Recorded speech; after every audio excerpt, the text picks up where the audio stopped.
Hey, isn't that the great sage? Why is he under the mountain? Ningy teased the monkey from midair with the fruit basket. The monkey was so angry his eyes turned red. He scratched his head with his left hand, which was still outside, and scowled. Who's exposing my old Sanzang's weaknesses? As he spoke, Ning Yi and the others landed in front of him. Seeing them, the monkey quickly changed to a smile. I thought it was someone important. Turns out it's my master and grandmaster here to save me. But as he said save, he looked at the fruit basket, which didn't seem like a rescue tool at all. It looked more like a visit to check on him. The monkey's face showed a bitter expression. His eyes rolled around and he chuckled. Grandmaster even brought a stranger? I haven't seen him before. Who is he? He was probably referring to the white tiger deity who was suspected to be his master. The monkey had definitely heard of him, but he had never seen him before. Every time he went to the Peacock Palace to eat and drink, the white tiger either deliberately avoided him or simply wasn't there. Looking at his imposing presence, along with Ning Yi and Lin Qi, who were just a step behind, he didn't seem humble or flattering. He matched the legendary image of a middle-aged scholar in white. It was obvious who he was. He was just pretending not to recognize him. The monkey was trapped under the Five Elements mountain, but it wasn't unguarded. On the ground were mountain gods and land spirits.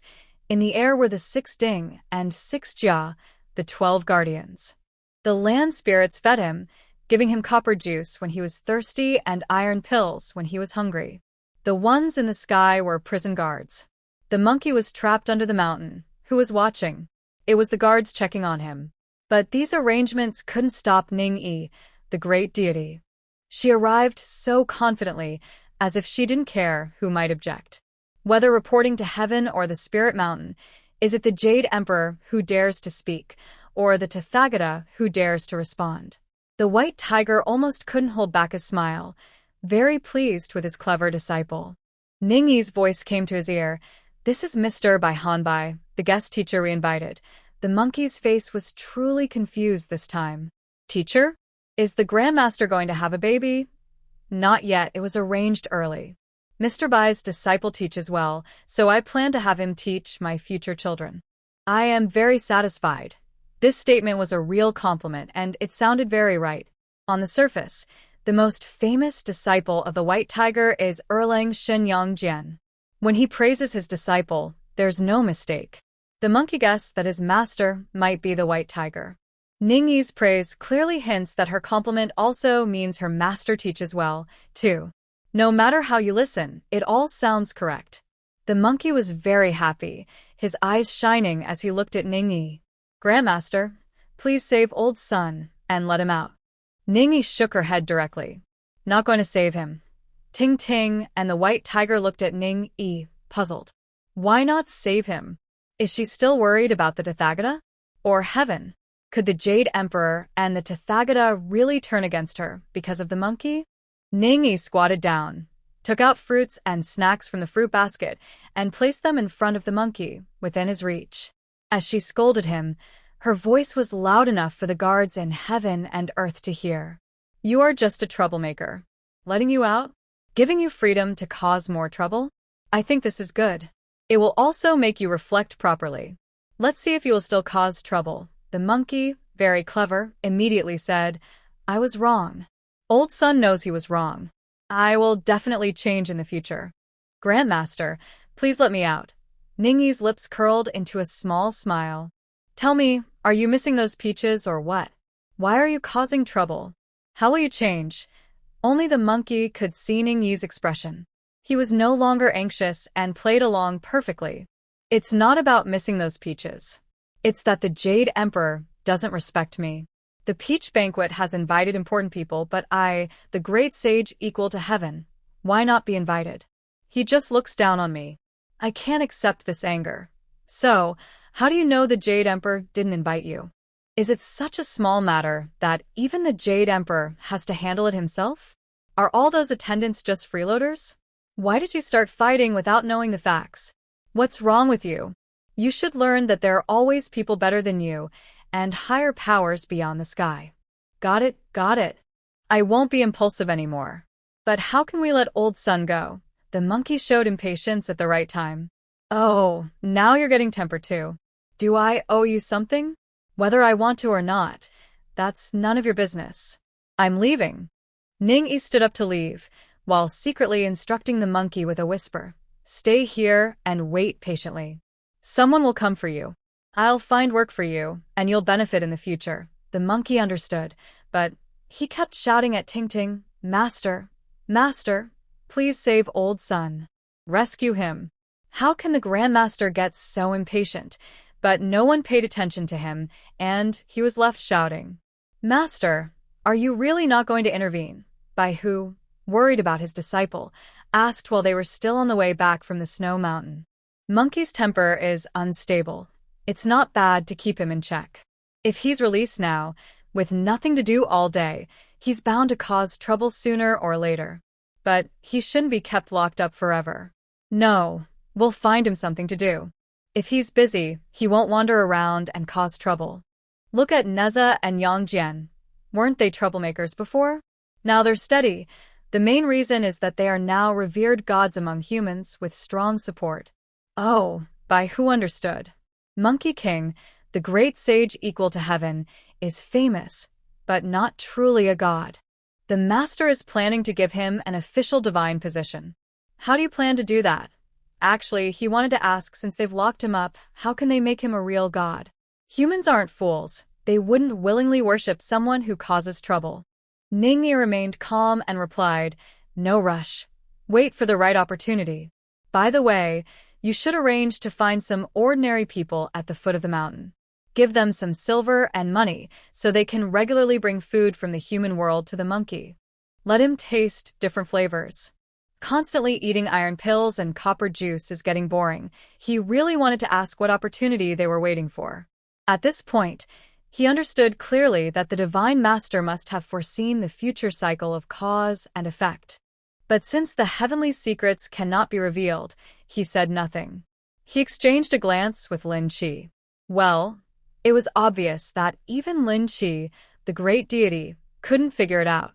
I feel a little more respect for Ning-yi.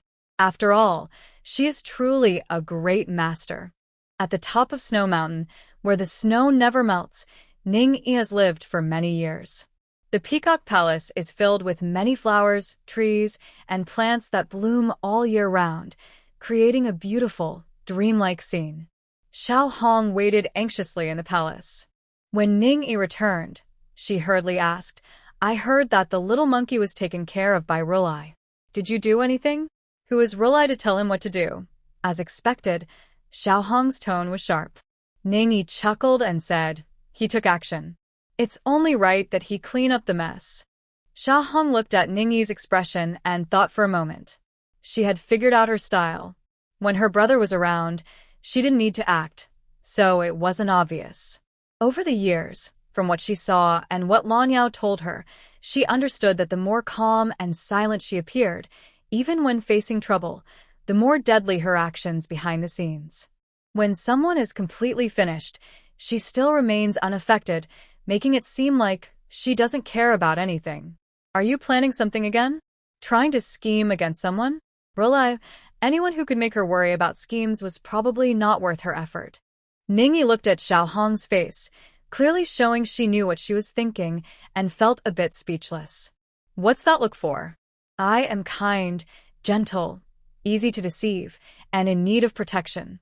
Why are you looking at me like a big bad wolf? Xiao Hong almost wanted to. Stop pretending. You can go tell Lin Qi, who always gets confused when he sees you, that I'm not fooled. Just tell me the truth. What's really going on with the little monkey? I've met someone who matches my temper. If you don't like it, just fight. I won't let anyone bully my friends. Don't worry. Even in 10,000 years, my friend will stand his ground. Who is he afraid of? Then why is he still under someone's control? Look at what you're saying. Relying on yourself is better than relying on others. Being under someone's control means he's not strong enough yet. If it were you, who would dare to move you? His status in the martial world depends on his own strength. Even if he's reached the heavenly palace, that's not enough. Not yet. He hasn't broken through completely. He hasn't even met the Jade Emperor face to face. Before he could even get a chance to meet Rulai, he was taken care of, So, how can he come out? Ning-yi just smiled. This smile in Little Red's eyes was like a cooked chicken ready to be eaten, or like a weasel about to pounce. She rolled her eyes and turned to leave. I'll go see him and bring some food. The report said that the Jade Emperor and the Tathagata had sent people to investigate the monkey prison. Can you people in the Purple Cloud Palace be a little more discreet? Are you trying to embarrass us? Don't we care about our reputation? Your Highness, this year's harvest was very good.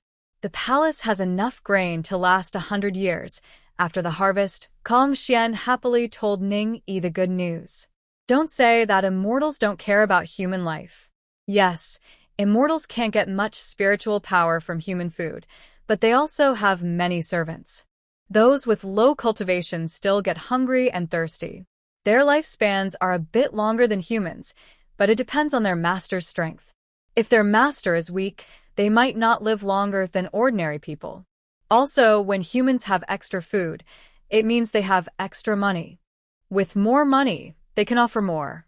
When people are so poor they can't even eat, how much devotion can they give? So, when humans live well, the gods can live better. Similarly, in Beiju Lu continent, the land is poor, the climate is bad, and there are fewer humans, making it a land of monsters. Many big and small monsters live everywhere. Kong Xian keeps strict control and doesn't allow monsters to eat people. Monsters also need normal food to survive. No matter how much they dominate the mountains, they still farm and cultivate land. A good harvest is a blessing. When there's a good harvest, monsters also have better lives. There are more offerings and everyone lives better.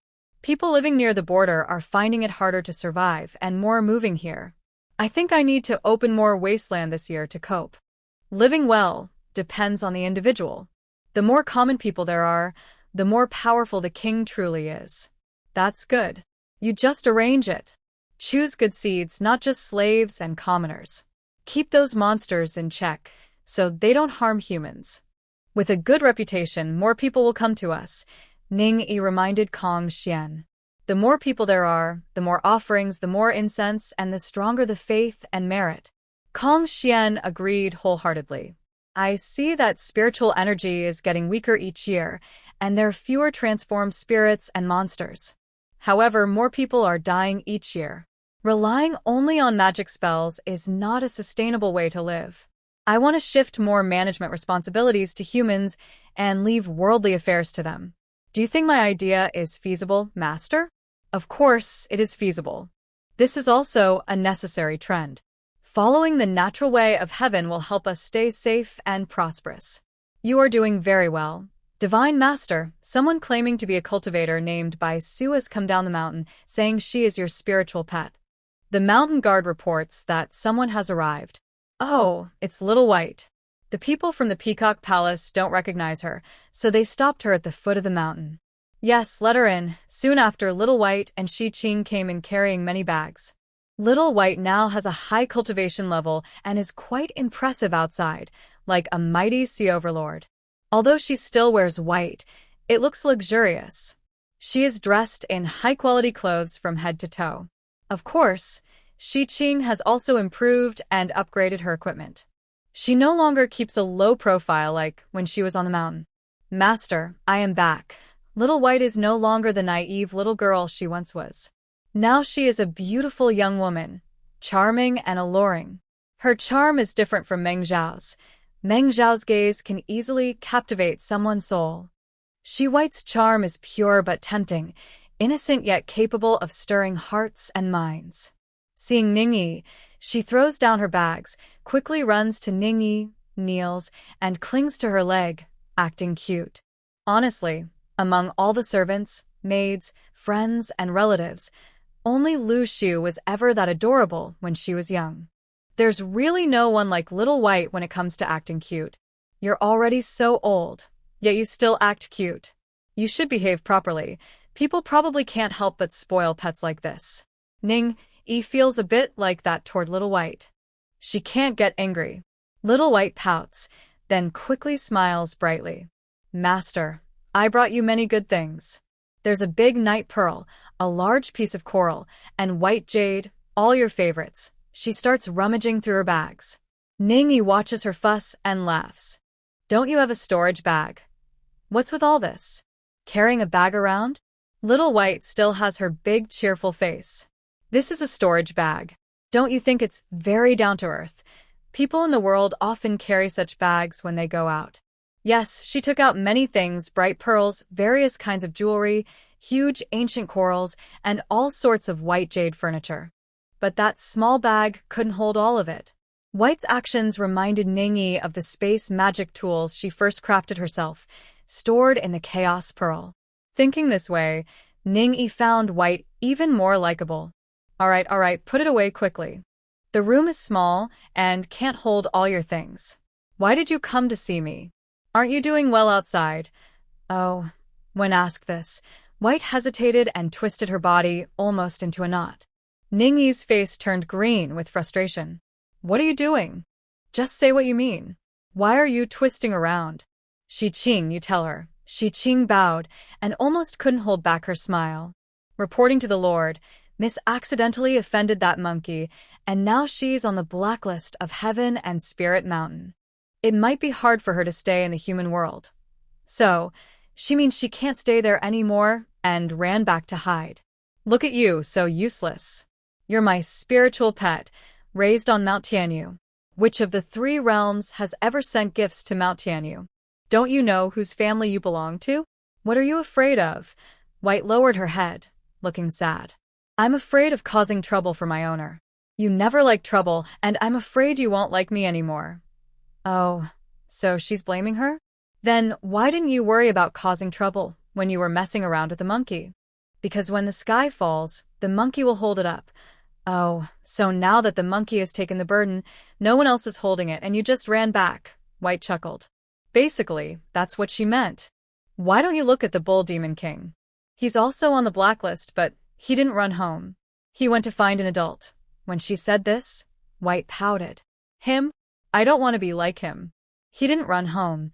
He just clung to a big shot, became a lucky father, and hid in the Rakshasa woman's cave, living off her. After saying that, she added, when the 7 of us swore brotherhood, the monkey was pressed under the mountain, and the old bull went to eat soft rice. The other 4 hid inside turtle shells, and I don't even know where. How am I worse than them? So, you all are just a bunch of cowards. You're a bit stronger than those others with a place to hide, and you're quite satisfied with that, huh? Honestly, I can't say anything more. All right, come back if you want. Find your own room. Or, do you want to stay at Purple Cloud Palace? Xiaobai shook her head. I'd rather stay with my master. I haven't spent many days with you, after all. Oh, master, this palace looks so empty and cold. The weather's cold too. Why not find a nice place with clear mountains and flowing water, full of birds and flowers? Xiaobai is a snake, and when it's cold, she gets sleepy. Honestly, she doesn't like the snow mountain. She even chose it. But still, the Peacock Palace is grand and impressive, though the scenery is a bit monotonous. Having lived there for hundreds of years, she's a bit tired of it. Ting Ting, how about we move to a new place? Change the scenery. Ting Ting naturally agrees. Ning Yi then asks Xiaohong, do you want to come with me? Xiaohong is indifferent. Where are you going? Not sure yet. Then what are you talking about? If you have a place to stay, can't you leave me a room? All right, you're right. Since Xiaobai suggested moving, Ningyi asks her, do you have any good places to recommend? Xiaobai, during her years as the Sea Overlord, made many friends and visited many places. Her favorite is still the East Sea. But over the sea, there's mostly water, not much better than the scenery of Snow Mountain. Master, can you go to the Western Bull Continent? After thinking for a while, she really found a peaceful place with good scenery and few visitors. Western Bull Continent? Tell me about it. There's a country called Jisai in Western Bull Continent. Inside its borders, there's an 800-mile-long mountain range called Jingji Ridge. Few people pass through it. Though covered with thorns, the pine, cypress, plum, and apricot trees, and various flowers and grasses, flourish there. The scenery is quite nice. Ningyi can't remember clearly, but the name Jisai Country sounds familiar. She flies with Xiaobai to check the terrain, first seeing the Fire Mountain, Then the blue wave pool. Got it, got it. The nine-headed insect. Princess Iron Fan. All famous scenes. Very good, very good. Then they decide to go see Jingji Ridge. Your Majesty, our home in Ruo Water is so nice. Why not just use that? Regarding Ningyi's busy insistence on personally helping to build their new home with Lin Qi, who Xiaomei expressed her confusion. Why use the old one at all? Of course, it needs to be rebuilt. Since they were just passing time, there was no reason to live in the old house. This time, only Hu Xiaomei, Xiaobai, and Xiqing came along. Tingting designed the plans. The new place isn't very big. The yard won't have high walls, and there won't be vegetable plots. Only flowers and grass. There are 2 courtyards. The outer one has 4 or 5 small houses and about 20 or 30 rooms for Hu Xiaomei and her friends. The inner courtyard is separated by a moon gate, with Tingting's house inside. She prefers staying in the inner yard, which has a side gate connecting to the outer yard, making it easy for male visitors to come and go. Ningyi lives in the outer yard, which looks more like the main house. Hu Xiaomei holds a gray bucket, marking the layout of the courtyards according to the plans, drawing lines for the walls. She is digging a deep pit about 10 acres wide a few dozen meters away, using magic to get soil for making bricks. The pit is just the right size to become a small lake. Ningyi is arranging the flowers and plants to be used, while Tingting is gathering thorny branches to build the walls. Xiaobai is controlling Ningyi's small flame to burn the thorny weeds, clearing a space of about 2 or 3 acres. The small flame is strong enough to burn the roots and all. The ash from the grass magic is perfect for fertilizing the land. Suddenly, Xiaobai remembers something and tells Hu Xiaomei, "On my way back, I heard someone say that Marshal Tianpeng was punished by the Jade Emperor and thrown down from the Zuxian platform. I think he was reincarnated as a pig on Fuling Mountain. I wonder if he has cultivated into a shapeshifter." Hu Xiaomei glances at Xiaobai. The mountain gods, earth gods, and city gods from Mount Tianyu and the Jade Pool Queen Mother all know the details. If the Pei family has any news, they will find a way to let her know. I know. Even if he was reincarnated as a pig, that's good. Without that face, what can he use to deceive others? Although she should be indifferent to love and hate, seeing his punishment made her feel strangely happy, as if her revenge was fulfilled. Xiaobai is very angry. That's not really revenge. A traitor should be cut into pieces or cursed to be a forever. That would be true punishment. That's a bit too harsh, isn't it? Ningyi just overheard Xiaobai's bold words and agreed, saying, "Who turned into a pig? Pigs need to be castrated to taste good. Otherwise they're tough. This matter should be made known to him. Let's see if he still dares to have mischievous thoughts afterward." Ningyi wanted to send a message, and, of course, someone helped her do it. Not long after, a burly pig butcher arrived in the small town below Fuling Mountain. He had a big beard, scars from the corners of his eyes to his ears, and looked quite intimidating. At first, no one dared to buy meat from his stall. The only restaurant in town was out of meat that day, and customers still ordered dishes. They had no choice but to buy from him. He was very friendly, loud but warm and honest. Most importantly, his pork smelled really good. Soon his business grew larger. He said he had sold all the pigs he raised himself, and there weren't enough left to sell. But he didn't buy pigs from farmers because he thought their meat wasn't good. To keep his business going, he made deals with farmers when the piglets were young, castrated the pigs, and bought them once they reached a certain weight. In this world, there are no secrets for long. Before long, everyone near Fuling Mountain knew that pigs needed to be castrated to taste better. Pei became a pig demon, hiding in a cave to cultivate, and hadn't yet transformed. When hungry, he still had to go out to find food, right? Soon he heard the rumor. It scared him quite a bit. He wasn't starving yet, but he was afraid to leave his cave, worried that hunters from the mountain might catch him and turn him into meat. By the time the news reached him, Ningyi's new house was already built. She was sitting with Tingting by the lake, fishing and relaxing. Hu Xiaomei, Xiaobai, and Xiqing set up a grill in the pavilion, roasting fish and skewers to eat. When they heard the news, they all laughed so hard they couldn't stand, clutching their stomachs, leaning on the pavilion's beautiful lady, and slumping back in their chairs. Such a tease. Tingting smiled slightly, finding it quite funny too. Ningyi looked at him, half smiling. Humph, a heartless man should be punished like this. Tingting turned to look at her. I know. What is Uncle Master cooking? I smell something delicious from far away. Coming uninvited and so familiar, besides Tong Tian. Who else could it be? How did you come? Have you moved to a new place? The spiritual energy in the mortal world was thin, and Bio Palace didn't have many disciples left. Tong Tian moved the palace's dojo outside the 33 heavens, leaving only a barrier on Yingzhou Island. It's like a dojo in the mortal realm. Finished moving out early. Staying in the palace is boring. I came to see if my disciples are still living well.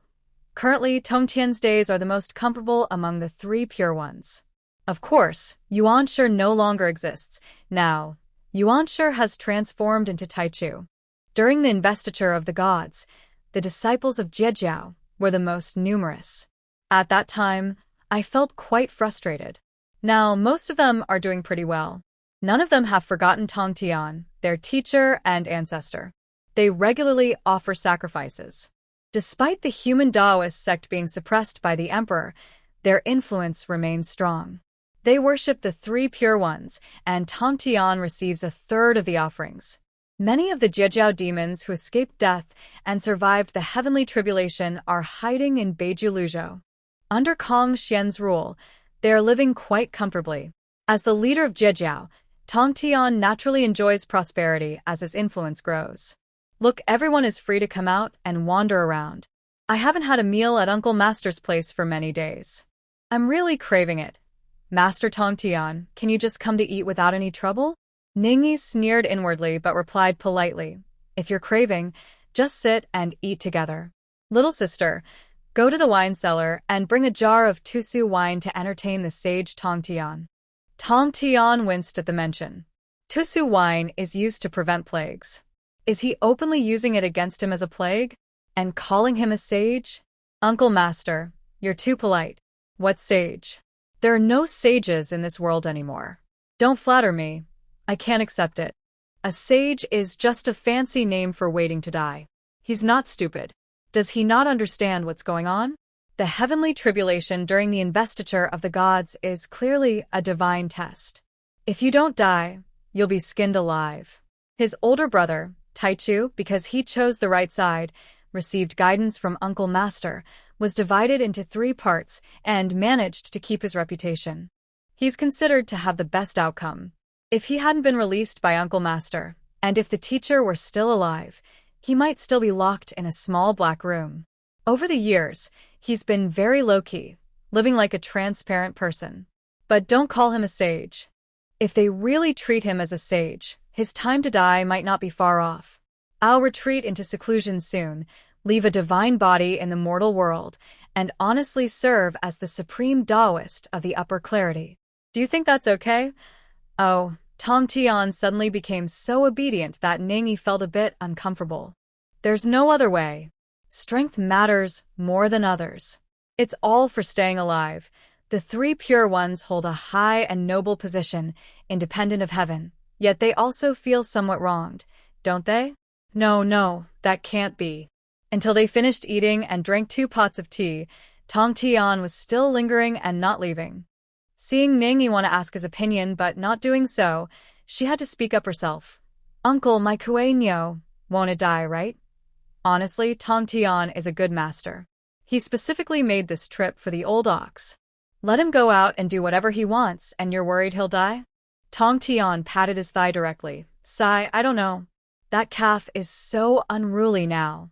That's just like you, with crooked beams and crooked pillars. Why did I do that back then? I was also locked in a small black room. Why didn't he learn his lesson? This has nothing to do with me. Yeah. Well, Uncle, I only trust you. Can you give me a hint? Ningyi knew that the hint he wanted was not just about the Bull Demon King. But she only talked about the Bull Demon King, with a strong backing like yours, and now also supporting Taiching, the Rakshasa woman. Everyone knows what's going on. Just because of your 2 great powers, who wouldn't give face, the Rakshasa woman is a true celestial, not a monster or a spirit. She only used a false identity as a cover. Her true form is the Queen Shihi, who was taken by Taiching to the Zhou Palace long ago. The red boy is actually the little golden crow. Otherwise, how could Old Bull be called a lucky father? As for the relationship between Taiching and Shihi, I don't know. Seeing Ningyi act as if she hadn't said anything, Tong Tian asked again, "Isn't there also a way that I and my elder brother don't have to care about my calf's life? Can't we just not kill him?" This clearly pointed to Ningyi. Except for the Panga lineage, who dares to disrespect the three pure ones. Ningyi immediately dismissed them. Go away, go away. I don't want to bother with your messy affairs.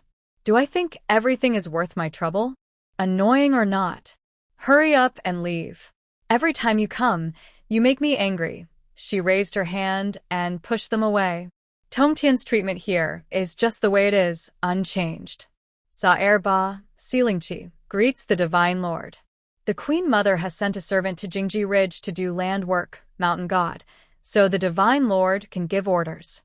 Yaoqi is very clever. Just after Ningyi settled into her new home, she replaced the land of the Thorn Mountain spirit with the creatures originally released from Tianyu Mountain. This isn't just a casual decision. She registered with the number 328, 407. Number 328 looks like a wealthy young master, while 407 is dressed even more beautifully than a fairy. This style has always been Ningyi's way. She can't stand old men and women. Why bother with handsome men and beautiful women if they don't look good? Why dress as old folks? Both of these used to hold important positions in famous mountains and rivers. Their rich attire shows they live well. No need to ask, they are clearly perceptive and capable of handling things well. Otherwise, Yaoqi wouldn't have chosen them. How can a stubborn person serve the master properly? Fine, if you want to change, then do it. Just pay more attention to the news here. Don't interfere with my affairs. If anyone tries to bully you, don't tolerate it. Fight back and don't hold back. The mountain spirit and land spirit aren't like in TV dramas, where they are constantly commanded by big monsters or servants, humbly and weakly. The great mountain and land spirits are powerful. They hold divine positions, have many merits, and are well worshipped. Ordinary gods in heaven can't compare. Especially since they come from Tianyu Mountain's Great Lake, can Ningyi really let their reputation fall to Panga's lineage? They have powerful magic tools, and she can easily craft or find top-quality spiritual materials like flowers, trees, and herbs in her barrier. She can also make weapons that suit her needs. When she says to fight anyone who disrespects her, she means it. She can really win. After the two bowed and agreed, they quietly withdrew to take up their duties.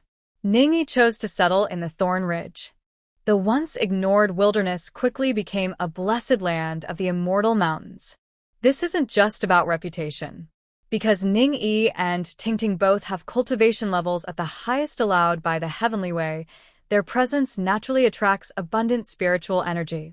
Plus, Ningyi's divine merit shine brightly. Even if she keeps a low profile, her location is undoubtedly the place with the most merit in the three realms. At least within 100 miles, it is blessed and protected. In every sense, her plum forest cottage is an absolute blessed land and paradise. Powerful beings from the three realms, who care about face and reputation, come to visit without fear of rejection. Master Zhenyuan and Han Yun, two old friends, went to visit. Master Zhenyuan is often seen, especially when the ginseng fruit is ripe. He always personally delivers it. As for Han Yun, since the battle at Wuzhuang Temple, he has rarely left his door and has been focused on cultivation inside. The Divine Lord is blessed with deep grace, so naturally, he comes to share good fortune. The kind-hearted man was cheerful and even joked a little. Both he and Master Zhenyuan have been living cautiously. They stay neutral, avoid involvement in conflicts, and hide away in Wuzhuang Temple. Now, after enduring so long, their status and reputation have improved. They no longer need to be so careful everywhere. As long as they don't cause trouble, no one can easily bother them. Disciple recently calculated the heavenly secrets and sensed that a big event is about to happen. I believe I am not wealthy, only with a ginseng fruit tree. I fear disaster might strike. I ask the Divine Lord to grant a spiritual root for the tree, so I can hide the ginseng fruit tree's true form and create a fake one to support us. This shows they are quite cautious. Either they are good at surviving. This matter is manageable. Ningyi found a seedling of a chaos tree from the small universe inside the chaos pearl. It grew into a pear tree within the small universe. This pear tree is similar in size, shape, and taste to the ginseng fruit. Faking it is easier this way. They shouldn't choose a top-quality one, or the water from the jade bottle of Yangji might revive her spiritual root. Just leave a branch of the ginseng fruit tree outside and graft this pear tree onto it. The rest doesn't need Ningyi to teach. Master Zhen Yuan knows how to handle it.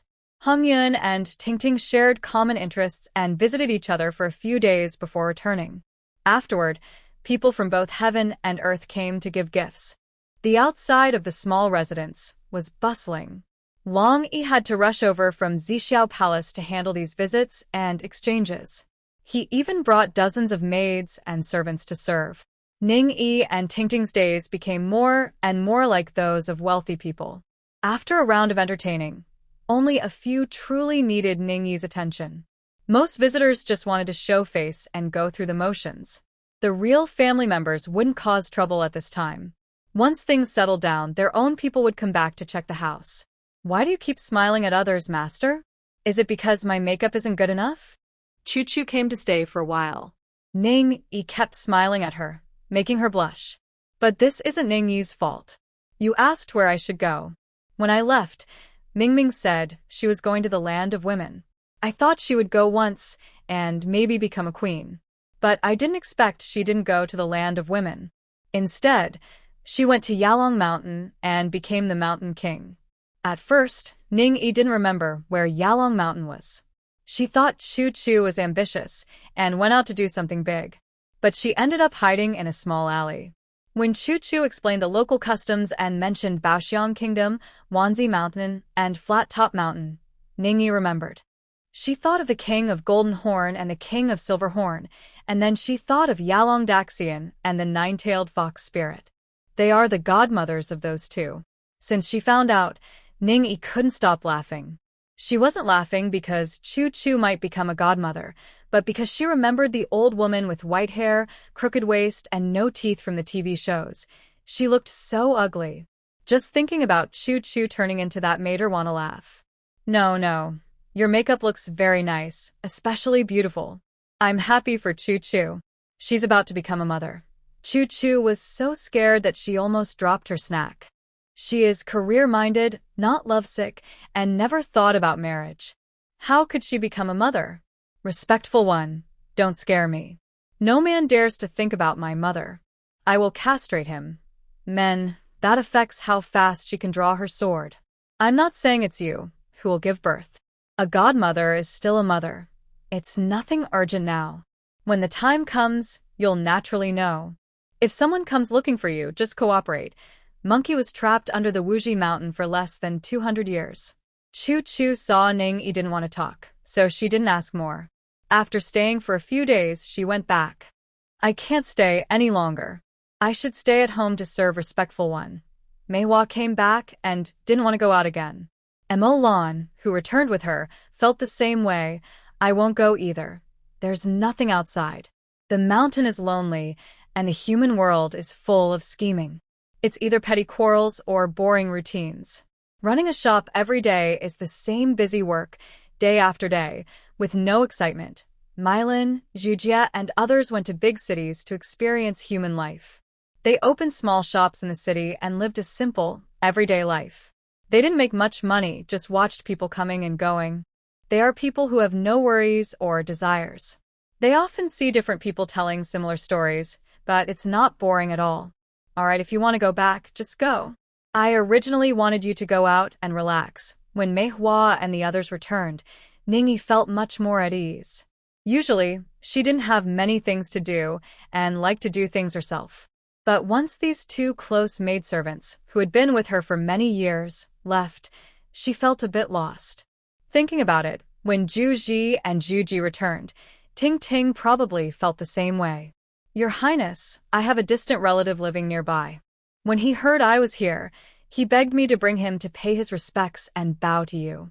Do you think I could see him? Rongyu came over to check the door, also looking at Ningyi's daughter, Hu Xiaomei, and brought someone to introduce to Ningyi.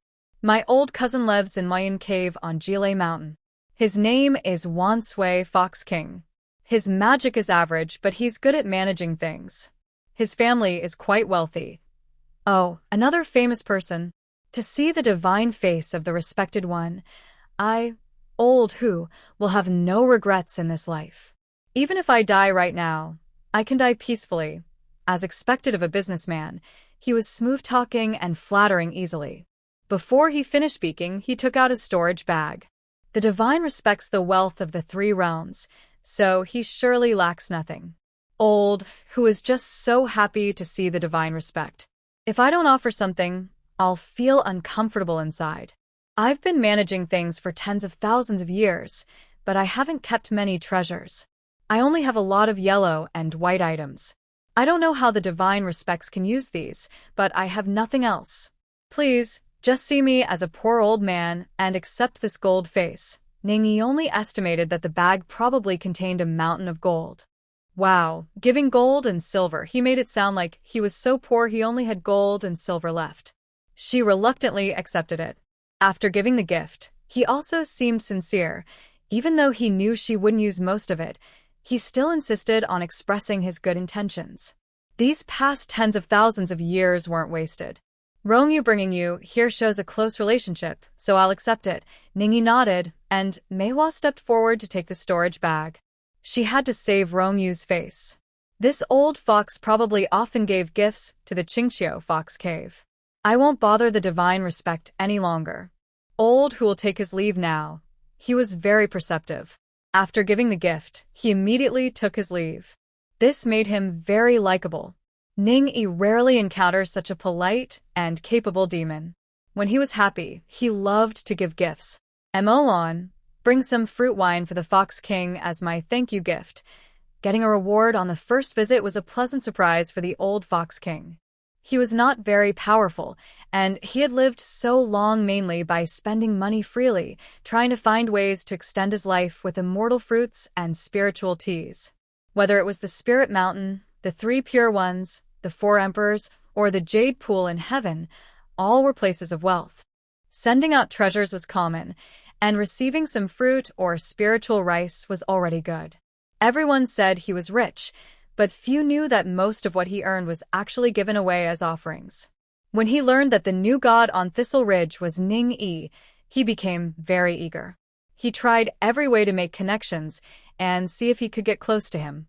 This time, he spent a lot of money to ask Rongyu to bring Ningyi's invitation. His only goal was to give a gift and make a good impression.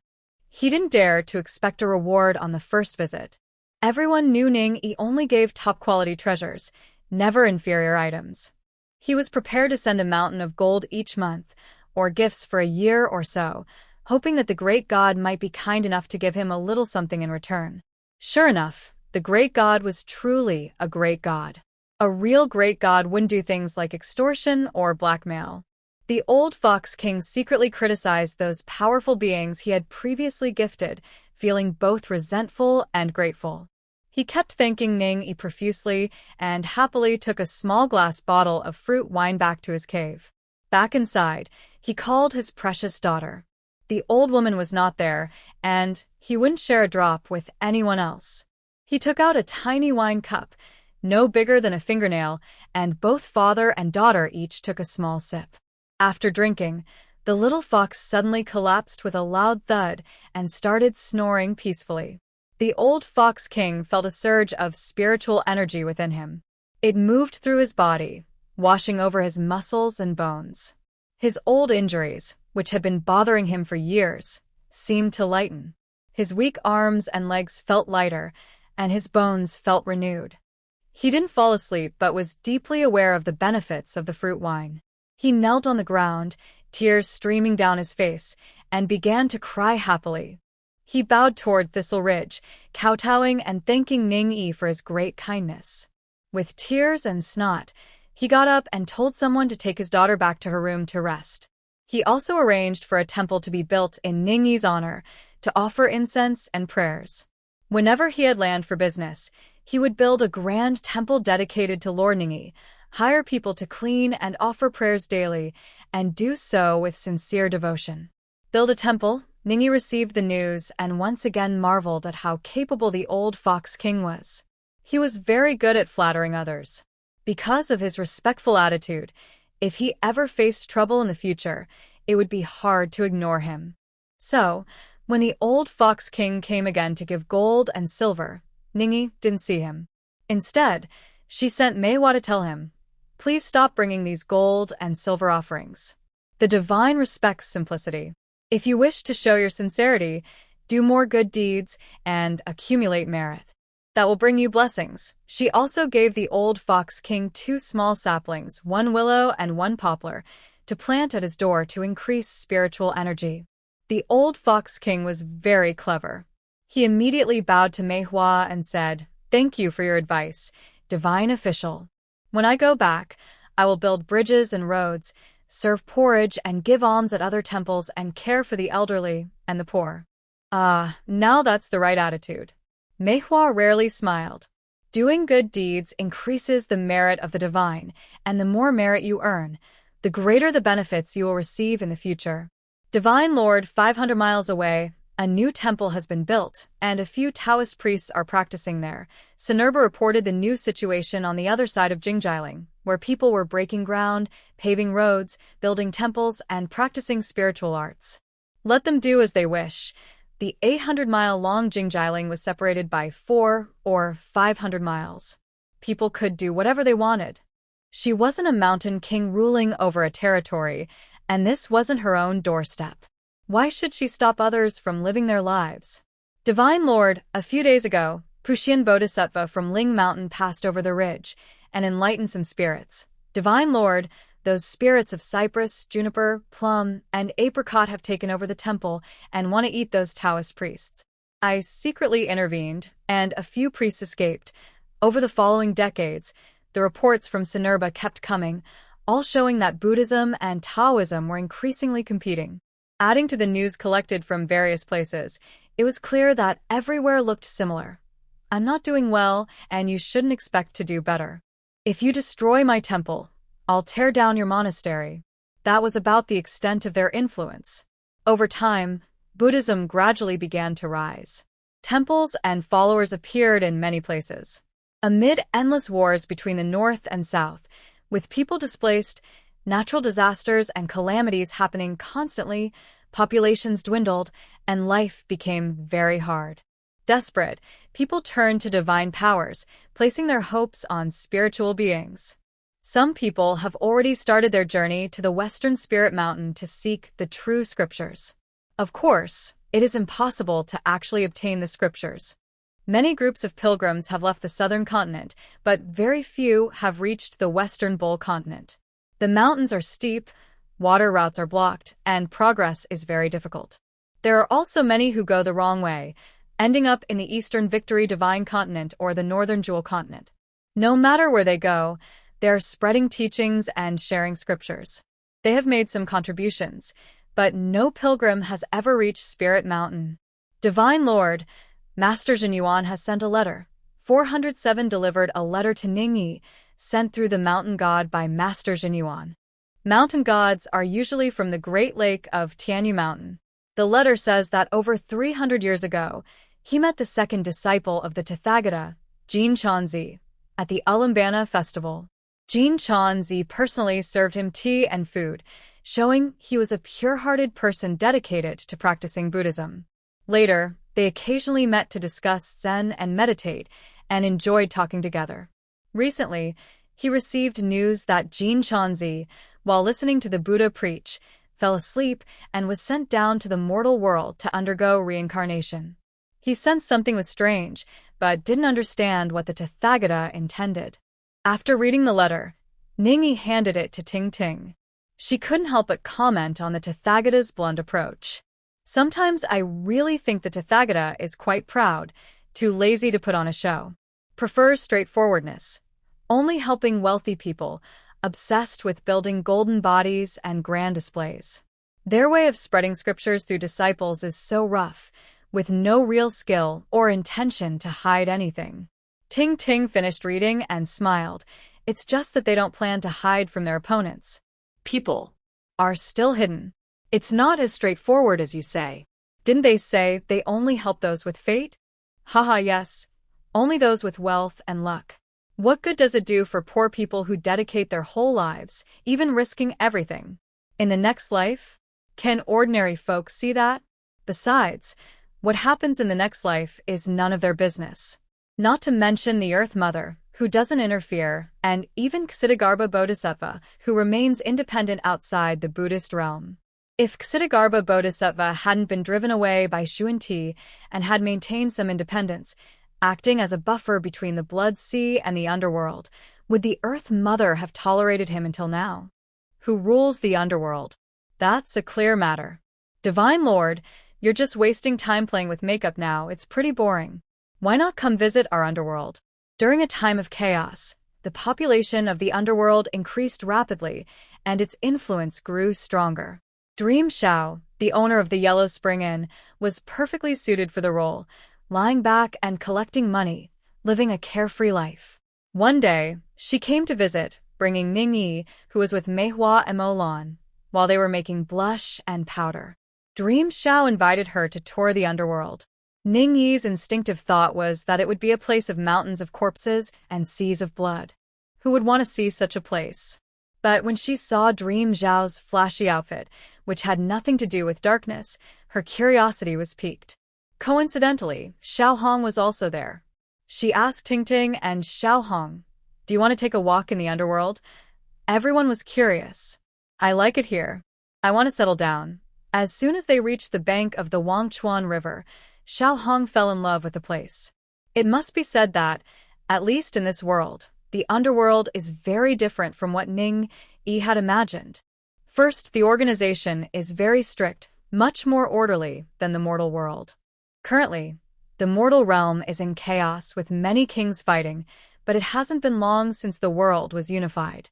In contrast, the underworld has always been under a single authority. Post-Terra's power has never shifted. Since they wanted to see the scenery of the underworld, Ning Yi and her companions didn't take shortcuts back to the underworld. Instead, they followed the usual process, walking the path that souls normally take. First, they arrived at Mukin Town, near the Thistle Ridge. In the city god temple, the souls registered, and officials from the Inyang Department and the Inspection Department conducted simple investigations, recording each person's good and bad deeds from their lives. Once enough souls gathered, the Chainlock General and his officers would them to the nearest large government city, or the capital's city god temple. After the handover, the city god would re-examine the souls, ensuring no wrongful accusations or omissions. If any issues were found, responsibility was traced step by step. After the inspection, the civil and military judges would lead through a special passage in the underworld to the underworld proper. The underworld was vast, much larger than the mortal world. The underworld was just a small part of the center of the netherworld. Different regions had their own offices, such as the Inchao and Insi departments. Ning Yi and her group arrived at the Insi office of the Jisai Kingdom. The style here was definitely dark and gothic. It mainly used black and blood-red colors, with some lighting that resembled ghostly green flames. They didn't see mountains of corpses or seas of blood, nor skeletons or bones that looked frightening. The Great Hall of the Underworld is tall and majestic, with a grand and imposing presence that feels quite oppressive. Its dark style adds to the eerie atmosphere, making the spirits inside tremble with fear. When entering the hall, according to the division of responsibilities among the 10 kings of, local judges conduct the final inspection and judgment. They determine a person's good and bad deeds in life and decide which of the 10 halls of they will be sent to for punishment. The person who committed the crime is then taken away. If someone has done good deeds and does not need punishment, or only requires minor discipline, their case is handled locally in the underworld office. They are not sent to various hells, but are immediately subjected to minor punishments. This process is called passing the hall and lasts for 49 days. Afterward, Ghosts who have paid off their karmic debts go to different departments to claim their belongings. During these 49 days, family members burn incense, paper money, and offer other items like cattle, horses, clothes, and housing necessities. Here, physical items cannot be taken directly. Instead, a list is issued to prove that the ghost has received these items. The items are stored in various warehouses, and once the final distribution is made and the household registration is updated, the ghost can go to the local underworld office to claim their belongings with a ticket. They receive a storage receipt for their possessions. Once this process at the underworld of the ghost realm is complete, the ghost's journey continues. Ningyi's eyes are clear. Every inspection and judgment is a transaction involving power and money. Some ghosts are buried with many valuables and wealth, and the officials peel away layer after layer, accepting bribes to ease their suffering or to buy safe passage. By the end, they're often stripped of everything, leaving nothing behind, precise and ruthless. Only those with meritorious deeds can avoid some of the torment. Ningyi saw an old official who had built bridges and roads in his lifetime, shining with golden virtue. Even the ghostly officials respected him. During the passing of the hall, he only went through the motions, taking no more than a day, and was given a room with a bed and chair to rest. While others need 7 days to reunite with their souls and ask their families for money to ward off disasters, this old official could wander freely the next day, with no one bothering him. He could even relay messages to his descendants in dreams. How comfortable that must have been. After 49 days, Ningyi and the others, along with the ghosts who had paid off their karma, set out for the underworld. Each destination has a dedicated passage and a corresponding underworld office. Once they step out, the view suddenly opens up. It's not bright with sunlight and clouds. That's impossible. The underworld has no sun, and ghosts fear the light. But it's not completely dark either. It feels like chaos, no light but not dark, and it doesn't hinder vision. Chaos has no sky or land. Mountains, rivers, and lakes are all present, without missing a thing. The scenery is very beautiful. Compared to the mortal world, the only difference is that there is no sun, and the sky is gray. Everything else is quite similar. The grass is green, and the flowers are colorful and always in bloom. There are well-maintained roads for travel. Dream Xiao said this is the Yellow Spring Road. This shows that not everyone who dies can walk this Yellow Spring Road. It's easy to guess that those punished in probably don't get good treatment. Along the roadside, there are carriages and horses for rent, or people can walk. The underworld arranged the most luxurious carriages and horses for their group after Dream Xiao spoke with the city god. "Old sir, would you like to ride together?" Ningyi saw the kind old man stroking his beard, asking a ghostly driver about the price of a broken donkey cart, and she invited him to join. The old man looked up, happily waved his hand, and said, "No need to trouble yourself. This young man is trying to make a living. I'll take care of his business." He then calmly got on the broken donkey cart. Seeing that Ningyi didn't quite understand what the old man said, Dream Xiao explained, "Once you leave the underworld, it's not much different from the mortal world. Ghosts are just the people of the underworld. Although they don't need to eat or drink, they still have daily social interactions, pay land taxes, and need to buy a path for reincarnation. If they don't have incense, paper money, or offerings, they have to find ways to earn money themselves to live better." Oh, I see. When they saw villages and towns appearing along the road with money shops, inns, and restaurants, they understood even more. It's quite similar to the mortal world. After traveling for 7 days, they reached the boundary of the true underworld. There were noticeably more people and carriages. In the distance, a large river blocked their way. This is the River of Forgetfulness. As they approached, they saw a 9-hole stone bridge across the river. At the bridgehead, there was a row of very delicate 2-story pavilions. They blocked the wide bridge, and, to cross, one had to go through the pavilions. "Respectful one, this is my Yellow Spring Inn." Dream Xiao smiled as she introduced her establishment to Ningyi. It suited her style. "Oh, so that stone bridge is the Hades Bridge. Not all new ghosts have to cross the Hades Bridge. Only those going for reincarnation are qualified to drink my Manhwa soup. Forget the past. On the other side of the bridge of forgetfulness, there is a well of rebirth. Jumping into it means entering the next cycle of life. Dream Xiao led Ning Yi and the others toward the inn. As they walked, he explained the surroundings, pointing to the dozen small wooden boats moored below the bridge. Those who haven't earned the right to reincarnate must take a ferry across the river of forgetfulness to the underworld's Inyang office in Fengdu to receive their merit tokens, register their household, and then head to their registered places. All right, although each name sounds familiar, I don't really understand them. It feels like the underworld has become more sacred and grand. As they entered, Dream Xiao began describing the inn. Luxurious, luxurious, luxurious. Ningyi found herself at a loss for words. Descriptions like ornate beams, shining gold, jade towers, and pearl palaces didn't quite fit. Maybe a place of drunken splendor? If she had to describe it, she would call it a gold-drenched den. The style follows the trends of the times, reminiscent of the Wei, Jin, and Northern and Southern dynasties. Dream Xiao said that every 10 years, he renovates the inn. He even divided the Manhwa soup into over 100 flavors, hanging them on the wall with price tags. Prices ranged from 10 coins to 10,000 gold taels. Isn't it all just Manhwa soup? What's the difference? Ning Yi asked curiously. Dream Xiao chuckled. The cheaper ones make you forget more thoroughly and have a stronger taste. The expensive ones, you won't remember your past life, but the skills you've learned and the books you've read, whether you forget them or not, don't really matter.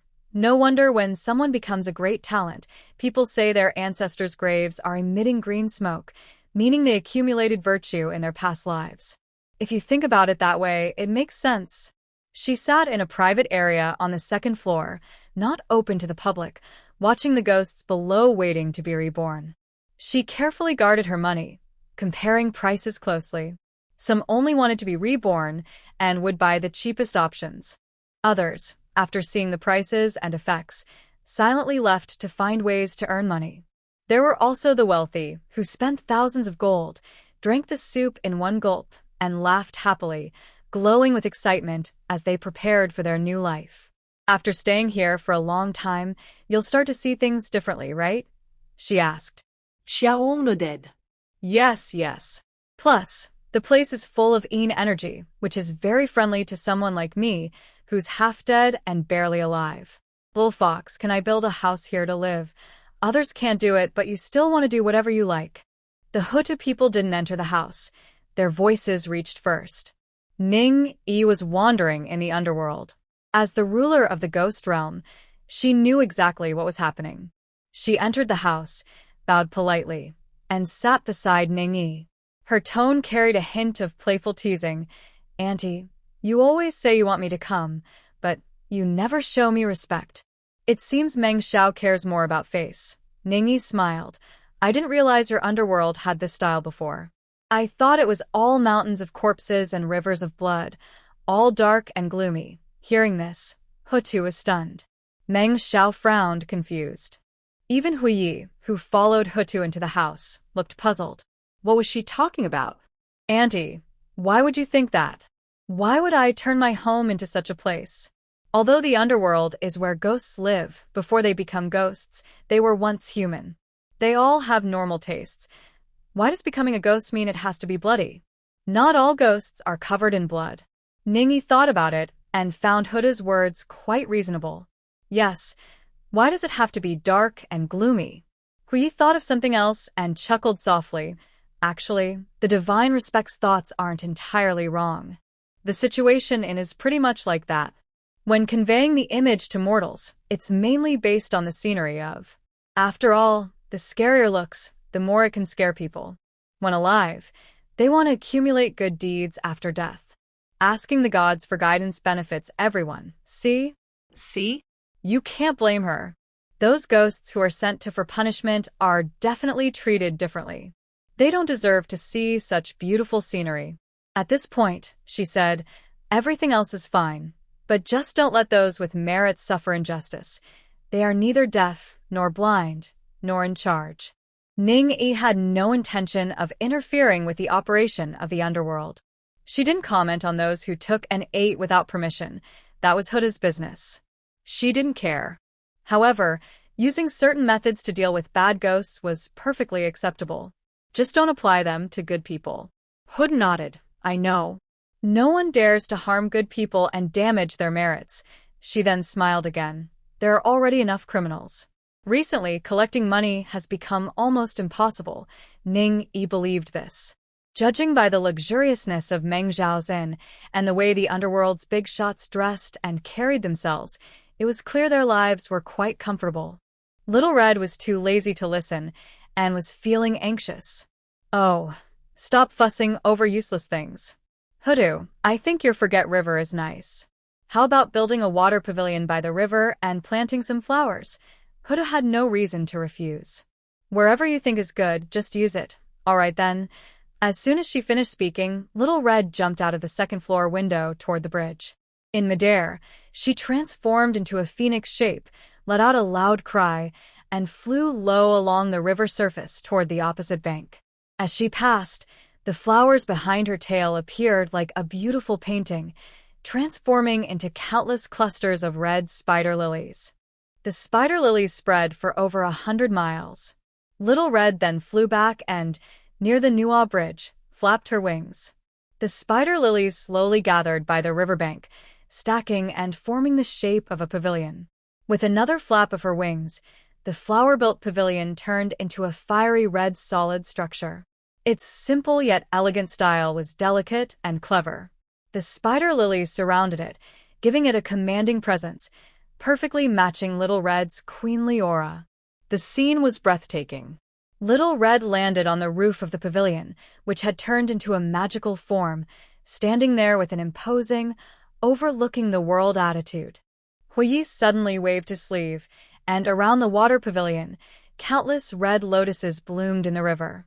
Among the lotuses, faint twinkling golden stars flickered. Ning Yi felt a bit of a headache. Hey, I say, what's with your taste? Just now you said normal people's eyes are good, but now everyone's obsessed with red. Red flowers are really beautiful, but as soon as you add the words underworld, it seems like the dark aura instantly maxes out. I really can't stand this. Ning Yi took action herself. The river transformed into golden lotuses and white lotuses. The banks grew lush weeping willows, all shining with golden light, with leaves like jade, resembling large willow trees. It's not that she liked the golden glow, it's just that other lights didn't have as good an illumination effect. Ting Ting, let's make a painted boat. Right now, we're in the underworld's private garden. What do you think? Receiving her response, Ning Yi found a small white jade boat from her space. It was a beautifully carved double-decker painted boat, made by Ting Ting herself. She threw the small boat into the river, and it expanded into a large ship, floating in the middle of the river, with an additional white jade boat. This is so good. It adds some color to your underworld. Unlike you, who only knows red. Little Red and Huiyi, that we are a phoenix and a red lotus. We turn into red flowers. Why do you think we've offended you? Let's go, let's go. We're heading to the River of Forgetfulness. Ning Yi pulled Ting Ting onto the boat called Xiao Hong and Meng Xiao, and also sent Ho Tu and Hui away, saying, you guys can go do your own things. No rush, no rush.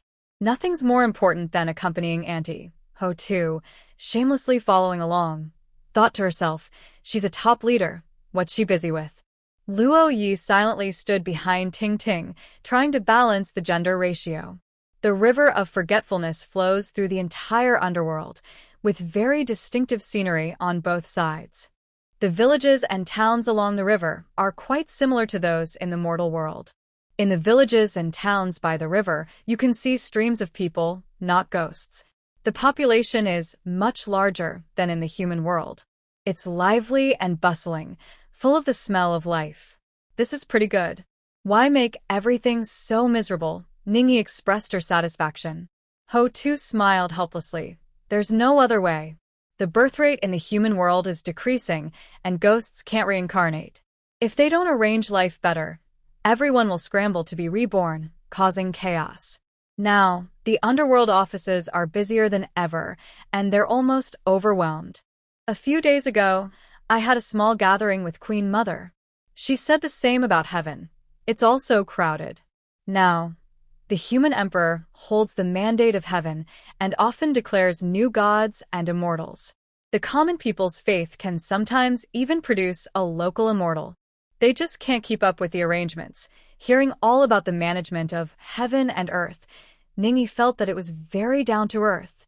It's becoming more like the mortal world.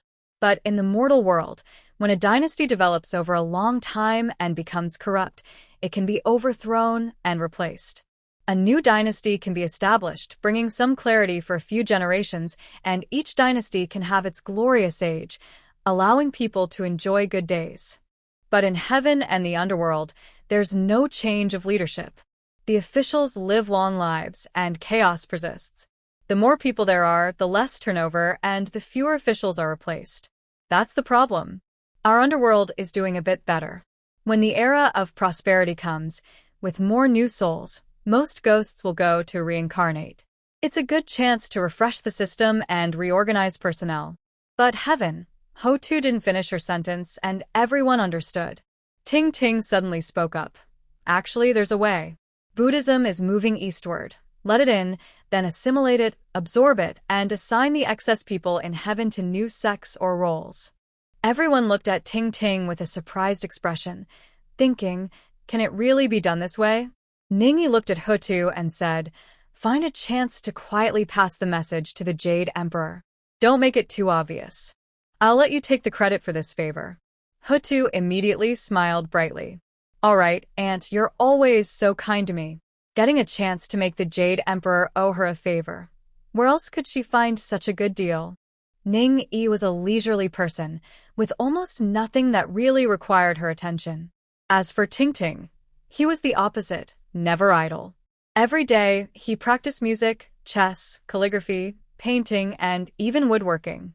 He was always busy. Those hobbies could be done anywhere. Now that they had seen the unique scenery of the underworld, different from the human world, they found it fascinating. To Ningyi, it felt like stepping into another realm, familiar yet strange. There was a whole new way of life, and a set of rules that intrigued her. Since she had nothing else to do, and their hosts weren't in a hurry to send them away, she decided to stay a bit longer. The white jade boat drifted slowly along the river of forgetfulness.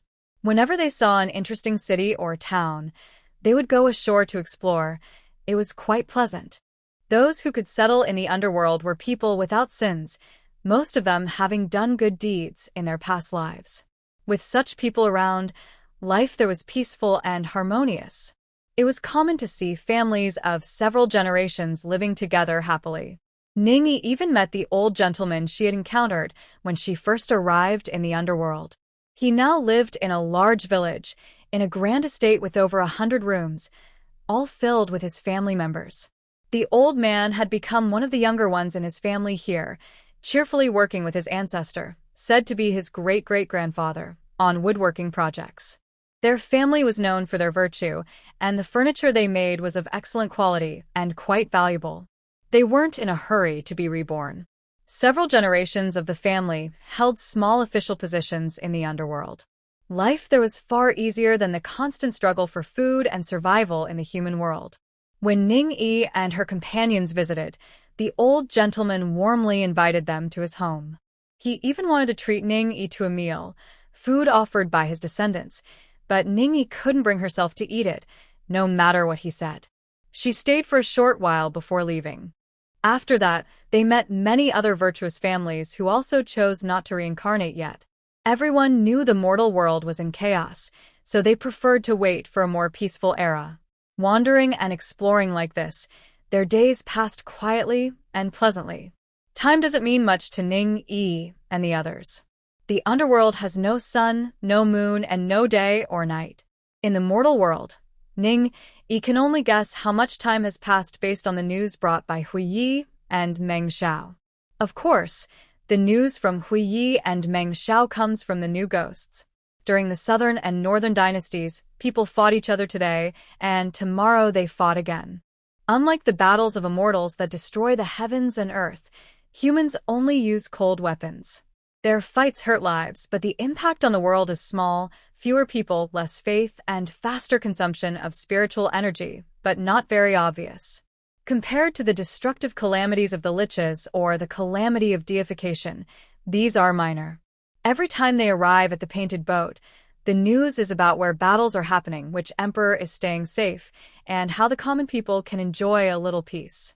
Some emperors believe in Buddhism, and their countries, which were doing well, fell apart because they built many temples and monasteries. In small countries, thousands of temples were built, and families with monks or nuns lived better than others.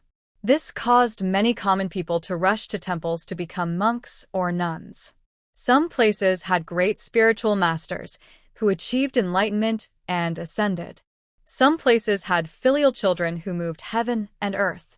Meanwhile, the common people are displaced and struggling to survive, while noble families indulge in luxury and entertainment. In chaotic times, how could there be no such stories? That old monk from Lingshan sent his disciples eastward to the land of the East, then further west to seek scriptures. He wants to spread his teachings along the way, proclaiming how profound his Western Buddhism is, haha. But his two disciples, reborn as humans, have no martial skills or magic. They are like weak scholars, each journeying to Lingshan to seek scriptures, but never reaching it. They either die from falls, hunger, bandits, or wild animals, or get eaten by monsters. Meng Xiao tells Ningyi this as a joke. She laughs softly, saying, "Venerable Dizong protects his own. Every time he dies, they arrange for him to be reborn immediately, ha ha ha. But what's the use? It's been 7 lifetimes now. Has the golden cicada been reborn 7 times? Time really flies. I almost forgot to mention the main matter. The Divine Lord, the 3rd Prince of the Dragon King of the West Sea, and the Princess of the Bihai Lake Dragon King are getting married. The old Dragon King personally sent an invitation to Jingji Ridge. Please, Your Excellency, attend the wedding. He has a big face, but what is his rank? Dare to invite you to the wedding, and he's not afraid of harming his son's life. Since Jingji Ridge and Bibo Pool are both inside the Jisai country, not far apart, Bibo Pool had previously sent gifts to Ningyi's family, but they never even saw the main gate. As for the West Sea Dragon King, well, I've known him for many years. Among the earliest forces to send gifts to Tianyu Mountain, the 4 Seas Dragon Kings are among them. But because of Gun's relationship, I mostly interacted with the South Sea Dragon King, and the other 3 are not very familiar. Originally, after receiving so many years of gifts, I still wanted to show some respect. Even if I didn't go personally, sending some presents was proper. However, Ningyi knows this marriage won't happen. Send a message back. Tell Manhwa to pick something from the storeroom as a gift for the West Sea. Say, I am in seclusion and can't come out. Divine Lord, the Overseer, and the Bamboo Steward want to serve Lord Lin Chi. They've asked me to consult with you too. All right, let them come. She and Tingting usually don't allow others to serve them closely. In the underworld, Ningyi has her own issues. She doesn't eat or drink much, doesn't even use her own space, feeling the environment is wrong. Usually, there's nothing for others to serve. So, only Hu Xiaomei has been following her around, doing errands and messages. Even Xiao Hong has returned to her water pavilion and no longer follows them to the river. Since Zhu Ji and Zhu Ji want to come, fine. It's good to keep Tingting company and pass the time. Divine Lord, the marriage of the West Sea Dragon King's 3rd prince didn't go well. During the wedding, he broke the Jade Emperor's gift, the luminous pearl. The old Dragon King, in a fit of justice, reported to heaven. The little prince was sentenced to death, but Guanyin pleaded for mercy, saving his life. He was sent to Ingqiu Gorge and must endure 300 whips from heavenly soldiers and generals every day. Zhu Ji and Zhu Ji brought the latest news. Hu Xiaomei listened but didn't understand fully. Is the West Sea Old Dragon King crazy? He just broke a luminous pearl? There's nothing else in the Dragon Palace. Isn't the luminous pearl just a rare thing? Can't they find a similar quality to fool the Jade Emperor? Why would he condemn his own son to death? If it's because he has many sons and doesn't care, or if that son isn't favored and the old Dragon King doesn't like him, Then why make such a big fuss over the marriage? Isn't he just embarrassing himself, see? Anyone with normal thinking would think the same. The actions of the Dragon King of the West Sea seem really foolish. What's so special about the Night Luminous Pearl? Is it more valuable than a son's life? Is the Jade Emperor's reward really that important? Are the Four Seas Dragon Kings so humble? Ningyi asked Hu Xiaomei, little sister, why do you think the Jade Emperor gave the third prince the Night Luminous Pearl? And why was the old Dragon King punished in front of Guanyin? Huh? Hu Xiaomei understood Ningyi's meaning. Are you saying everything was arranged by the Jade Emperor? Why would he do that? Ningyi looked at Tingting, who was playing chess alone. Seeing Ningyi watching, Tingting paused and smiled. I think the Jade Emperor received a warning from the Earth Mother and started to act. Ningyi laughed. I think I misunderstood the Buddha earlier. It's not arrogance. It seems they are all straightforward and rough in how they do things. Just then, the Earth Mother came over happily. Why do you think Guanyin is here? Isn't she representing the Tathagata to negotiate? The pilgrims failed 7 times, and they realized they must arrange protection for the monk Jin. Otherwise, he might never succeed. Without permission from heaven, they can't go west. Everyone understood what she meant, except Hu Xiaomei. Having experienced 3 lives among humans and only focusing on love, she hadn't dealt much with worldly affairs and still didn't quite understand. But if the Jade Emperor agrees so easily, isn't that too cheap? It's too easy to talk to him. What about his authority? Zhu Ji, who is gentle and kind, explained patiently, since it's a show, you have to put on a good front. The harder the journey, the more it proves sincerity. Going back and forth through hardships and spreading stories among the people along the way is more effective than just preaching. But how do we go through these hardships? Zhu Ji shook his head, not knowing the answer. Hu Xiaomei was very interested. Tianzuan, shall we go see the fun? It was still early, so why rush? During the fireworks festival in Yangzhou, I wonder how beautiful the Qianghua flowers really are to make the emperor build the Grand Canal, just to see the blossoms. Maybe we should go see for ourselves? Time passed quickly. Decades flew by. Ningyi found a new joy, planting mulberry trees along the banks of the Wangchuan River, with jade-green leaves and purple mulberries. The mulberry trees thrived in the underworld, growing strong and healthy. Ningyi planted them because the red spider lilies that Little Red had created grew too fast. In just a few years, they had covered both sides of the river of forgetfulness. She didn't like that single shade of red. She preferred a mix of colors. Even if it looked messy, it felt more pleasing to her eyes. After trying several kinds of seeds, the willow and mulberry trees grew the best. Since the willows were already planted, she moved on to the mulberries, almost as if competing with Little Red. The two of them were quite spirited, turning it into a cheerful contest. Time passed quickly, and soon it was the end of the Sui dynasty. Emperor Yang of Sui was known for his indulgence.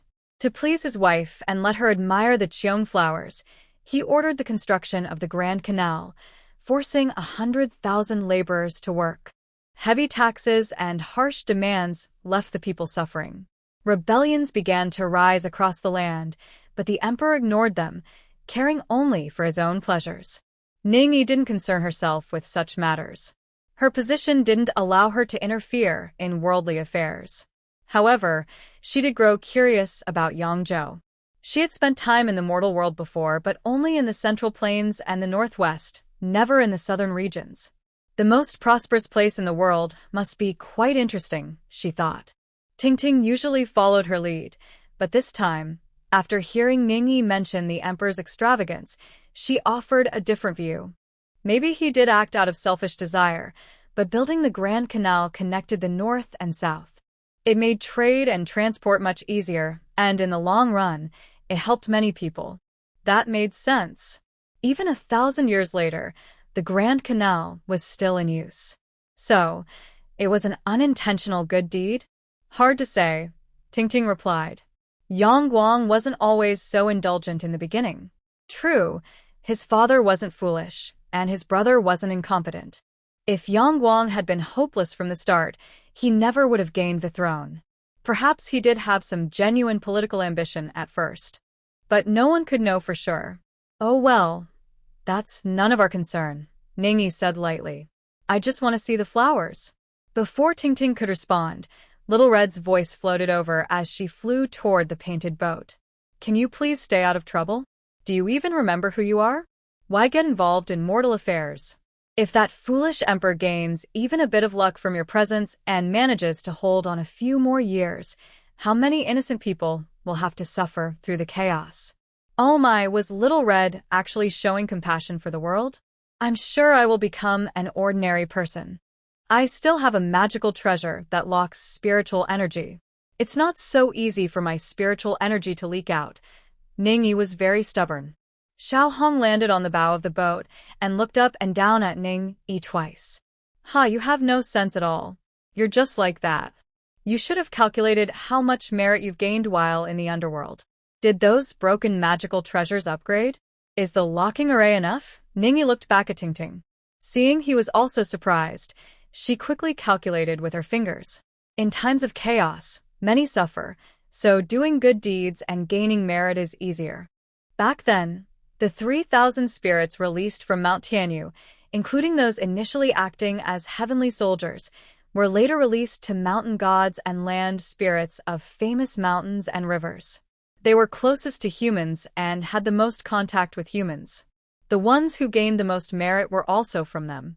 There were also the subordinates and disciples Ningyi recruited from various places, similar in status to Gun, who stayed in different regions as managers from the Panga lineage, collecting supplies and offerings daily.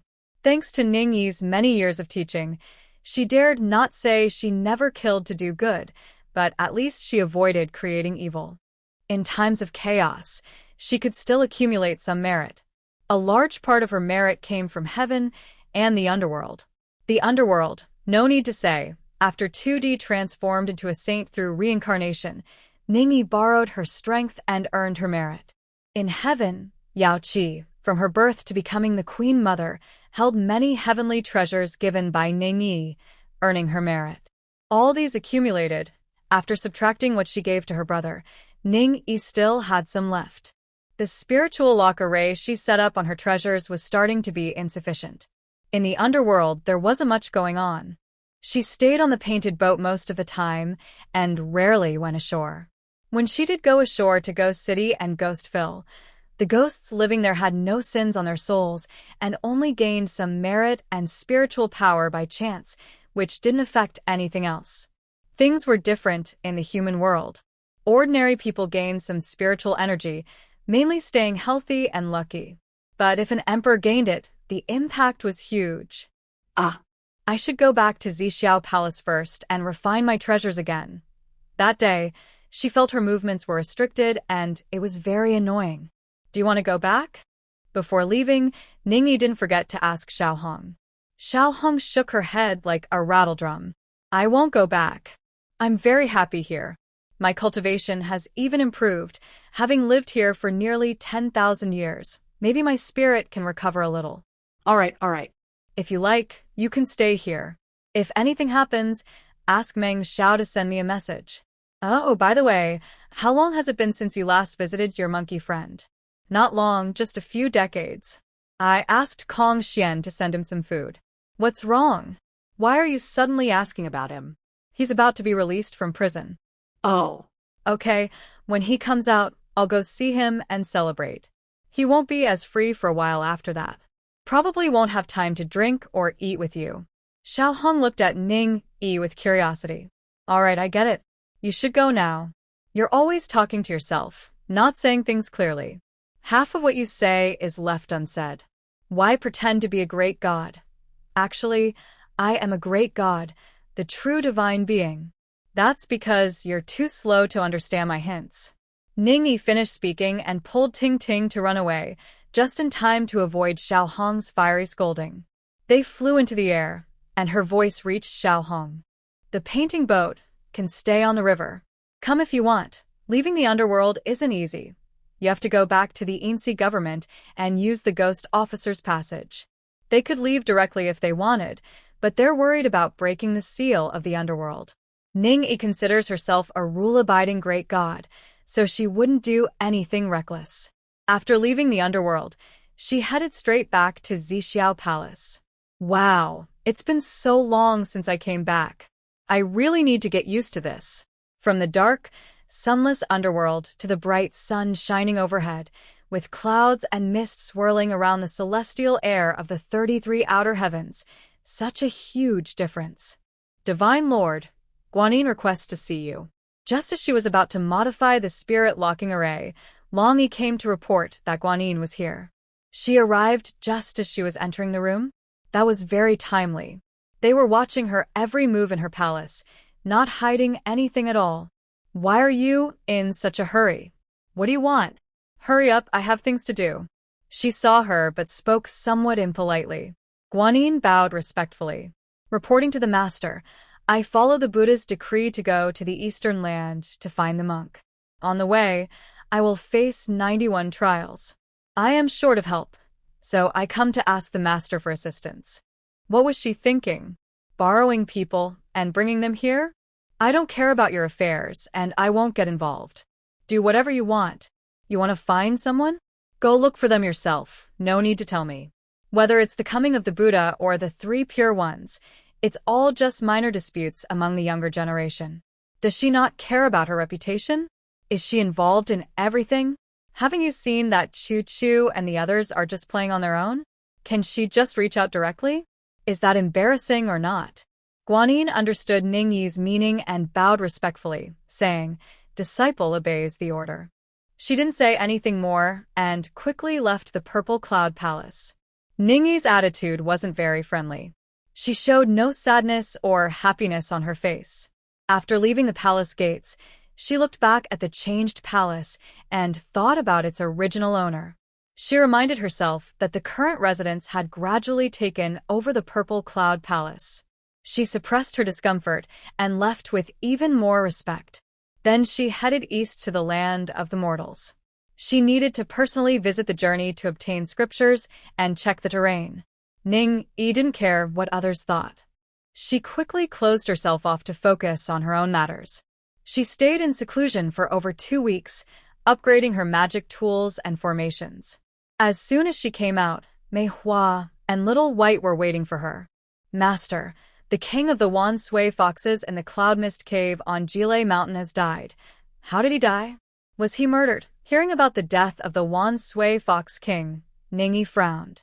Normally, the old Fox King had taken the wine she gave him, which extended his lifespan by about 800 years. He should have been fine. He had lived so long peacefully, so how could he suddenly die? It must have been an accident. Manhwa looked at Little White, who replied, "Master, after the old Fox King died, I went to pay respects and saw the body. It seems he was poisoned. His daughter, the Jade-Faced Princess, only knew how to cry and couldn't say much." According to the old fox steward of the Cloud Mist Cave, the old Fox King had previously obtained a longevity elixir from the Southern Extreme Immortal, and recently said he was worried the elixir would lose its effectiveness over time, so he wanted to take it sooner. We don't know if he was poisoned by the elixir. Poisoned by the elixir? The Southern Extreme Immortal was one of the few alchemists in the immortal realm with great skill, holding a high status. He was usually the main figure that gods and immortals relied on for good relations, especially for his pills. Go back and check again to see what he might have eaten that caused his death. Also, Manhwa, bring the jade-faced little fox to our place and find a courtyard to settle her. That old Fox King was good, but it's not good to leave his daughter lonely and without care. Protecting one's treasures can bring trouble. It's better to teach her more magic and martial arts, so she won't be bullied like a gold brick by children. The old Fox King is smart and capable, and Ning-yi really admires him. It's very comfortable to be friends with someone like him. So, when she lived in the Thorn Ridge, the old Fox King often came to visit, which made her feel proud. Manhwa and Erling obeyed orders and left. Ning-yi and Tingting tidied up briefly, then took Lomi down to their small courtyard in Thorn Ridge. Jade Face has met the Divine Lord. The little fox had already been taken in, and now lives next door with Hu Xiaomei. They are both from the fox tribe, and even claim to be distant relatives. Manhwa arranged it well, so no problem. Clearly, Jade Face's mood has improved a lot. Her talent is very poor. No matter how we teach her, she doesn't understand. We feed her well and give her good things, but she only increases her spiritual power, not her cultivation. She just doesn't practice. Hu Xiaomei privately complains to Ningyi that Princess Jade Face's poor talent and finds it hard to cultivate. Ningyi pats her and says, "Don't make fun of others. She's young and was born at a bad time. If her father wasn't rich and capable, it wouldn't be easy for her to transform. What do you expect? Be patient." Hu Xiaomei pouts. "Oh, so she will live with us in the future. What's the matter? Are we short of rice or vegetables? Do we miss her eating with us?" No, I was just asking. Your Majesty, I'm going back to my room. Later, I'll take her to Qingqiu for a walk." Hu Xiaomei runs off, afraid Ningyi will scold her.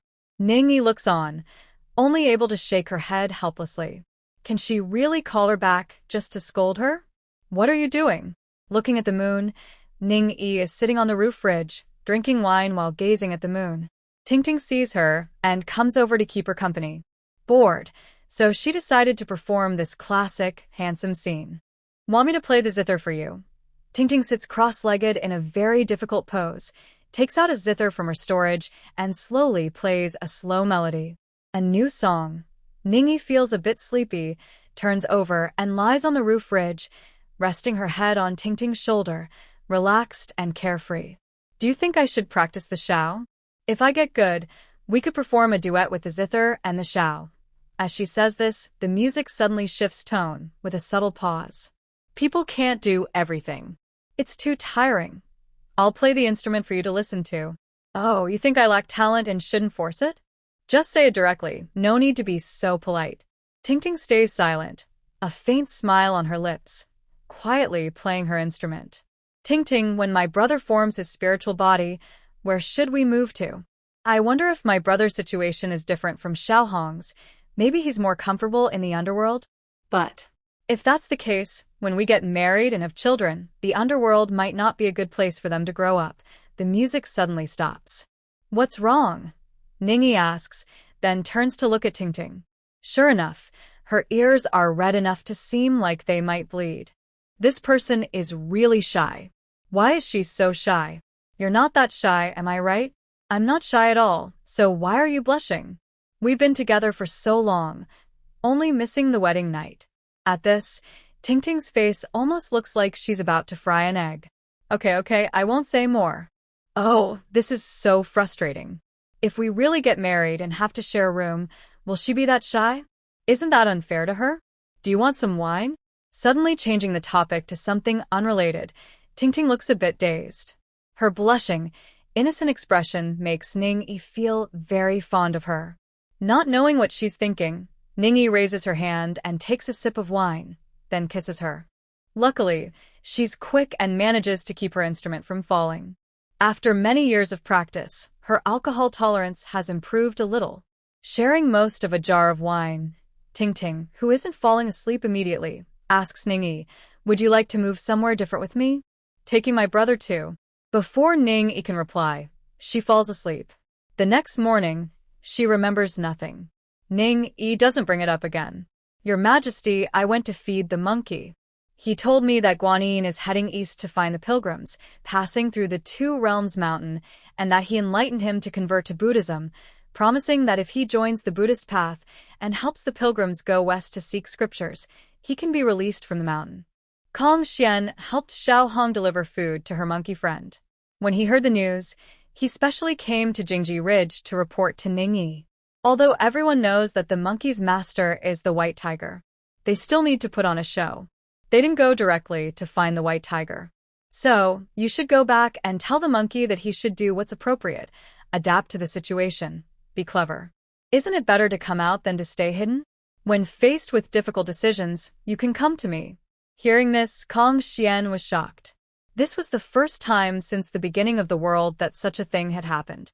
Who has such a big face that the Divine Lord would say, "If you're unsure, you can find her"? What kind of luck does this monkey have? What exactly makes people like him? How did he do it? He had 100,000 questions in his mind, but he kept a respectful face and bowed, replying, yes. After leaving, he didn't just stand there blankly. He immediately went to find the monkey and deliver the message. That would reveal that the Divine Lord had given instructions to the monkey. He wasn't that foolish. He first returned to the Peacock King Palace, found a courier office at the border city of Beijuluzhou, and transformed into a box of books, half a box of gold and jewelry. He hired the courier to deliver these to the general's residence in Chang'an. When the Tang King was conquering the world, the Nine Heavens mysterious maiden once descended to give rice to the Tang army. He also transformed himself to take Li Jing as a disciple, teaching him the knowledge he had when he was a general. In short, giving gifts had a proper reason. Then he sought help from the mountain god and land spirit, using their network to pass the message down to the foot of the Two-World Mountain, where farmers who had been delivering meals to the monkey for generations took the message token to him. The family delivering the meals was secretly hired by the White Tiger, hiding their identity and trusted. Sending a message like this was quite troublesome. Little sister, I heard that someone was enlightened by Guanyin and is going to seek enlightenment. Maybe in the future, she could even become a Buddhist goddess. Xiaobai was bored at home and too timid to go out. Ningyi asked her to visit the monkey in prison, clearly trying to reveal her identity and announce to the three realms that she had backing and support. But this kid refused to go, saying she didn't want to see the monkey. She also didn't want an identity, claiming it was too powerful and would make going out inconvenient. Ningyi was so angry, she almost fainted. What could she do? The journey to seek enlightenment was about to begin, and the news was chaotic and numerous. Ningyi asked her and Xiqing to organize and classify the information. Since she was in charge of this, Xiaobai kept heading toward Baizhe and never looked back. Every day, she acted like a gossip girl.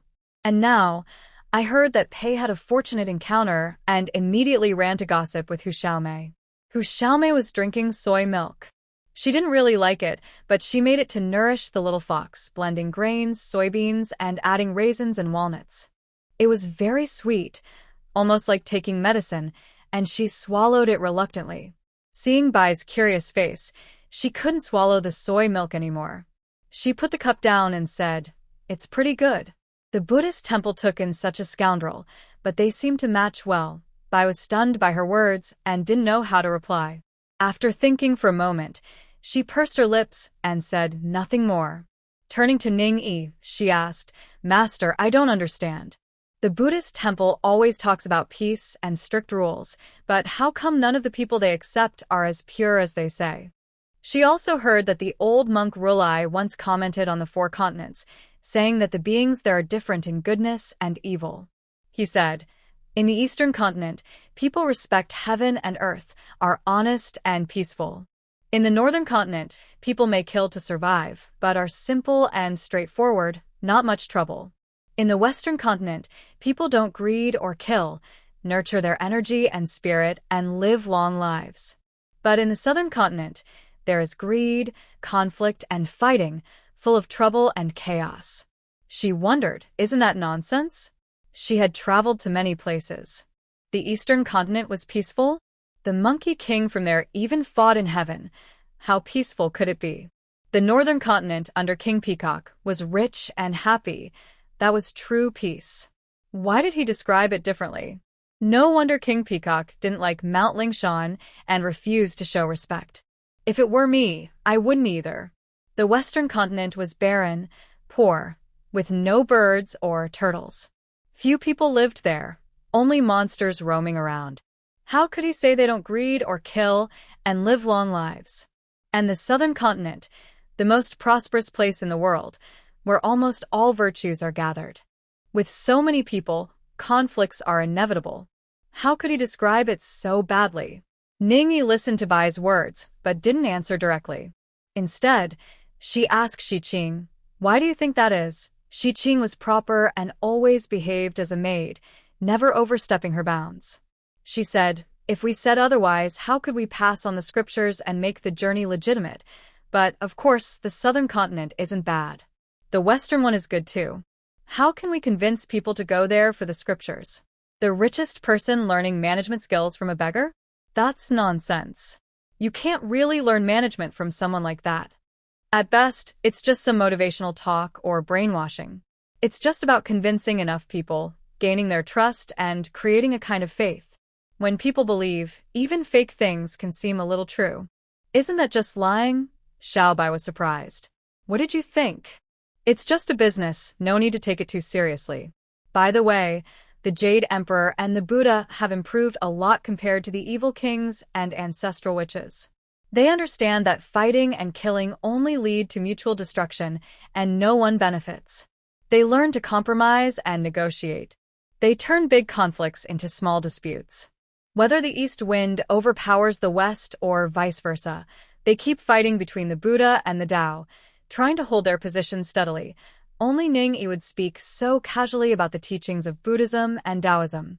After hearing this, Xiaobai thought for a moment, then suddenly looked defeated, with a face full of boredom. It's boring. How could it be boring? Because it's interesting. You fight and compete. If you stop seeing things from the perspective of a know-it-all, and remember the spirit you had when you swore brotherhood with the monkey and played the Great Sea King, it would be more fun. Maybe I should forget it. I was too arrogant back then, made a lot of enemies, and I'm afraid of retribution. I'd rather stay at home and keep company with my master. I like being with my master, still so timid, still so flattering. If she were just a cat, with this timid and affectionate look, Ningyi would probably pet her head and scratch her chin happily. But unfortunately, she's a snake. No matter how beautiful, she can't be petted. Let's get a cat. Ningyi, used to doing whatever she wanted, mentioned to Tingting, should we get a cat? Having only a snake as a pet felt a bit poor. I want to name the cat Tingting. Do you remember? When you first came to my house, I thought you were a girl, so I named you Tingting, hoping you'd transform soon and serve me as a maid. Hearing this, Tingting, who initially didn't mind having a cat, immediately shook her head. I don't like cats. She didn't like anything that might be called Tingting. Huh? You don't like cats? Okay then. Let's not get one. Seeing her so happily give up the idea, Tingting was very pleased. A smile couldn't be contained. Thinking about how much Ning Yi had sacrificed for her, she felt she should give something in return. Don't you want to go to Yangzhou? Want me to go with you? Yes, I do. Shall we take a boat? The one that goes along the big canal, the one that took so much effort to build. What do you think? Tingting, are you obsessed with that canal? Okay, wait a few days. I'll make a boat. Yes, a 3-story one. The first floor for fun, the second for sleeping, and the third for sightseeing. I have lots of good wood, nanmu, sandalwood, silver fir, red pine, everything. Do you want it? All the wood was stored away when they first met him and Xiao Hong in the wilderness. Tingting saw Ning Yi mention the boat and immediately got excited, starting to plan, forgetting about the cat. She was happy to help. Nanmu is good. It smells nice. Do you have any other requests? Requests? Let me think. Ning Yi seriously considered it. How about we go to Chang'an? It's very lively now. We can see what's popular. Meng Xiao always keeps up with trends, changing inns and decorations. We can't fall behind. They decided to leave immediately, bringing Long Yi and Manhwa, who were good at talking to people. They were very helpful when going out. Soon, they arrived in Chang'an. They found a simple, peaceful family in Pinkong Lane, renting a small courtyard from them. It's near the East Market on the east side, close to the Imperial City in the southwest corner, not far from Zhuke Street. It's a quiet place in the busy city. It's also a place where you can see the bustling scene. Every day, they strolled through the markets, wandered Zhuke Street, and watched the crowds coming and going from the Imperial City. It was quite interesting. Besides food, everything else was fine, though the taste was not very good. The famous delicacies were very different from Ningyi's old eating habits. Mainly grains, fruits, and vegetables, just a few types. They had pots, but no stir-fry dishes or iron woks. In restaurants and inns, cooking utensils like cauldrons and steaming pots were common. The food in Tang Dynasty was hard to enjoy. Long Yi, go find a blacksmith and make a few iron pots according to this drawing. Also, find a bricklayer to build a stove in the courtyard.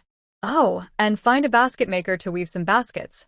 Manhwa, take some money and go talk to the landlord. Tell them we want to dig and build a fire in the courtyard. Find out what procedures are needed and handle the paperwork. While passing by, I also went to the market to buy some bowls, plates, jars, and other kitchen items. You can choose what to buy. Long Yi didn't understand. If her master wanted something, she didn't need to do it herself. With a simple spell, she could easily make it. Why bother? Go ahead. You'll understand later. My lady, please accept my respects. Mother asked me to ask if your family needs firewood. The iron pot was ready and the stove was built. Xiang, the young daughter of the landlord's family, about 8 or 9 years old, ran over to ask if they needed firewood. Yes, we do. Does your family have leftover firewood you want to sell? Ningyi crouched down, gently tapped the little girl's chubby face twice with her index finger. The face was soft and elastic, adorable beyond words. My family doesn't have much firewood. Mother wants to help send some, but Uncle Nyo, who brings the firewood, asked, this is a kind family, and helping others has become a habit. All right. Please tell your mother that Uncle Nyo can also bring firewood to my house. I need 2 bundles every day. After speaking, she got up, took a plate from the stove, and poured out some pig fat to make lard. She handed the greasy residue to Xiang. Eat this, Xiang. Xiang happily hugged the tray and skipped back home. Soon after, the landlord's wife, Aunt Zheng, brought over a basket of eggplants. These were just picked from the field. Not worth much, but I want to add some vegetables to your family. This was a gift in return for the lard residue. What is my lady doing? It smells so good. Ningyi poured the eggplants into her own vegetable basket and chatted with Aunt Zheng. I'm frying the lard residue. I was about to make steamed buns filled with lard and vegetable stuffing. The eggplants Aunt Zheng brought are perfect. I can add some minced meat and stir-fry it with the eggplants. Stir-fry? Aunt Zheng was hearing this term for the first time. She instinctively knew it was a cooking method but had never heard of it before. Yes. It's a local way of cooking from my hometown, simple and quick. The iron pot I just got finally works. I used to find it hard to get used to eating at the restaurant in the East Market. Since she mentioned it was a local method, Aunt Zheng didn't ask further. It's a secret technique from someone else's family, after all. After exchanging a few words, she left. Ningyi asked her to buy more firewood again. But when the dishes were ready, Ningyi still asked Long Yi to deliver a plate of minced meat with eggplant and 10 steamed buns to her master. For the next half-month, the smell of cooking from her yard wafted 2 miles away. Everyone knew that Zheng's tenant was good at cooking, and the food smelled wonderful. Since Xiang was just a child, she couldn't resist smelling the delicious aroma all the time. Plus, every time she secretly went to the front yard to see what tasty dishes Lin's wife was making, she would get caught and be given a little taste. Over time, she became quite familiar with it. Madam, can you teach me how to cook? Although Zheng's family was well off, her daughter didn't go to school, so she didn't know the rules about sharing family secrets or the proper way to learn a craft. Ningyi didn't mind at all. She had been teaching the girl for a while just to pass on her cooking skills. Sure, you help me light the fire and I'll teach you how to cook. Yes. After 3 days of learning, Zheng's family head knew about it and specially went to the East Market to buy a pig's head and some other gifts to formally become her apprentice. From then on, Xiang became the little helper in the front yard. Ningyi would ask her to run errands whenever she needed help, treating her like family. The little girl was clever and serious about learning. Ningyi also secretly used her spiritual plants to strengthen her body. Xiang was strong and could swing a big iron spoon and chop vegetables quickly. Master, what is this? After 2 months of learning from Ningyi, Xiang finally entered her room for the first time. She saw the chili peppers growing in a flower pot on the windowsill, something she had never seen before, and she was curious. There were about a dozen pots of chili peppers on the windowsill, some already turning red. These are chili peppers, a seasoning from my hometown. I find it hard to get used to the flavors and the great tang, but with this, it tastes better. Are they delicious? Very delicious, especially tasty. Wow, how do you eat them? Do you also stir-fry? Master, teach me. All right, pick a few, and today at noon I'll make chili stir-fried pork for you. Life at your home is so good. We get to eat meat every meal. What does your master do for a living? You make so much money. The girl called Tingting her master. Disguised as a traveling merchant, Ning-yi and Tingting appeared as a married couple. Your master makes spices and sells fragrant oils and powders. Yes, Tingting's identity in Chang'an was that of a spice merchant. When going out to the East Market, I look for the Fat Rouge shop to sell goods. If I want to travel secretly, I should do it thoroughly, making sure my income and expenses have a clear source. The Tang people keep good records of their households. Ning-yi doesn't want to waste her magic on trivial matters. Besides, if everything is solved with magic, where is the fun of experiencing real life? Ting-ting also enjoys this simple life of farming and weaving. They are like an ordinary couple, working hard to earn money for clothes and jewelry, dressing up beautifully. It's very nice. Oh no, this chili is too strong. It's stinging my eyes.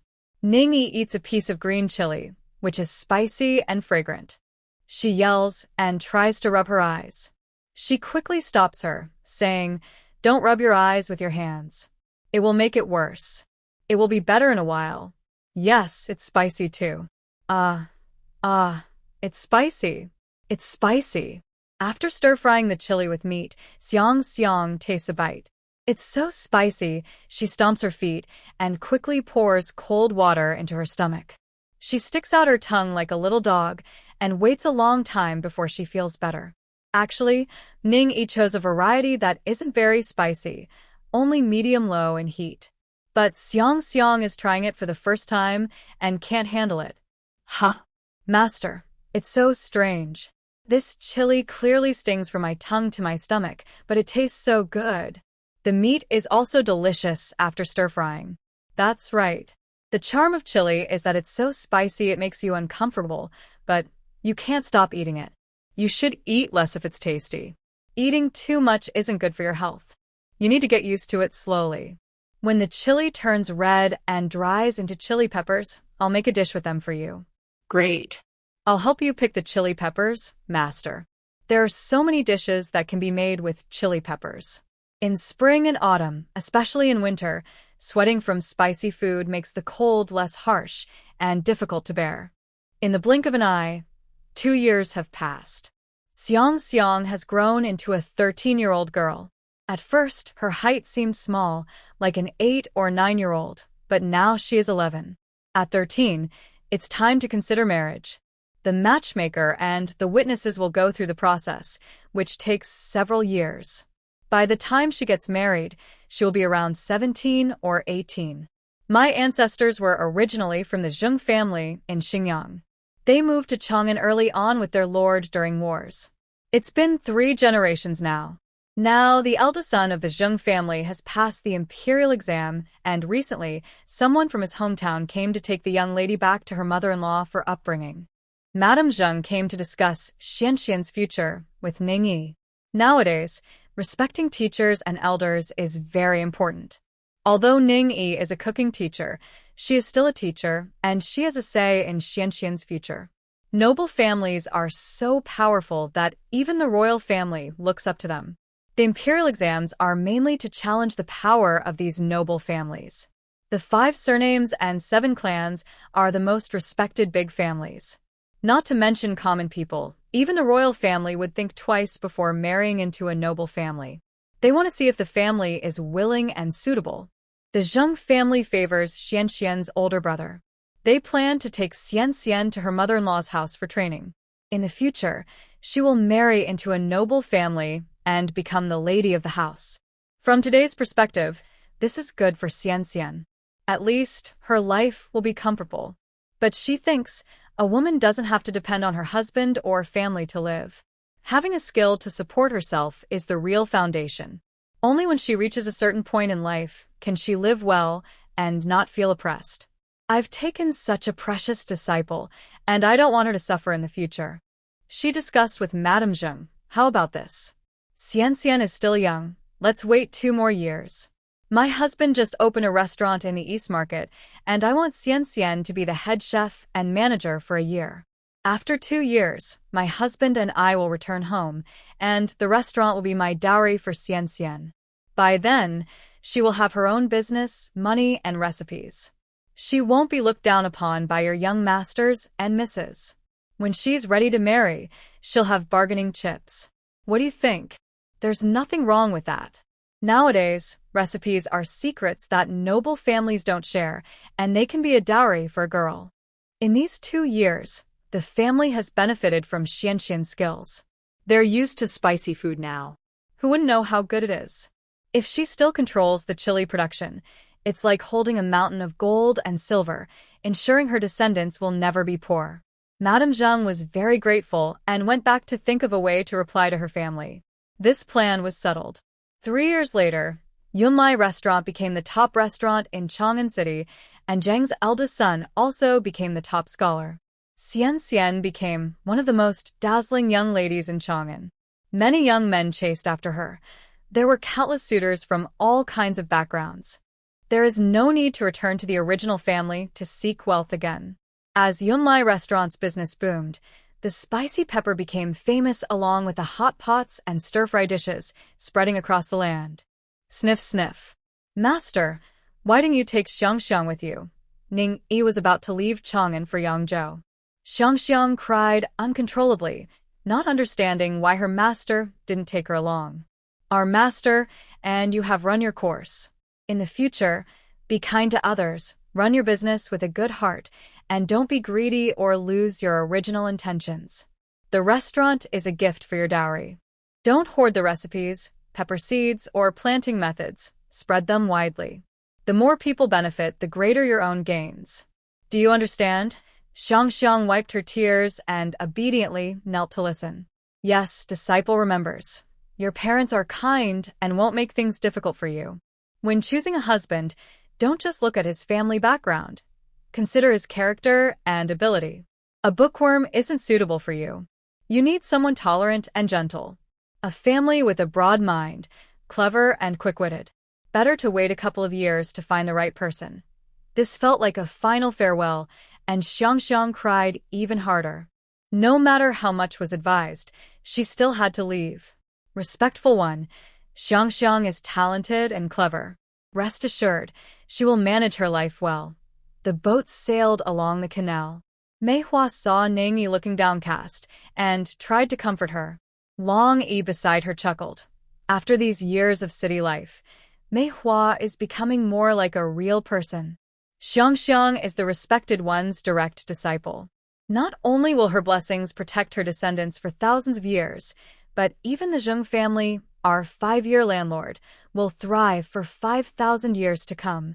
Indeed, over the next 500 years, the Zheng family produced top scholars generation after generation, a family of scholars that remained prosperous and noble.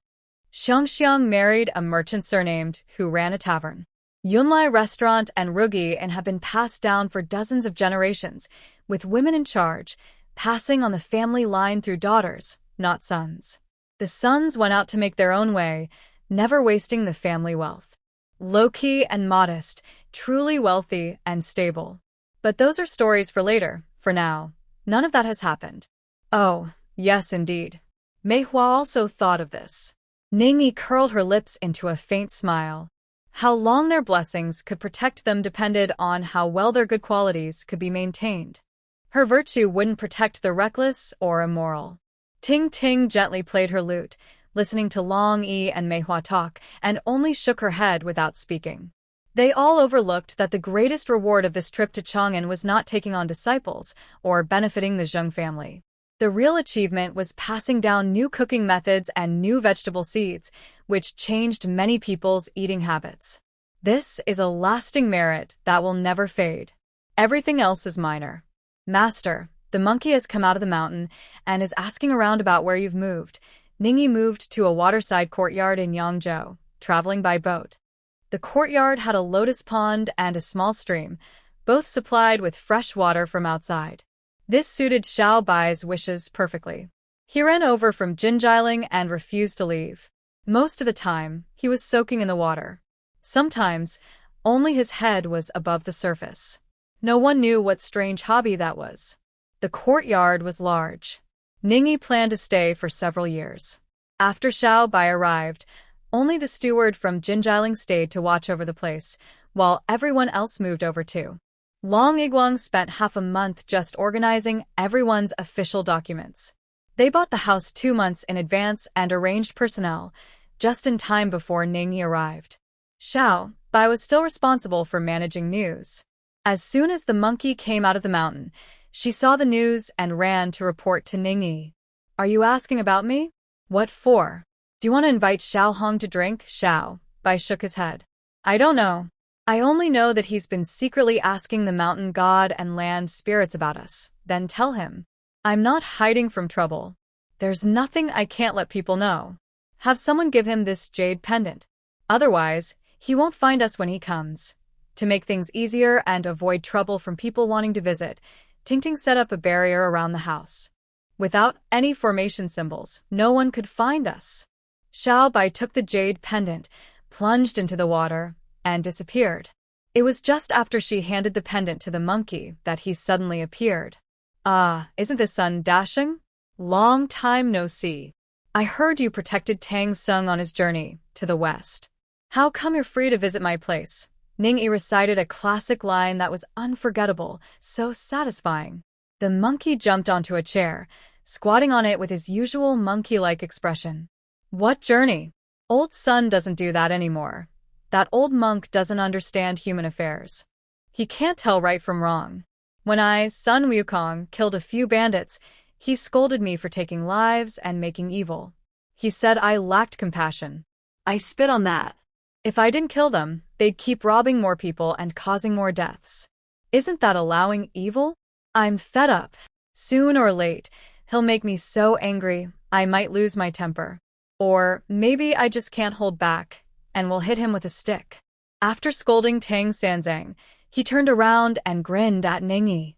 Master, how about I stay and guard the gate for you? Before Ningyi could answer, he asked Ting Ting, Venerable Master, do you need a horse groom? I'm very good at feeding horses. Haha, my family doesn't need someone like you. Didn't you promise Guanyin that you'd protect Tang Sanzang? If you break your promise, aren't you afraid the Buddha will push you down the mountain again? Monkey isn't afraid. He can push me once, but I can let him try again.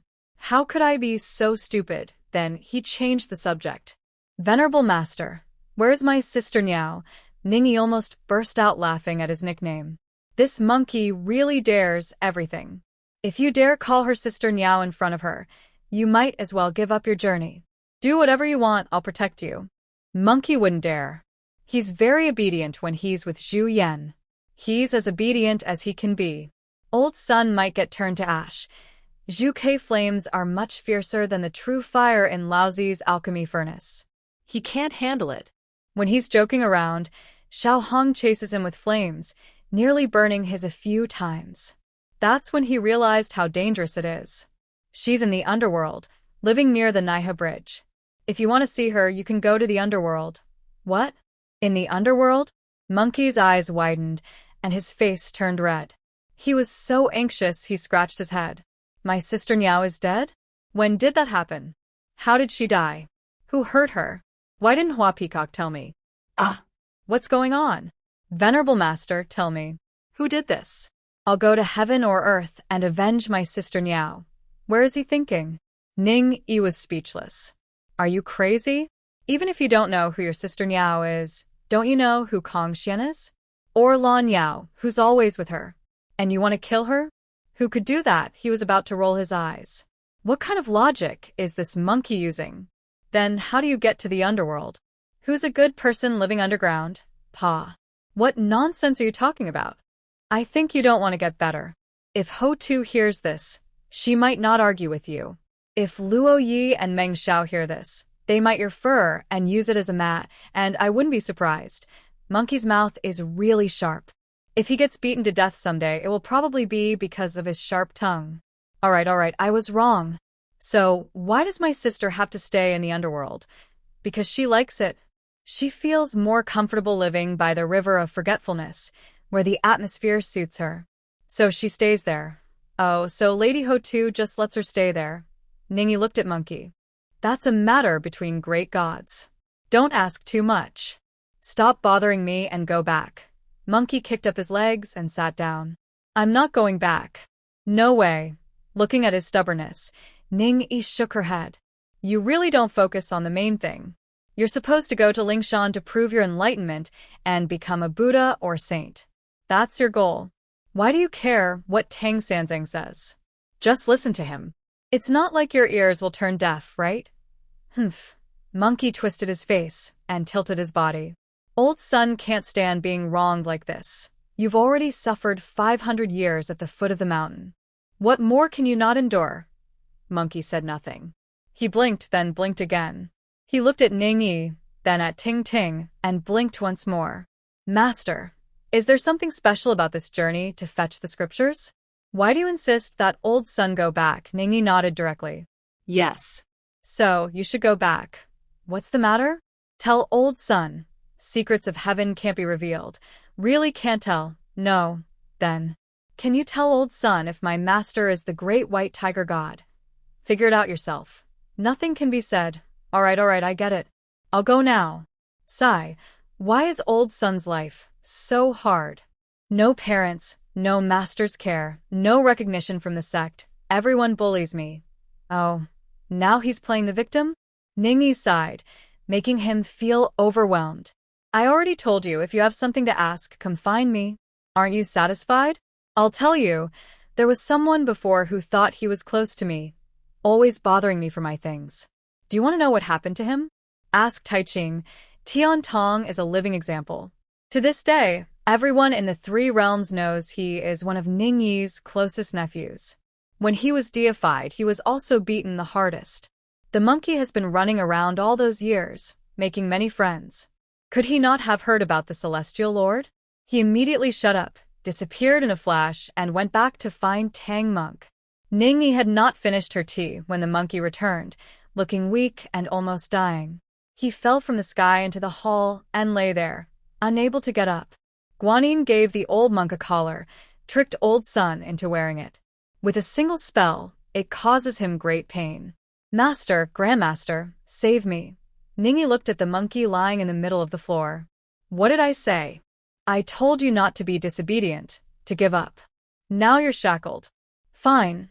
This time you'll serve your punishment outside the mountain. Not at Lingshan, so your sentence isn't over yet. See if you still act proud. The monkey had no strength to speak. He lay there, hummed, and turned over to pretend to be dead. Ningyi waved her sleeve, easing his pain. I'll give you a talisman. Next time Tang Monk recites a spell, just pinch the talisman. It won't hurt so much. The monkey rolled over and took the talisman. Master, can I have a spell that doesn't hurt? That won't do. It must hurt a little. Can you pretend? Hearing this, the monkey understood. Alright, I got it. I'm going back now. This spell must be obtained. Neither the master nor the grandmaster spoke, and the elder was cold and reserved, refusing to say anything. Master. The monkey and Tang Monk crossed the Eagle Sara ravine and captured the third prince of the Western Sea Dragon King, Little White Dragon.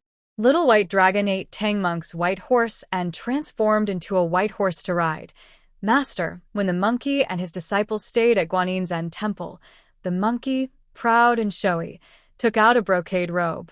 The old abbot, Elder Jinchi, was suspicious and almost set him on fire. Why are all the monks in that temple so greedy? Does Guanyin know or not? What kind of place is their Buddhist school? Master, the old monk's robe was stolen by the black bear spirit. The monkey asked Guanyin for help to subdue the black bear spirit, but Guanyin wanted to take the bear back to guard the temple. I feel something's wrong. The black bear spirit is a friend of Elder Jinchi, so they must have some connection. Is Guanyin always supported by him? Is that why she keeps him alive? Master, the monkey and his disciples passed by Gaolao village and captured Zhu Beiji, making him their second disciple. Oh my, that pig is really impressive. It has become quite clever and even managed to marry Miss Cui Lan from the Gao family. This stubborn pig is beyond changing. It's lazy and greedy, and very fond of mischief. The disciple who took it in is truly remarkable. Master, news from the mountain gods and land spirits across the regions says that eating Tang Sanzang's meat can grant eternal life. Many monsters believe this and are planning to eat the old monk. Master, does eating Tang Sanzang's meat really make you live forever? Wouldn't the Buddhist monks have already eaten him to the bones if that were true? Maybe it's just a myth. Haha. Master, some fools really believe that eating Tang Sanzang's meat can make you live forever. The monsters under the Yellow Wind Monster at Yellow Wind Ridge are planning to eat him, tricking the Yellow Wind Monster into a trap. Haha. Master, the Yellow Wind Monster has been taken to Lingshan by Bodhisattva Lingji. The people at Lingshan are quite open-minded. They accept all kinds of offerings. Anyone with some skill doesn't get away easily. It's quite troublesome. Master, today the young master went out to a poetry gathering and was pelted with melons and fruits. He collected several big baskets. There was also a lady who wrote love poems for him. Ningyi raised her hand to stop Xiao Bai from rambling. What did you just say? Someone threw melons and fruits at Tingting? And someone wrote love poems for her? She and Tingting aren't inseparable. She always respects men's personal space. Plus, Tingting likes arts like music, chess, calligraphy, and painting. Ningyi isn't very interested in those, so they don't have much in common. Yangzhou is prosperous, with many scholars and talented people. They often go on spring outings, boat trips, poetry and flower festivals, banquets, and other lively events. Tingting sometimes goes to watch or join in. She didn't realize she might have caused trouble. Xiao Bai saw Ningyi's expression and knew that the master didn't realize how popular the master was outside. Oh no, did she say something she shouldn't? Suddenly, Xiao Bai dove into the water and, before leaving, said, I only heard about it from others, I don't know for sure. Master, I need to go to Westlake for a few days with Shiqing. She ran off quickly, frightened. Ningyi took note of this. Lan, go to the market and buy some fresh fruits, vegetables, fish, shrimp, and meat. Tonight, I'll cook. Let's try some Huayang dishes, steamed lion's head, squirrel-shaped mandarin fish, drunken crab, 3-cup duck. Go now. These dishes take time to prepare. Lan nodded and went to get everything ready. Ningyi then ordered another servant. Go see which fabric shops have good cloth, and buy 30 or 50 bolts. Buy clothes in the bright colors your master usually wears. Then instruct Manhwa, find the fashionable clothes we noted before, and make a few more for your master to wear when going out. Oh, and later, go back to the Heavenly Palace and visit the Jade Pool. Get some fabric from there. I saw some dresses worn by princesses and ladies in Chang'an that look nice. Make a few for me too. Since summer is coming, use light silk for a cool feel. Everyone around her for many years could tell Ningyi was upset. Her anger was clear. Juji received the message and didn't go out to buy fabric right away. Instead, he quickly went to the back garden to report to his master. The Divine Lord was angry, probably because he knew someone outside was writing love poems for his master. Manhwa saw Juji go to the back garden and didn't bother to rush after him. Instead, she took a picture album of clothing styles and leisurely helped Ningyi choose designs. Her master hadn't come yet, but Long Yi entered first. She immediately put away the album and hurriedly stepped back as if escaping. Behind her, it looked like a wolf was chasing her, which made Long Yi stare in surprise. What's going on? She looked up and saw her superior's calm face, without joy or sorrow. Her heart skipped a beat. Something was wrong. Whenever a big problem was about to happen, and someone was about to get into trouble, her superior always looked like this. Your Excellency, Bai Kong sent word that there's a skeleton monster at White Tiger Ridge. He finds it strange and isn't sure if it's real. He wants Blue Yao to go and check if it's an old friend from the Zhuke clan. Since being forcibly recognized as the Buddha mother by the shameless Ling Shan, Lan Yao felt very embarrassed. She had mostly stayed in the small chaos pearl world and hadn't come out much, not even to follow Xiao Hong. Bai Kang's little tiger, though a bit silly and honest, wasn't truly foolish. He specifically asked Lan Yao to go, and he was at least 80% sure. It was probably an old acquaintance from before Xiao Hong's resurrection, someone from the phoenix nest in the far south, someone even Kong Xian didn't know. He called Lan Yao out of the Chaos Pearl and asked, "Can you go and check?" Lan Yao was curious too. If it was an old friend from her clan, she had to go. She immediately agreed. Yes. I'll go now. With a flash, she disappeared. Long Yi bowed to say goodbye. Your subordinate takes leave. Ning Yi stopped him. Wait a moment. Long Yi's heart skipped a beat, wondering if he had done something wrong recently. Your Excellency, do you have any instructions? No special instructions, I just heard that Lin Shi is outside, and quite popular. Someone throws fruits and writes love poems? You often go out with him. Do you know about this? Long Yi didn't lift his head and remained very calm. I know. You know but didn't tell me? Why didn't you tell me? Long Yi looked up in surprise. But Those fruits were all given to beggars. The women who gathered around were frozen and didn't dare to come forward. What's there to say? What does frozen mean? It means frozen. Lord Lin Shi is very aloof, as you know. Anyone who gets close to him, even a glance, could be turned to ice. Really? Turned into ice? What about the love poems? They use them to make friends through writing. The great master always writes many poems for you, and also draws many pictures. Didn't he bring them back to you? What? Are those love poems? She didn't look closely. Oh no, this is awkward. Ning Yi coughed twice and waved his hand. It's nothing. I just wanted to ask if you all are comfortable outside. Since you're having fun, tomorrow I'll cook some good food, bring fine wine, and we can host a boatside poetry gathering. We can exchange ideas. Go ahead and do your work. Long Yi left the room in a daze. He just happened to pass by Lin Shi on the way out. He told Lin Shi about the plan to host a poetry gathering, then went to busy himself. He had no idea why his master was so cold and distant yet so warm and emotional. He liked the traditional arts, music, chess, calligraphy, painting, but he rarely saw people, listened to stories, enjoyed scenery, or visited markets. Where was the poetry and romance to be found? No master was ever at home, hoarding their skills and creating timeless classics in solitude. Then Ting suddenly said, I don't mind if the woman is the one working outside and the man stays at home. What kind of words are those? You're not really the one managing the household.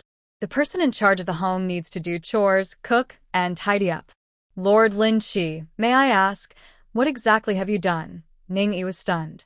How could he be so bold as to say that? Ting seriously considered it.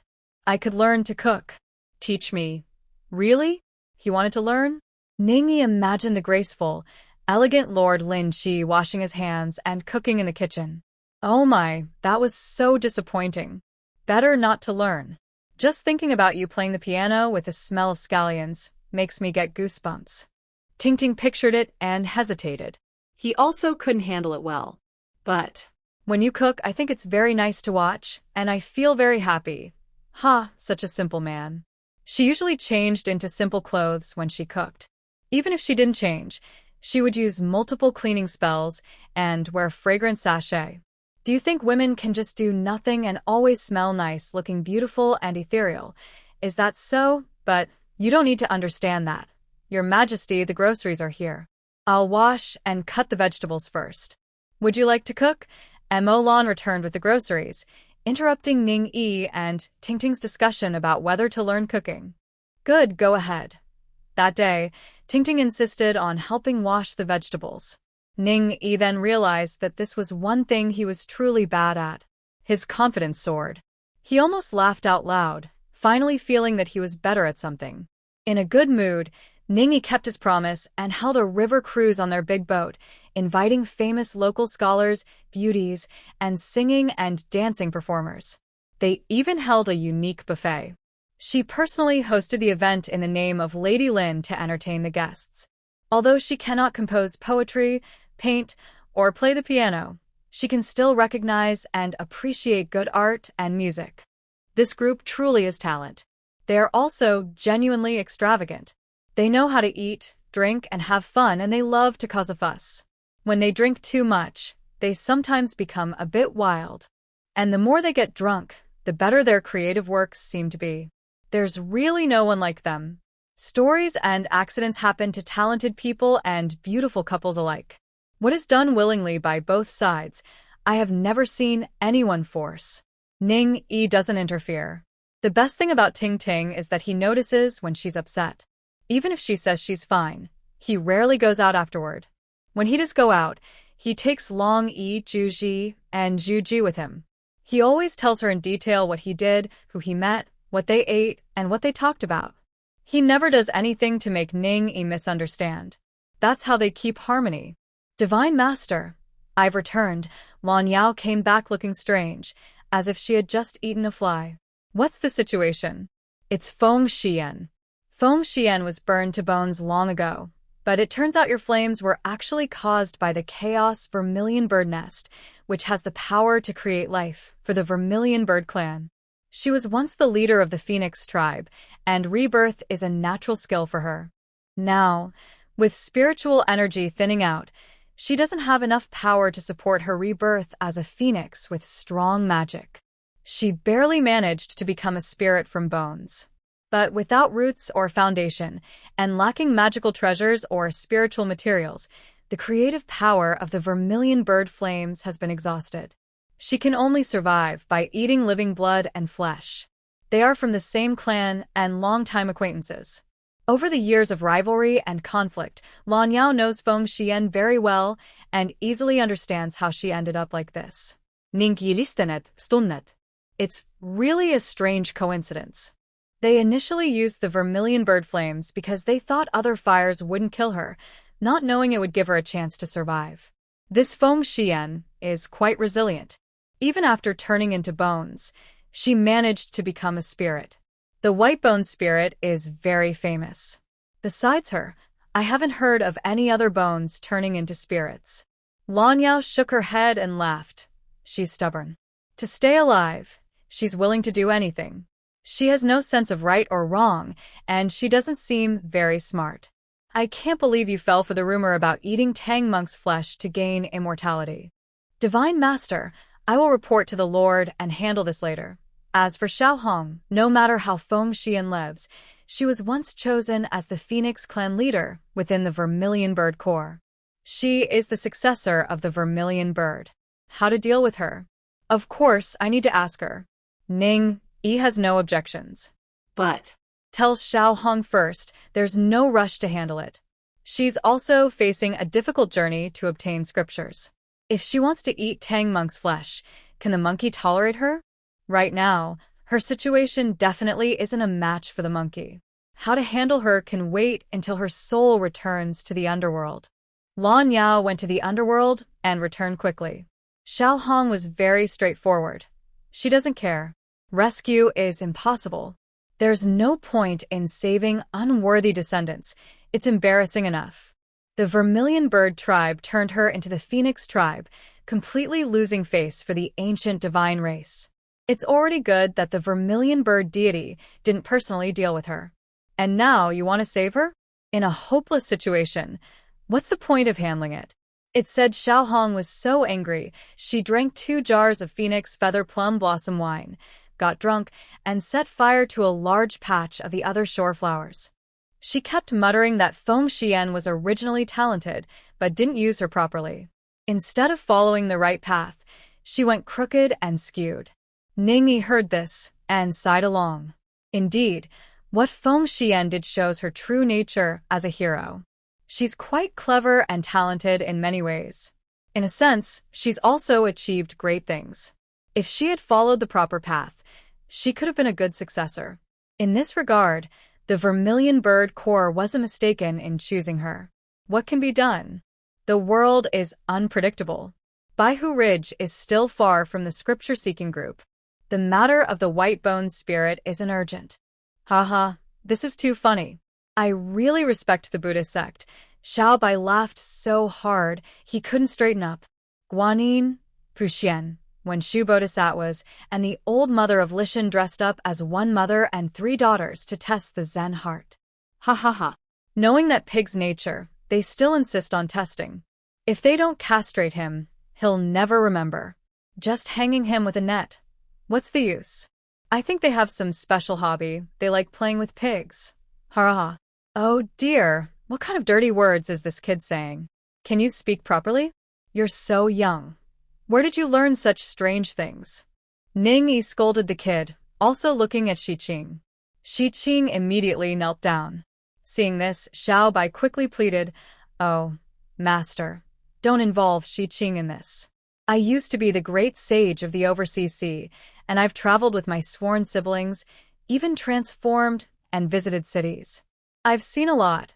Ningyi rolled her eyes at her, feeling a sense of helplessness like a mother. It's like a child sneaking out to play, and the parents think their innocent, pure little one is harmless. But she knows everything behind their back. She's experienced it all. All right, get up. From now on, speak nicely to me. Don't act like a rogue. You're too wild. I won't judge the Buddhist ways, and the old mother of Mount Lishan is good. Don't ruin her reputation. Mainly, the old mother of Mount Lishan has a good relationship with the Jade Pool. Ningyi, in her past life, knew many famous female generals, Zhong Huiyan, Fan Lihua, Mu Guiying, and even the White Lady. She considers them her disciples. She has a very positive view of her. Thanks to the connection with Jade Pool, her relationship with the old mother of Mount Lishan is okay. Just acquaintances she meets regularly. Ningyi speaks very highly of this female immortal. She is truly dedicated to self-cultivation, peaceful and uncompetitive. She teaches her female disciples with sincerity and skill. So, Ningyi doesn't like Xiao by tarnishing the reputation of the old mother of Mount Lishan. Master, actually, I wanted to say that the Buddhist monks have no shame. They lowered themselves to become daughters and recognized the old mother of Mount Lishan as their mother. Xiao Bai knew she had said the wrong thing and upset Ningyi, so she quickly came up with another excuse. Ningyi pretended not to notice her deliberate change of subject and continued, "It's not really lowering themselves, they are just juniors." Since this matter had just passed, Xiao Bai hadn't dared to show herself for several days. She was worried that the pilgrimage group might arrive at Wuzhuang Temple. Xiao Luer and Xiao Luer had returned first. "Master, we've discovered something incredible. The cause of death of the old Fox King might have been found. Big sister, we found out that the Southern Extreme Immortal One's longevity grass has a problem." Xiao Luer told Ningyi about their big discovery with Xiao Luer. The Southern Extreme Immortal Wang's status partly comes from the large red date in his cave, which is a spiritual root similar to the ginseng fruit, though of much lower quality. It's not as good as the ginseng fruit, but still considered a top-grade spiritual root. It is just a jujube tree, which produces only a limited amount of fruit, some of which must be offered to the Jade Emperor. Additionally, some are given to the 3 pure ones, and the rest are for his own use. There are very few left, but in heaven, on earth, and underground, many beings seek the long-life grass that grows on his head.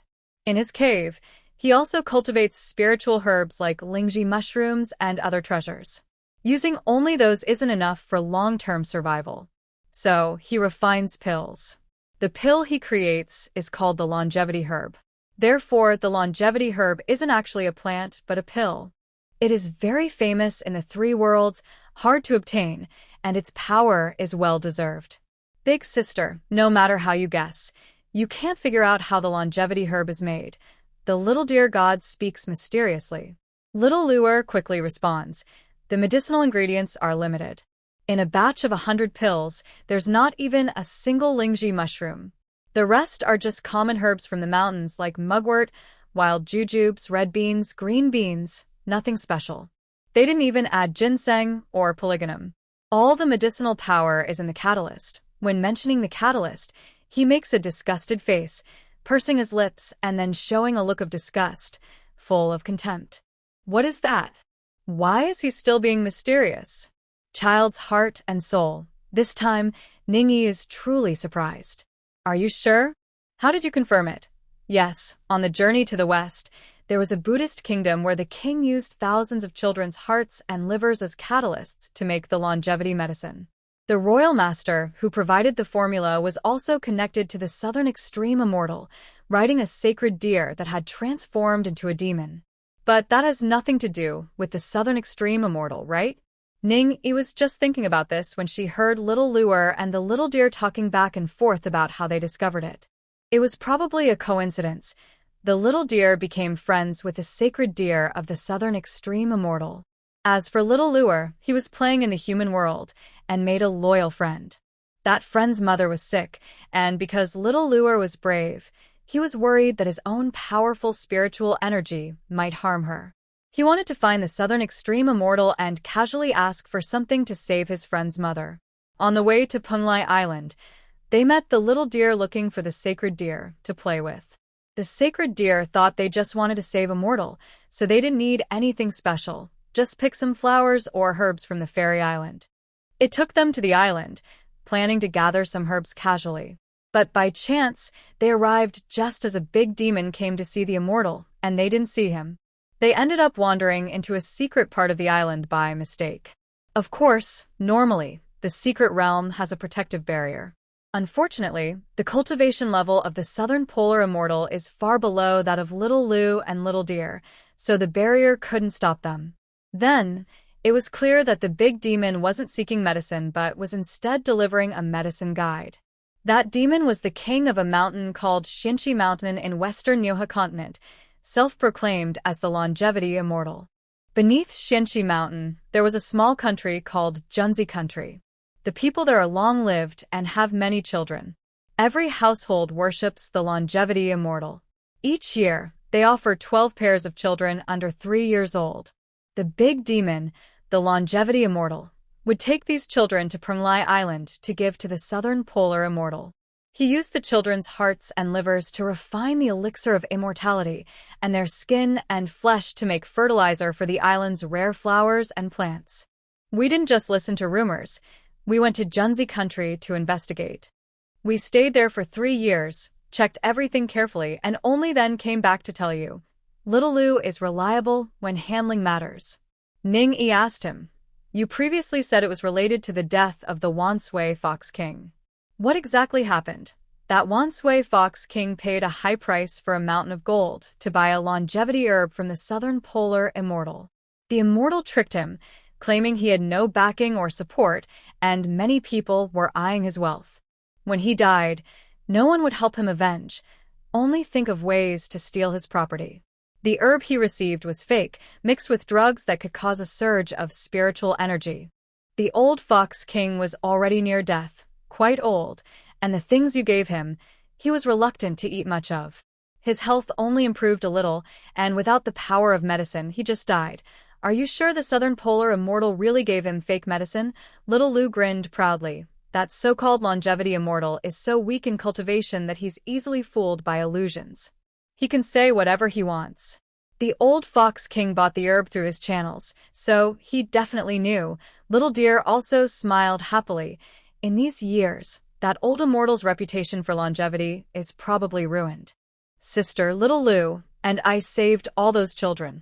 We turned the chickens and ducks we bought into little kids to fool those fools, hee. Where are those children now? Could it be that they were sent back to their parents? That would expose the truth. That worthless Junzi Country, for their own longevity, sells children to exchange for longer life. They just make some herbal pills from mountain herbs to extend their lives by 20 or 30 years, and they can sell anything. They dare not send the children back. We have sent all the children to Beiju continent. The weather there is cold and harsh, with fewer people and fewer children are born. Everyone likes children.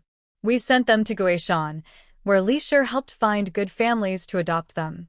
Oh, this arrangement is quite far and tiring, traveling thousands of miles from north to south, and some people dislike the hassle. But it's okay. Everything is arranged. At least these children have a place to go, and they won't grow up wild and abandoned. Honestly, people in Beiju continent really like children. Especially in recent years, after good harvests and a wealthy life, they wish for many children to bring good luck. However, Kongxian strictly controls things. In Beiju continent, no polygamy is allowed. Some families don't have many children, and even wandering beggars are eager to adopt. As for the matter of the southern extreme immortal, it once again shocked Ning Yi. What kind of thing is that? Can the teachings produce a few suitable disciples? What exactly did Yuan Shi carefully select? It's not as good as Tongtian's inclusive teaching. Such things must not be kept. If it were just about equal harm or competition, she wouldn't care. But harming babies crosses her bottom line, and she must intervene. Originally, she thought about letting Xiao Lu and Xiao Huimiao burn it all away. But after thinking of the white bone spirit, Ning Yi gave up that idea. "Xiao Lu, Go find Huiyi and take him to the barrier of the southern extreme immortal. Burn that place down. And also deal with the southern extreme immortal. Don't be polite, just take him out together. Huiye's true form is the fire lotus, a fiery flame that burns everything, very suitable. Xiao Lu received the order and went. Ning Yi then called Long Yi, go personally to find the Jade Emperor and tell him what I said. If he keeps ignoring these dangerous threats to babies, he shouldn't do that anymore. Don't speak privately. Go to Lingxiao Palace during his court session and tell everyone. Let the three realms know. I'm not dead yet. What are these humans thinking, treating them like toys? After instructing Long Yi, she called Manhwa. Tell Yao Qi about this too, so she can be careful and not be fooled. Also, find Lingxi and go with her to the Nuwa Palace to see Nuwa and Fuxi. Remind them that humans still need care. Closing themselves in the palace won't solve the root problem. Morality and virtue are most important. On Penglai Island, the fire lotus blazed fiercely. The land of fairy spirits, filled with exotic flowers and herbs, was originally fragrant and lush. But now, it was filled with black smoke and a terrible stench. The commotion was so loud that it alarmed the entire three worlds. Even a fool could tell something was wrong. The Jade Emperor went to the hall to ask about the matter. Long Yi entered the hall and delivered a message from the great god Ning Yi. The gods realized that the southern polar immortal had caused trouble, which angered Ning Yi greatly. He issued a death order. The Jade Emperor had no choice but to lead the civil and military officials to the Purple Cloud Palace to apologize to Ning Yi. Ning Yi even made a special trip back to the Purple Cloud Palace to meet everyone. If people don't want others to know, they shouldn't do it themselves. A few troublemakers are ruining the faith of the human race, damaging their own virtue. That makes you all happy? From now on, everyone should stay away from the outside world. That would be better. Ning Yi didn't show them any kindness. The Jade Emperor and the gods kept begging for forgiveness. Ning Yi waved his hand, telling them to stop with the formalities. I usually don't interfere in worldly affairs. If you want to cause trouble, that's your business. But this matter harms good virtue, disturbs harmony, and damages the way of heaven. I absolutely cannot tolerate it. You're afraid of Panga's resurrection, with a shackle over your head, feeling restricted. Behind the scenes, you use these sneaky tricks, pretending to be deaf and blind. Let me tell you, anyone who damages the way of heaven or affects Panga's cultivation will be condemned to eternal suffering. That matter was something the southern polar immortal couldn't handle alone, nor could it be kept secret for long. Someone was helping behind the scenes. Those who knew about it either turned a blind eye or chose to ignore it, letting it go. After the warning, Ning Yi directly intervened in the Jade Emperor's affairs for the first time. Without the longevity star, it won't work. Lu Shu was originally one of the chaotic sacred beasts, untouched by the calamity of creation, with a pure soul. He's suitable to be the longevity star. Also, let the fortune star, prosperity star, and the nine heavens mysterious maiden move to Penglai Island to supervise each other. The Jade Emperor dared not refuse. He hesitated and asked, but the Penglai Fairy Island has already been burned down, leaving only Mount Tuwa. Ning Yi waved her hand. You don't need to worry about that. I will make it a true immortal mountain. That mountain was too polluted with karma before, very dirty. Without spiritual energy to cleanse it, it can't be made pure. Hearing this, the Jade Emperor finally relaxed. She wasn't making him take full responsibility, which was a kind act from a wise master. After showing off at the Purple Cloud Palace, Ning Yi returned home. She found an uninvited guest. Monkey, why are you here again? Isn't your way of taking the scriptures a bit off? The monkey was sitting on a chair, eating with Ting Ting. He couldn't use chopsticks, and Ning Yi couldn't stand him using his hands to grab food. She had prepared a spoon and fork for him earlier. Hearing Ning Yi's question, he stopped eating and drinking, placed his fork on the table, and didn't sit back on the chair. He jumped down and sat on the ground, scratching his head. What's the point of taking scriptures? I can't do it anymore. Ning Yi understood what was going on but didn't show it. She just smiled and asked, why can't you do it anymore? The monkey sighed deeply. Don't mention it. We passed by a place called Wuzhuang Temple, where an old Taoist was there. He was really powerful. I couldn't even handle one move from him. Our master, Beiji, and San Monk were all caught by him. This monkey even spoke in a roundabout way. Why did Jin Yuanzi catch you? Do you know how high his rank is?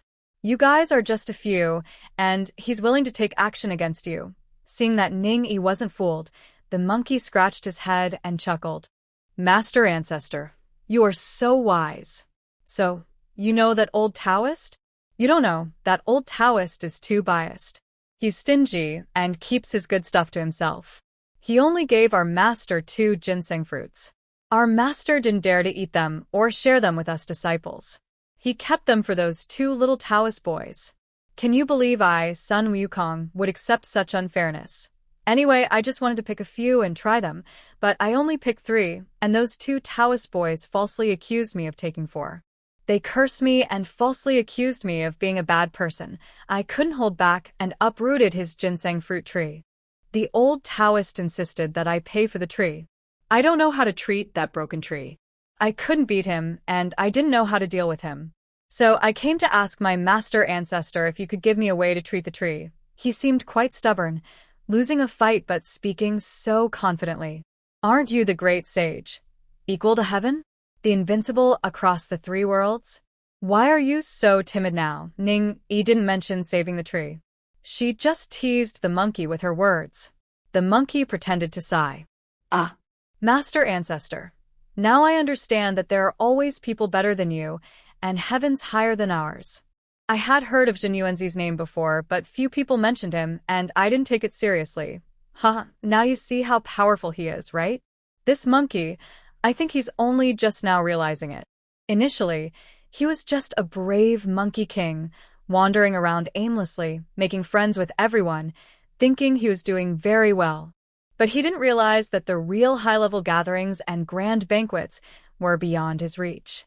In the upper circles, besides being refined in the alchemy furnace in the palace of the celestial gathering and stealing immortal pills, where else had he been? Had he entered the Bio Palace, or climbed over the walls of the Queen Mother's palace?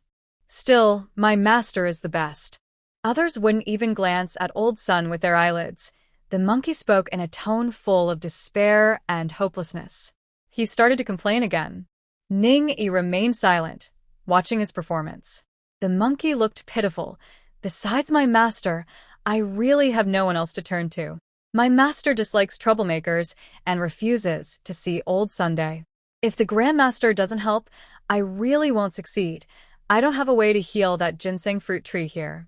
You should go to the South Sea and find Guanjian. She can surely save you.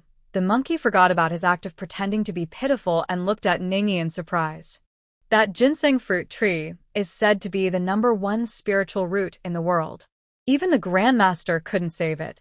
Can Guanjian really do it? Why doesn't he believe it? If she's truly more powerful than the Grandmaster, then there's even a story about retrieving scriptures? Grandmaster? The monkey looked confused, uncertain, and asked Ning Yi again. Ning Yi flicked her sleeve and pushed the monkey away. Go on. She told you to retrieve the scriptures, so if you have something to do, you'd better go find her. The monkey was pushed into the sky, lying on a cloud, thinking about what the Grandmaster said. He became even more confused. What does the Grandmaster mean? Before coming to Yangzhou, he had asked many gods and immortals for the method to heal the tree, but no one dared to take it. They exaggerated the ginseng fruit tree as if it were more divine than the peach of immortality, capable of granting eternal life just by eating it. They even described the great immortal Jin Yuan as a divine figure, one of the few remaining after the opening of heaven and earth. Listening to the Wei in the palace of Zishao, the ancestor of earthly immortals, holding the treasured earth book, with boundless magic power and a status so high that both heaven and had to show respect. He felt his heart turn cold. If he had offended such a powerful person, could there be any hope? Above and below, besides his Grandmaster, who else could save him? But what was the point? His Grandmaster told him to find Guanjian? He still knew who Guanjian was in his heart. Don't talk about Guanyin. Even the old Buddha Tathagata isn't held in such high regard by any divine being. On the contrary, when many people mention him, there's a hint of superiority and disdain, as if looking down on a country bumpkin. They don't take it seriously. The more he thought about it, the more uncomfortable he felt. But it didn't stop him from heading south to the Sea of Happiness. Since his master had asked him to find someone, he decided to do it. What else could he do? His master and 2 fellow disciples couldn't wait. He was almost about to be thrown into a hot oil pot. When he reached the South Sea, Guanyin first scolded him, then said, "Jin Yuanzi is powerful. Even I have to give him 3 points. How dare you provoke him?" Hearing this, the Monkey King felt even more awkward. How could a person who is only given 7 points by all the gods be only given 3? Just go and see for yourself. Guanyin didn't seem troubled at all. She showed off her jade purity bottle and said she would take him to see the ginseng fruit tree. The Monkey King became more confused. Is Buddhism so powerful now? When did this happen? Why didn't I know? What followed was still very magical. Guanyin arrived at Wuzhuang Temple, bowed to Jin Yuanzi, who just nodded in return. Who was giving whom face here? Then they reached the courtyard where the ginseng fruit trees grew. Guanyin took a willow branch, dipped it in the water from her jade purity bottle, and truly healed the ginseng fruit tree. She even saved the previously mentioned ginseng fruits that were said to melt upon touching the earth, and they grew back on the tree. Was Guanyin really that capable? Did she still need to attend the peach blossom banquet? Or practice cultivation? Isn't everything in the South Sea a spiritual treasure? Would biting a bamboo shoot in the purple bamboo forest grant immortality? The most magical part was that Jin Yuanzi, who was so formidable he could not be resisted, after saving the ginseng fruit tree, insisted on fulfilling his promise and wanted to make him sworn brothers. The Monkey King was completely stunned. Who was he? Who was Jin Yuanzi? Fine. Even if his secret master was extraordinary and not exactly a secret, they seemed to be peers, right? He and Jin Yuanzi were sworn brothers? Thinking of this, the Monkey King couldn't help but tremble twice. After this, would his master break his legs? But that was the least of his worries. The main problem was, all these scenes felt so fake. He kept feeling that something was wrong. It seemed like they were just playing with him. Does he really think he's a fool and can't see anything? Clearly, no one can explain things to the monkey. He left Wuzhuang Temple with a head full of questions and started his journey westward. Whenever Zhu Beiji took a break on the road, he boasted about how he should ask Lord Jinyuan for some ginseng fruits to eat.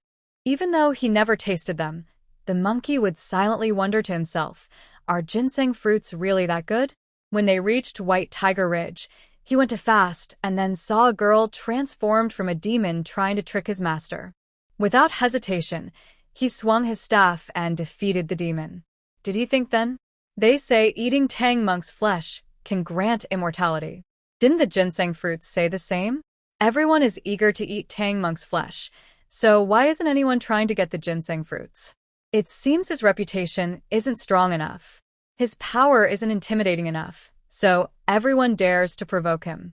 He should have fought harder. So, when he saw an old woman transformed into a demon again, he immediately attacked. He didn't believe they could scare him. One by one, he thought, I'll kill them all and see if they dare to fight back. Before the demon could be afraid, Tang Monk got angry. In the third fight, he wanted to ignore the demon's warnings, but the old monk recited the tight hoop spell and chased him away, even writing a scolding letter. What is this? Unappreciative. It's hopeless now. Whatever, do as you like. Old Sun was fed up. Master, this isn't my fault. It was the old monk who was chasing me. He was already crying, rehearsing his sad story in his mind to complain to his master, when he entered the room with a big grin. In the hall, sitting there was none other than his sworn brother, Lord Jinyuan. Brother, why are you here instead of following your master on the journey? Jin Yuanzi looked more surprised than the monkey. He greeted the monkey with a smile but was secretly glad he had chosen the right side. See, this monkey really has a connection with Lord Ning Yi. It seems the rumors are true. The monkey's teacher must be Lord Bai Hu. The monkey looked at Jin Yuanzi greeting him, then at the relaxed figure sitting and drinking tea, and didn't forget to pour tea for Ning-yi sitting across. He kept glancing back and forth. He kept staring at the plate of ginseng fruits on the coffee table. Those fruits looked a bit different from the ones he ate before. The key was the spiritual energy. The ones he ate were okay, similar to peach fruits. But the fruits on the table had so much spiritual energy it almost overflowed the room. They were in a different league. He blinked twice, then again. The monkey forgot to act pitiful. He felt that maybe his guess was right after all. What are you all these great gods doing? Are you just playing with him? Is it fun? Ning-yi looked at the monkey, who was silent for a long time. Monkey, what are you doing again? Is this your in, or what? This monkey was the kind of guy who would get cocky easily. If you showed him a little kindness, he would come to her house for no reason. He even came to her for trivial matters, treating her like a spiritual mentor. Was she here to make chicken soup? If it weren't for her fans' admiration, would Ning-yi's door be open for him? The monkey didn't have that awareness. When Ning-yi asked, he initially wanted to ask if the journey to learn from others was just a sham, if they were all pretending, acting for show. But when he spoke, the words changed to, Master, I have let you down. I can't get that scripture anymore. It was the same old story. Just as he was about to explain, Ning-yi's eyes nearly popped out. She quickly interrupted, this time, I really can't blame me. That old monk doesn't recognize good from bad, can't tell right from wrong, treats demons as good people, and even considers me the bad guy. He even issued a decree to expel me from the sect. Oh, did you kill the white bone spirit? The monkey blinked, thinking to himself, see, she knows everything. He said aloud, Master, you also know about that demon spirit. Ning-yi smiled. Yes. Actually, I have some connection with her. Now, not only the monkey was curious, but even Jin Yuanzi looked on with interest. She was born in the southernmost land in the phoenix nest after the land was created. The chaos phoenix god sacrificed herself to protect her people, using her own body to resist the power of creation, and fell at Luofeng Cliff on the Ru River. I was an old friend of the phoenix, entrusted with her orphan child, and took her inner core to the far south to find a new master for the phoenix clan. Feng Xian is the chosen one of the phoenix's inner core. Later, she chose a wrong path, disrespecting ancestors, neglecting the people, and not following the wise way of kings. Instead, she insisted on taking a small, dangerous road leading to death. I took her inner firebird pill and used the fire of the firebird to burn her, turning her into white bones and leaving her in the wilderness. Unexpectedly, she somehow cultivated herself from those bones into a spirit, and now she wants to take the life of the monk. Zhang Yuanzi listened and thought, no wonder when they listened to the teachings at Purple Cloud Palace, Feng Xian was so afraid of Lord Ningyi, and the protector Lan Yao was very respectful. Later, the Feng clan had internal conflicts and split apart, even directly joining Lord Ningyi's sect. So they all knew each other before? The Monkey King, after hearing this, asked directly, Master, what is my sister Niao's relationship with Lord Zhuke? Your sister Niao is actually Lord Zhuchue's true divine spirit. Xiao Han cares about her reputation and refuses to appear publicly as Zhuke. Ning-yi protects her honor, saying, she is a direct disciple of Lord Zhuke and the only current inheritor of the Zhuke lineage. Oh, so that means the bone spirit is her enemy? Then I, Sun Wukong, have also avenged my sister Niao. That's good, that's good. Looking at it this way, she deserves to die even more. I would kill her without a second thought. Do you think the old monk is blind and doesn't recognize good people?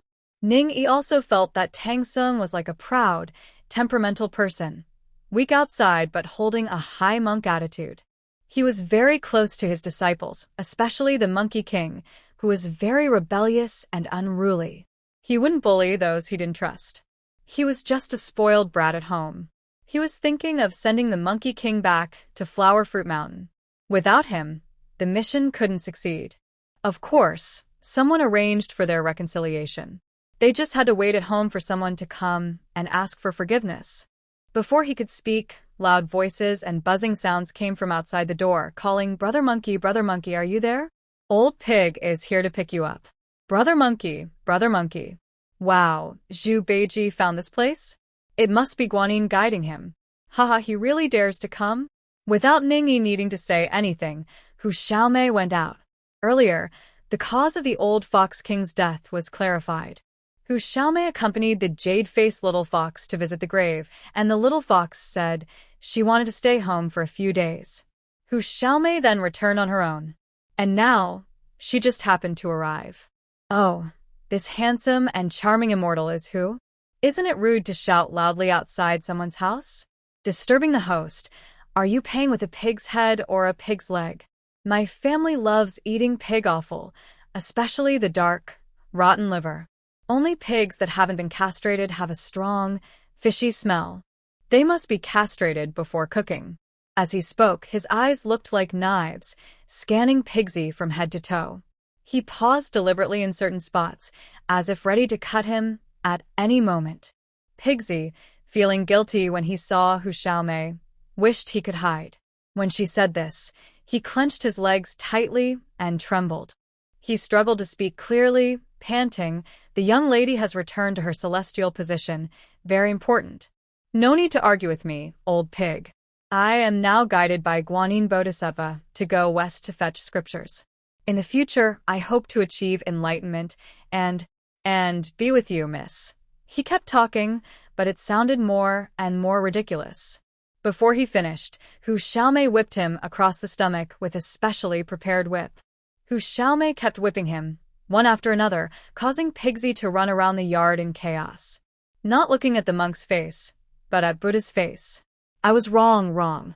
Please forgive me." While whipping him, Hu Xiaomei sneered. "Buddha's face? The Buddha at your house is nothing but nonsense here. Your mouth is so rude. You deserve to be beaten." Pigsy, knowing how to plead, begged, "Miss, please spare me. I won't dare again. Even if I am just a pig, I still have duties. Don't harm my merit." Hu Xiaomei whipped him 99 times to vent her anger. Seeing his pig-like appearance, she felt more contempt for herself. How was she fooled into liking such a thing? "Get lost, and don't dirty my yard. Stay away from me, or I'll hit you every time I see you." Seeing his pig-like look reminded her of how blind she once was. It annoyed her. Won't dare again. Please tell Monkey King for me. My master was captured in Bao Xiang Kingdom, turned into a tiger by a monster, and is crying in a cage every day. He misses his disciple. Please hurry back to save him." After saying this, he stood up and left without hesitation. He only needs to do what he is supposed to do, and then wait for the result. Anyway, someone will definitely advise you to go back, so why bother struggling and getting scolded? Monkey stood aside in silence. After a while, perhaps thinking about something, he bowed to Ning Yi and Lin Qi and said, "Old son is going back to learn from the scriptures." After sending away the monkey, Mo Xiao immediately came to visit. "Did I think Feng Xian is very resilient. She can endure and wait. That's good. I plan to wait until she finishes her punishment, then take her in as a shopkeeper and ask the respected master for approval." "Oh, your taste is quite strong." Ning Yi didn't care. Feng Xian is a descendant of the vermilion bird. "I can't speak on this matter. You should ask Xiao Hong. If she agrees, that's fine. But there's one thing. Even if she agrees, Feng Xian must face her deserved punishment. She has committed many sins and can't be lightly forgiven." Hearing Ning Yi say she wouldn't interfere, Mo Xiao was happy and replied happily, "Yes, I know what to do. I'll go back now to ask Lord Zhu Yan for someone." She and Xiao Hong are quite close, often interacting. Although they sometimes dislike each other's fashion styles and argue, it doesn't affect their friendship. If someone is involved, it's not a big deal. Master, something's wrong." Monkey and the others have reached Pingding Mountain for their journey, and Tang Sanzang has been captured by 2 demons. Sister Chu Chu, who transformed into the dragon-suppressing Great Immortal, was killed by Monkey.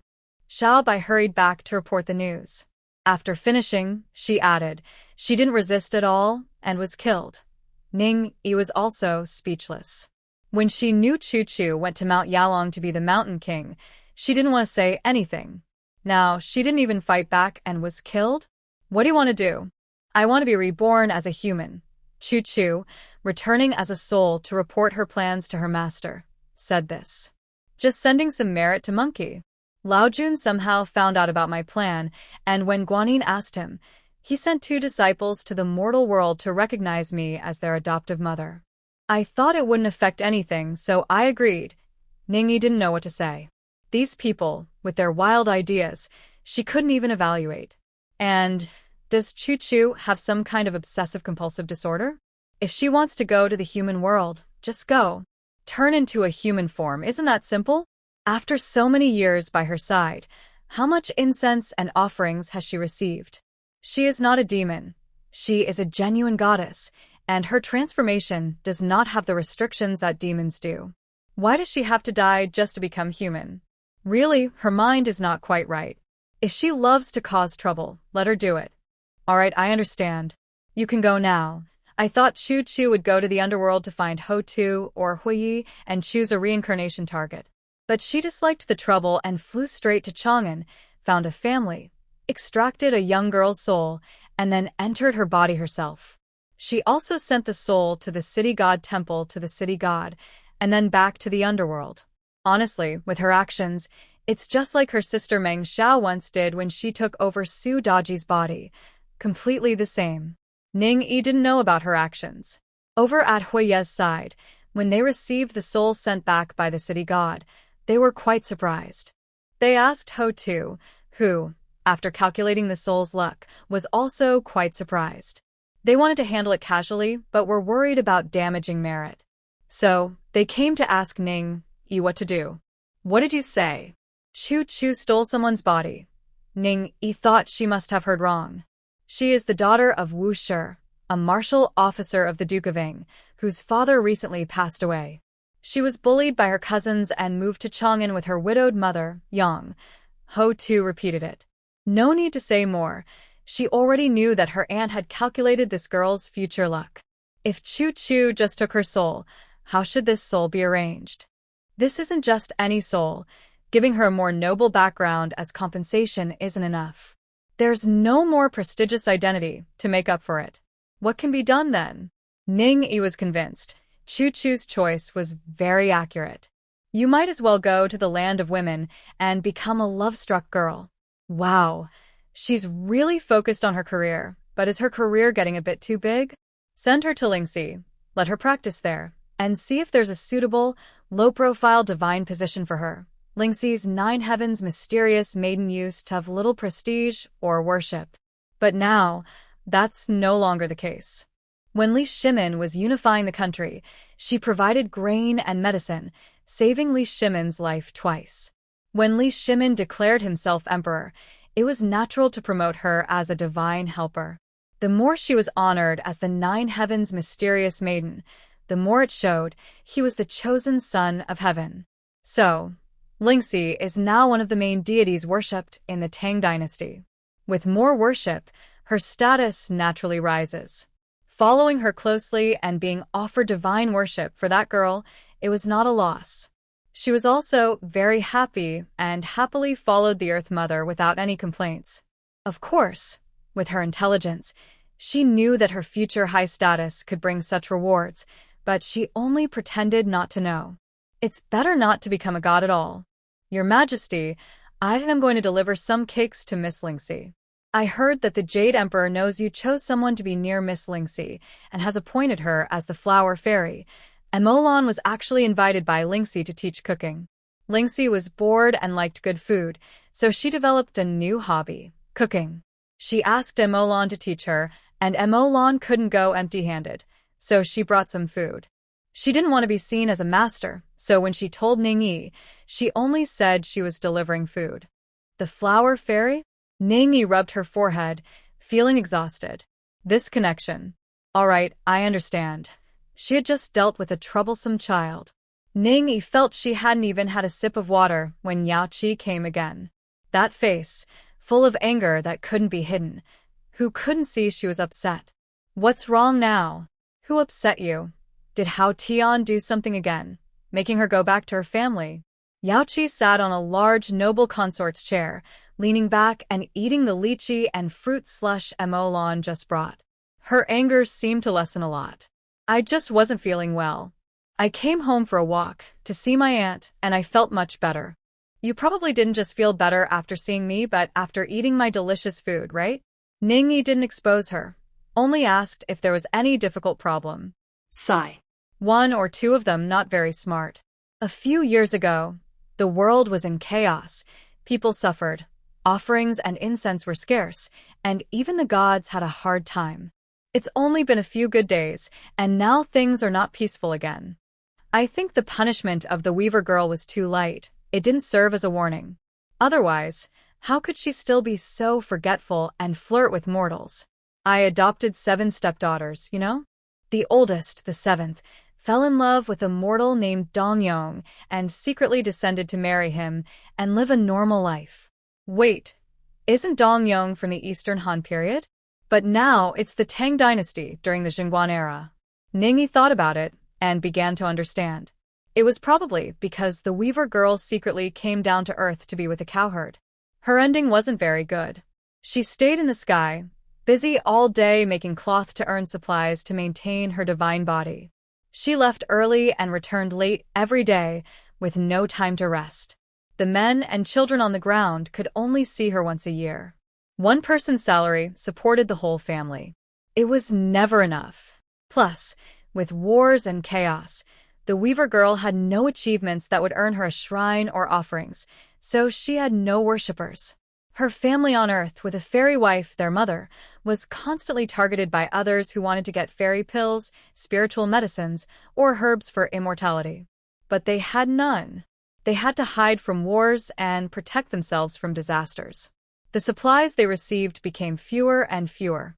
As the children grew up, married, and had their own families, the family grew larger and the burden heavier. The Weaver girl in the sky worked day and night, but couldn't support the whole family.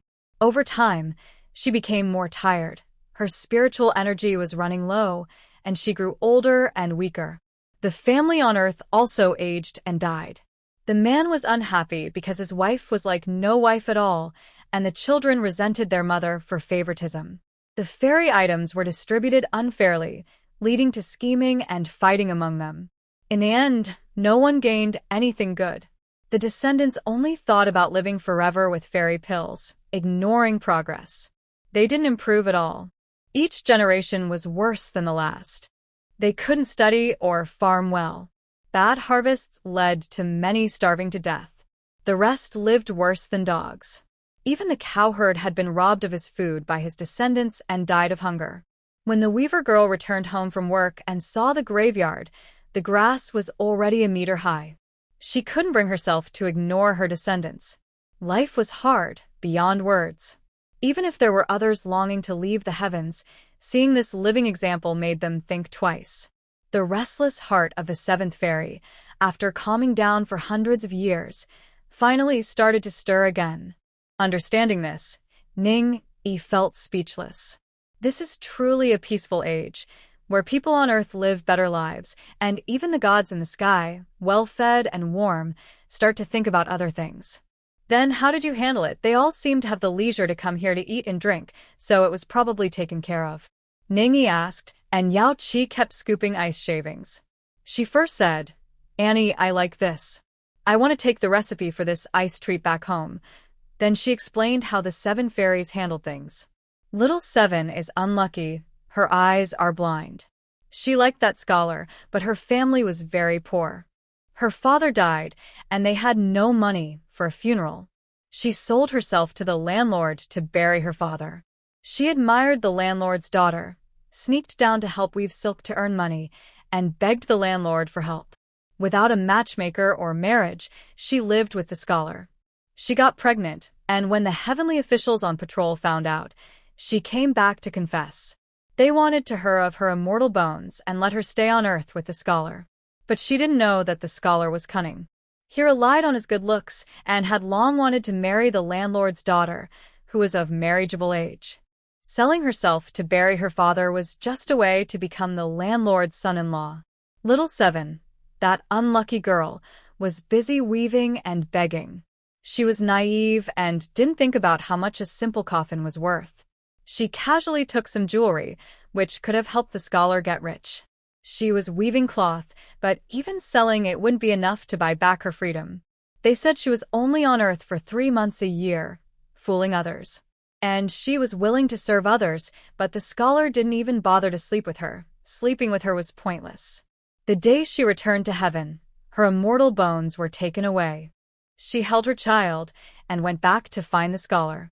The landlord's daughter was also 6 months pregnant. Her 6 sisters pleaded for her. But what's the use of begging?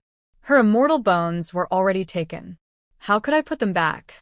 Besides, she broke heavenly rules first. Why should I let her return? Are we encouraging this kind of behavior? Ning-yi was stunned listening. This story seems quite different from what she knew. The child is innocent. Yao Qi made Ning-yi hold back her laughter with that line. Little Seven is now living among mortals. She's entangled with that scholar, lost her immortal bones and her mind, acting as if she can't live without him. The landlord's daughter isn't easy either. They're tormenting each other. If they don't kill each other first, it's not over. Sigh. What are they all after? Ning-yi thought of a question. You two, raising children and just spoiling them, not teaching any life skills?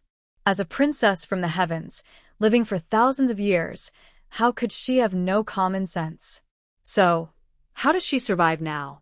Relying on the landlord's daughter to support her? That must be tough. She was amazed at how naive the heavenly beings were. Yao Qi felt wronged. I did teach them. They don't just get everything for free, whether it's clothes, food, or daily necessities. They do gardening, weaving, or making jewelry. They have work to do. Otherwise, just sitting around all day would make them bored and longing for something more. They're not kept inside all the time. Otherwise, how could they sneak out to the mortal world so easily? There's nothing I can do about their lack of progress. Now, she supports herself and her children by weaving and embroidery. The older ones also secretly give her things. I just pretend I don't see. Without magic or a divine body, she has to do everything herself, washing clothes, cooking, using cold water which causes rheumatism and stomach issues. When tired, her back aches. Working all day makes her body heavy. She also has to take care of the children, rest poorly, and stay healthy. If she gets sick, she can't work. If she doesn't work for a day, she won't know where tomorrow's food will come from. Gradually, day after day, she lived like that, and she wondered whether being an immortal or a mortal was better. Ning-yi smiled. My honey, you're poison. She was so resolute to give up her divine nature, perhaps because she simply wanted to experience the sweet and bitter days of human life. No one knew better than her what it felt like to be a lonely, helpless person wandering in the world. In fact, those memories were deeply engraved in her soul. Even after endless years, they remained clear and unforgettable. Compared to having an older brother to rely on, living carefree and free to do as she pleased, those difficult days were more unforgettable. Was it hard? Was it tiring? But compared to peaceful, unchanging days, those days felt more alive. That's the truth. Yao Qi didn't argue with her, but just couldn't understand why she would choose hardship when life was already comfortable and good. I think maybe it's because we eat too much and are bored. Well, that's also a valid point. Seeing Yao Qi finish 2 bowls of ice slush, a big bowl of sour milk, and 3 small mooncakes, she asked, You haven't eaten for how long? I really couldn't tell you were in such a bad mood. Things from the sky, nothing tastes as good as what Auntie makes. Auntie, please give me some dried fruit, candies, and small snacks. I'll take them home as treats. You don't know, but my little snacks from the kitchen have won many people's hearts. She was very direct, so straightforward that Ning-yi couldn't say anything. She looked up and down at the well-dressed woman, the wealthy lady, and asked, You eat like that, aren't you afraid of gaining weight? Her image on Earth was that of a well-off middle-aged lady. Is she trying to make that image permanent? Yao Qi wasn't afraid. What are you afraid of? I'm a fairy, the Queen Mother. How could I be afraid of gaining weight? Besides, Annie's food is good for longevity and helps with cultivation. I wouldn't get fat from eating it. They were having a nice chat when Little White pouted, looking unwilling, and came in. Master, Princess Iron Fan's son, Red Child, was taken by Guanyin to be a good fortune boy. His parents are unhappy about it. The Bull Demon King came to see me, wanting to visit you. Princess Iron Fan also went to Jile Mountain to send gifts, probably to ask for your help. This was when the monkey and his disciples reached Hao Mountain.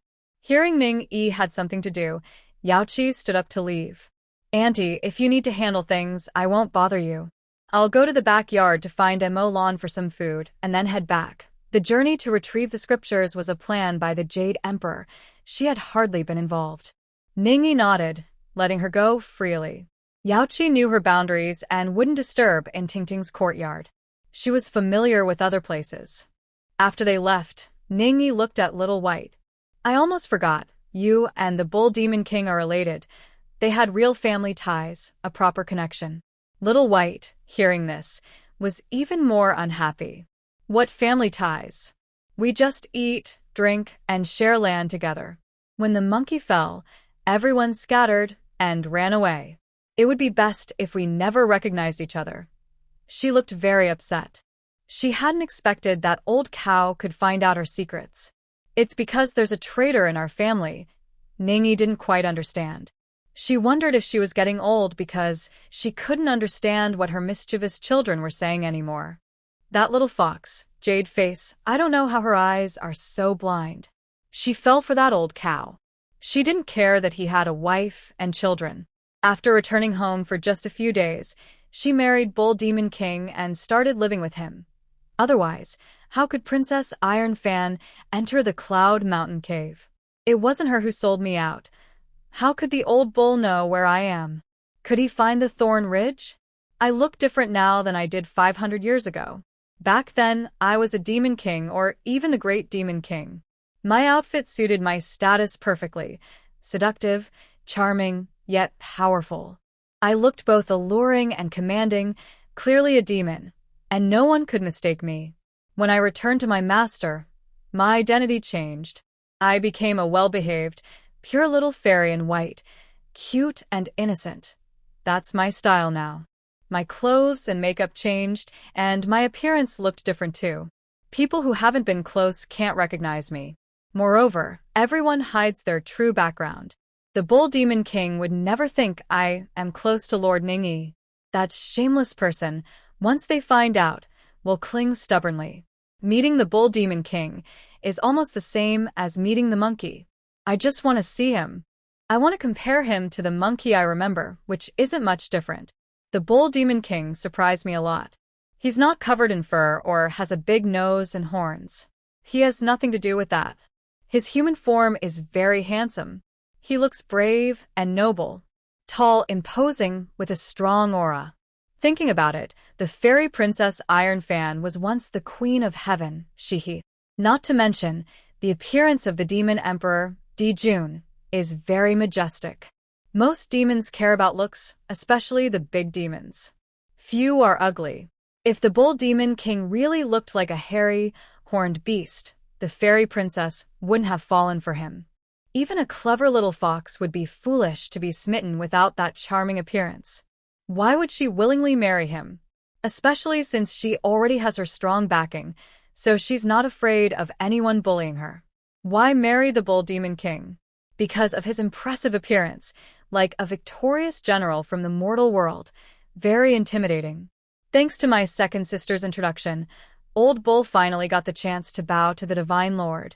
The Bull Demon King smiled, looking simple and honest, not mentioning Red Boy. He took out a storage bag and presented a gift, saying it was just a visit. He even put Little White in front. These two are really good at making connections. Ning Yi sitiflet alaf. After satisfying her curiosity, she paid no attention to their little tricks below. She was neither deaf nor blind nor in charge. The little demons had all grown up. Let them have fun. She just nodded, acting as a mascot, took the gift, and then let Little White take the Bull Demon King downstairs. Then she went to the backyard to find Tingting, who had also bumped into the lacquerware. She no longer attended poetry gatherings, insisting she wanted to make a full set of lacquer furniture, focusing on her work with Ju and Ju. He's the great demon king with powerful magic. Can he not fully transform his shape? When Ningyi told him that the bull demon king didn't have any cow features, Tingting was curious. Why did she think that? Everyone around us is a demon. Who hasn't fully transformed? Oh, when he said that, Ningyi slapped her forehead. That's right. Starting from Little Lu, then Choo Choo and Little White, back when Little Deer first had tiny antlers. They usually looked like normal people. She was used to it and forgot they were all demons. Stereotypes can be harmful. It's all the monkey's fault for misleading us. Ningyi wouldn't admit it was her own habitual thinking. Tingting smiled. Even the monkey's transformed shape is quite handsome. But that monkey, aside from being covered in fur and looking almost human, probably didn't bother to transform because it was too much trouble. Maybe because he's a stone monkey with no concept of beauty or ugliness and no desire for romantic love. So, he doesn't transform. Speaking of romantic love, Little White, does your monkey brother have any romantic interests? Ningyi asked Little White out of curiosity, eager to hear gossip. Little White's mouth almost hit the sky. Him? Having a romantic interest? He doesn't have that kind of thing. He doesn't understand anything. All day long, he's just eating and playing foolishly. You're just making that up to fool me, right? I wouldn't dare lie to my master. That's just how he is. When we all had a feast back then, with many beautiful spirits singing and dancing, he was like a wooden doll, completely unresponsive. Not to mention, he's been around for years and hasn't shown any mercy to any female demon. Ningyi couldn't help but laugh. Yes, that's true. The monkey just hasn't figured it out. It's actually quite good. Romance can be a distraction. Speaking of this, I remembered that now we are in the Tang Dynasty, not far from the Southern Song. Soon, the famous Lady Bai will come out of hiding. It's strange. She specifically asked the old mother of Lishan if there was a snake demon disciple named Bai Sujin practicing on Qingqing Mountain. The old mother said she had never heard of her. Could she really be our Bai? Xiao Bai? When you go out to play, have you ever faced any danger? Like playing snake-shaped in the mountains, getting caught, and having your snake all taken, then being rescued by a young herdsman or something? Xiao Bai looked surprised. Master, I am already quite old. I have been practicing in the lotus pond of Tianyu Mountain for many years, and I am already at the level of a great Luo golden immortal. What danger could I face? No one can hurt me when I turn into a human form, and I can't be caught in my true form. When she transforms into a snake, her cultivation doubles. Unless a sage or a semi-sage attacks her, no one can harm her. And about taking snake gall? For what? To eat or make wine. Her snake skin is one of the hardest materials in the world. Can it be broken? And taking snake gall? Besides, even if a sage or semi-sage attacks her, she has her own resources. She wouldn't just give up easily. She can run back and find her master to decide. Ningyi thought about it and agreed. Even if Xiao Bai is a bit weaker by nature, there's Xiqing. Xiqing is very powerful. I plan to go live by Westlake in a few days. The scenery there is beautiful. Why don't you take Xiqing first to scout ahead? No matter if Xiao Bai is her own or not, Ningyi wouldn't miss the lively scene. Scout ahead? What do you mean? Xiao Bai didn't understand. With the spiritual energy becoming thinner, life in the mortal world won't be easy anymore. Using magic constantly is too exhausting. We can earn money ourselves, live as ordinary people, and experience city life. It sounds interesting. Oh, now I understand. Master means I should go first, work and earn money, then buy a house and settle down? Are we opening a shop? Open a shop? I haven't thought that far. Do you have something you like to do? Xiao Bai shook her head, not having any particular hobby. Then maybe open a general store? Sell whatever you like, all kinds of miscellaneous things. When should I go? You don't need me to organize and summarize the messages anymore, do you? No rush. Let's wait until the Tang Dynasty's fortune is exhausted and the Song Dynasty rises again. All right, I've noted that. Well, Master, I'm going to get busy now. Go ahead, go ahead. Ningyi restrained herself very carefully, not letting little white go to Qingqing Mountain to find a white snake that had been practicing for 1,000 years and was spoiled. Stay calm, stay calm. After several days, Princess Iron Fan didn't come to visit. Instead, the little fox with a pretty face came over and said, I told her that the Divine Master isn't someone you can meet just because you want. She left afterward. I heard she went to Zhoutai Palace to plead her case. Old Cow told me that Lao Jun advised her not to cause trouble. He said that the red boy was destined to become a good boy, with many offerings in the future, and a bright future ahead, much better than being a mountain king. Right in front of her, he called a young boy and said he should find a chance to let the green bull become a demon in the mortal world, claiming it was at Guanin's request to help Tang Sanzang and his disciples pass their tribulations. I don't know if she's upset about that, but she returned to the banana cave on Tsuyin Mountain and has been quietly living in seclusion.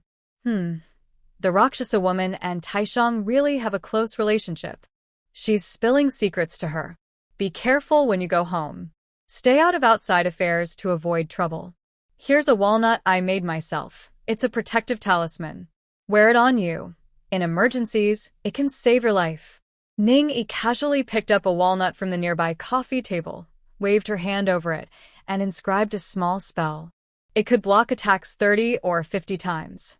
Then she gave it to the little fox with a pretty face. Surely, she won't be killed like in the stories, right? The Buddhist teachings at Western Spirit Mountain are really hard to describe. Even the carp in the lotus pond at Guanin's temple can turn into demons and cause trouble. She really makes full use of everything. Cats and dogs at home are not spared, and monkeys work hard to fight demons along the way. Those with strong power but no master are all taken in by her, almost like she's choosing servants. And that old monk, Tathagata, is shameless. The green bull turned into a demon, clearly brought down from Zhoutai Palace by Guanin. The monkey couldn't defeat the magic treasure, and even with help from many gods and Buddhas, they failed. When he asked Tathagata, he said he knew what was going on but couldn't say. Then he told the monkey to go to Zhoutai Palace again. Isn't that just revealing everything? Does he really think that can make the monkey resent Taishang? He didn't dare to offend the Supreme Lord and simply pushed the monkey forward. Is the monkey that foolish? He clearly hinted that Taiching was allowing his mount to descend as a demon, not a good person, but intentionally making things difficult for their master and disciple.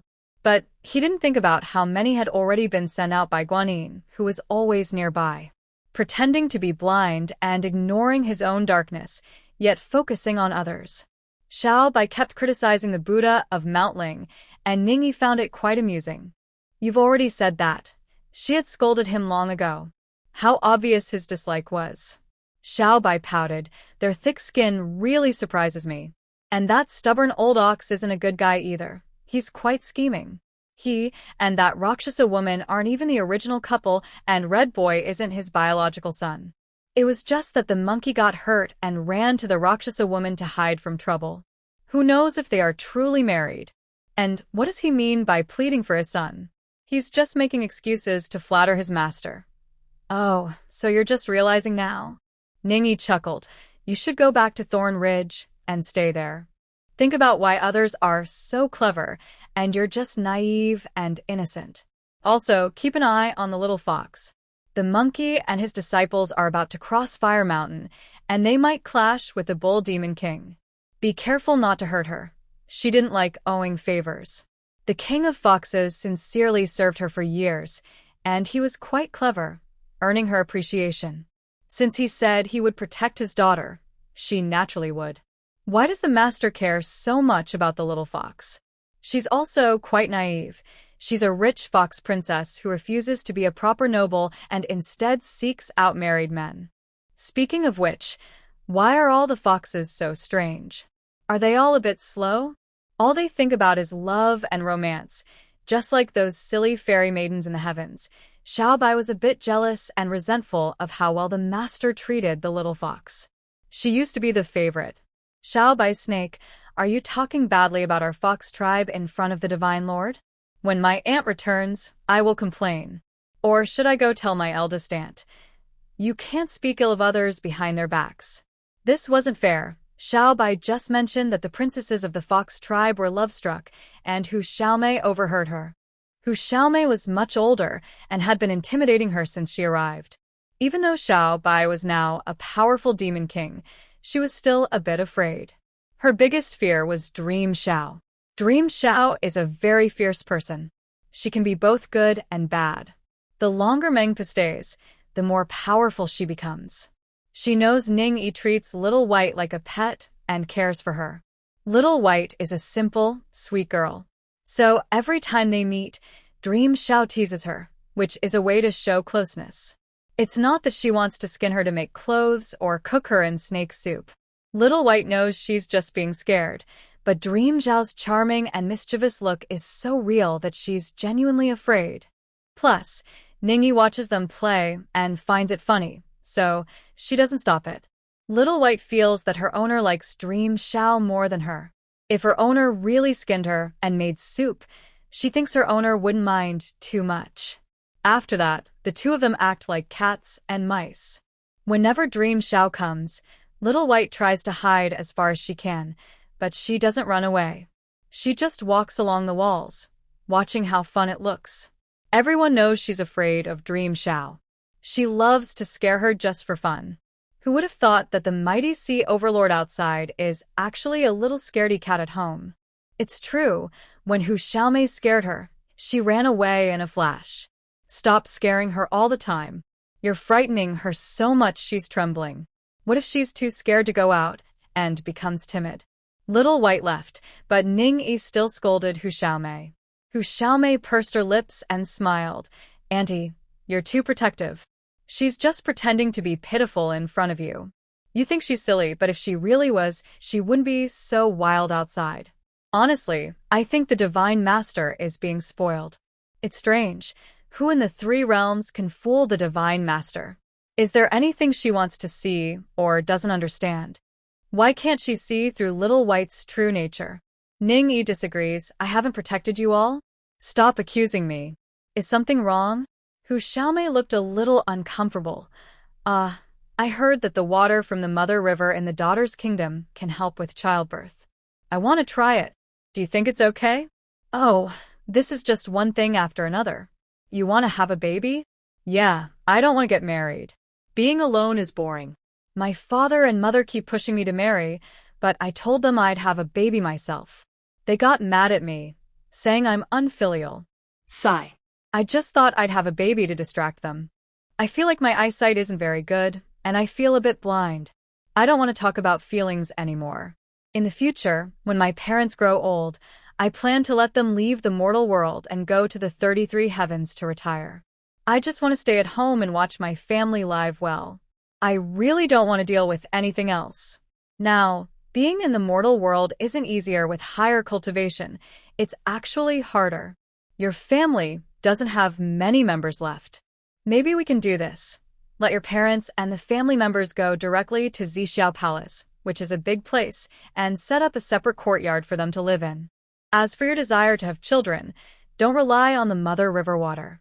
Ordinary people in the girls' kingdom are useful, but someone like you isn't. If you really want to have children, I won't stop you. Here's a date seed for you. When you're ready, eat it, and you'll naturally become pregnant. Having children is a big thing. It's not just about giving birth. You also need to teach and take care of them. Are you sure you've thought this through? The children are grown now. After going out to experience the world, they have their own knowledge and ideas. Ningyi never forces her children to make decisions. Arranging the Nine-Tails Fox clan has nothing to do with Hu Xiaomei. She doesn't have that much face. It's mainly because Rongyu and Guiyi have accumulated good deeds over the years. Because spiritual energy is scarce and cultivating is difficult, the Nine-Tails Fox clan has also shrunk.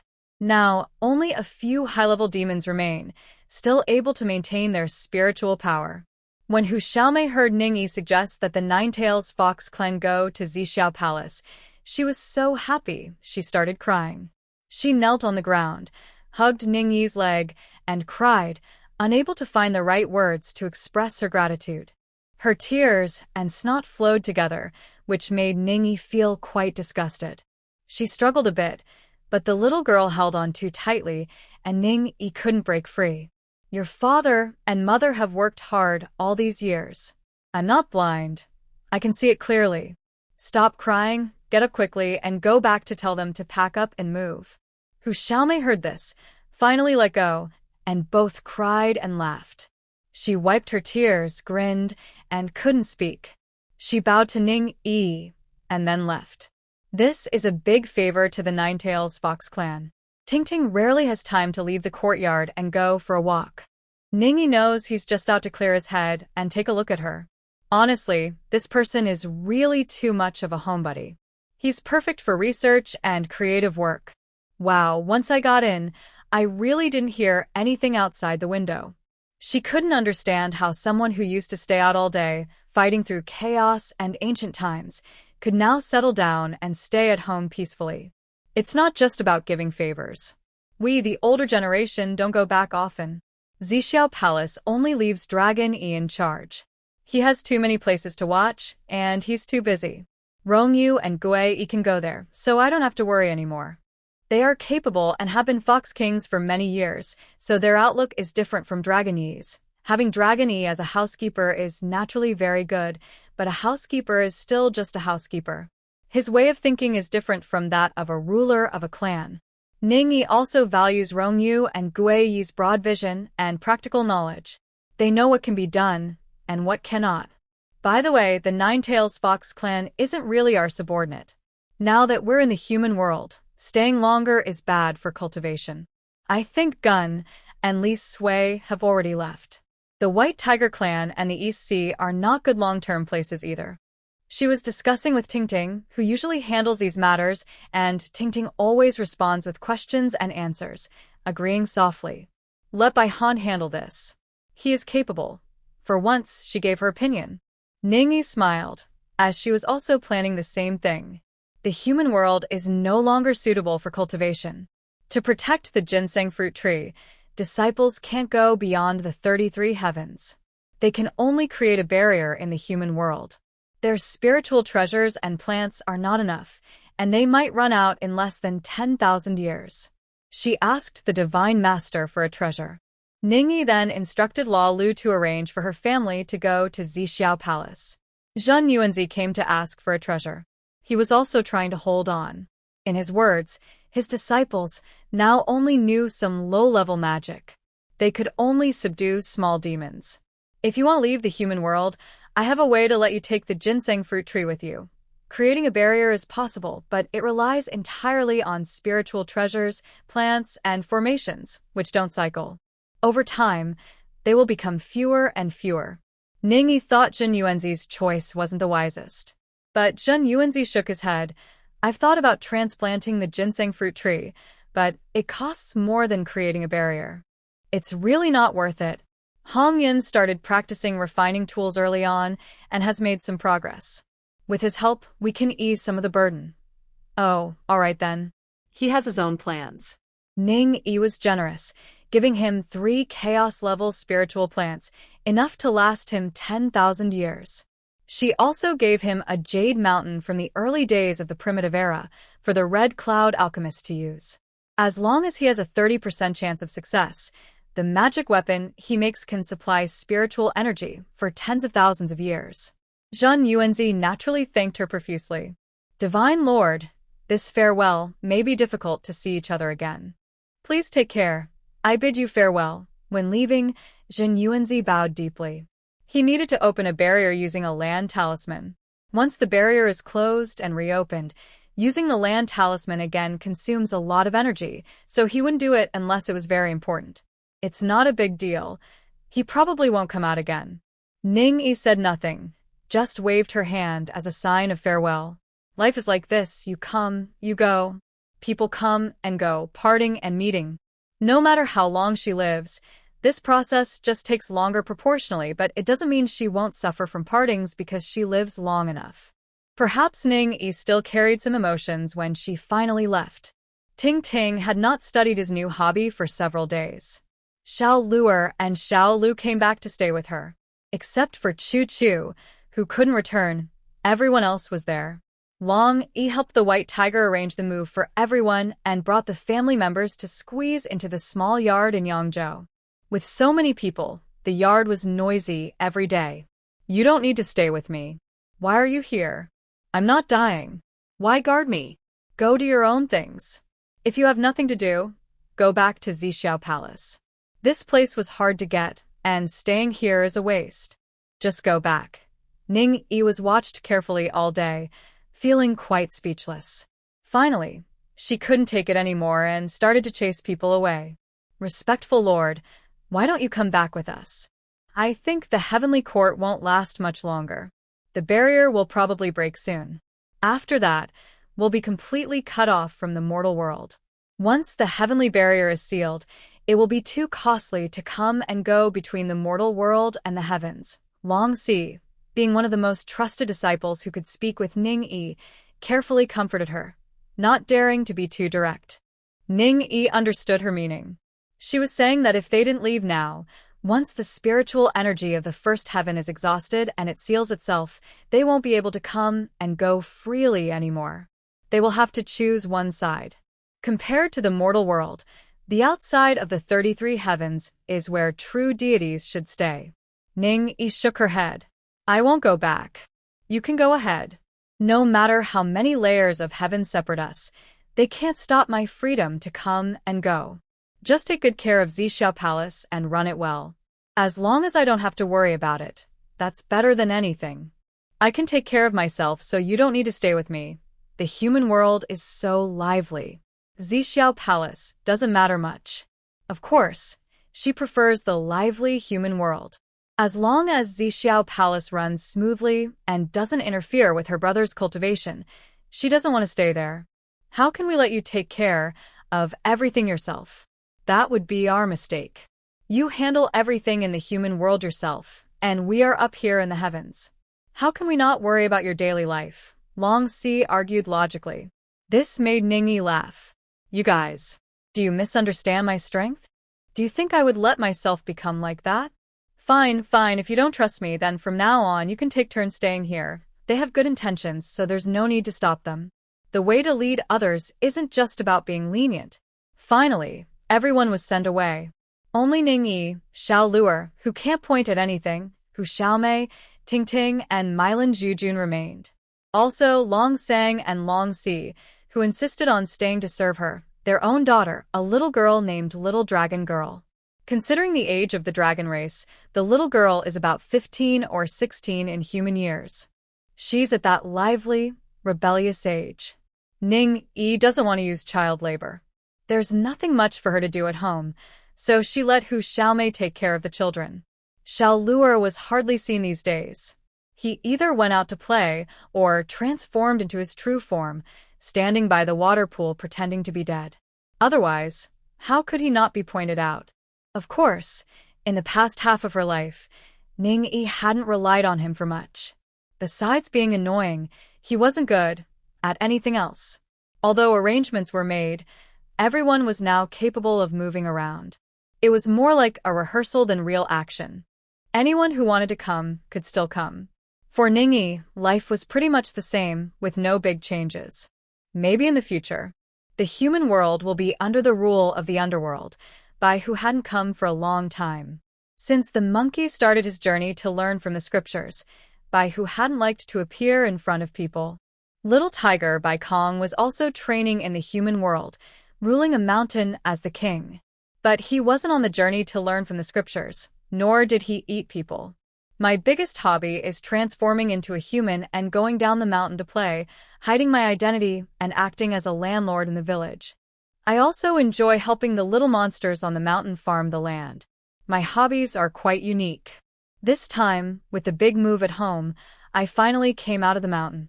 Everything was arranged, and I came to stay for a few days to exchange news with Ning Yi and Ting Ting.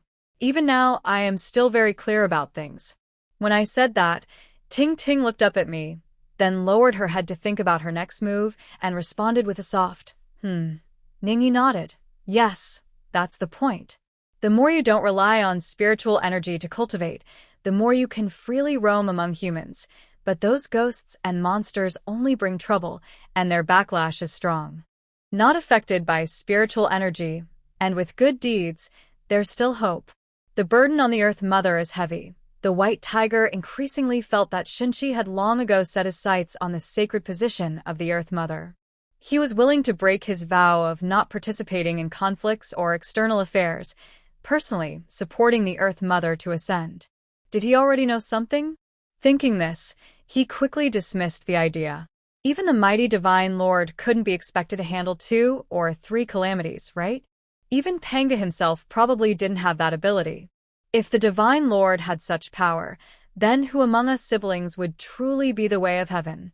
No, no. The more he thought about it, the more he felt he was overthinking. So, the white tiger convinced himself. You're right. Why bother causing so much trouble for everyone? Making it seem like a matter of life and death. Within the 3 realms, whatever you want to do, just do it. Is it really that serious? When the heavens are no longer functioning, we still have the underground world. Haven't you heard what ordinary people are saying outside? The Emperor is above, and the Earth Mother is below. If the heavens fail, we still have the land. With Our Lady Earth Mother here, you can say whatever you want. All this moving and sealing the barriers makes the elders uncomfortable. Only someone with this tone and spirit, like Meng Xiao, could speak to Ning Yi this way. It wasn't long since they just moved house. When a few from the underworld received the news, the Earth Mother, along with Hui Yi and Meng Xiao, came over. Meng Xiao entered, bowed politely, and immediately started nagging. Ning Yi wanted to say that the heavens and the underground world are different. The heavens have spiritual energy, while the underground relies on merit. The family is large, with many elders and children, and not everyone has enough merit. To stay alive, they still need spiritual energy. Before she could speak, Xiao Hong interrupted. You guys don't even know her? She's so dramatic, always causing trouble and messing around. Without her antics, she wouldn't be herself. Ning Yi. Are you only here to insult me? Oh, isn't that Monkey's sister? Are you done nesting by the river? Ready to come out? What's the matter? Leaving the underworld, can you handle it? Ning Yi is not the type to suffer losses, so she had to retort. Everyone in the room watched the 2 big figures argue, trying hard not to laugh. Even Tingting smiled slightly. It must be said, since Xiao Hong arrived, the house suddenly became lively. Whenever Xiao Hong mentioned her, she gritted her teeth in anger. When that dead monkey finishes his scriptures, I'll burn all his fur and take his surname. Far away in the Daughter Kingdom, a certain monkey shivered inexplicably. Your Majesty, I have resigned from my position as King Qin. I am now without official duties. I should come back and cultivate with you. Traveling between heaven and earth is inconvenient.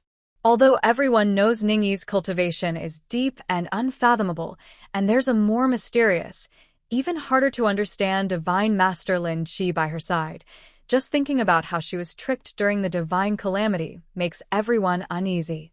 Without a powerful expert with unmatched strength nearby, they always feel uneasy. Hui Yi took the initiative to come over. Of course, he no longer wanted to be the king of. Ho Tu must have agreed. Before Ning Yi could say anything, Ho Tu explained first. Andy, since we'll be seeing more of each other, Hui Yi is well known in the underworld, making communication easier. Plus, the officials in the human world are honest and upright. The 10 hells of the underworld are only waiting for the rotation of King Qin. This is a good opportunity. Initially, the 10 kings were appointed by Ho Tu, but later, they gradually replaced them with renowned officials from various dynasties, those honest and upright officials. Now that Hui Yi can easily let go, Ho Tu shows no hesitation. It's clear that all sides of the underworld are firmly in control, and no one can cause trouble. Ning Yi understood immediately. Then come back. You can choose your own courtyard. Tingting agreed first. She was willing to accept this for Ning Yi's protection. Hui Yi looked at Ning Yi, and seeing she didn't respond, he understood that Divine Master Lin Qi was capable of being the respected leader. He replied, no need to choose the yard. Lotus Pond is very nice. I'll go there now. After saying that, as if afraid Ning Yi wouldn't let him leave, He quickly disappeared from the hall. A bright red lotus flower appeared in the garden's lotus pond, so beautiful that it was hard to look away. The lotus leaves spread out, and inside the protective barrier, the spiritual energy was abundant. The peaceful air added a cool, refreshing feeling. I don't want to leave either. The environment inside the barrier was so good that Bai Hu originally planned to return to Xiao Palace to guard. But now he decided to change his mind. Xiao Hong pouted. If you want to stay, just stay. You're so dramatic, as if anyone can stop you. Haha, Bai Hu. Why do some people have such a big mouth? It's impossible to fight him directly, but they could spar and learn from each other. Xiao Hong had been in the underworld for a while and was recovering well. Her cultivation was improving, and she wanted to test her skills. Others didn't dare to fight her directly. Bai Hu is a good choice, and he could control his strength so he wouldn't hurt her. The two powerful figures were sparring at home. Ning Yi was worried they might damage her yard, so she set up a barrier.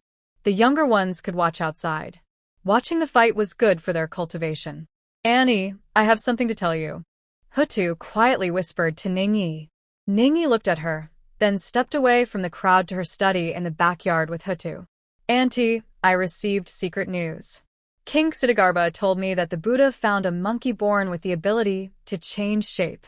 They want to use this chance to replace Sun Wukong. Oh, so it was really him? Six-eared macaque. Huda's eyes lit up with admiration. How does Auntie know everything? Sure enough, all three worlds are under Auntie's control. Monkey has come this far because he worked hard himself. No one can just replace him. The heavenly way above won't allow such tricks. In the end, since Bai Hu secretly took the monkey as a disciple, he was considered part of Panga's lineage.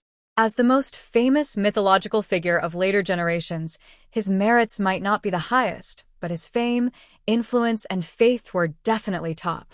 Ning Yi would never let go of this advantage. Aside from the benefits, just in terms of her personal liking for the monkey, she wouldn't allow him to be killed for no reason.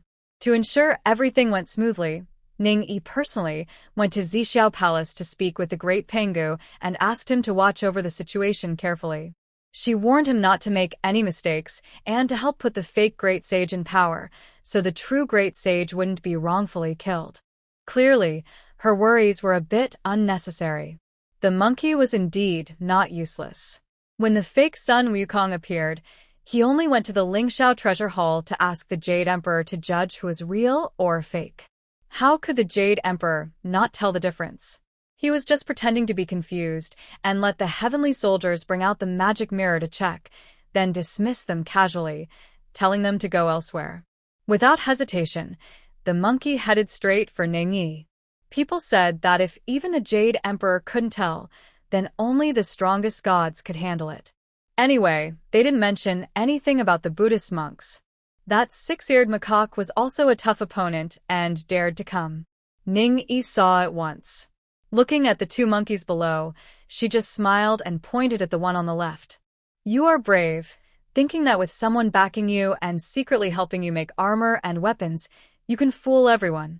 But the armor on Wukong was made by me from chaos gold and stone. It's impervious to all spells. The few saints in the world today were born after the creation of the world, and the West is even more barren, lacking good materials. Your clothes alone have already exposed you.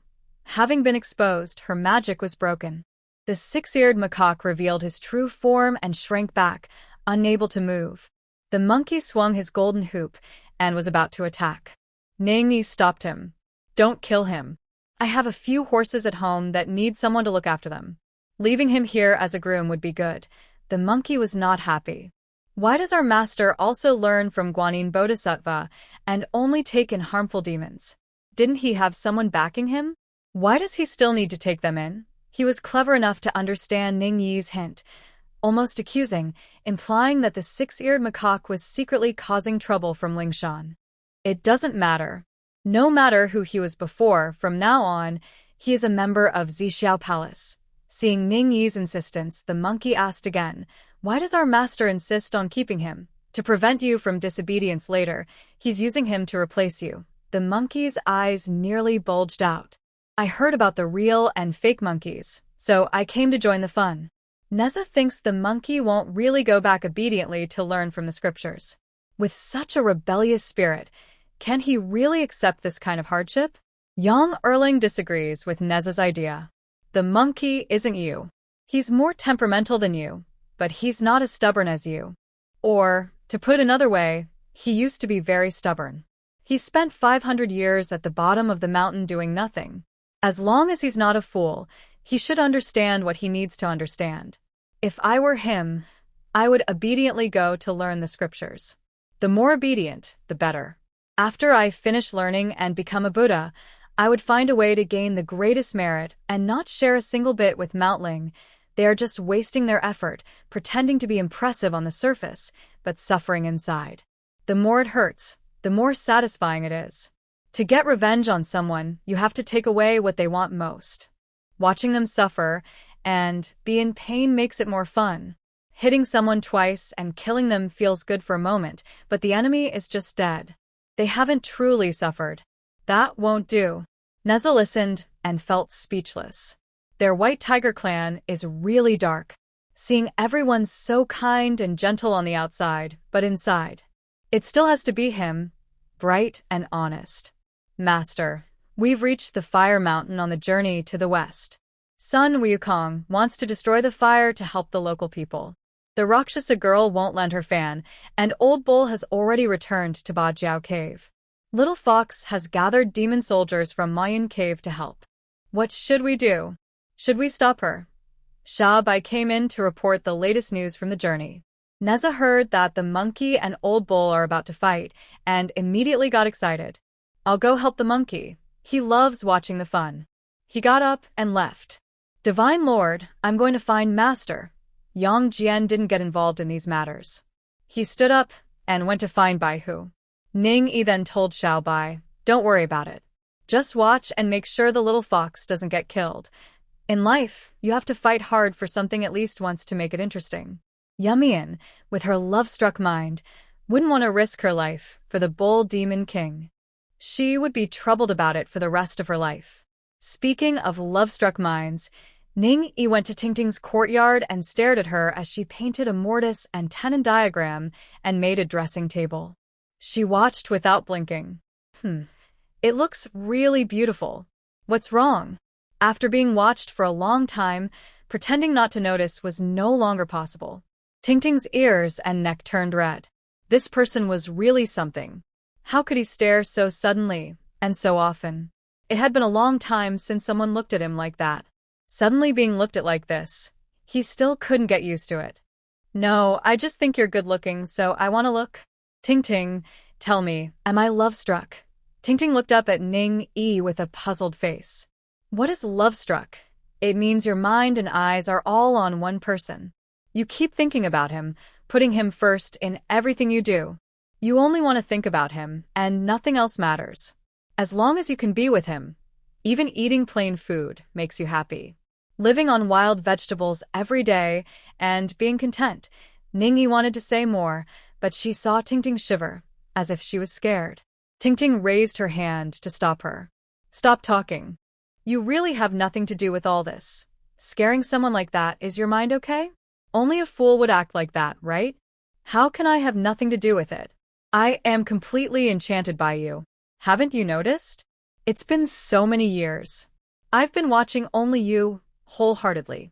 I worked so hard to help my brother, so I could marry you sooner and live with you. But you, I've told you everything, yet you hide secrets and refuse to tell me. Who knows, maybe you're hiding a wife and children back home. So, you were waiting for him here. Really, after all the build-up, it's just because you found out he has secrets and want to get more information? There's no need for that, really no need. It's not that I don't want to tell you, but even if I do, it's useless. We have to wait until Panga's divine body is stable before talking. Your brother isn't here, so you can't come with me. I'm not even sure if I can bring you back. Oh, so he's really from another world? Ningyi's face showed that exact expression. This is really complicated. I don't know if her brother can leave, or if he can't, and if she has to choose between her brother and Tingting, that's not really a choice. Her brother is always her family, the most important person. Brother, what should I do? Really, why did I get involved with someone with such a complicated background? He's not entirely honest about things. He doesn't say much about the situation over there, but I think if he's come to another world, his family background must be good, and there might be some complicated issues. If I go with him, we'll be alone and vulnerable, and we might get taken advantage of. If I had known earlier, I wouldn't have accepted his things. Ning-yi returned to her small chaotic pearl world, just like she had been doing for a long time. She sat beside the Panga statue, muttering to her brother. She was lost in her thoughts when she suddenly felt something pressing down on her head. Looking up, Ning-yi saw a shadow of Pangu standing beside her, raising his left hand to gently pat her head. Oh, brother, I can feel your hand strength now. Are you about to take on a physical form? This time, the shadow looked a bit more real than before. Her brother smiled. Now, his aura was full of calmness and maturity, without any youthful arrogance or energetic spirit. It was the calmness of someone who had experienced many years and grown wise. It might take 1,000 years. So, there's no need to rush. We have plenty of time to see and think. Just live freely, do whatever you want. Don't worry about whether I can leave or not. Just like I told you before, the witch tribe isn't my descendants. Although I am made of this world, it is my destiny. Once I complete my mission, this world will no longer be connected to me. There was no real attachment or regret. If his sister hadn't insisted and been so determined for him to stay alive, he would have already died and been done with it. The world would have no more meaning for him. His path was to create the universe, to become everything. Once he finished his purpose, he would go to where he belonged. Ning-yi heard that in 1,000 years, her brother could take on a physical form and become a normal person. That was wonderful news. Even if he couldn't fully recover his cultivation like Xiaohong, it was okay. If the cultivation wasn't enough, he could make up for it with other means. As long as he was alive, nothing was impossible. Thinking this way, she felt happy again. Not long, just 1,000 years. Oh, brother, you should go back to cultivation quickly. I need to make some plans too. How should I spend these 1,000 years? I won't go back to the heavens. If I do, after 1,000 years, the world below will have changed beyond recognition. Yes, I need to stay in the mortal world and live quickly. Her brother's idea of 1,000 years wasn't the same as the mortal world's time. It was the time within her small world. Wherever she was, that was the time she experienced.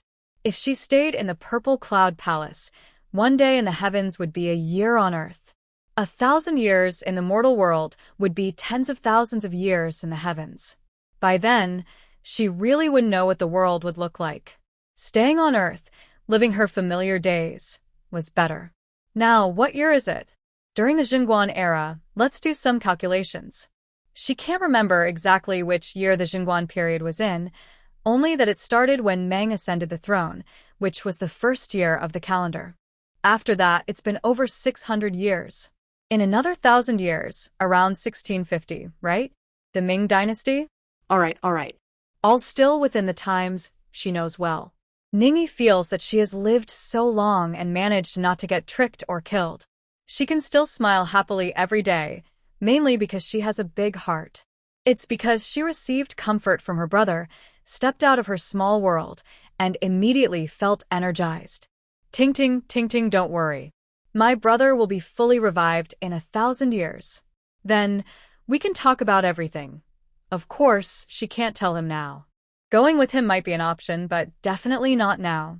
What if he has other plans during this 1,000 years? Or maybe, he already has a plan in mind to control her. After being together for so long, she knows what he's thinking. Hearing her words, his eyes brighten, and he smiles like a crescent moon. Okay, I will work hard to earn Panga's approval and truly marry you. His voice is so gentle that Ning-yi feels her legs go weak. He smiles so beautifully. Of course, she has to bring him back to the room for kisses, hugs, and lifting high. Ting, what is your hometown like? If I go there, do I need to prepare anything in advance? Ning-yi can't help but ask. While the man is enjoying the moment, with his mind clear, she tries to ask something. No need to prepare anything. Over there. It's like a mix of the ancient chaos and the human world today. Cultivation sects and ordinary people don't interact much. We have our own mountain sect. Tingting is worried Ning-yi might not understand, so he chooses simple words to describe. But Ning-yi understands perfectly. As soon as he speaks, she gets it. It's like a fantasy world of immortals. Huh. What's so hard to understand about that? But after hearing this, she finally understands why he can travel through time. Breaking through the void isn't difficult. Powerful masters or sects with strong backgrounds can definitely do it. Sending you over must have cost a lot, right? Why did you come here? To collect magic treasures, but after so long, she hasn't seen him collect many. Most of what he collects is handed over to her.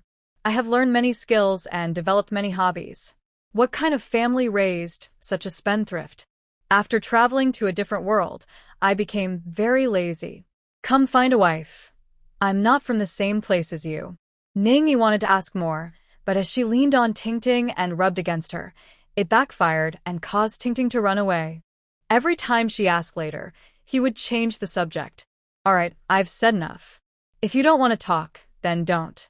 But since I now know this is a fantasy world, Ning-yi started organizing her supplies when she had free time, checking if she needed to prepare anything. She wasn't afraid of having too many things. Her small world was big enough, and stockpiling for emergencies was always good. Oh. You really have a plan, girl. Are you really pregnant?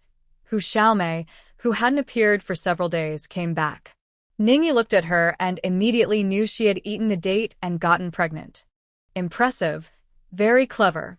Do your parents agree? Hu Xiaomei was happily saying. Why wouldn't they? The date was given by the respected one. I just want to find someone to marry. Do I need to find someone who can give me an immortal pregnancy? Besides, having a child won't stop me from getting married when I wanna. Alright, she had a narrow view. Their demon race didn't have a strong idea of lifelong commitment. Actually, humans today don't either. Those outdated ideas were created after the Tang dynasty. She was misled by Hu Xiaomei's previous naive love thoughts. Fine, as long as you're happy. Having a baby is good. Ever since Xiao Bai grew up, our family hasn't had a little one for a long time. It's nice to have some lively energy. Xiao Longnu was also a baby, but she didn't grow up around Ning-yi. Hearing this, Hu Xiaomei's face was full of joy. Respected one, will you help me take care of the baby? Ning, that I didn't mean that. I'm not refusing to help you, but if you have a child, your parents might not let others take care of it. She knew very well. Little divine beasts are adorable when they're cute, but they can be really troublesome when they're naughty. Xiao Bai was raised by Shi Qing. She only played with him a little. Taking care of children would damage her image as a great goddess. Ning-yi just thought about how her clothes and hairstyle would get messy if the little girl played with her, and it made her want to go crazy. Hu Xiaomei didn't realize what she was thinking and was still happily chatting. That can't be. If you say you want to bring her, my parents wouldn't dare to stop you. You heartless girl. Ning-yi didn't argue with her. At worst, if Hu Xiaomei refused to return to Zixiao Palace later, she could just let Gui stay instead. While she was thinking, Hu Xiaomei sneaked over and sat beside her, looking like she wanted to share some gossip. Hu Xiaomei grinned mischievously. Your Honor, I heard that when the Tang monk was in the Daughter Kingdom, he was tempted by the beauty of the Daughter King and almost didn't want to leave. It was the monkey who persuaded him to go. Those monsters who want to eat Tang Sanzang's flesh can't compare to the Daughter King. She could be a ruler of a country. They say eating Tang Sanzang's flesh can grant immortality, but besides a few great gods and saints, who really lives forever. But if they get the essence of the golden cicada, they can instantly become a great celestial being. As long as spiritual creatures continue to exist and live as long as the heavens and earth, it's not impossible. Ning-yi was stunned, not understanding what she was talking about. Where did you hear all these theories? Who told you all this? Why are you so mischievous? Not only do you want to eat Tang Sanzang's flesh, but you're even using seduction tricks? The female monsters are really beautiful. The female monsters like that, Elder Tang wouldn't look at them. Have you seen the Daughter King? She's stunning, a true beauty.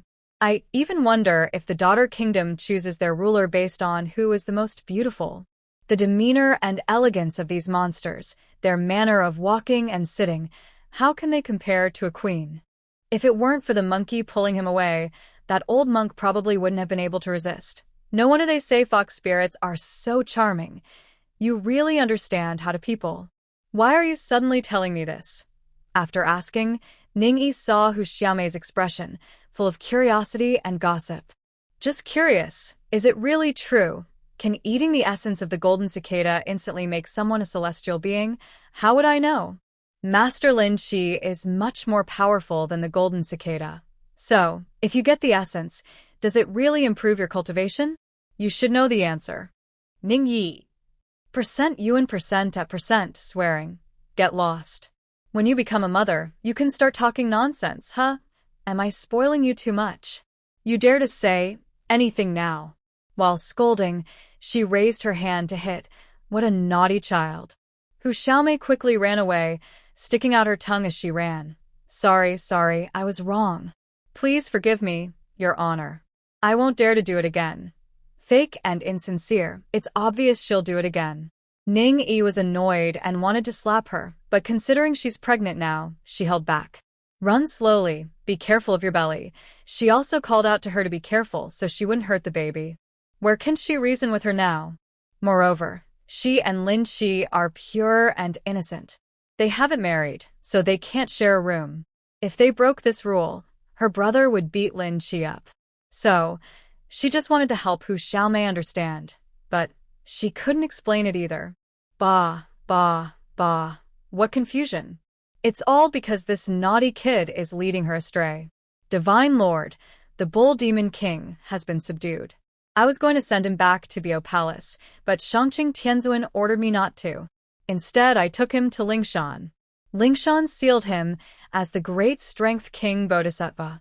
The Rakshasa woman achieved enlightenment and gained her immortal rank, sealing herself in the banana cave to focus on cultivation. Neza helped the Monkey King defeat the Bull Demon King and came to report the result to Ningyi. She already knew this.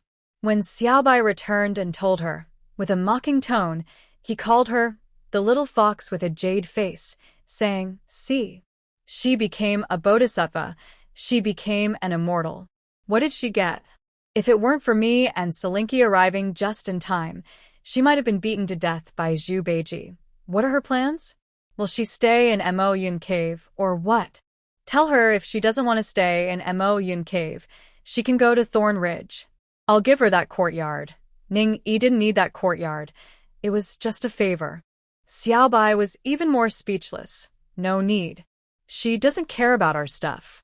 That old bull, now a bodhisattva, can come back and find her once he's free. They're happily married.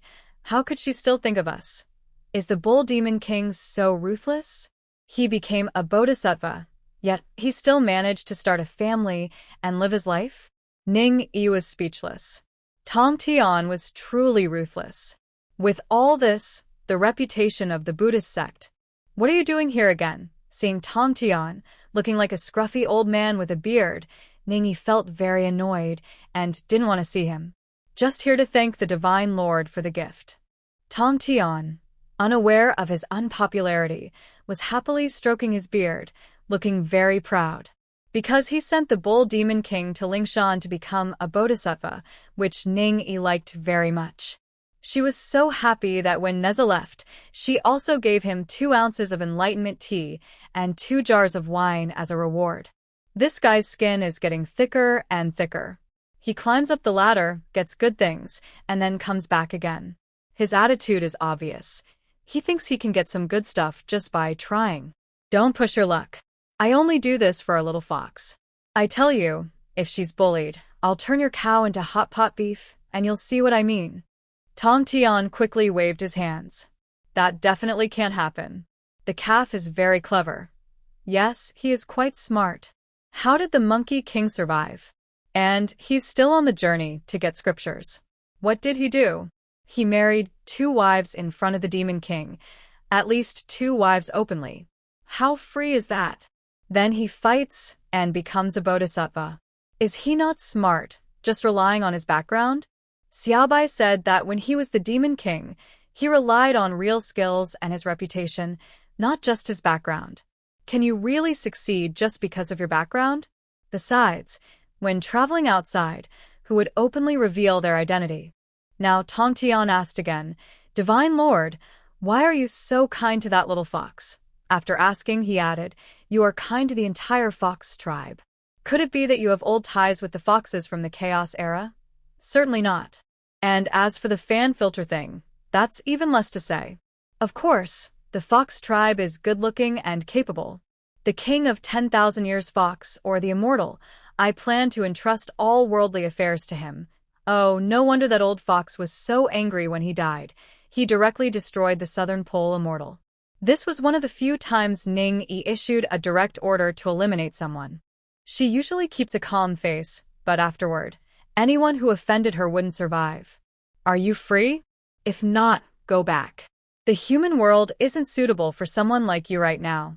The spiritual energy is already low, and your visit only drains it faster. Ning Yi was straightforward in turning him away. Don't, Auntie. I've come all this way and you won't even give me a meal? Bah. Who do you call Annie? With that beard on your face, you call me Auntie? Stop, stop, stop. You're calling me old. Don't try to flatter me. My brother doesn't accept people like you.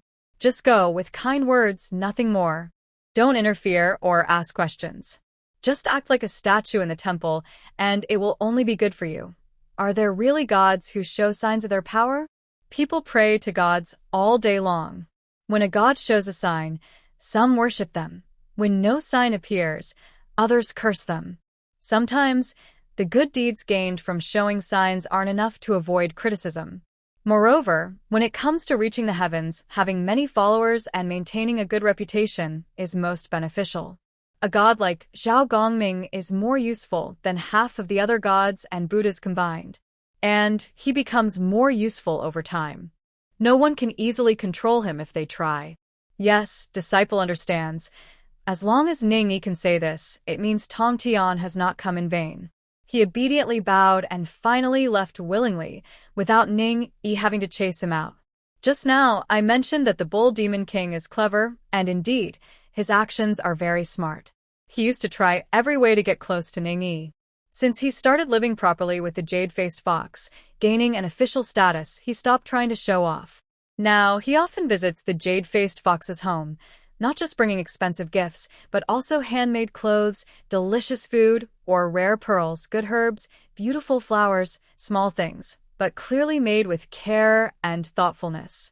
He's starting to show some traits of an old fox king. And he truly keeps to himself, not interfering in outside affairs. When the unlucky son-in-law of the Dragon King of All Saints got into trouble, the old Dragon King went to him for help, but he didn't even show his face. He simply said he wouldn't interfere. In their demon world, loyalty and righteousness are not always valued. Furthermore, the two-headed insect couple. One stole a Buddha relic, the other stole 9-leaf spiritual grass. Both committed serious crimes. His indulgence won't bring any good. I saw Neza helping the Monkey King subdue the Bull Demon King, and since the Ganges River is quiet lately, I came out for a walk. As a senior brother, I just wanted to lend a hand.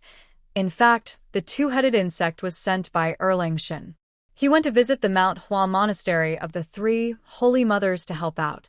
As for why he passed through Jisai Kingdom from Ganjinku, that remains a mystery. The monkey has become increasingly lazy now, not wanting to exert any effort. When encountering monsters, it always seeks help and prefers to stay still if it can. It used to be so proud and full of face. Now it has no shame at all, and it asks for help so smoothly. When Yang Jian came to visit, Bai Hu was definitely present. Hearing this, he looked at Ning Yi with a hint of complaint and said, Divine Lord, have you been too harsh? Did you scare the monkey too much? What should we do now? The master felt sorry for his disciple. Before Ning Yi could say anything, Yang Jian was already amused by his master. Master, not only the monkey is lazy. Zhu Beiji is more cunning than anyone. He probably saw something. He's very honest. As for Sha Wujing, he was naturally lying flat. If anything happens, just look for the senior brother. Bai Hu flicked his fan and said, "Fine, everyone is mixed up now. Once it's over, it's over. I don't like to stay and perform at the Spirit Mountain either. Their tricks are too rough, it's hard to watch. Don't mind how rough they are. With luck on your side, you can't avoid it anyway." Hearing Ningyi say this, Bai Hu grinned and said, "The Buddhist sect is moving east. To succeed, you have to adapt to local customs. From now on, the most respected in Buddhism will be King Kitagarbha." Haha, they plan everything carefully, just making wedding clothes for them. Ningyi raised her hand and pointed in Bai Hu's direction without saying anything. But that gesture said everything. Yang Jian looked at this and that, seeming to understand something. "I'll go see King Hua and ask him for some spiritual materials to help my little sister recover." He immediately took action, looking for an excuse to build a relationship with Huiyi. Since Huiyi arrived in Yangzhou, Ningyi sighed. He rarely appeared. He mostly behaved like a peaceful lotus flower. But in terms of influence, besides the Earth Mother, he has the most say in the underworld. King Kitagarbha manages well, but that's under the control and permission of the Earth Mother. Huiyi, on the other hand, is almost like Ningyi's representative in the underworld, an unofficial king. The three real big figures of the underworld are the Earth Mother, a saint, him, lower in rank, and Meng Xia, who avoids him when he sees him. He truly can't be provoked. Only Huiyi remains.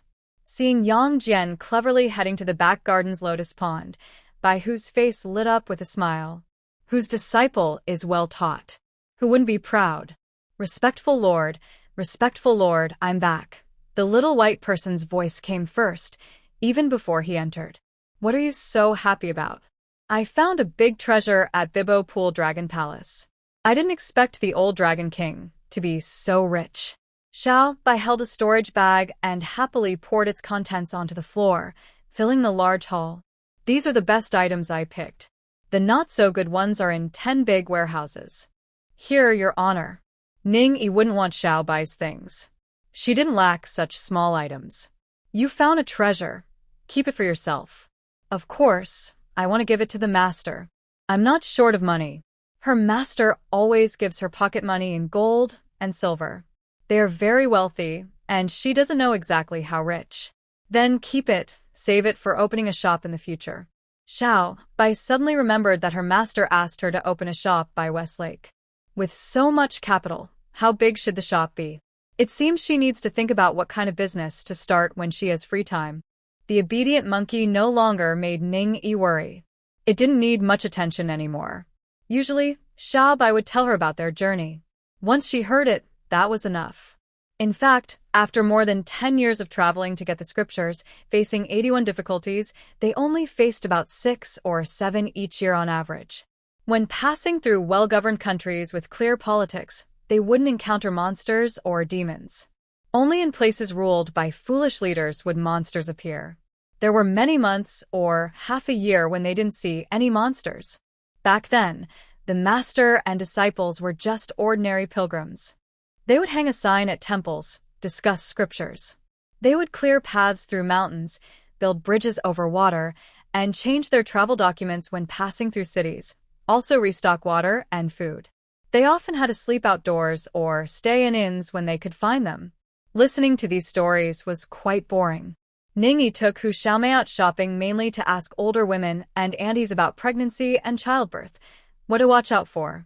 These were purely practical experiences, and no one in her family knew much about them. Women who had given birth, like Gue Yi and Long Shi, only had one child. Their experience was limited. They themselves didn't claim to understand much. No matter the species, as long as it's female, they all behave similarly when shopping. She took little dragon girl, Manhwa, and Mo Lan with her, walking from house to ask.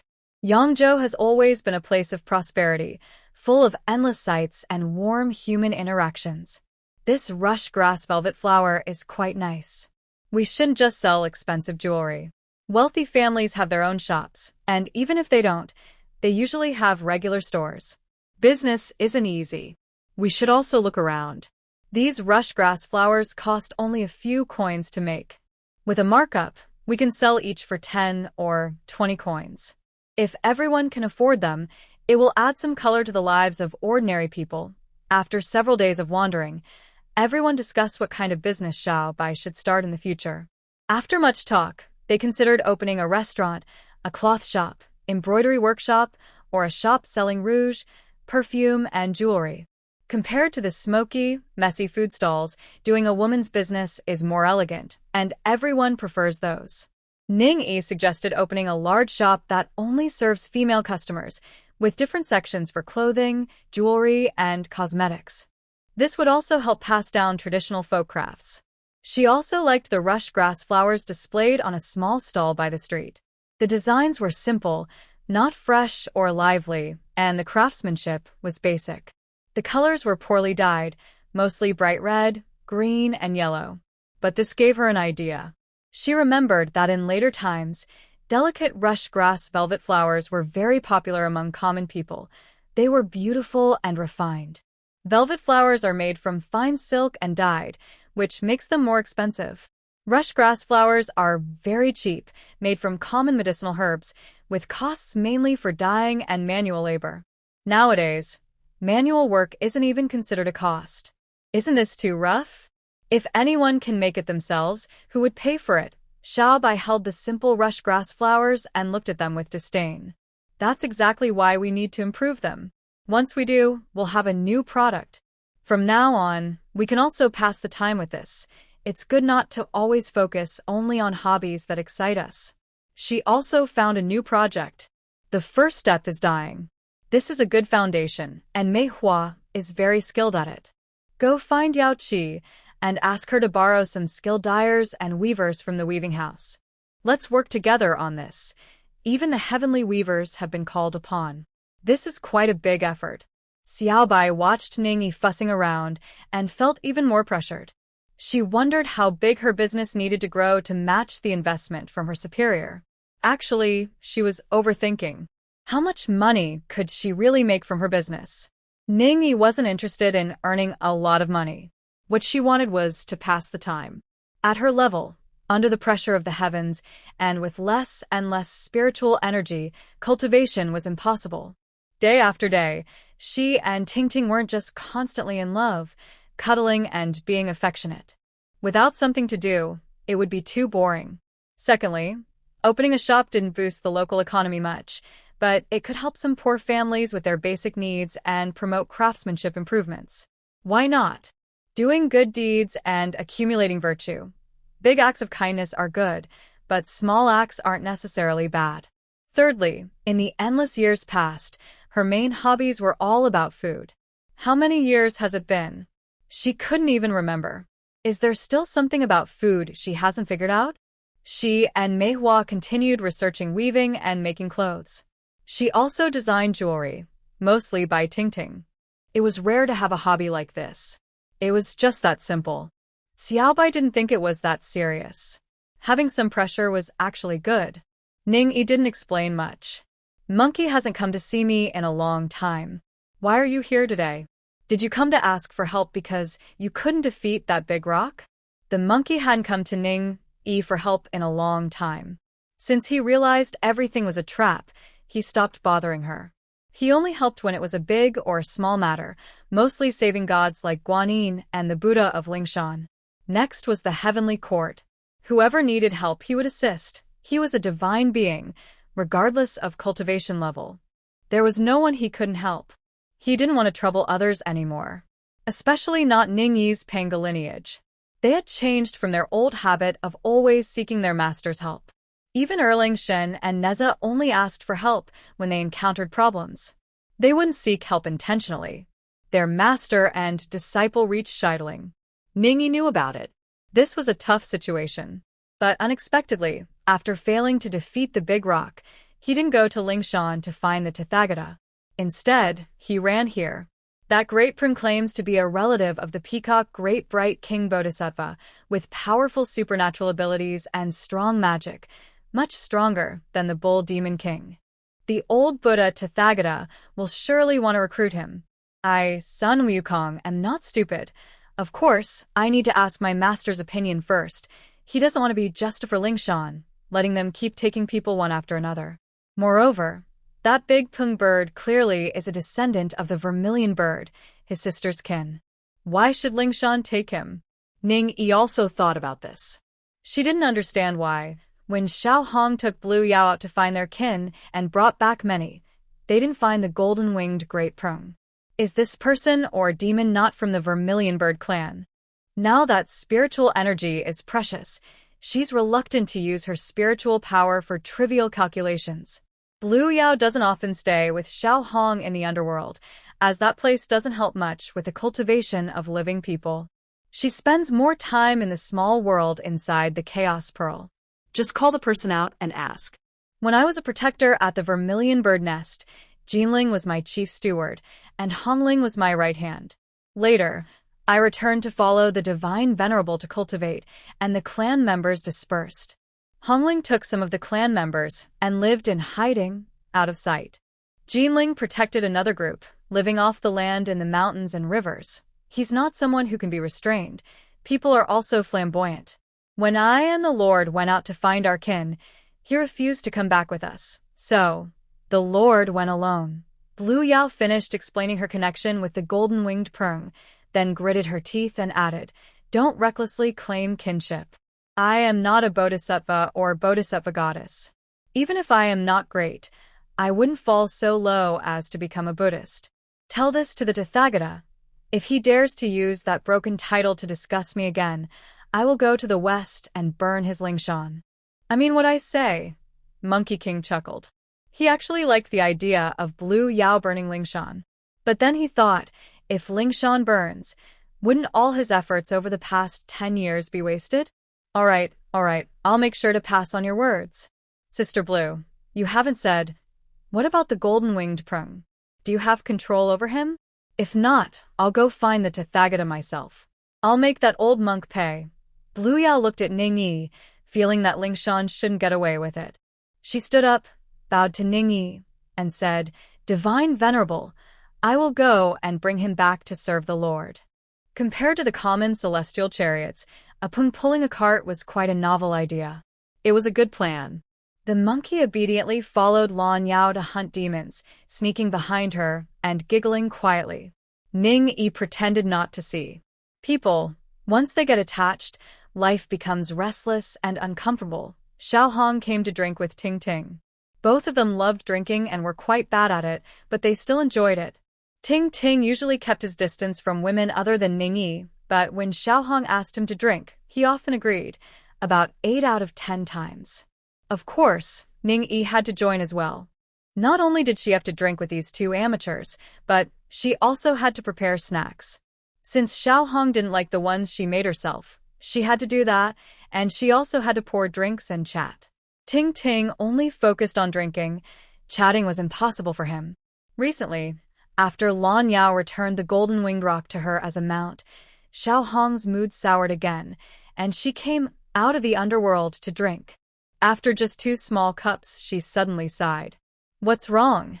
Are you in love with someone? Is there a special someone? So what? Just get married. If you don't want a wedding, just live together." Hearing Ning Yi say this, Xiao Hong spat out her drink. Ting Ting quickly waved his hand to set up a barrier, blocking the alcohol and saving a table full of Ning Yi's carefully prepared dishes. "Can't you have some thoughts beyond just chasing after love and—" Xiao Hong looked at Ning Yi with a look of disappointment. What else could there be? Since she was born, she had been alone. Nothing more could be expected. After resurrection, she spent her days either cultivating or relaxing, enjoying the scenery. Life was peaceful and quiet. What more could she want? Besides love, what other bonds could there be? Future descendants. None of them are capable, and I can't bear to see them suffer or perish. They don't listen, and it hurts. She sounded like a hopeless mother overwhelmed by her mischievous children. "Listen, you're doing fine now, free and easy. But definitely don't have children. It's too much trouble." Xiao Hong truly believed she was giving good advice for Ning Yi's sake. Suddenly, with a clink, Ting Ting put his cup down on the table and said, "I'm drunk," then turned and went back to his room. Xiao Hong looked at Ning Yi with a puzzled expression. "What's wrong? You can't even decide about having children? Who is he throwing a tantrum at? Ningyi feels a bit headache. Xiao Hong, you are really straightforward. No sense of charm at all. Having a baby needs two people. Can I give birth alone? Why should I be the only one making decisions? This single dog, no. Single bird. Why are you so stubborn? If you want to have a baby, then have one. It takes two people to make a child? You're still as useless as ever. Can't handle such a small thing. So hopeless. But it's better not to have one. Having a kid means more worries. Living a simple life is better. No need to bother with all that. Oh, what's wrong with you? How could that golden-winged rock be so terrible, tormenting someone like this? Disobedient descendant, if you can teach, teach. If you can't, then hit. I don't believe he will resist. Who dares to show teeth at you? I'll deal with him. Your Lord Zhuke is not a patient person. Liu Yao, Kong Xian, haven't they been kicked by you before? Why are you acting so pretentious here? I already hit him. It's not about hitting. Then what is it about? I suddenly realized the younger generation is a bit too many, quite annoying. Sometimes I miss the days when I died at Zhuke Tomb. So much quieter. You are the one who's quiet now. I took on all the trouble for you. Then you should stay alive. No one can live alone in this world. Look at me over the years. How many people have come and gone around me? Who can stay unaffected? But life is interesting because of these bonds, these small matters, isn't it? Otherwise, just be idle all day. Wake up in the morning not knowing what to do. Wait for sunset. Sunset comes. Close your eyes and sleep. Wait for dawn. Day after day. Haven't you seen those idle souls in the sky? They're all longing for reincarnation. The underworld is good in this way. Everyone works hard to get a good reincarnation. They're busy and full of energy. It's inspiring. And the human world, you should go see it. From emperors and generals to common folk, everyone is busy and on the move. It's so wonderful. Ning Yi is now giving a motivational speech. You tell me, why did Guanyin take away the deer spirit from the Biquo kingdom? Why did you suddenly jump to that? Yes, the monkey and his group finally reached the kingdom of the monks. Inside, the deer spirit was causing trouble, but he failed. It took 1,000 children to gather enough, but it was useless, and the monkey saved him. When they were about to kill him, the old man of the South Pole had already died and couldn't come to save him. Guanyin came to take him away. What else? The elixir of immortality, haha. Lingshan probably wants to learn how the heavenly court controls gods and immortals. The jade pool has peaches that can extend a god's lifespan for one more tribulation. Since they don't have such heavenly treasures, they try to use crooked tricks. Then they're just asking for trouble. Without spiritual energy, they rely on merit. Even though spiritual energy is just energy, and resentment is also energy, wrongdoings must be paid for. Especially Ning Yi, who usually doesn't interfere, but when it comes to harming babies, she must root out the problem completely. Doing this is like courting death. Ning Yi looked at Little Red and smiled. They won't succeed. When the monkey reaches the proper level of enlightenment, he will expose all their ghostly tricks and force them to deal with it themselves. The monkey has been wronged for hundreds of years. Do you think he won't take revenge? Just wait. How they messed with the heavenly court before, he will do 10 or 100 times worse to Lingshan. As long as he finds a handle, he won't rest until they are troubled every day. He won't be called Sun Monkey anymore. Little Red looked a bit suspicious. Is he trying to prove the Buddhist way? Can he really destroy his own foundation? Oh, come on. The Buddhist sect wants to accept him, but he has to agree. His rebellious nature isn't gone just because he looks obedient. Just like Neza and Yang Jian, they're full of rebellious spirit. Now they seem proper, but are they really obedient? If they were truly obedient, the Jade Emperor wouldn't have to use them only as a last resort.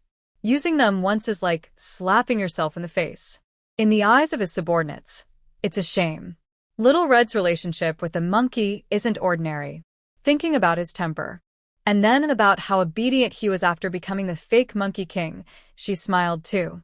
Well, that monkey isn't someone who bears grudges and doesn't seek revenge. So, are you feeling better now? Ning Yi quickly changed the subject. This guy had upset Ting Ting, and she had to go back and comfort her.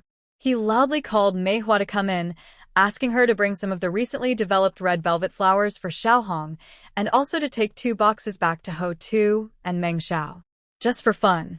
Okay, we're leaving. Xiaohong, a straightforward girl, although quite serious, could tell that Lin Chi was unhappy.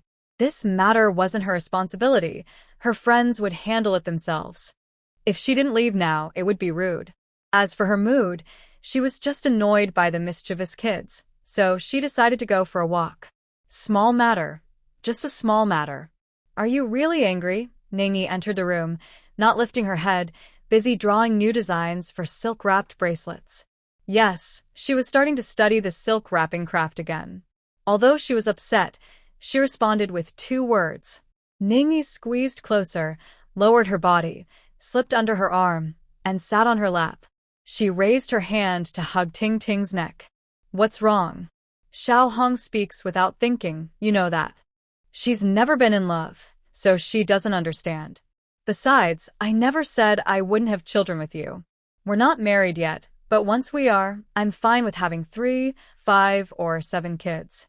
I only have one close family member in this world, my brother. Having more family is good. Ting Ting put down her brush, wrapped her arms around Ningyi's waist, and looked at her. Her gaze drifted somewhere far away, lost in thought for a while before speaking. I'm not angry with Lord Juke. I wouldn't get upset over someone I don't care about. And I don't insist that you have children. Then why? I'm just afraid that if I have children, I'll be too attached and won't want to leave them. Just take them with you. If it's not that easy, then don't have children now. Wait until later. Ting Ting suddenly felt she was being overly sentimental, overthinking things. Her wife's straightforwardness made her seem even more indecisive. Don't you want to have children? He hesitated because he didn't want her to give up too much for him. Oh, come on. If I could leave this world with you, what else would I be afraid to give up? As long as I can take my brother with me, everything else is fine. The child isn't unable to be born. We've managed well all these years without children. Why do we have to have one here? You've really become more human over time. Ha ha ha. Ting Ting is becoming more and more warm-hearted now. Ningyi's thoughts are that as long as the Chaos Pearl is there, the small world exists. No one can take it away. It's her soulmate treasure. As long as she's there, it stays. Her physical body is gone, but as long as her soul remains, it won't decay. Even if her soul is shattered into pieces, someone who finds the Chaos Pearl and uses the spiritual materials in the small world can nurture her soul back, find the fragments, and piece her together. And she didn't really want children, but even if she had them, it wouldn't stop her from taking them away. Otherwise, why wouldn't she worry about her brother? It's the same reason. Ting Ting hesitated for a long time, wanting to say something but stopping herself. My home is on Ningxi Mountain. There's only our family there. If we ever get separated in the future, you must come find me. All right, I remember Lingxi Mountain. There's still at least 1,000 years left. Ningyi isn't too concerned about the exact address. The 2 worlds are different, and even if she mentions the place names, it might not be clear. They can talk about it more slowly later. A few years passed in the blink of an eye. Grandmaster, I, Sun Wukong, am back. The Monkey King was granted the title of Great Saint Buddha. After completing his mission in the Tang Dynasty, Tang Sanzang stayed in the temple to teach and preach, and his disciples each continued their cultivation. The Monkey King first returned to Mount Huagua to see his monkey descendants. Then he visited his heavenly palace, the great sage equal to heaven, which was still quiet and empty, with only a few servants and helpers sent by Erlang Shen. Next, he headed to Yangzhou. Hey, Grandmaster, are you packing? Are you moving? The Monkey King was clever, asking with a smile while already helping his master move books. Yes, I've lived here for over 10 years. It's time for a change. Where are you moving to? Have you chosen a place? Yes, I've decided. It's on Mount Zhongnan. Grandmaster, why choose there? Isn't there a Guanyin Zen temple? The mighty Ningyi, why compete for territory with her juniors? Mount Zhongnan is big enough. It's not short of places to build a small courtyard. But that place probably has an owner, right? Whether it has an owner or not, does that affect where I want to believe in? But why does Master insist on going there? Is the location good for feng shui? The monkey asked, secretly calculating if there was a way to claim land there and build a grand temple for the great sage. Actually, this was a question everyone in the family, including Tingting, shared. Why did Ning Yi insist on living in the Zhongnan Mountains? They still had a home in Chang'an City. The Zheng family courtyard they rented before was still reserved for them. And her beloved disciple was now a wealthy person. What kind of house didn't she have? Why insist on living in the mountains? Ning Yi smiled happily. Yes, the feng shui is good, suitable for building a tomb for the living dead. Before she heard of the Zhongnan Mountains, she had no particular thoughts about the place. She just wanted to move. One day, she heard that Emperor Taizong Li Shimin and his eldest granddaughter had planted a ginkgo tree at Guanjian Zen Temple in the Zhongnan Mountains. That made her think of the ginkgo tree, which had become a popular landmark over 1,000 years later. And the first thing that came to mind about the name Zhongnan Mountains was the tomb of the living dead beneath it. It was also a kind of fame-seeking in a way. She just wanted to join in the fun. But her reason was hard to explain to others. Ning Yi simply made up a story. When everyone heard about the tomb of the living dead, they all looked confused. Everyone knew about tombs and the dead, but what was a living dead? Oh, it's nothing. Just a tomb where living people and coffins live together. The monkey shivered, thinking, what kind of person lives in a tomb with a coffin? Just imagining it made him feel uneasy. He secretly moved closer to Tingting and whispered sympathetically, Master, do you think my master likes this place? Bang. What kind of nonsense was that? Ning Yi pounded the table. I heard that too. Oh, the monkey jumped 3 feet high. I'm going to see my sister bird. He quickly disappeared in a flash. Haha, Ning Yi didn't stop him. Her sister bird had been waiting for years to burn his monkey fur. Go ahead. Hu Xiaomei now had a daughter and was much calmer. But she couldn't help asking, Your Honor, is that place really that good for feng shui? She didn't want her daughter to live there. Although her sister Meng Xiao had also practiced at the Xianyuan tomb in earlier years. Ku Xianyuan's tomb is the burial site of Emperor Xianyuan, a place of great merit. It sounds strange to compare it to a living dead's tomb, but can they really be the same? This question made Ning Yi laugh. Are you silly? That place is where a wise ruler and a great emperor once lived. Oh, right, it was the emperor's palace. Hu Xiaomei patted her chest to calm herself. Ning Yi then said, I've been telling you to take the children back to Zixiao Palace, but you refused. Now your mother has to come over to help take care of them. Hu Xiaomei just smiled silently. She wasn't foolish, and her parents weren't either. There's no better place than being close to the Divine Master. What's Zixiao Palace compared to that? She definitely wouldn't go back. Maozhongnan is a very meaningful place. In a way, it can be considered the main base for the 3 Pure Ones. The mountain is large. It's not just a small hill called a mountain. Many hermits practice there. Since it's the home of Taoism, it's normal to have monks living there. The Divine Master chose to live here, marking this mountain as the #1 blessed land of immortals. Xiaobai's already opened a shop in Qiantang and is doing quite well. In a prosperous era, people live good lives. And it's in Suzhou and Hangzhou, places known for wealth. Good business is normal here. This time, she came back specifically to help Ning Yi and her group move. Hu Xiaomei nodded. They really got some face. Actually, Ning Yi didn't think much about it. She chose a place on the northern, dozens of miles away from the actual southern Luoguan Terrace. This place is closer to Chang'an. In the end, why did she want to live in Chang'an? It was because Chu Chu took over the body of the Wu family girl. Now she's about to step into the spotlight and show her strength, so Ning Yi came to watch the fun. There aren't many hermits near the palace. Her chosen place isn't deep in the mountains. It's just at the foot of the mountain, not far from a village called Linhego. She built a small yard there, with 3 thatched cottages and 2 with storage rooms, surrounded by a fence.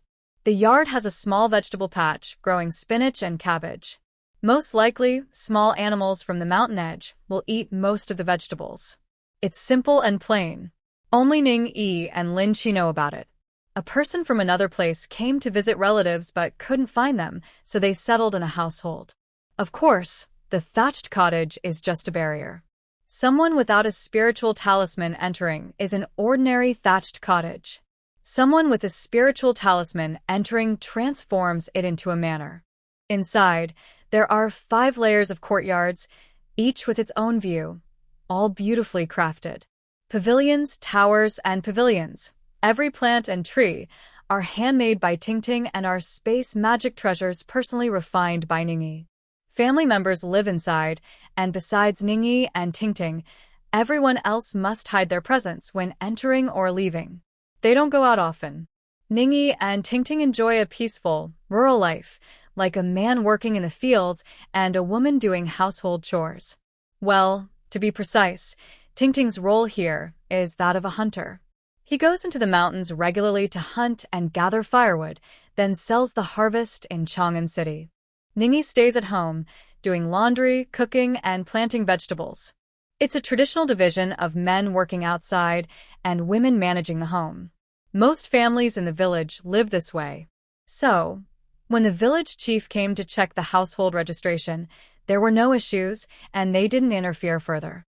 Tingting often catches game and occasionally delivers it to the village chief or elders, which is perfectly fine. Life soon settled into a steady routine. Sometimes, Ningyi would join Tingting to go to Chang'an City to sell firewood, walk around, eat, drink, and buy small things. When they had free time, they would climb mountains, enjoy the scenery, and relax.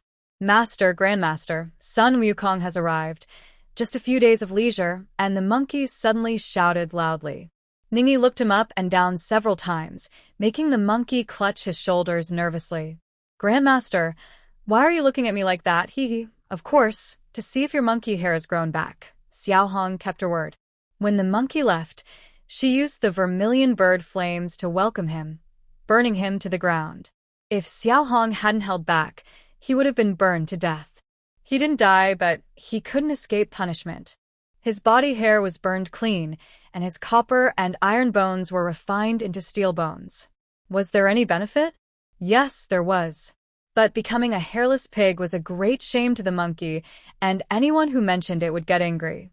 He was too embarrassed to go out for a long time, even afraid to return to Flower Fruit Mountain, hiding in the abandoned cave where Bai Han, who used to live in the White Tiger territory of the East Sea, had stayed for 2 or 3 years. As soon as Ningyi said that, the monkey grinned and said, "Master, don't expose my old tricks. We'll be neighbors now, visiting each other often. I'll definitely need to use your help sometimes. Oh, if you were a bit more confident, I might actually feel threatened by you." Yes. Before King Tang died, he gave the Green Cloud Palace on the mountain to the old monk to be a temple and renamed it the Dharma Propagation Temple. Inside, there's my golden statue, and I plan to stay here to see the old monk off when he passes. Why can't things just be said nicely? It's so frustrating. Now, we really are neighbors. All right, I understand. You should go back to the temple and stay there. Ningyi told him to leave, and the monkey was stunned. Is he really so heartless? He's not here to make friends. He's here to get food and shelter. He didn't dare to stay and act stubborn, so he rolled his eyes and chuckled. "Master, I heard something funny on the way here. Want to hear? It's about my cheap senior brother, Yang Erlang." Ningyi knew what he was thinking and chuckled inwardly. He pretended not to notice, calmly scooped some soaked beans into small bowls and placed them near the grindstone, while Tingting pushed the mill. This was a small mill that could be turned with arm strength. The monkey flattered and begged to help his master push the mill, but when it was in his hands, he didn't push properly. Sometimes he pushed too fast, sometimes too slow, and sometimes he just got tired and let it spin wildly. It almost made him cause trouble. Tingting couldn't stand it anymore and slapped his hand, making him step back, then took over the mill herself. To distract him, Ningyi asked, "Are you going to tell or not? If not, I'll just send you away." Tell. The monkey had seen his master chase guests away with a sleeve before. It's about Sister Yang Sanmei. Somehow, she married a student who was taking the imperial exams and even got pregnant. When the Jade Emperor found out, he sent someone to bring her back to heaven to punish her. Now, Yang Erlang is confronting the soldiers sent by the Jade Emperor. What? The third Saint Mother? Married to a mortal? Had a baby? With so many examples before, Doesn't he learn his lesson? Those people definitely can't beat young Erlang. Look, see? He flew back to heaven. I guess the Jade Emperor won't let this go easily. Ningyi looked up at the sound of the monkey and saw that a group of soldiers was flying toward the south heavenly gate from Manhwa. You're quite happy, huh? Yang Jian is your senior brother. Is it appropriate for you to just watch his show like that? The monkey chuckled. It's fine, it's fine. What's wrong with that? That's just old Zhang's family business. We can't get involved. Hee hee. Just then, Yang Jian entered the courtyard dressed in armor. As he passed through the barrier, he took off his armor and changed into a simple black and white outfit, looking handsome and noble. He knelt on one knee in front of Ning Yi and bowed. Please, Divine Lord, save my sister. You really know how to cause trouble for me. She broke divine rules herself and still dares to ask for help? Did she watch all those examples earlier? Or is she hiding her identity or reincarnation? Can't she just live a normal life? Ningyi got angry when she heard this. What's so good about those scholars?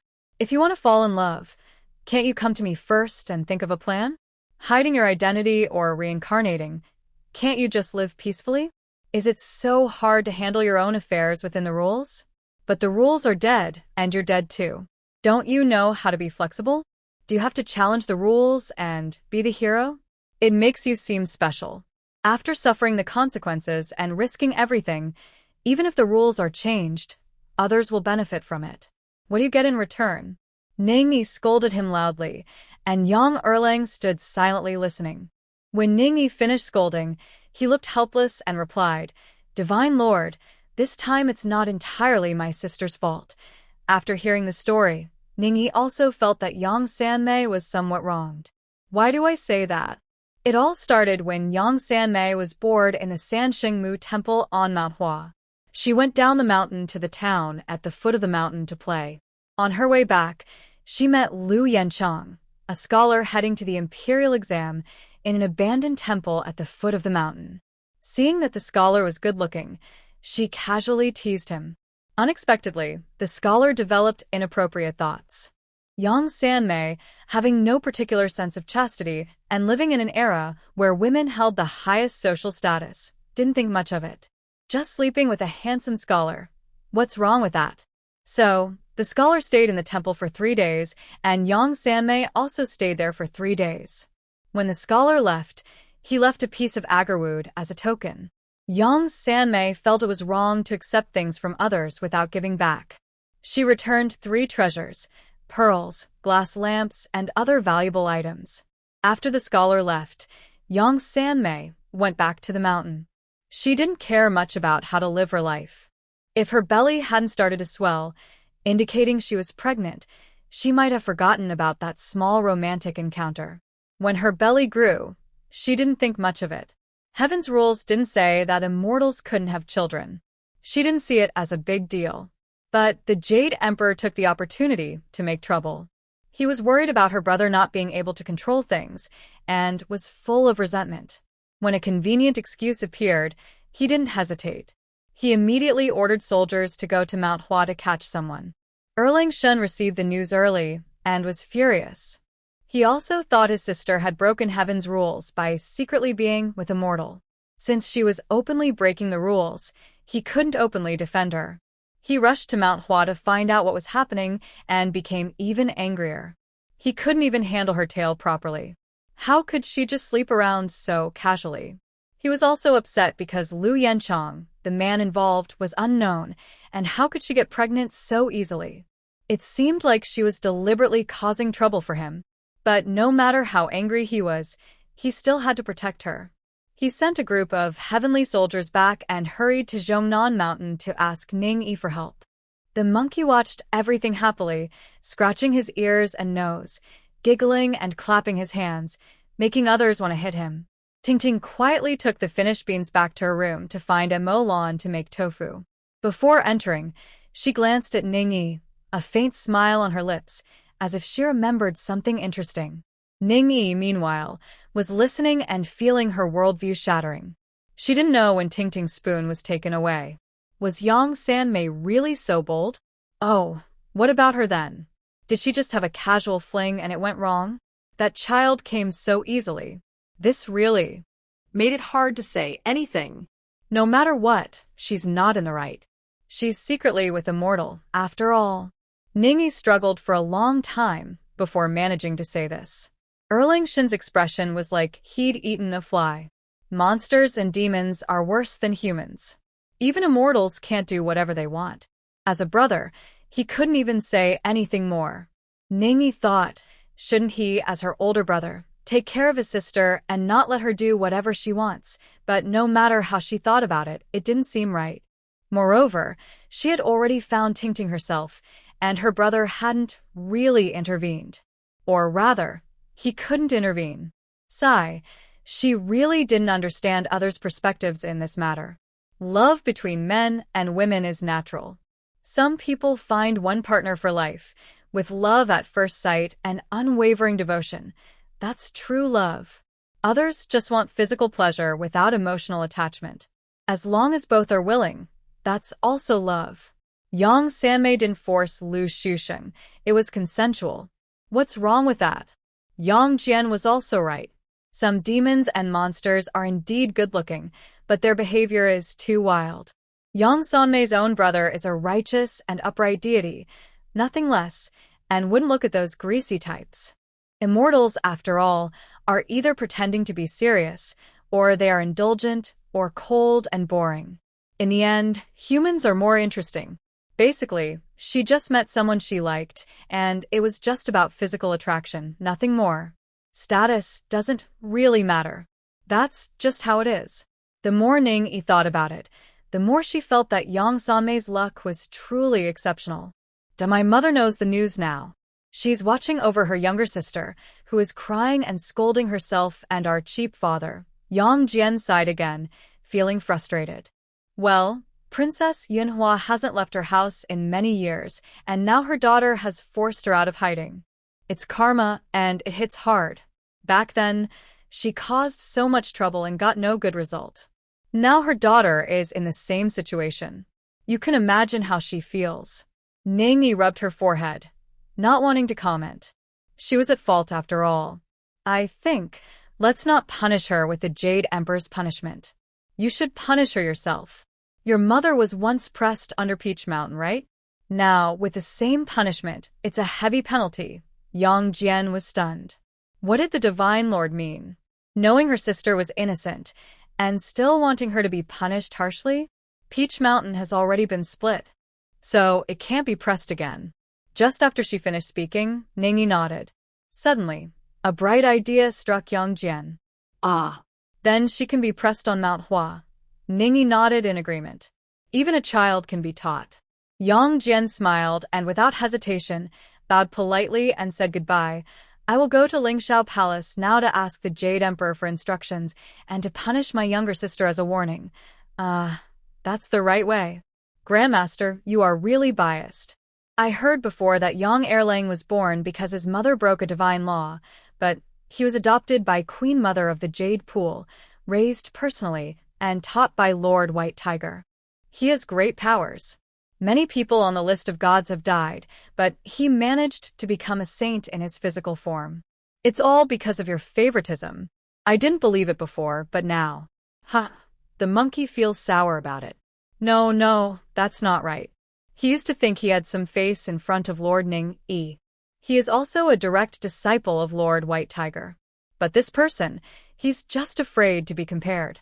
Compared to Yang Jian, looking at himself, being pressed under the 5 Elements Mountain for over 500 years, his master taught him skills, but he had to hide his identity and couldn't reveal himself. This treatment is simply heaven and earth apart. That little Erlang, besides being a bit more handsome than old Sun, what else is he better at? Grandmaster, do you think your master would know about your favoritism? Seeing the monkey's eyes darting around, Ningyi knew he hadn't made a good decision. He snorted and made the monkey jump in fright. Everyone has their own way. Why don't you compare yourself with Zhu Beiji? Don't you know he also has some connection with my Panga lineage? Oh, and the 3 pure ones, Nuwa, Fushi, they are all my juniors. Why don't you compare yourself with them? Why should I compare myself with those who are either dead or half dead because of your tricks? You can't do this. Why should all good things be yours? Must you always be first? Don't you understand the principle that the first to stick out gets damaged the fastest? When you swore brotherhood with the 7 great demon kings, they all had strong backgrounds. Why are you the one who gets the most trouble? Haven't you learned your lesson? Ning-yi rarely scolds with patience. Monkey is still special after all. He's not convinced inside, feeling that his sworn brothers and sisters only avoided trouble because of their strong backgrounds, while he, an unlucky one with no support, was the one who suffered. But he wouldn't say that out loud. Everyone knows how his grandmaster would respond. It's almost a secret that his master is related to Pengu, and he's not truly unsupported. Master Ancestor, please forgive old son this time. He tries to be clever with his words. If he goes on a trip to get scriptures, what is his biggest gain? Monkey thinks his biggest gain is that he has learned to say one thing and mean another. He also learned that when trouble comes, it's better not to be the first to act. When the sky falls, find someone bigger to support you. If that doesn't work, then do something yourself. Before, his style was to fight when others gave up, even if he got hurt. If he died, so be it. Later, he realized that acting recklessly wouldn't usually lead to death. If you don't die, you'll just suffer. It's not fun at all. People say it's better to live badly than to die, but those people probably never really suffered. It's frustrating. Living well is better than risking everything. Impulsiveness is dangerous. After feeling satisfied from revenge, dying might be okay. But if you don't die, it's not satisfying at all. So now he's happy to admit he's afraid. Anyway, he won't lose any flesh, and he can still do whatever he wants later, without losing time. Ning-yi knows Monkey's true nature and doesn't expose him. If he lost his rebellious spirit, he wouldn't be Monkey anymore. No matter how smooth he pretends to be, that rebellious nature won't go away. Knowing he doesn't like to hear certain things, she changes the subject. Now that you're so free, have you taken care of your own matters? Monkey sees that his master isn't scolding him anymore, so he smiles. Yes, I've taken care of everything. The white deer is being raised behind the purple bamboo forest. I looked at it, and it doesn't seem to know any big secrets. Since learning from Xiao Lu about the past stories of the southern polar immortal and guessing the purpose of Guanyin accepting the white deer, Monkey has been watching that deer closely. If Guanyin really uses it to cultivate the elixir of longevity, he'll see how he can embarrass the mountain of spirit. A few days ago, the Bodhisattva said a small white snake she kept in her pure jar ran away. No one knows where it went. Maybe it went to the lotus pond, or maybe the fish in the pond ate it. The carp in the lotus pond are really fierce. Ning-yi is very sensitive about creatures like white snakes. When she hears about the white snake, she doesn't even bother to check for spiritual energy. She just raises her hand and begins to calculate. She calculates forward, trying to find the truth. This is just an ordinary little white snake, with some luck, that ran into a pure vessel. It doesn't interfere with Guanyin, who is happy to create a kind and compassionate image, so she has been raising it that way. The little white snake listens to scriptures every day, receives incense offerings, and practices at the bottom of the pure vessel. Plus, it has good wisdom roots, so its cultivation is quite decent. In the future, the little white snake is now running around in the purple bamboo forest. It has no special qualities. Well, it's good that it has no special traits. Respectful one, the Queen Mother is here to visit. The monkey is unhappy to see the Queen Mother and jumps off to find his master. He refuses to leave because he can't skip this meal. Is she here about Yangchan? Ning-yi didn't make things difficult for the jade pool and brought it up voluntarily. Yao Qi smiled bitterly and replied, yes. Third sister's luck. I don't even know what to say. If she had just slept with someone, it wouldn't be a problem. No one would pay attention to who she associates with without reason. But now she's pregnant. And with a half-divine, half-human child, that's the clearest sign of a crime. Maybe after the baby is born, I can take him into the palace to raise him. Let his uncle teach him well. Yunhua came to my palace crying, wanting to take the child to her place, but I really don't trust her temperament. She isn't very clear-minded, so she doesn't want the child to grow up obsessed with love. Yao Qi wants to imitate how she adopted Yang Jian before, and also taken Yang Sanmei's child.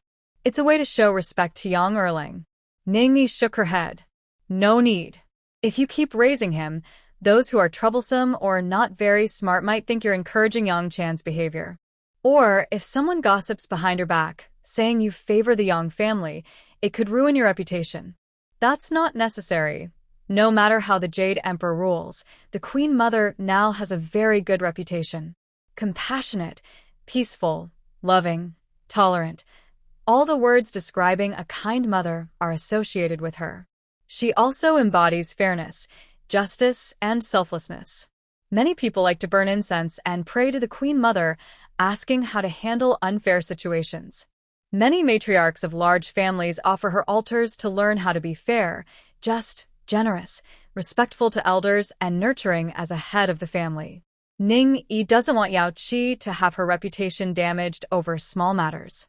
Since Hao Tian wants to use Yang Chan's matter to suppress Yang Jian, this child, following his uncle's example, can also counter the Jade Emperor. It can be seen as a fitting retribution, don't you think? Yao Qi heard this and immediately understood Ning Yi's plan. She couldn't help but smile softly. Auntie's way of handling things is always the same, making it hard for others to predict. She always stays quiet and looks timid, easily overshadowed by others. Afterward, those who underestimate her often face bigger consequences. Yet, she always seems unaffected, as if nothing concerns her. But if you think about it carefully, isn't every matter secretly influenced by her? Ning Yi holds a high divine status, above all gods. In the past, some dared to whisper that her position was due to her noble background, thanks to her sister Pengu. But over time, everyone realized she was no fool, and no one dared to speak such words anymore. He deserves it. I think he's been worshipped by humans so much over the years that he's become arrogant, forgetting who he really is. He truly believes he's the supreme god, the ruler of all worlds. Yao Qi felt a little proud inside. Originally, she shared power over the three realms with him, and her status wasn't lower than Hao Tian's. Now, that person is adored by the earthly emperor, who calls himself the Son of Heaven, his son, coming down to rule the human world. To elevate her own status and claim her divine identity, she desperately honors the Jade Emperor's divine position and keeps adding titles to him. The faith and power of the two are growing apart, and the Jade Emperor has become arrogant. He started to boss her around. Yang Jian was raised by her, and her family always stayed close to her. In the past, the Jade Emperor wouldn't dare to attack Yang Chan easily. But this time, it seemed like he was giving her a warning through Yang Jian. She wanted to adopt the child in Yang Chan's belly, partly to confront the Jade Emperor directly, to stand up to him openly, and see what he would do. But if her aunt took action, that would be even better. Her aunt rarely confronts anyone directly, but her methods are deadly, either making people die without knowing how, or making them suffer while alive. Haha, a good show is coming. From now on, the Jade Emperor should often see people to remind him constantly not to use those shady tricks, which are embarrassing. Ning Yi always speaks so directly to her family, she says whatever comes to mind. After hearing this, Yao Qi felt very happy. This is how it should be. When Hao Yan is unhappy, she becomes happy. Okay, I will go back and make arrangements right away. Don't rush to leave. I just ground some beans for tonight's tofu dishes. Emolon made some new pastries, so I won't bother you to deliver them. Take them along. Also, bring the portions for Lingxi and Ho Hot. The weaving girl you borrowed from us. Bring her back too. We've almost learned the craft. Those reed flower decorations, you can take them to entertain people. Ning Yi kept talking like a caring mother, giving things to this one and that one. Only she could treat the Queen Mother like a child. Yao Qi listened happily, feeling very pleased. Your Majesty, Liu Yanchong passed the imperial exam and was released from his post as Yuhang County Magistrate. He has already taken up his new position. Xiao Bai and Shi Qing are running a shop in Yuhang County. After she left, Hu Xiaomei took over the task of gathering and organizing news. Now she reports Liu Yanchong's whereabouts to Ning Yi. Wow, he really passed the exam? That's much more impressive than the silly stories about lantern makers and TV dramas. Send the news to Yang Jian. We won't worry about anything else. After Hu Xiaomei left, Tingting put down her brush, which was painting peonies. Are we really not going to worry? There's nothing much to worry about. How about we go stay by Westlake for a while? Tingting smiled. Aren't you going to see Chu Chu ascend the throne? She is now the empress. Ascending the throne is just a matter of time. When she moves the capital to Luoyang, we can visit her often. We can't help her be the empress, and she doesn't need our help either. No need to stay close all the time. When we moved to Chang'an before, it was because we didn't expect Yang Sanmei to cause such trouble. This lively scene is more interesting than Chu Chu's. Oh, Grandmaster, why do you change your mind so suddenly? Are we moving again? Monkey came over again, looking for food. He loves the peaches grown in the garden. Seeing Ning Yi busy packing her family's belongings and planning to stay at Westlake, he couldn't understand why she wanted to move again. And soon, this world will belong entirely to her family, especially Chu Chu. What's wrong? She can go wherever she wants. Monkey quickly shook his head. No. That place isn't far from Old Sun's Flower and Fruit Mountain. I'll go back and check on the kids. Just right. Ha, your little plan to get a free meal is so obvious. Ning Yi always supports Tingting unconditionally in whatever she wants to do. He doesn't oppose her and others have nothing to say. For example, if she says she wants to move to the Westlake area, she has to move. Your Majesty, is there something wrong with the house I chose? Why are we building a new one? Ning Yi refuses to live in the big house prepared by Xiao Bai in Yuhang County and insists on building a villa by Westlake. Xiao Bai feels very upset about this. The scenery at Westlake is so beautiful. Many people will want to build houses here in the future. It's better if we build a good place first. Then why do we have to plant plum trees? Don't we usually plant osmanthus and ginkgo? Bauer, I can't explain the story of the plum villa at Westlake to you. Plum trees match the scenery. Xiao Bai looks confused, not understanding why plum trees are suitable. Before the villa is built, can you stay in the house I prepared for a while? Ning Yi still disagrees. No need. I plan to stay at Dongting Cave for a while. Why does she want to go to Dongting Lake again? I heard it's good for ginkgo trees to grow there. I plan to plant some. Xiao Bai is even more confused. Why plant trees again? Why does she have to go to Dongting Lake to plant trees? Ning Yi has no intention of explaining. She just leaves the matter of building Plum Villa to them. She and Tingting will go to Dongting Lake, and no one will come with them. Tingting, do you know why I want to go to Dongting Lake to plant trees? Ning Yi asks Tingting from above the clouds. No, Tingting nods, with a big smile that shows she's very happy. Li Shimin planted ginkgo trees for his great-grandmother, the Empress. So, you think that means mutual love and unwavering feelings, and you want to plant ginkgo trees too? Yes, he only planted one. We'll plant a whole grove. Leave a few trees, or as many as we can. Even if a 1,000-year-old ginkgo tree might not survive, we'll cherish each day we have. Our feelings are not on the tree. Tingting was graceful and delicate. Tie, Ning Yi botet. If your face weren't almost breaking from smiling, I might believe your words are sincere. This person is really something. Keeping love fresh needs a sense of ceremony. If everything is always plain and dull, what's the point? Tingting looked thoughtful. As the two of them finished planting trees on the cloud, she asked, "Do you think I lack charm?" Huh? Not really. Well, it's just that, besides giving flowers, paintings, and jewelry, you should try some new ideas. Since the chaotic times, when I was just an orchid, people sent me flowers and treasures. During the Great Chaos, it was flowers, treasures, and wealth. Later, when I became human, I received paintings, music, and jewelry. Then I also got models, courtyards, furniture, and more. Every day, there was always something new. It's because they live so long that they keep sending gifts, but after a while it gets boring. Ning Yi rarely gets upset, but what else can I give? He spent a long time thinking about this, but couldn't come up with good ideas. Divine Lord, my younger sister had a boy named Qinxiang. I have given the child to Lu Yanchong to raise. Yang Jian came to deliver the child and then told Ning Yi at home. Ning Yi already knew, and also knew that Lu Yanchang, after taking office, exchanged treasures given by Yang Chan for wealth and bought a house locally. He even married the daughter of the Hangzhou prefect, who Xiaomei found it funny when she heard the news. The fate of the Yang family women seemed to repeat itself. Yang Chan's father was like that, and the man she met was the same. Bring the child out. Did third sister cause trouble? Trouble? She didn't handle things well herself, causing trouble for everyone. She should reflect on herself. That's only fair. Besides, when he took the child, he told his sister that the Divine Lord lived nearby. Since the child was close to the Divine Lord, he could watch over her. With the Divine Lord's care, her future is assured. There's nothing to worry about. Finally, third sister believed him. Hearing this, she happily handed over the child.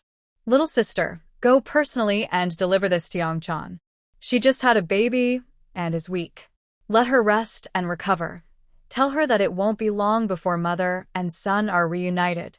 Take this time when no one is bothering you to practice your skills well, so you won't need your son to protect you later.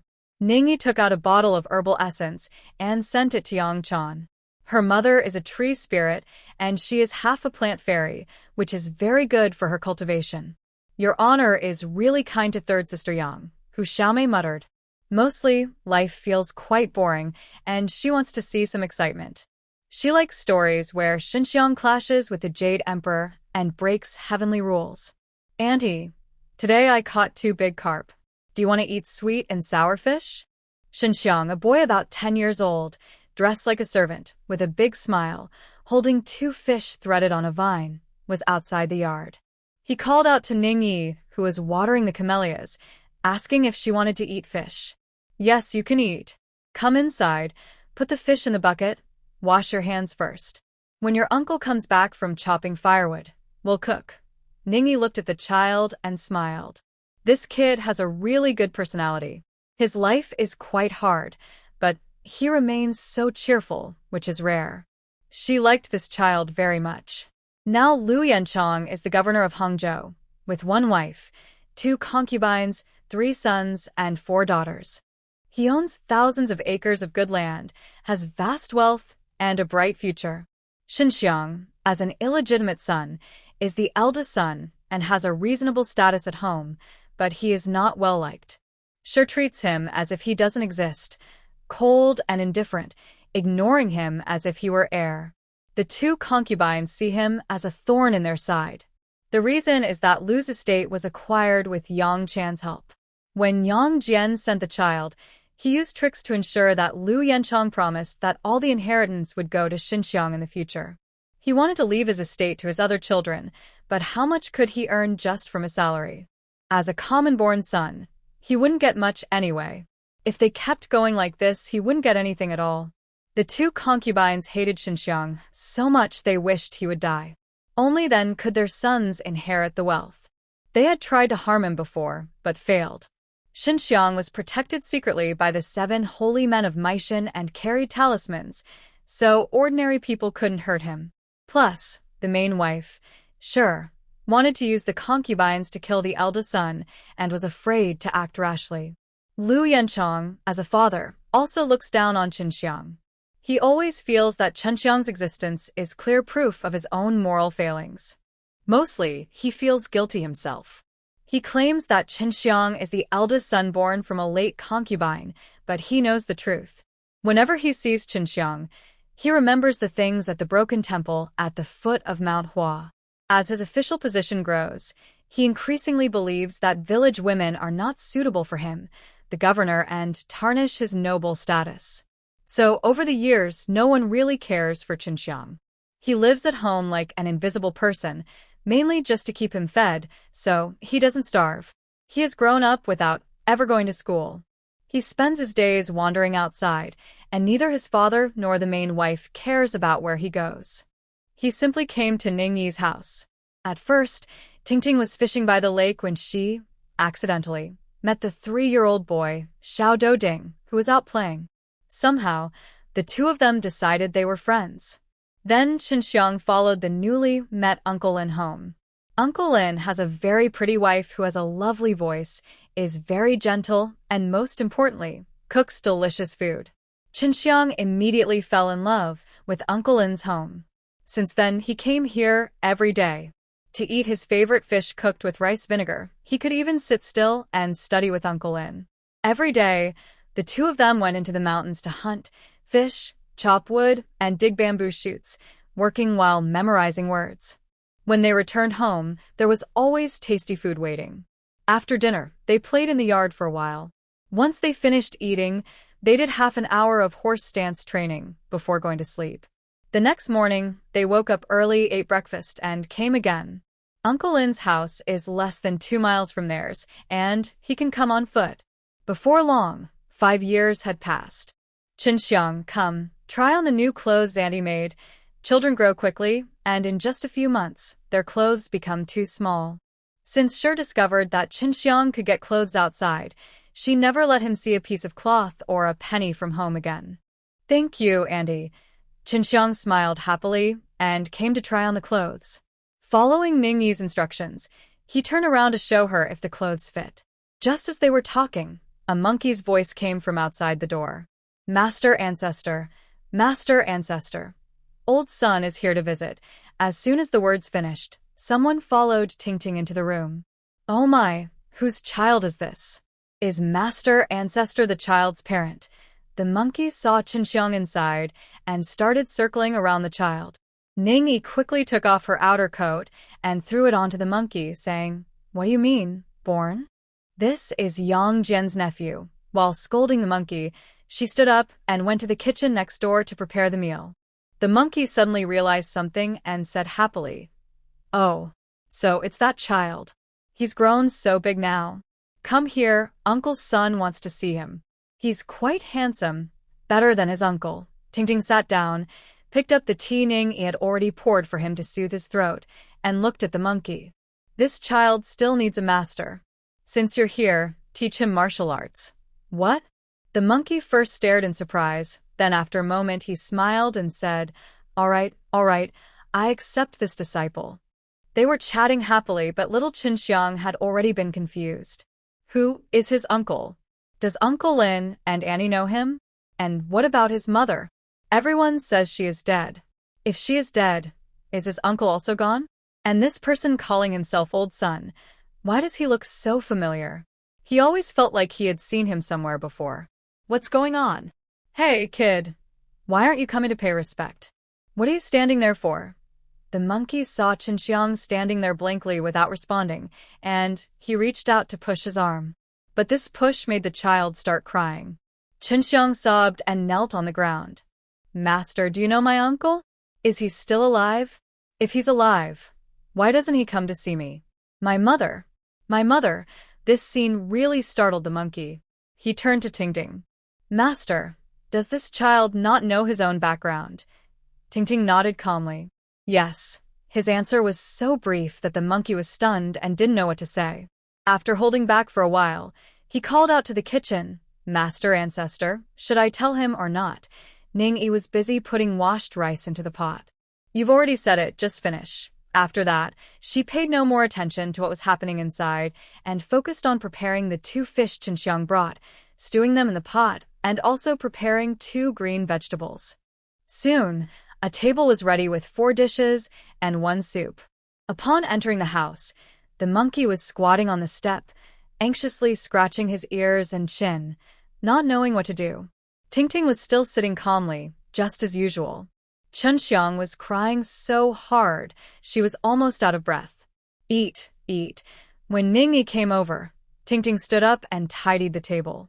Just as she placed the dishes on the table, with a loud slap, Qinxiang slammed the table, startling the monkey so much that his chopsticks, which he already wasn't very good at using, fell to the ground. She wiped her tears and said, I want to learn skills well, to save my mother. Uncle Lin, Auntie, I will eat well, grow taller, learn my skills, and not shame you. When I rescue my mother, I will come back to take care of you. All right, we'll wait. You just need to work hard. Ningyi found it strangely funny but held back her laughter, knowing she must not laugh or discourage the child. Qinxiang responded, picked up her chopsticks and ate her fill, finishing 5 bowls. If there had been more rice, she could have eaten more. She finished all the dishes. The monkey, who was not good with chopsticks, didn't get to eat much and was quite annoyed. Alright, since Qinxiang now knows her background, there's no need to hide it. Go learn your skills at Flower Fruit Mountain with your master. Lin uncle and I should also return to our own home. Meizhuang had been built for over 2 years, but they still hadn't moved in, which made her very anxious. Tingting took a small wooden carving about the size of a palm, shaped like a book, and handed it to Qinxiang. Don't neglect your studies. This is your coursework for the next 10 years. I will check on it later. The wooden carving was a space magic treasure containing hundreds of books, enough writing tools, paper, ink, and brushes, as well as some scattered gold and silver, enough for living expenses. Qinxiang knelt solemnly and bowed 3 times to both of them before reluctantly following the monkey away. No one mentioned that he should go home and say goodbye. The child didn't bring it up either. Half a month after Qinxiang left, Lu's family finally realized he was missing. Lu Yanchong only sent a young servant to the small courtyard where Ning Yi and Tingting had stayed before. When he saw it was empty, he reported it, and everyone just assumed they had taken Qinxiang away. He didn't even bother to look for him again. He did whatever he needed to do, as if the child had never existed. Respectful Lord, why don't you let me teach Qinxiang martial arts? In the hall of Meizhuang, Hu Yi expressed his confusion. Every time Ning Yi moves to a new home, only those qualified to show their faces come to visit her at one residence. Meizhuang covers over 100 acres, beautifully built, very delicate, and extremely luxurious. But this also causes a problem. There aren't enough people. Ning Yi and Lin Shi live with just a few close attendants, which isn't enough anymore. That's really not possible. In this matter, no one manages it better than Long Yi. He already planned to come and serve as the steward for the Divine Master, sticking to his old job. So, in Zixiao Palace, he prepared many things in advance. He decided who would stay to guard the house, who would go to the lower world to work, how to divide tasks, and how to arrange everything. By the time Ning Yi told him to descend to the mortal world, everything in Zixiao Palace was already well organized. Right now, there are about 100 people in Meizhuang. Many of them Ning Yi doesn't even recognize. Those with good reputations, like Long Air, Long Sang, and Long Si, definitely came along. Even Rong Yu and Gue Yi, who said their children couldn't stay away from their mothers, insisted on bringing Yu Li to stay in the side courtyard. Anyway, since the spiritual energy in the human world hasn't completely disappeared, those who could come over did so, pretending nothing had happened with the arrangements made earlier. What could Ning Yi do? Should she scold them over such a small matter? When it was time to officially move, Hu Xiaomei and Xiao Bai insisted on having a ceremony. They wanted to celebrate the move with a housewarming. Wow, this event drew many guests. Everyone who could come came. Monkey also brought Qinxiang along, claiming he wanted the child to see the world. But in reality, he was there to get benefits. He brought Qinxiang, greeted everyone, recognized people, and directly asked for gifts without hiding anything. Not only is this my good disciple, Sun Wukong, but he's also the nephew of Yang Erlang. If I don't ask for favors, how can I expect Yang Erlang to help? He said this. So, who would dare to refuse? Anyone who appeared at the event could easily give a little gift, which would make Qinxiang happy for a long time. After a busy day, most of the guests left. Hu Yi didn't rush back to the lotus pond to transform. He liked Qinxiang very much and believed his martial arts were as good as Sun Wukong's. Why wouldn't the Divine Master let him teach Qinxiang? Ning Yi heard him ask and shook her head. You've been king for too long. Huh? What does that mean? Being in power for too long makes you too strict. You don't have the rebellious spirit like a monkey. This time, Hu Yi understood. They are trying to raise a mischievous little monkey. Thinking further, he remembered Yang Sanmei, who is still under Huashan. Haha, they say nephews resemble uncles. Looks like she's going to be quite sturdy. The Jade Emperor is about to be proven wrong again. He himself, how could he forget? Wasn't Yang Erlang someone easy to provoke? His own family was once beaten up badly by him. Over the years, The Jade Emperor has been repeatedly humiliated, so why can't he learn from the lessons? Why does he keep provoking him? Is he just reckless? Thinking this, Huiyi shook his head. It's better to watch the fun than miss out. Your Highness, have you seen Yuli? Hu Xiaomei hurriedly ran to the hall to look for the child. Not here. There are many people here, and she hasn't seen the little girl. Oh dear, this naughty girl. I don't know where she ran off to again. The more people there are, the more she causes trouble. If I find her, I'll definitely scold her. Hu Xiaomei hurriedly looked elsewhere. Yuli is a mischievous child with endless energy. As a mother, she's constantly exhausted, ready to turn into a fierce tiger at any moment. Don't hit the child, just talk to her nicely. Ningyi called out in the direction Hu Xiaomei left. She always advocates gentle discipline.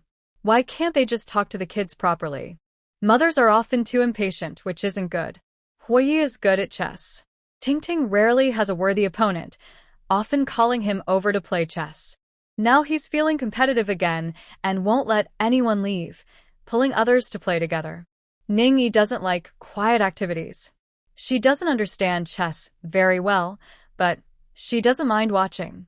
After about 30 or 40 moves, Hu Xiaomei hurried back, looking flustered, with Dragon C following behind, looking embarrassed.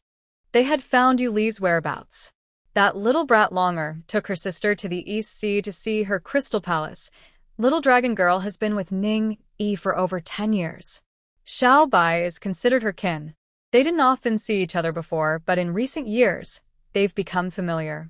Xiao Bai is now a famous big boss in Swang, the main financier, and probably won't go back to be a demon king.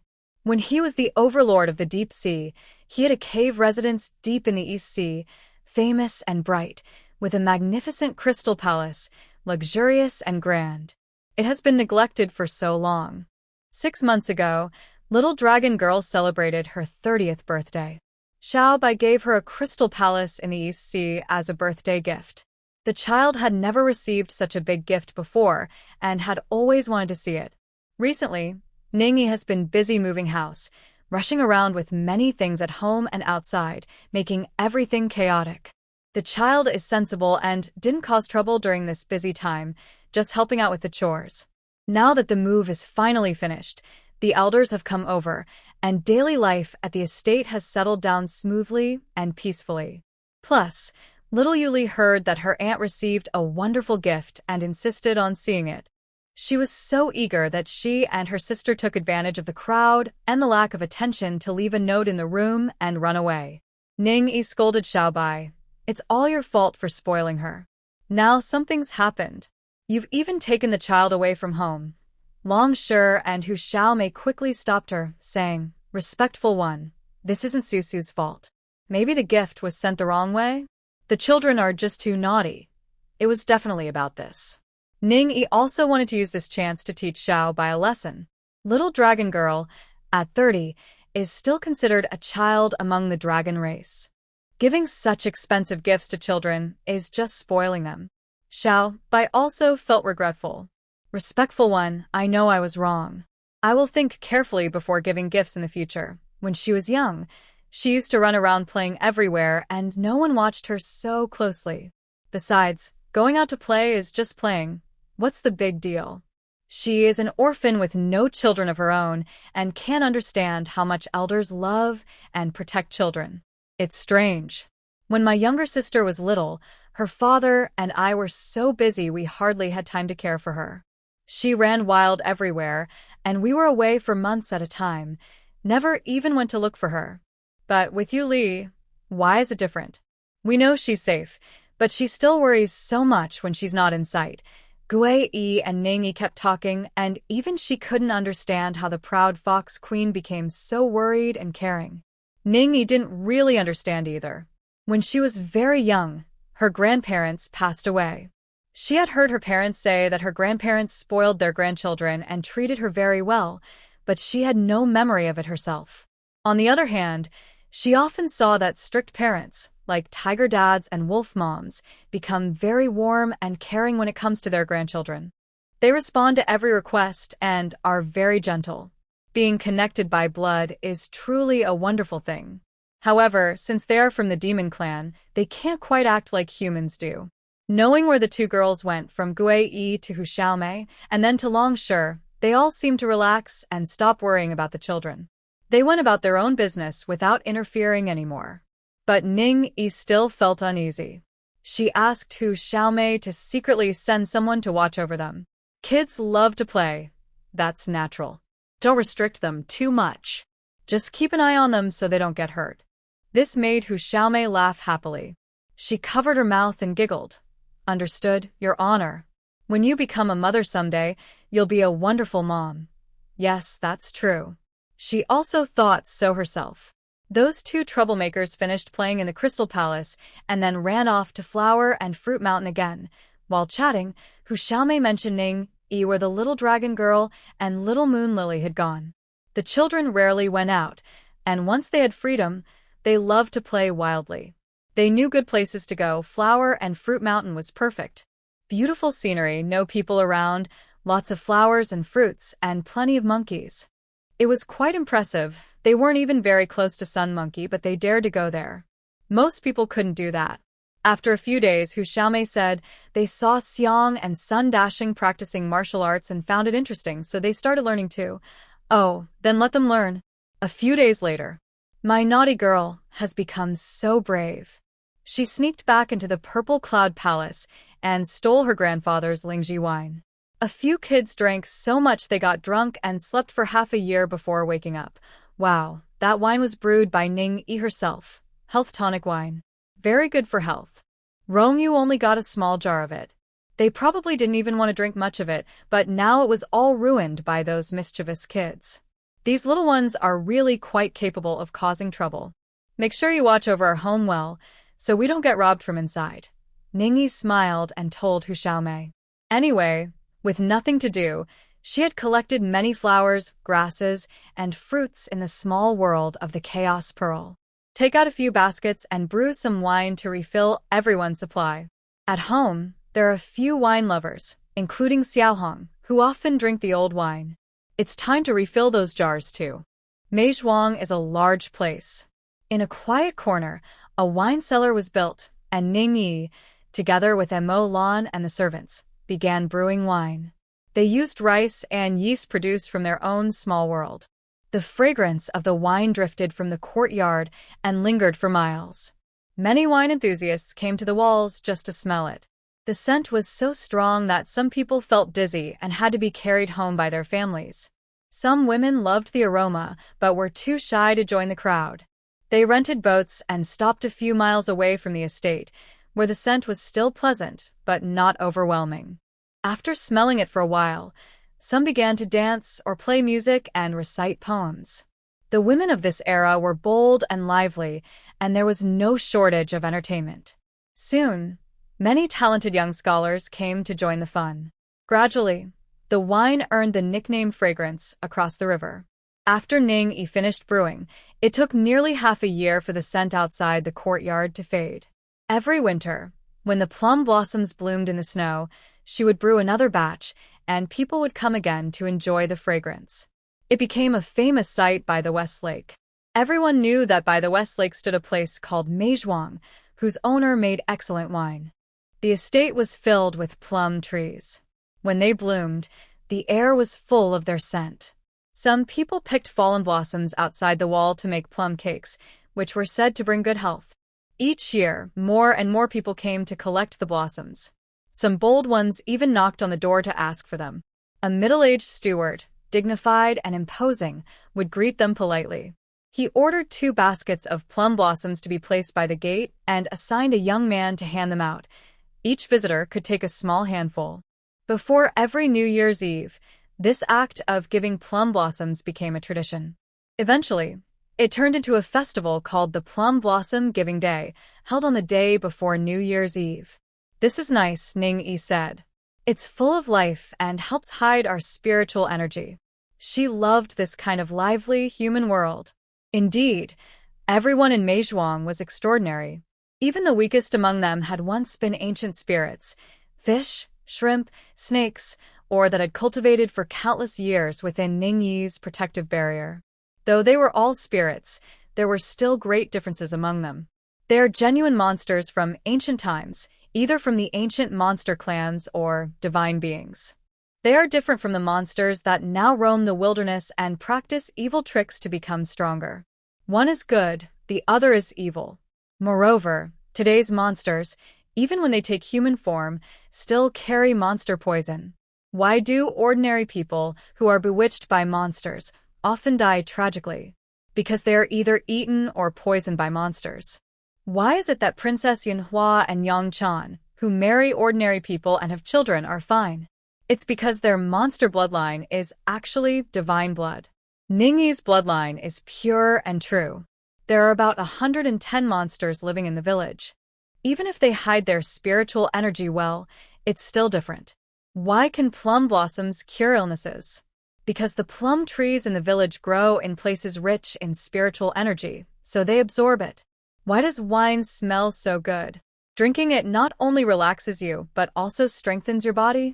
Of course, it's because of spiritual energy. The air around Plum Village is richer than elsewhere. Old men and women sitting in the sun by the wall love to come here.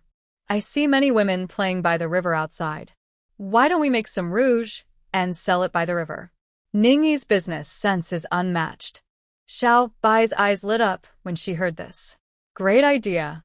We can get a few small boats, put a boatman and a maid on each, hang a sign, and have one boat for each price. Fill them up, and when someone likes it, they toss money into the boat and take the rouge themselves. What do you think? This girl is becoming more skilled at business, almost like a money-making machine. But if no one watches the boats, and someone takes the rouge without paying, wouldn't we lose money? Hu Xiaomei tends to think badly first. Xiao Bai smiled. That's easy to fix. Just draw some charms on both sides of the boat. I don't believe anyone can escape my charms. Ningyi added, maybe add some luck-enhancing charms too. Even if it works only once in 10 tries, if someone gets lucky, our rouge boats will bring in a lot of money. Xiao Bai chuckled. Your senior is more clever. Then, are we going to use the money we earned to build a charity hall again? For people like them, money is just a number. How much does it matter? Taking from the people and giving back to the people is also a way to accumulate good deeds.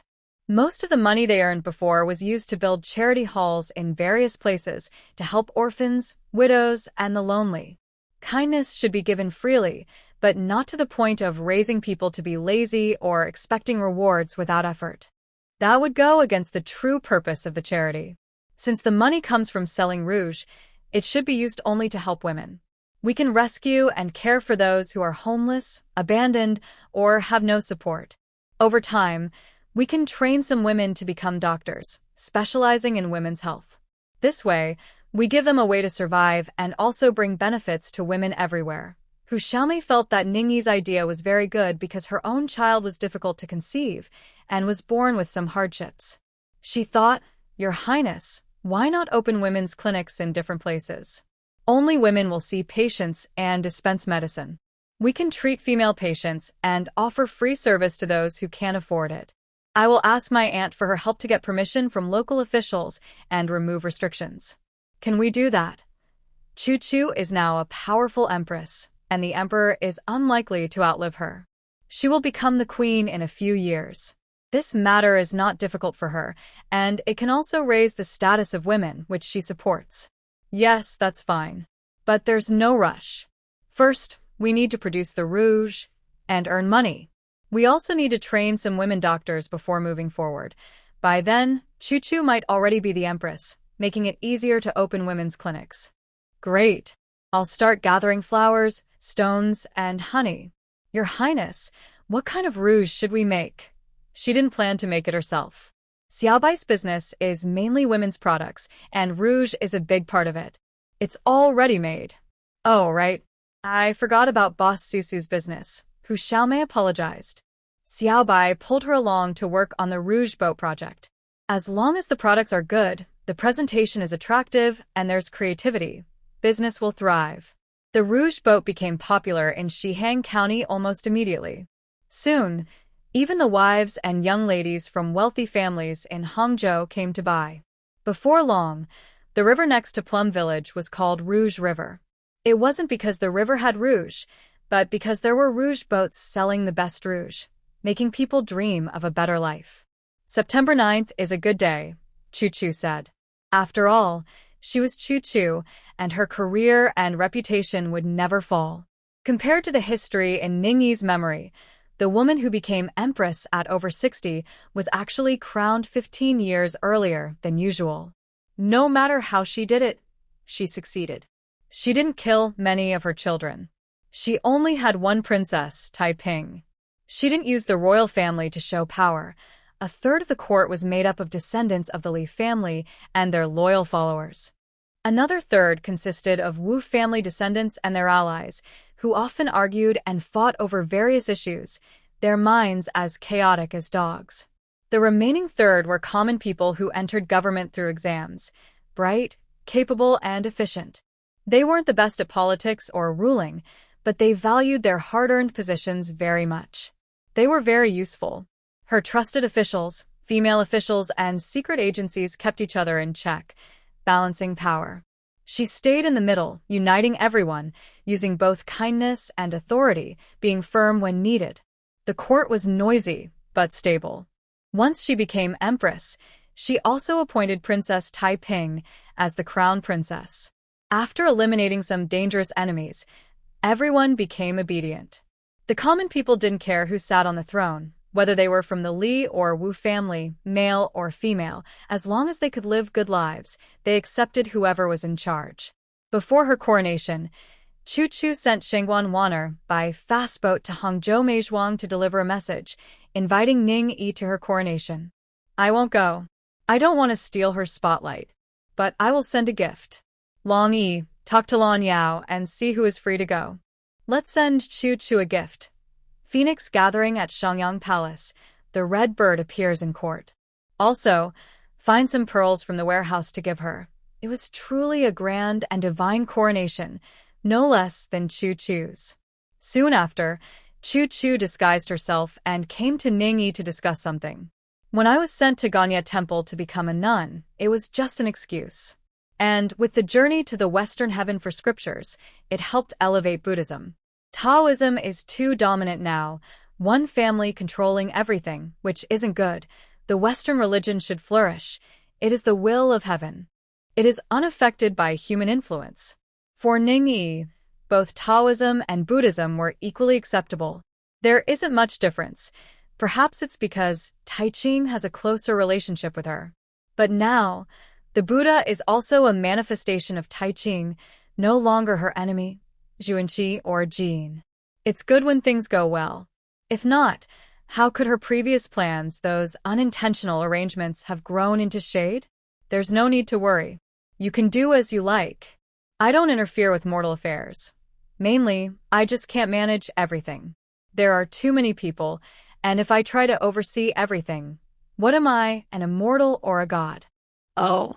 Speaking of managing everything and always answering prayers, Ning Yi thought of someone. She then said to Chu Chu, how do we show respect to the Buddha? Building temples everywhere is respect. Erecting Buddha statues is respect. Carving golden bodies is respect. But it's impossible for all temples to hold every Buddha and Bodhisattva. We need to focus on some. Chu Chu's mind now clearly understood that Ning Yi was hinting at something. You mean? Focus on honoring a few key ones, Ning Yi nodded. Isn't there someone known for great compassion, saving suffering and trouble, always answering prayers? On the journey to retrieve scriptures, they also gained a lot of presents. Many believers and numerous monasteries. With such merit, they should be honored. Chu Chu smiled, thinking this might cause internal conflicts among them. When one is honored, if their status and treatment don't match, others will compete and fight. Once there's a desire for benefits, life won't be easy. Yes, those who deserve to be honored should be. As the female emperor, I have always believed in and valued Buddhism. Oh, by the way, Sun Wukong is now the Battle Saint Buddha, quite famous among the people. Retrieving scriptures wasn't easy. He suffered for hundreds of years.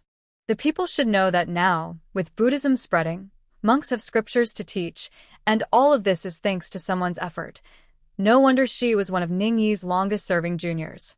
She truly learned from Ning Yi. Ning Yi chuckled happily. Good, good. You can't let that monkey gain fame for nothing. He should repay you somehow. Those Buddhas and Bodhisattvas shouldn't receive offerings for free. When you burn incense and pray, ask for what you need. If things go wrong, people might say someone is punishing them. You must let the people know that when things go wrong, it's because someone is petty, only caring about personal gains, ignoring the lives of the common people. Not everything people say is true. Faith depends on who can deceive others better, who made them believe in a system where prayers are always answered, and they are all-powerful, with boundless magic and control over everything. There is trouble, and they try to shift the blame to heaven, making the Jade Emperor take the fall. All the good deeds are done by them. Are all the black and white matters decided by them? Thinking this way, Ning Yi called Hu Xiaomei. Go tell Yao Qi what was said today, so she can be careful and not become the scapegoat. Chu couldn't stay long. So many things in the world needed her attention. After speaking, she only ate one meal, packed up a lot of food, clothes, and supplies, and had her bodyguards take them, then left. At the same time in the heavens, Hao Tian finally discovered that Sun Monkey had taken Qinxiang as a disciple and had been training at Mount Huagua for over 10 years. Now Qinxiang was an adult and had quite good cultivation. How good? Once he went with Little Dragon Girl and Yuli to the Crystal Palace. They met the greedy, clueless nephew of the East Sea Dragon King, who wanted to take over the palace. After a fight, in less than 30 rounds, Hao Tian defeated him.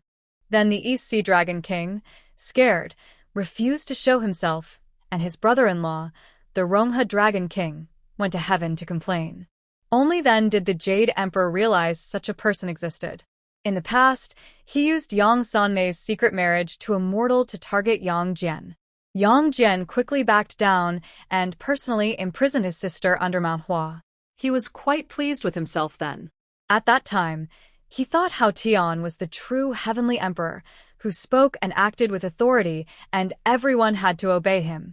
Later, he heard Yang Jian didn't even dare to keep that child, fearing trouble, and sent him to his biological father in the mortal world. He never paid attention again. He was busy every day. Besides, as the Jade Emperor, could he really nitpick over a minor mistake of a younger generation? He was so generous, he couldn't possibly be that petty. Moreover, in the past 20 years, Yang Jian had been very obedient. Whenever he was called upon, he responded immediately. Even small matters he wouldn't have cared about before, he now executed without objection. That was too much. Considering his master, the great white tiger god, the Jade Emperor was not one to use people for nothing. He had promoted Yang Jian several times. Go, issue an order to Lord Qingyuan, telling him to arrest that misguided disciple who disregards human life and bring him to heaven for trial. Knowing Qinxiang's identity, the Jade Emperor understood clearly. Sending others to provoke Sun Monkey was unwise. Only Neza and Yang Jian could stand evenly against him in heaven. Neza had a close relationship with Monkey and wouldn't fight with full strength. Only Yang Jian, with his suitable status and strength, was the right choice. Yang Jian heard the heavenly official delivering the decree and was speechless. It really is Sun Wukong's disciple. He may not have learned many skills, but causing trouble is definitely his forte. Also, he suspects Neza might have secretly taught Qinxiang. Otherwise, how could Qinxiang learn from him and get into trouble with the Dragon Palace's prince? No matter what he thought inside, Yang Jian showed no expression and simply replied to the heavenly official, "Let's go and capture Qinxiang." The heavenly official left happily.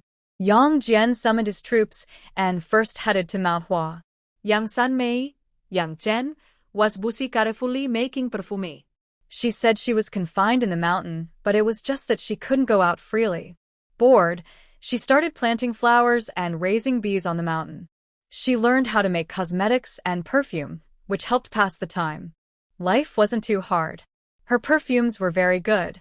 Little Bai would regularly send people to buy them, and they sold for high prices. Now she was quite wealthy. Second brother? Why are you free to come? No one is watching you now. Yang Sanmei was surprised to see her brother. To act convincingly, she was actually imprisoned.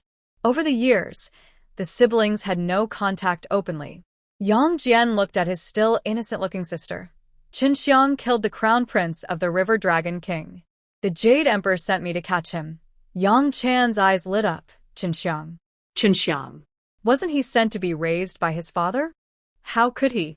How could he kill the Dragon Prince? Is he that powerful? What's with that proud look and tone? If he wants you to bring someone, just go to Flower Fruit Mountain and get him. Yang Jian's second stop was to Mei Village to find Ning Yi. That's what Ning Yi told him. But Qinxiang was in the Crystal Palace, not at Flower Fruit Mountain. Just as he was about to say something, Yang Jian realized, yes. If he went to Flower Fruit Mountain to get someone, the monkeys would know. That monkey would definitely go to the Jade Emperor to ask for an explanation. Maybe the Crown Prince of the River Dragon King and his family would all have to be dealt with. Yes, I understand, disciple.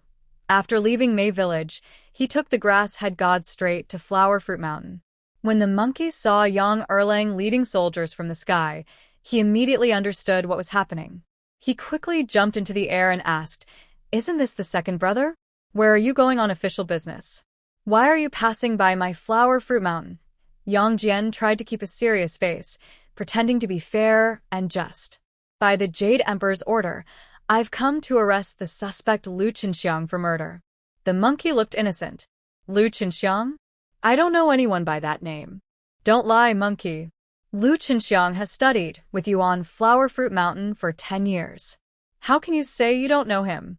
He has committed murder, and you're protecting him? Hand him over now, or I'll have to act." "Oh, you mean Qinxiang? Of course, I know him. What murder are you talking about?"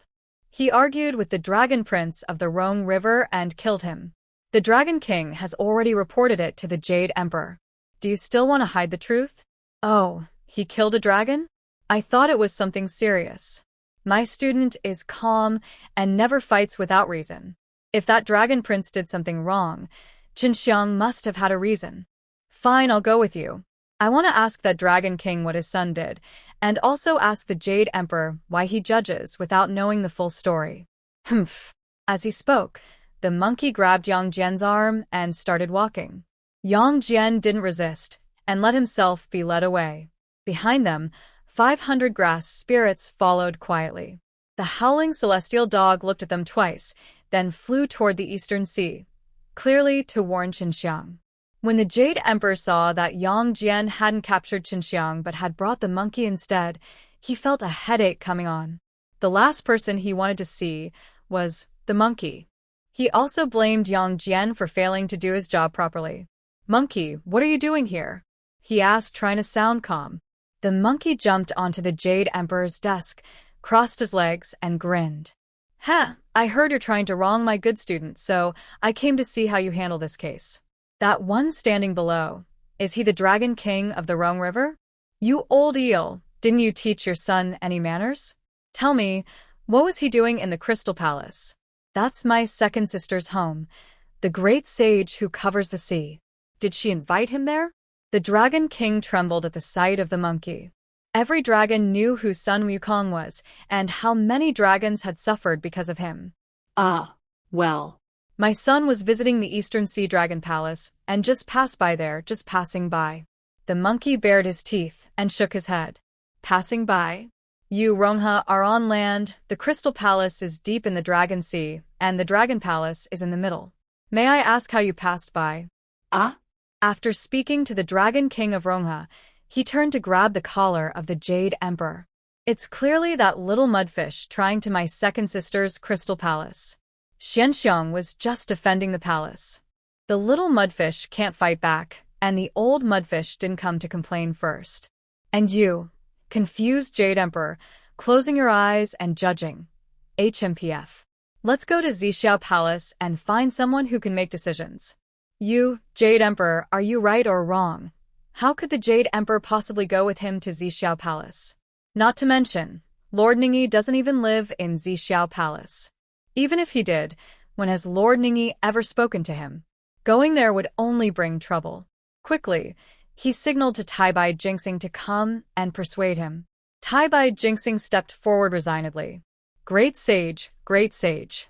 Please let go of his hand. In the Lingxiao Hall, what kind of scene is this? The case hasn't even been tried yet. Neither party is present. How can the great sage pass judgment? Your Majesty is wise and won't make a wrong decision. The Jade Emperor quickly agreed. Yes, yes, you monkey, so impatient. Let go of his hand. Let go of me. When Xinxiang arrives, I will give him a fair judgment. The monkey released his hand but didn't agree to let Xinxiang come. I've never heard of a robber who steals others' property and still claims to be the master. Even the most foolish emperor in the mortal world knows that robbers face death. He never called witnesses for those unjustly killed. You old official, so confused, I think it's time to replace the Jade Emperor. At this moment, the tower-toting king Li Tianwang stepped forward and said, Yes, yes, yes. The great sage is right. Your Majesty, why not hand this case over to me for judgment? The Jade Emperor quickly waved his hand. All right, let Li Tianwang handle it. Go, go. HMPF, the monkey snorted but didn't argue further. He simply followed Li Tianwang, saying he would oversee the case. Rongha Dragon King saw this situation and felt his heart turn cold. However, Li Tianwang refused to let him leave. It was no longer possible to avoid the trial. They brought the person to the Heavenly King's Council Hall, summoned the East Sea Dragon King, and also called witnesses who had followed the Rongha Crown Prince that day. The East Sea Dragon King knew very well whose territory the Crystal Palace was and was aware of the formidable sea-overturning saint who couldn't be provoked back then, as well as his true identity and the backing behind him. Otherwise, he wouldn't even dare to show his face. Now I have to show myself and cannot hide anything. I will speak openly and honestly. Even my own uncle confirms that the crown prince of the Dragon River was indeed forcibly taken and then counterattacked. What else is there to say? King Li originally wanted to downplay the matter and settle it quietly. Since the Dragon Prince is dead, at least he should give the East Sea Dragon King some face. But the monkey refuses. Are we just going to ignore the false accusations made by the Dragon King of the river? We also need to file a complaint against his false accusations. King Li frowns and says, Fine, then let Lu Qinxiang go to heaven to deliver the petition. I will accept it. Let's see if they dare to bring someone up to heaven. Of course, they can't let him come now. It's not the right time. Old Sun will handle the complaint. King Li, are you protecting him? I'm just following the rules. Cough. Yang Jian speaks up, addressing the monkey. Great sage, you should stop here. Your disciple also needs proper discipline. The monkey glares at Yang Jian and sneers coldly. Having you uncles around is really unlucky. This insults both Yang Jian and the old Dragon King.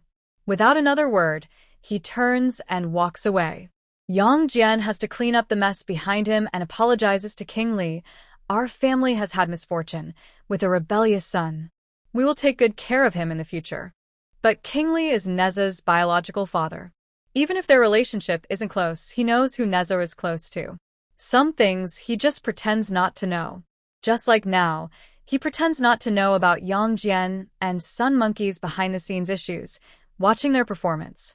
Then he even cooperates, asking, Are you planning to bring that child to your side for proper upbringing? Yang Jian nods. Yes. I thought Lu Yanchong had some talent and was not entirely foolish. He could teach the child well. Since he can't be a responsible father, mother, or uncle, and his mother was punished at Manhwa, I, as the uncle, cannot just stand by and do nothing. He shifts the blame for Xinxiang's misbehavior and the trouble he caused onto Lu Yanchong. King Li agrees and nods. Yes, yes, yes. An untrained adopted son is the father's fault. I am ashamed, truly ashamed. When it comes to killing dragons, the most famous is his son, Neza. The story of how he was forced to threaten to kill his son by the Four Seas Dragon Kings is his biggest dark history.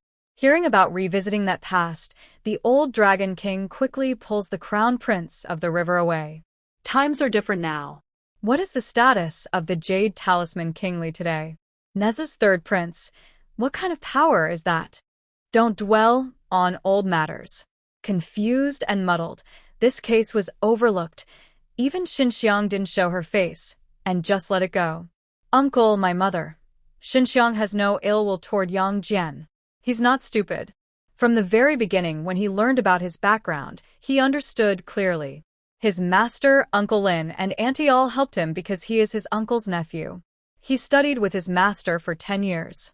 He asked why his uncle never appeared or took care of him.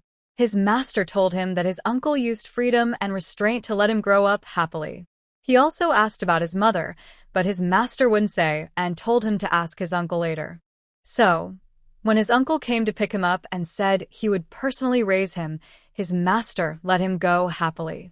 He packed a simple bag and set off with his uncle, then asked about his mother. Your mother is Yang Chan. Close friends call her Yang third sister. Our mother secretly married a mortal and had 3 children. The eldest son is gone. The remaining 2 are us. Our mother broke a heavenly law and was pressed under Peach Mountain. I was adopted by Queen Mother of the West at the Ox Palace. Your mother's 3rd sister grew up in Manhwa Palace with Manhwa herself. Later, she was made the 3rd Holy Mother by the Jade Emperor and was assigned to Huashan Taoist Temple. After that, she met your father and had you. Like your grandmother, she broke a heavenly law by secretly marrying a mortal and was imprisoned. I personally pressed her down on Huashan. She is still serving her sentence and cannot leave Huashan. Xinxiang listened silently, feeling something was wrong.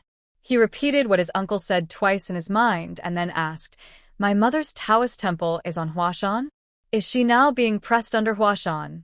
Yang Jian looked at him, smiled, and was full of satisfaction. Yes, this nephew is clever.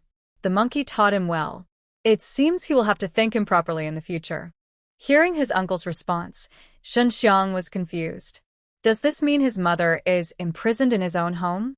When he was young at home, his wife always found various excuses to keep him in his room. What's the difference? Ah, then my mother can't eat or play. Yang Jian turned to look at him, too. Haha, Lu Yanchong, just wait and see. The goddess doesn't need to eat. But your mother is greedy. If she doesn't have snacks in a day or doesn't eat meat, she gets in a bad mood. At the Manhwa dojo, the servants were all present and she lacked nothing in food, clothing, or daily needs. Oh, is there really such a good thing? Does that mean that except for not being able to go outside, everything else is fine? No, not being able to go out is the harshest punishment. Yes, that's right. Xinxiang's face showed anger. How can they not let people go outside? Moreover, most importantly, the child with red eyes asked his uncle, Does mother know I am still alive? Of course she does. She always thought you were staying with your father in Hangzhou, serving as a high official son, and didn't know you were learning skills at Flower and Fruit Mountain. She has been working hard all these years, earning money to save up for your marriage. Huh? She has to work too? In Xinxiang's mind, images of rough maids washing clothes and cooking at Lu's house and the embroidery girl working tirelessly appeared. Thinking about it, his mother was kept at home every day, still trying to save money for him, working so hard she looked exhausted. It was truly pitiful. Tears fell down uncontrollably. He felt so sorry for his mother. Yang Jian looked at his toothache, but didn't try to comfort him. He took him towards Mount Hua to visit the prison. Here we are. The one picking flowers is your mother. The clouds hovered over Mount Hua. Yang Jian pointed to a flat area on the mountain top, carved out like a masterpiece, where a small, exquisite palace stood. In front of it, large flower beds, and behind them, a dozen maids holding trays. The woman in splendid palace attire, picking flowers, was told by Yang Jian that she was his mother. Xinxiang's tears still hung on his face. His eyes were almost swollen from crying. Looking at the scene on the mountain, he was stunned. This was not quite what he had imagined. Actually, it was very different. So, he could still go outside?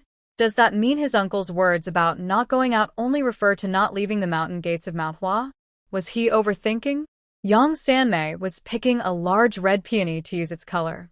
Suddenly, she heard her mother call from above, and her heart trembled inexplicably. She looked up and saw her second brother descending from the clouds with a young man. She recognized her second brother at a glance and knew that the boy was Qinxiang. Qinxiang. She threw down the flower and ran toward the boy. When they got close, they didn't dare to go forward. They raised their hands, but didn't dare to touch the child's face, afraid they were dreaming. Qinxiang reached out and held Yang Sanmei's hand, placing it on her face.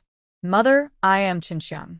I came to see you. Yang Sanmei's eyes filled with tears, but she couldn't bear to blink as she stared at Qinxiang's face. The more she looked, the happier and more fond she became. This child looks so good, just like uncle. Don't stand outside anymore. Come inside. Yang Jian was feeling upset because of the scene between the mother and daughter. He reminded them softly. When Princess Yinhua was forced to leave Taoshan, and he grew up and went there for the first time, the mother and daughter only exchanged a few words across the mountain. Later, after splitting the mountain to rescue his mother, she immediately went to Guangzhou to find her kind-hearted father. He also quickly dealt with the people sent by the Jade Emperor. Splitting the mountain wasn't the end of the trouble. The heavens had 6 Ding and 6 Jia gods watching. Helping someone is just the start. Dealing with the aftermath is another matter. Otherwise, if he, Erling Shin, was doing well, could the Jade Emperor control him? Who does he think he is, uncle? If it weren't for taking care of his mother afterward, he wouldn't have to listen to orders or follow commands. He was so busy he had no time for tear-jerking scenes of family recognition. These two mother and daughter seemed to be acting out a play, right? Yang Chan listened to her brother and called the two inside. She wiped her tears and changed her attitude. She became a caring mother, constantly instructing the maidservants around her. Duan, go get the clothes prepared for the young master. Check what he's wearing. He looks like a wild man. Lame, go to my room and bring the box of accessories prepared for the young master. He doesn't even have a decent belt or jade pendant. It's pitiful. Haidang, tell the kitchen to make more good dishes. Use those ham and preserved meat stored for over 10 years. The child looks so thin, like a stick of firewood. I wonder how long it's been since he had a proper meal. Ying Tao, go water the young master and help him wash up. Look at his hair, it's all stuck together. His hairstyle isn't good either. Puta, tidy up the young master's room again. Change the curtains and bedding to new ones. Let them dry in the sun first, then make the bed once they're warm. Chili, where are the snacks? I keep new ones stored every month. Quickly bring some for the young master to try my cooking. Oh, this busybody attitude is something Yang Jian is used to from his sister. She often comes to chat endlessly, and when she gets excited, it's hard to handle. Qinxiang didn't know this, and was stunned by his mother's actions. He thought he was doing pretty well. His master didn't let him go hungry or cold, and he ate good food. Uncle Lin and Annie had been taking care of him for many years, so his life wasn't that bad. But when he spoke a few words, his mother didn't hear him. She only focused on doing things her way. He looked quite pitiful, so he didn't say anything and let her arrange everything. He was like a puppet, being pulled around to wash, shampoo, and change clothes. He was dressed in fancy clothes with gold and silver threads and decorated with pearls and jade. He almost couldn't walk anymore. Standing or sitting, he felt uncomfortable everywhere. His arms and legs didn't know how to be placed. When he came out, he saw a big table with about 34 dishes. Most of them looked so good, he hadn't seen them before. He recognized one dish as sweet and sour fish, but it looked suspicious, like it was made by Auntie Lin, but not quite right. His mother shoved chopsticks into his hand, but he didn't know where to start. Eat. Look at you. You're so thin. Eat more, and you'll grow taller. Yang Sanmei looked at her son with loving eyes. Qinxiang wanted to tell her he was already 20, so he wouldn't grow taller anymore. And he wasn't actually thin, he looked slim in his clothes but had flesh underneath. Just now, when his mother insisted on giving him a bath, he strongly refused.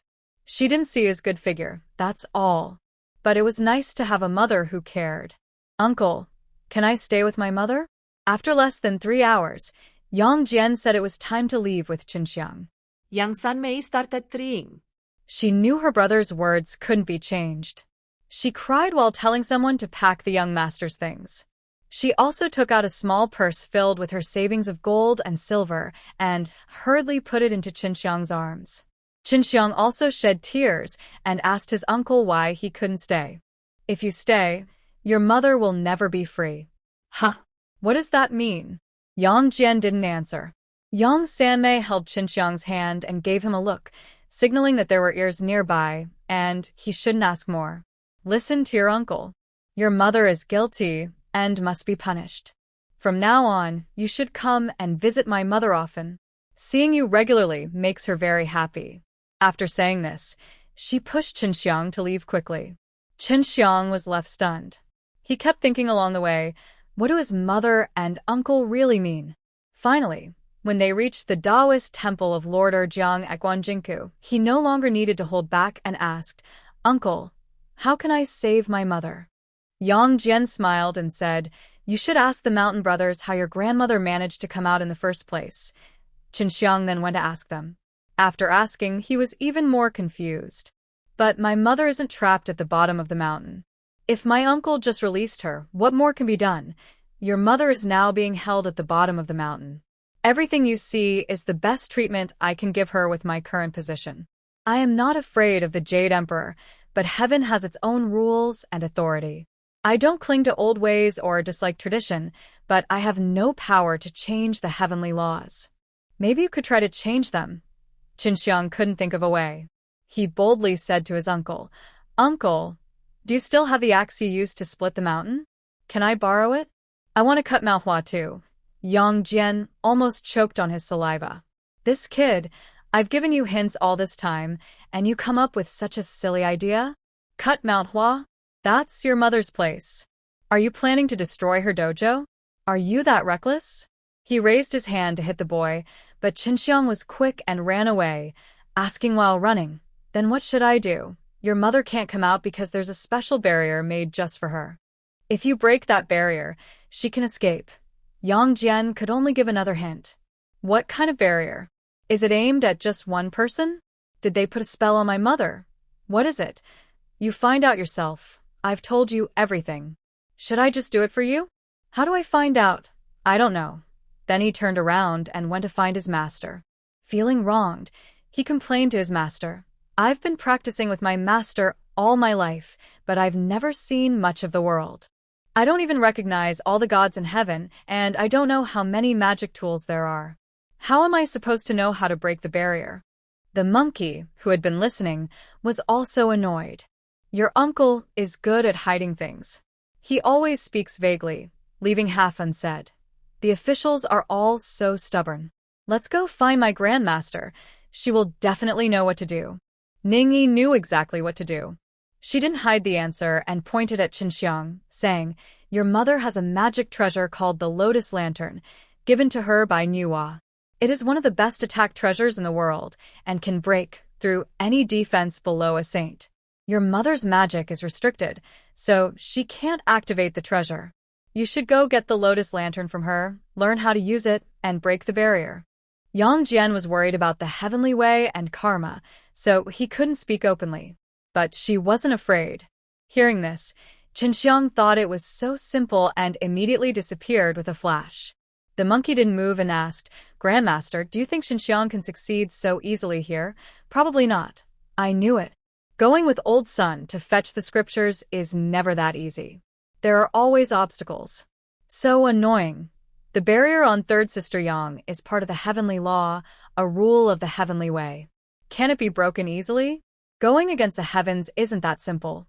For Qinxiang's matter, Ningyi even asked her brother if changing the heavenly law would affect the heavenly way or him. Her brother said that Qinxiang saving her mother was her destiny, and it should be her path. Outdated and inappropriate heavenly laws need to be changed when the time comes. A child of destiny must be born to bear this heavenly mission. The monkey was worried that Qinxiang would have to endure the heavenly law for hundreds of years.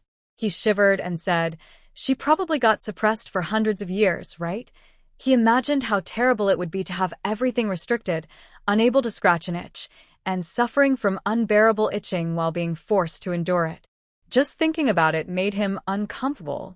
Ningyi smiled and said, Don't worry. Someone as unlucky as you has never been seen before and won't be seen again. Humph.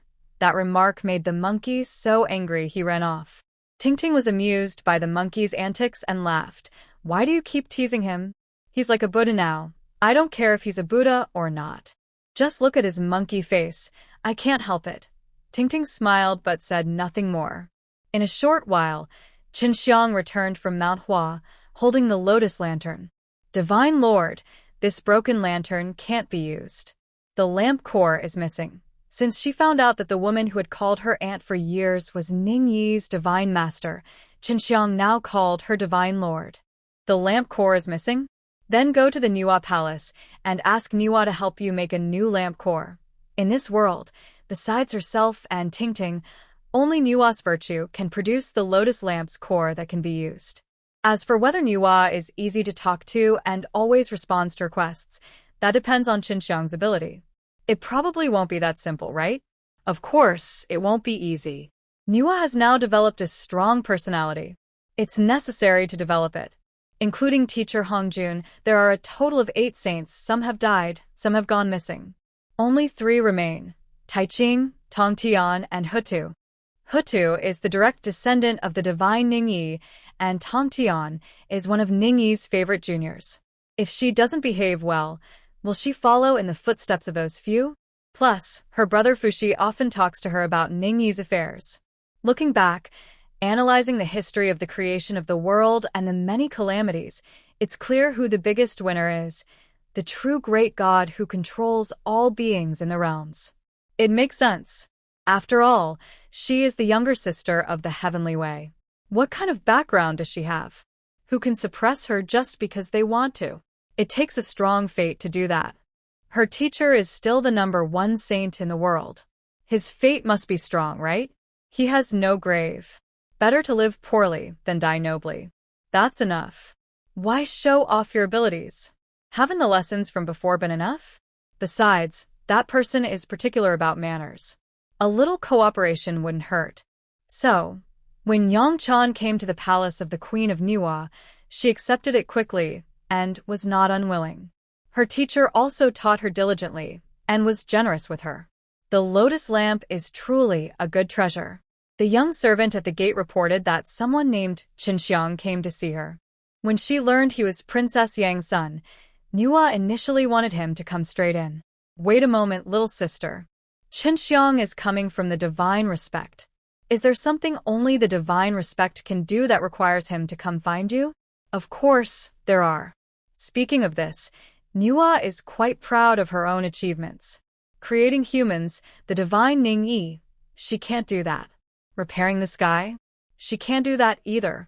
Child, go ask Qinxiang what he wants to see me about. The boy returned quickly, saying he wants to save his mother and plans to break the barrier with the treasure lotus lantern, but the lantern's core is lost. Lord Ning Yi advised him to come and ask you for the lantern core. Surely, Lord Ning Yi would help. In the art of forging, even the top master craftsmen of the world are no match for Lord Ning Yi's skill. Moreover, the treasure lotus lantern is made from the chaos green lotus seed. Since it shares the same origin with her, she can use it however she wants, shape it into a ball or flatten it at will. Alternatively, Hui could also help. The fire lotus flame is also made from the chaos green lotus seed. They have the same origin. Just a lantern core. What can't be done with it? Young lady, the divine respect's meaning is that they are familiar with Qinxiang, so we shouldn't make things too difficult for him. But since it concerns heavenly rules, we can't be too careless. Maybe you should help by setting some obstacles to test him. Fuxi analyzed Ning Yi's intention. Ning Yi, I didn't mean that. I didn't. Manhwa nodded. Her brother always understood the divine respect's intentions. Boy, go tell him that to get the lantern core, he needs 33 jars of water from the 4 seas, a scale from the azure dragon guarding the 4 directions, a whisker from the white tiger, a feather from the vermilion bird, and a piece of the black tortoise's shell. Also, since the treasure lotus lantern comes from the chaos green lotus, the core must be from the same root. Any similar item will do. Oh, and we also need the Queen Mother's hair and the Jade Emperor's beard to make the cords. Fuxi listened in shock. Is this really just a small task? It seems like they're setting the boy up for a tough time. Young lady, isn't this a bit too much? The 4 guardian beasts of the 4 directions are all chaos demons who died when the heavens opened. Where are we supposed to find these items? And the Queen Mother's hair, considering Yang Jian's face, we can't just give it away. The Jade Emperor's beard? That would be stealing. This would cause chaos in heaven. Manhwa chuckled happily. When the Jade Emperor wanted to use Yang Chan as a raft, did he think about who her master was? I, Manhwa, am not so easy to deceive. As for her brother's concern that making things too difficult for Chen Xiang might offend Lord Ningyi, it won't be a problem. Breaking a small barrier isn't creating a new world. The Lantern Corps doesn't need items from the 4 sacred beasts. Items from divine beasts with some bloodline of the 4 sacred beasts are enough. The descendants of the 4 saints are not hard to find. Chen Xiang himself is a grandson of the White Tiger God. With the White Tiger God's hint, how could he not know a little flexibility? Fushi thought so too. It had to be like that. Only something seemingly impossible to accomplish would truly impress people. Yes, that was very convincing. Ningyi watched Chen Xiang return with a sad face. After hearing all the conditions, he flopped onto the ground, lamenting hopelessly.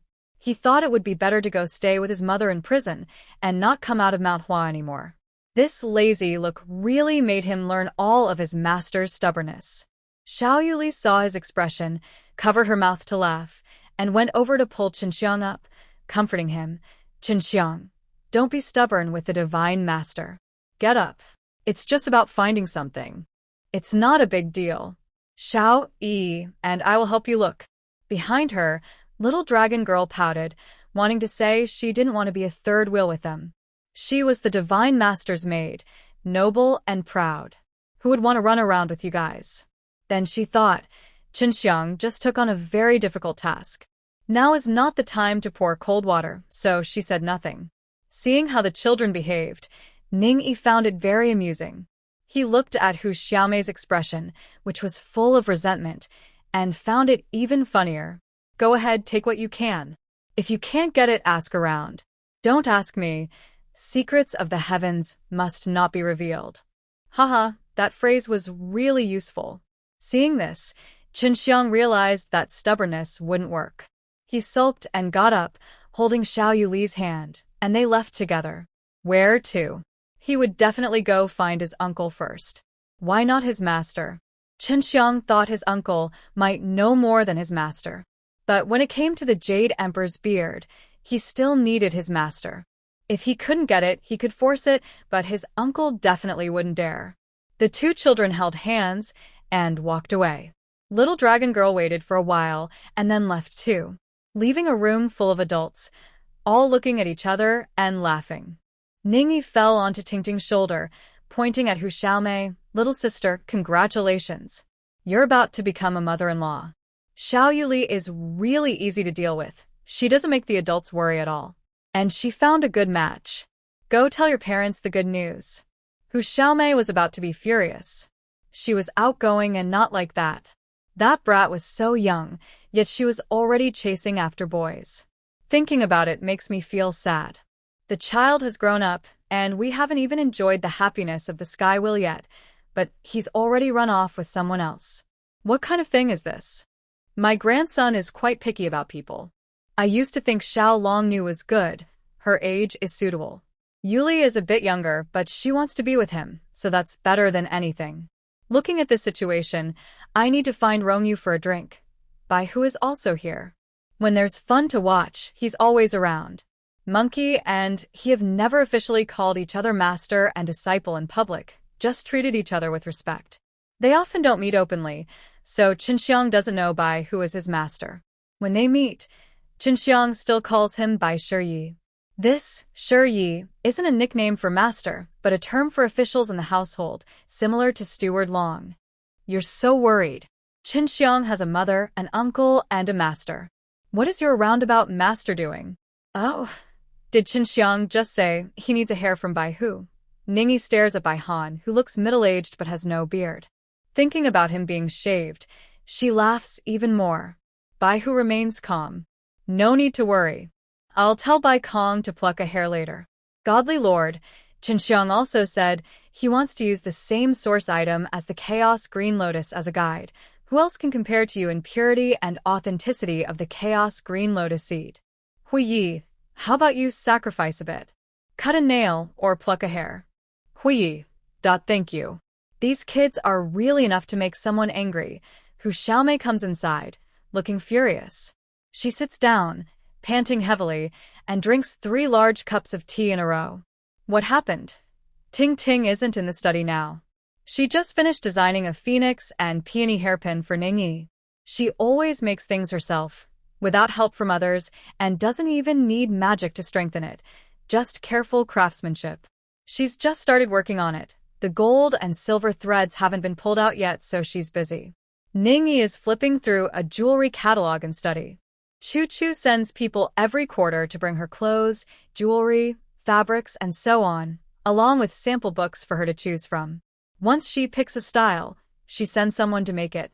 She wanted to choose a style now to make a set of jewelry. She doesn't have much talent for design herself, so she had to seek help from others. She didn't plan to use it herself, but to give it to the Jade Pool. Before, Jade Pool didn't wait for Qinxiang to ask. When she heard that Nuwa specifically wanted her hair, she took a small lock of hair she had while dressing and sent it over. It's all about saving face for someone. Of course, the favor would be repaid by Yang Jian, and Yang Chan Ningyi wanted to make jewelry as a kind of reward. This wasn't just about returning a favor to Jade Pool. It was also a way to praise Jade Pool for being sensible, making the elders happy, and giving her a special gift. While she was still undecided among the 10 or so designs she had picked out, Hu Xiaomei came in. What's going on? What did Qinxiang and Yili do this time? They might have had enough and even took the Dragon King. Huh? They went to bully the old Dragon King again? Which sea's Dragon King is it? Why, what else could it be for? Isn't it about the sea heart?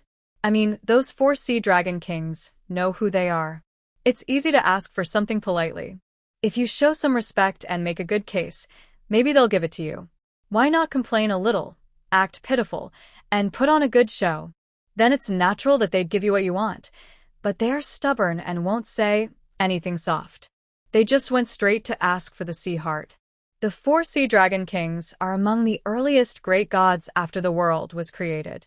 Can they be bossed around by these young ones? When they said no, they just started fighting. It's really like Sun Wukong's best disciples, only good at this trick. Hu Xiaomei was so angry she almost wanted to tear open the kid's head to see how he was made. How could he be so stubborn and unadaptable? Her own daughter used to be less foolish and more cautious. It's all because Qinxiang led her astray. Even little dragon girl, with parents like Long Sang and Long Si, how could she produce such a foolish child? It must be all Sun Wukong's influence. All 4 are fighting over it. Ningyi was shocked. That's even more fierce than monkeys. Hu Xiaomei coughed twice. No. After taking the Sea and North Sea Dragon King's treasures, the East and South Sea Dragon Kings haven't shown up. The Prime Minister Turtle was directly taken to fetch water. See, they can't all fight over it like the 4 Seas Dragon Kings. Old Dragon King Ba couldn't say a word. They were used to being bullied. Every time, they were the unlucky ones. Did you complain to heaven? Complaining about what? The Queen Mother's hair has been given away, and the Jade Emperor's beard might not last much longer. If they complain, who would listen? Now, everyone can see that Nuwa is deliberately trying to trap the Jade Emperor. The 2 big bosses are competing. Qinxiang is just a tool. Who would foolishly get involved? Then why are you so clear about it? Why are you angry? It's not just about understanding. Sun Wukong realized he was just and knew how to handle things. But them? They still foolishly offend others. Isn't that just brainless? With people like them, they go out to live their lives, and even if they're sold, they'd still be counting money for others. Since Yuli went out with Qinxiang to find materials for the lantern, Hu Xiaomei has been increasingly disapproving of Qinxiang, her son-in-law. If her daughter hadn't been following him around everywhere, she would have known everything already. Moreover, her father Rongyu had drunk wine with the White Tiger God and accepted this marriage. Most importantly, Qinxiang had spent years beside the Divine Master when he was young. The clothes he wore were made personally by the Divine Master, and his early education was arranged by Lord Lin Qi. This blessing was unprecedented since the beginning of the world. There's no better son-in-law with such good fortune. She would have to break off the marriage no matter what. With people like them, she would never feel at ease letting them marry and live alone. Later, when Yulia's children, she should keep her distance from Sun Wukong. Good children are being turned into something else. Hu Xiaomei was so angry that she stopped calling him the Great Sage and just called him Sun Wukong. Ning Yi advised her, "Don't just scold the children. How old are they? If they lose their courage at this age, won't they become cowards? As they grow older and face more things, they'll get better. Just teach them slowly. They'll learn everything they need to know. Are they still children? Who isn't impulsive when they're young?" She was once a passionate young girl too. She couldn't stand any injustice. She was determined to stand her ground. It's not her fault. Anyone who tried to wrong her, she would fight back. If you have a grudge, you must settle it immediately. Even a slight delay feels uncomfortable. This is because later, when my parents were gone and I was left alone, I gradually lost my sharpness. I learned to think carefully before acting and to plan thoroughly before making a move. She couldn't regain the boldness she had in her teens, but she still cherished the energy and innocence in children like Qinxiang. Feeling free and clear, enjoying justice and revenge, that's what youth is all about. It's so wonderful. Hu Xiaomei was speechless. I've never seen you so indulgent with children. With your leniency and a master like Sun Wukong, they will become more and more unruly. What have they become? Do you still think it's good?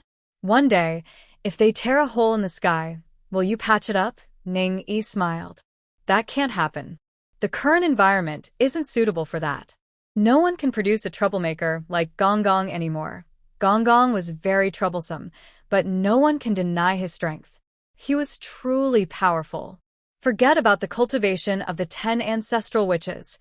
Now, not even a great Luo Golden Immortal can appear because spiritual energy is too low. It's not just about tearing a hole in the sky. Without external forces or magical treasures, cultivators in the human world can't reach the 3 heavens. If they pray for rain, they might be mistaken for gods. Hu Xiaomei was left speechless by Ning Yi's almost reckless protectiveness. Thinking about her parents' attitude toward Xiao Yueli, it was similar. No matter what the child did, they seemed to ignore it. She didn't want to speak anymore. Silently, she made a decision in her heart. When they returned, she would find a quiet place, set up a barrier, and have a good meal of braised vine tendrils. That would be enough. This was too outrageous. Zhu Zhu, do you have direct descendants? Ning Yi, curious and nosy, went to the Wangchuan riverbank at Little Red's villa to ask about her gossip. In her impression, Little Red was as straightforward as could be. She had been single her whole life, never experiencing even a hint of love, let alone having children. Of course, the direct descendants of the Chaos Demon Lord didn't necessarily need to reproduce to continue their bloodline. As long as their bloodline was inherited, it could be passed down. Her brother didn't acknowledge it, but if someone insisted on seeking Panga's bloodline, they could really find it in the ancestral witch. But from her understanding of Little Red, she felt that she probably didn't even want to leave any descendants. Xiao Hong didn't like paying attention to Ning Yi's appearance. Are you too bored? Can't you act more calm like a great master? Such small matters, you still have to run errands yourself? Isn't that embarrassing? How old is Xinxiang now? And now, even Yang Jian and the Monkey King are senior figures. She's just an old chaotic being, pretending to be a young fool. Why is her body so light? Why are her legs and feet so worthless? Ning Yi didn't care what Xiao Hong said. Well, it depends on who you're looking for. I care about your matters, so what's wrong with that? Right? Come on, tell me, don't be shy. Xiao Hong's face turned red, as if her whole head was on fire, showing her anger. Oh, wow. You're recovering well. Looks like the underworld has really helped your cultivation. Not bad, not bad. Your cultivation level has probably recovered about 30 to 40%. Look at you, still so easily angered. Is it really that important? It's not a big deal. What's wrong with having a child? Very normal. If you have one, good. If not, then no big deal. Before she finished speaking, a small fireball flew toward her face, clearly not breaking her defense. Xiao Hong knew she couldn't break her composure. She just wanted to show her anger. None. Are you satisfied now? Look at that. Just saying she can't have one, huh? Ningyi came to the underworld, and Lan Yao definitely wanted to come out of the Chaos Pearl's small world to see her master. The two big figures argued back and forth, and she was used to it. Suddenly interrupting, both of them turned to look at her. Divine Lord, our respected master still has some descendants. Back during the chaos and the chaos, Zhuke Great God, following the principle of not wasting resources, used the blood, feathers, hair, and other parts that fell when he was injured or lost. He casually transformed and threw them into the Zhu nest to nurture and hatch. Many Zhuke clans came from this. There are truly Zhuke bloodlines. Ningyi didn't know how to judge Xiao Hong's behavior, but that doesn't count as direct descendants. Only those formed from pure blood essence count. Xiao Hong curled her lips into a cold smile. Stop fooling people. Spouting nonsense. Still talking about direct descendants? Just to make a lamp core break a barrier? And you still want Zhuke feathers from direct descendants? You're really shameless. If Nuwa stood in front of me, would she dare to ask for that? Blue Yao, just find a bloodline inheritance and use a feather to get by. After saying that, she looked at Ningyi. Don't think I don't know what you're up to. I told you if there's nothing, there's nothing. Want to hear her gossip? No way. Besides, she doesn't have any gossip to share. They can't even fight properly, so who has time to hide in some secret place and have babies for fun? They're so useless. So, do you want it? I can help you? Ningyi's eyes lit up as she looked at Xiao Hong, eager to try. Xiao Hong shivered, looking at Ningyi as if she were strange. I'm not interested in women. Stay away from me. Did she think of something weird? I'm not interested in women either. No, I mean I only care about Lin Qi. No, that's not what I meant. Look, I've led you astray. What I mean is like Hu Xiaomei having a baby. I have spiritual materials. With your current body, it should work. Her spiritual fruit probably wouldn't work on the divine firebird's main body. If it did, she might have already tried out of curiosity about raising a child. Things that don't work on the divine firebird won't work on her either. But Xiao Hong is now a spiritual body after her cultivation, and her power is low, so her spiritual energy should still be able to produce a spiritual fetus. Xiao Hong trop firbole. Go away, annoying. Always thinking about useless stuff. Do you think you're the only one with treasures? Am I that poor? Go away, I don't want to see you. You come here and make me angry. Your mind is full of junk, not serious about your work, always thinking about love and trivial matters. Can't you have some ambition? They're so different. One is a career-driven person, a busybody, and the other is a lazy fish, a slacker. They're just not the same. Somehow, they got tangled up and have been fighting for endless years. You want me to leave? Fine, I'll go. The underworld isn't your home. I want to explore a bit. I haven't been here in years. I want to see my old friends. By the way, is Mr. Su still at home, farming and living off others? Has he started a family? Mr. Su is the kind old man she met when she visited the underworld. Xiao Hong ignored Ningyi. I don't know. You can see for yourself. Ningyi knows her very well. Seeing her like this, she can tell that Master Su is still the same as always, living at home like a lazy rich person who doesn't want to reincarnate. But change is inevitable. Xiao Hong says she doesn't handle serious matters. But what serious matters does she have? As long as she doesn't challenge the heavenly way directly, she has no real concerns. Wandering around aimlessly is her real business. Divine respect, I want to stay with my master for a few days. I won't return to the small world for now. Lan Yao wants to stay and greets Ningyi. If she wants to stay, let her. Divine respect, I'll stay with you. Meng Xiao saw from afar that Ningyi called a painted boat. She was about to set out. shouting as she flew onto the boat. Fine, if she wants to come along, let her. As Xiao Hong said, the matter of the Lotus Lantern is about rank and status. Why should she interfere in everything? Manhwa is making a move, wanting to challenge the Jade Emperor. Then she doesn't need to worry about it anymore. Divine respect, I don't understand. Why does the Jade Emperor want to fight with a sage Manhwa? Hasn't he been fighting secretly with Lingshan? Why is he making enemies everywhere? Meng Xiao can't understand the Jade Emperor's actions. Ningyi thought for a moment. Manhwa Is a figure from an earlier time. Since the calamity of the journey to the west, it's been a contest between heaven and Lingshan, or a struggle between Buddhism and Taoism. People from the old era are outdated now. Or they have fallen out of favor. After the gods' calamity, the Jade Emperor was worshipped by the three realms for 1,000 years. He stood high above, gaining more power, and increasingly wanted to be the true ruler of the three realms, the one and only Jade Emperor. Lingshan's obedience is not complete. When he used Yang Sanmei's matter to challenge him, he probably didn't consider that Yang Sanmei grew up in the Manhwa palace. Or maybe he didn't think Manhwa would step in for this matter. In fact, Manhwa hadn't appeared much before. Meng Xiao thought about what Ningyi said. Does the Jade Emperor think that the figures of the past are just living in the past? That they shouldn't come out anymore? Like the Sage of the Flood or the Chaos God? Ningyi Smilet. Yes. Why does she insist on pushing you out?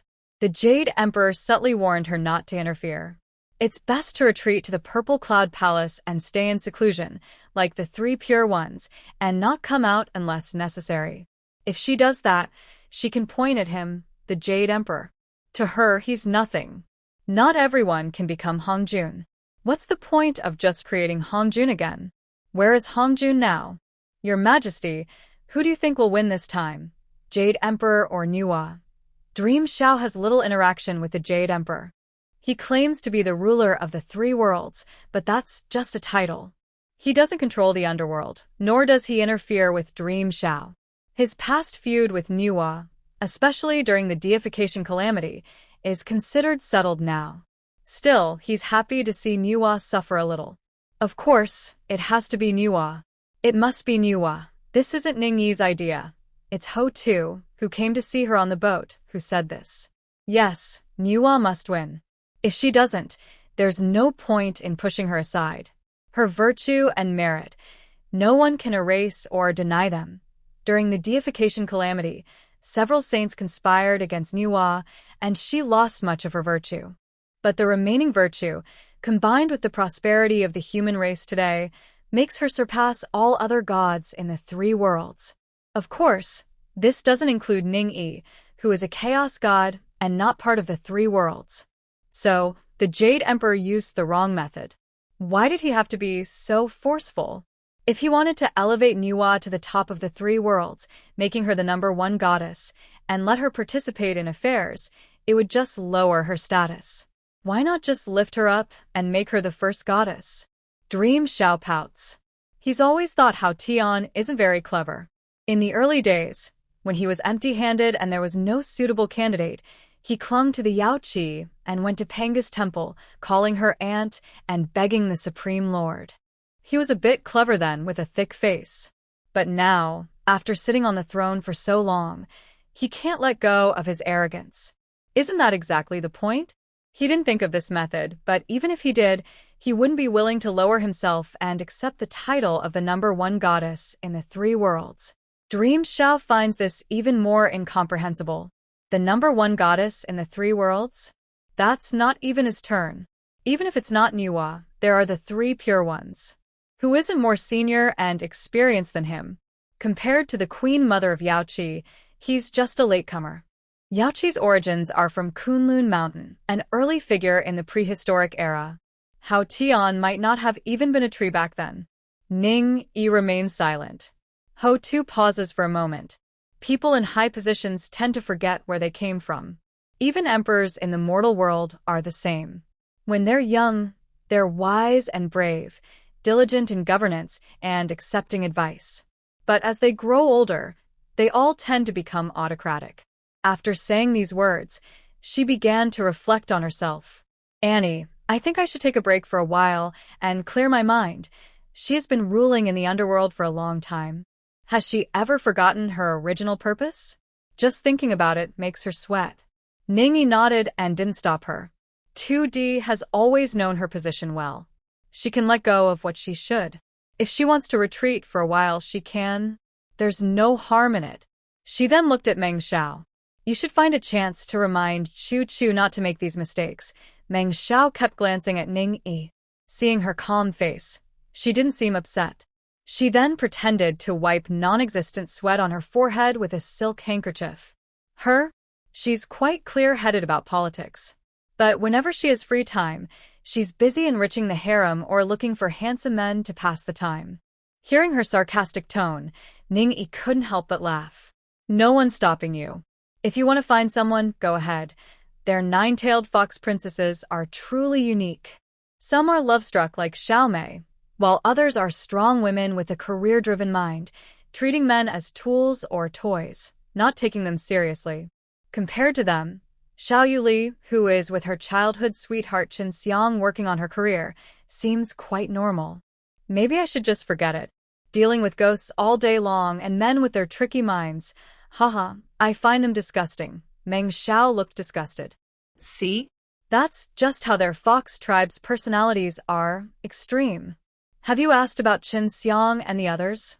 Ning Yi is happily wandering in the underworld. It's much bigger than the human world, and only those without sins or with meritorious deeds can stay there.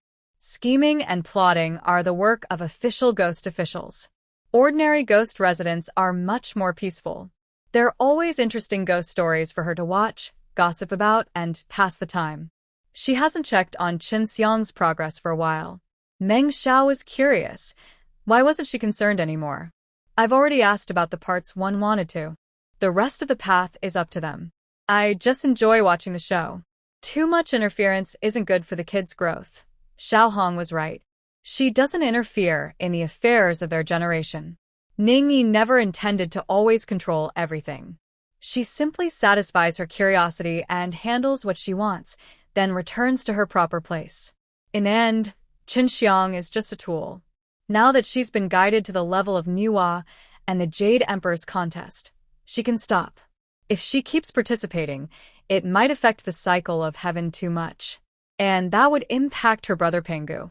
She is willing to get involved only because she has free time. Yes, exactly, she's truly bored.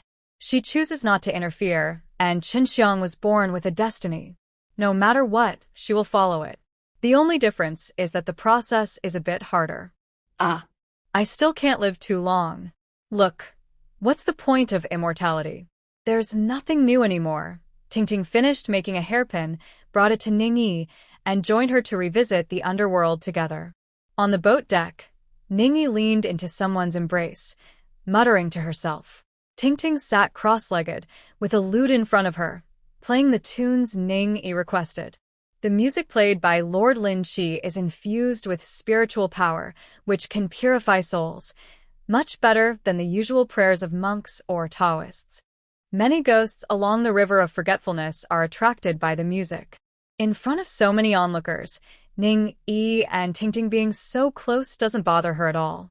Tingting's narrow face has been trained for a long time, but she's still not very comfortable with it. She straightens her back and holds herself upright. Ning Yi keeps talking about how boring immortality is, how living too long is pointless. He doesn't mind her complaints, he's used to it. Right now, he's just trying to hide his embarrassment about being so close in front of others. But her words make the ghosts along the river of forgetfulness very angry. Who is this person?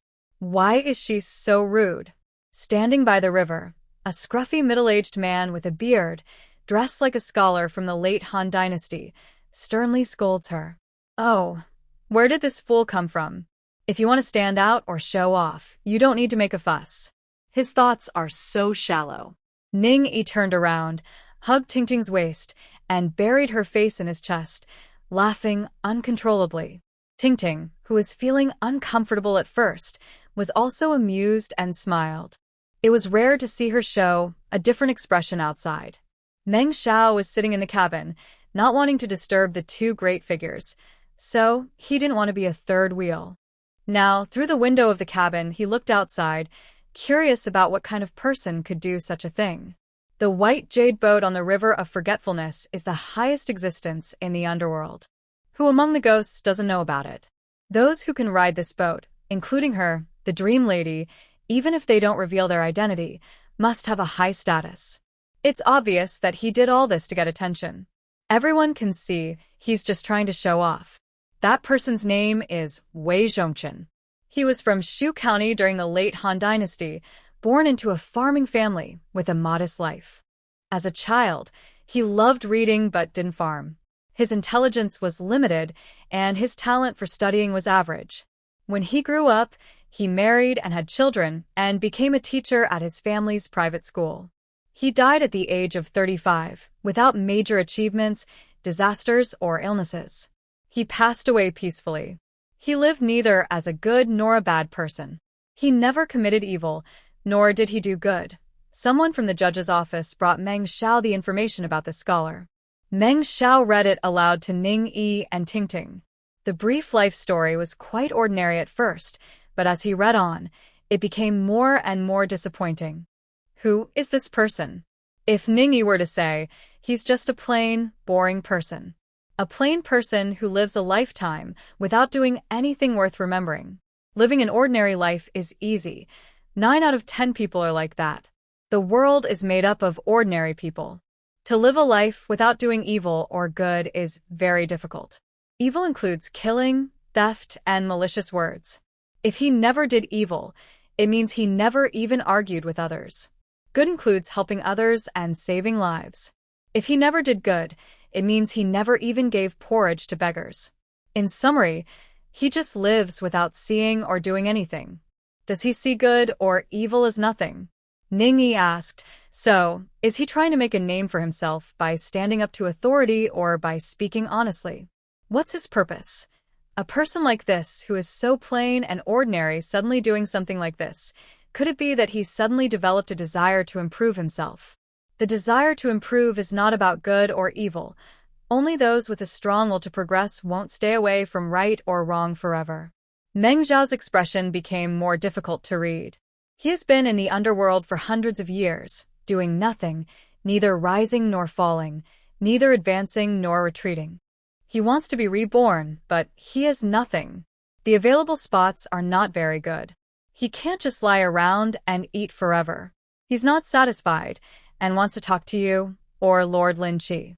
As long as he can get on the boat or say a few words, he can persuade the ghost messengers of the Reincarnation Bureau to give him a better start in life. That's still possible. He's just scheming over such a small matter. Truly impressive. Ning Yi listened and smiled. This guy, who wants to be a lazy person, doesn't need to try hard. Probably the only one who has really tried. This personality. Don't you think his personality is quite similar to Hao Yan's? Meng Xiao was confused when Ning Yi said this. What do you mean? Ting Ting also paused briefly, then quickly reacted, lowering her head with a light smile. Her mischievous thoughts always come suddenly. Hao Tian's status is quite high now. What do you think would happen if there was someone like Wei Zhongchen overseeing him? Ning Yi asked Meng Xiao. Just give Wei Zhongchen a position 3 levels above official, with a seal that carries the laws of heaven. The Jade Emperor's decree, with this seal, has the power to enforce heavenly rules. Without this seal, it's just the Jade Emperor's personal decision, and the heavenly laws don't apply. Without rules, there's no order. The Jade Emperor's authority comes from heavenly laws and rules. The heavenly soldiers and generals, the officials of Lingxiao Palace, at their core, they respect the heavenly laws and rules. But over time, Hao Yan has sat in the position that represents these laws, and gradually, everyone treats his words as law. But what if everyone became more aware? Without the approval of the heavenly way, following the Jade Emperor's orders might not always bring success. Ignoring them wouldn't necessarily cause trouble. At least, it wouldn't break heavenly rules. The Jade Emperor's personal matters, whether to handle them or not, and how far to go, are another story. Everyone has a divine position, but it's not something to be casually disposed of. There's really no need to cling to the Jade Emperor. The benefits are managed by the Queen Mother, not by the Jade Emperor. Then, will Wei Zhongqin do nothing? Meng Xiao thought that someone who doesn't want to do anything and isn't capable of doing much can't really control others. It's exactly what we want him to do. Nothing. It's not like they need to find a supreme ruler in heaven.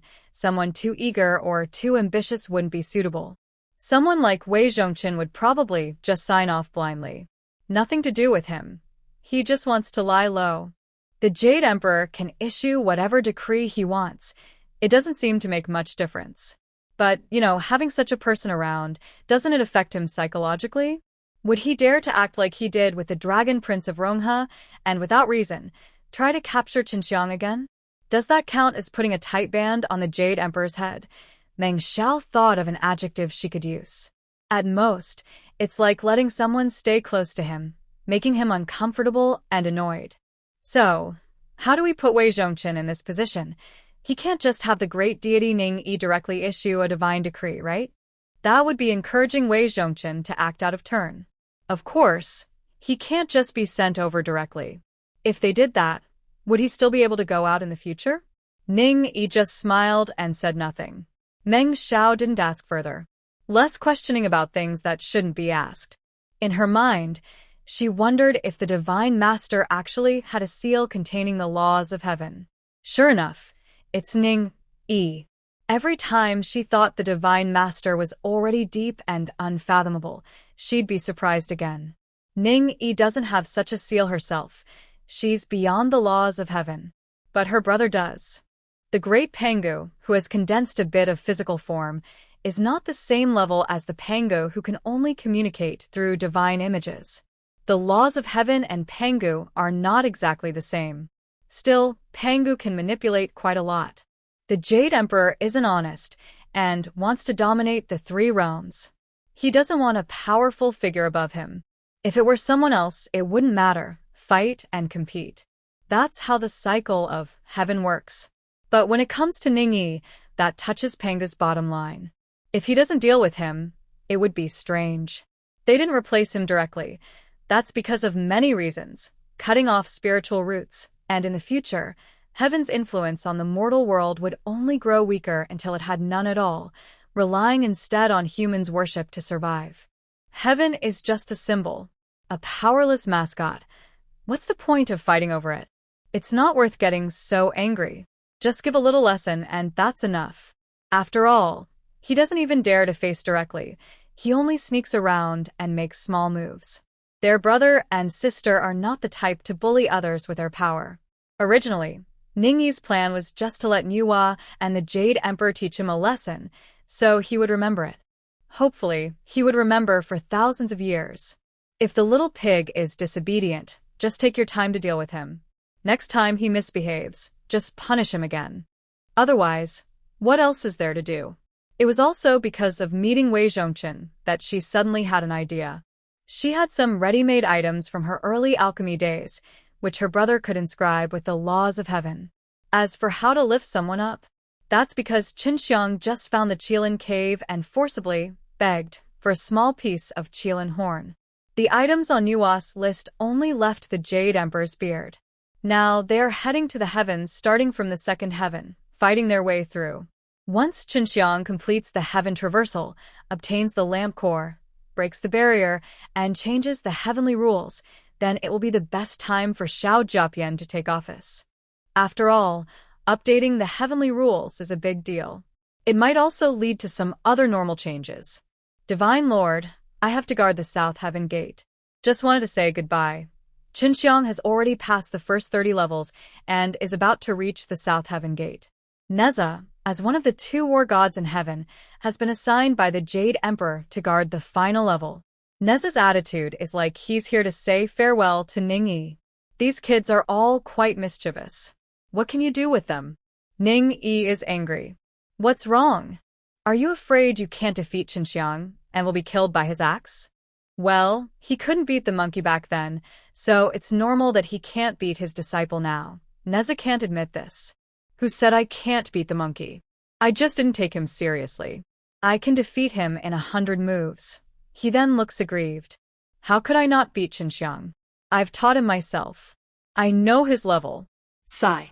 He's now very precious, and if I accidentally hurt him, I can't bear the consequences. While speaking, he keeps glancing secretly, clearly hiding something. Just say what you mean, stop acting so sneaky. Hee hee, I heard that my master is the Chaos War God, invincible in the ancient times. I want to learn a few tricks from Master to protect myself. He is the reincarnation of Spirit Pearl. Before becoming Spirit Pearl, it was personally crafted by Lord Lin Qi and Lord Ning Yi, made from clay, with 9 heavens restoring soil as the base.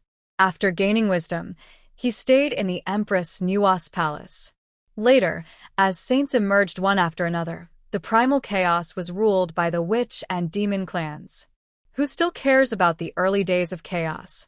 In the early years, Lord Lin Qi's deeds of sweeping through chaos were rarely mentioned. Who would bother? Who would want to bring up such things? Being robbed was embarrassing, and not being robbed meant you didn't even qualify to be robbed, which was somehow honorable. Later, Lord Lin Qi's presence became less noticeable. When mentioned, it was usually alongside Lord Ning Yi. Apart from some statues in certain temples of Lord Ning Yi, there are almost no stories about him. So, it's normal that Neza doesn't know about Lord Lin Qi's past. Not only him, but most people in Plum Village and Purple Cloud Palace also don't know. The 8 dragons that transformed from the early Great Lake of Mount Tianyu might have some vague knowledge.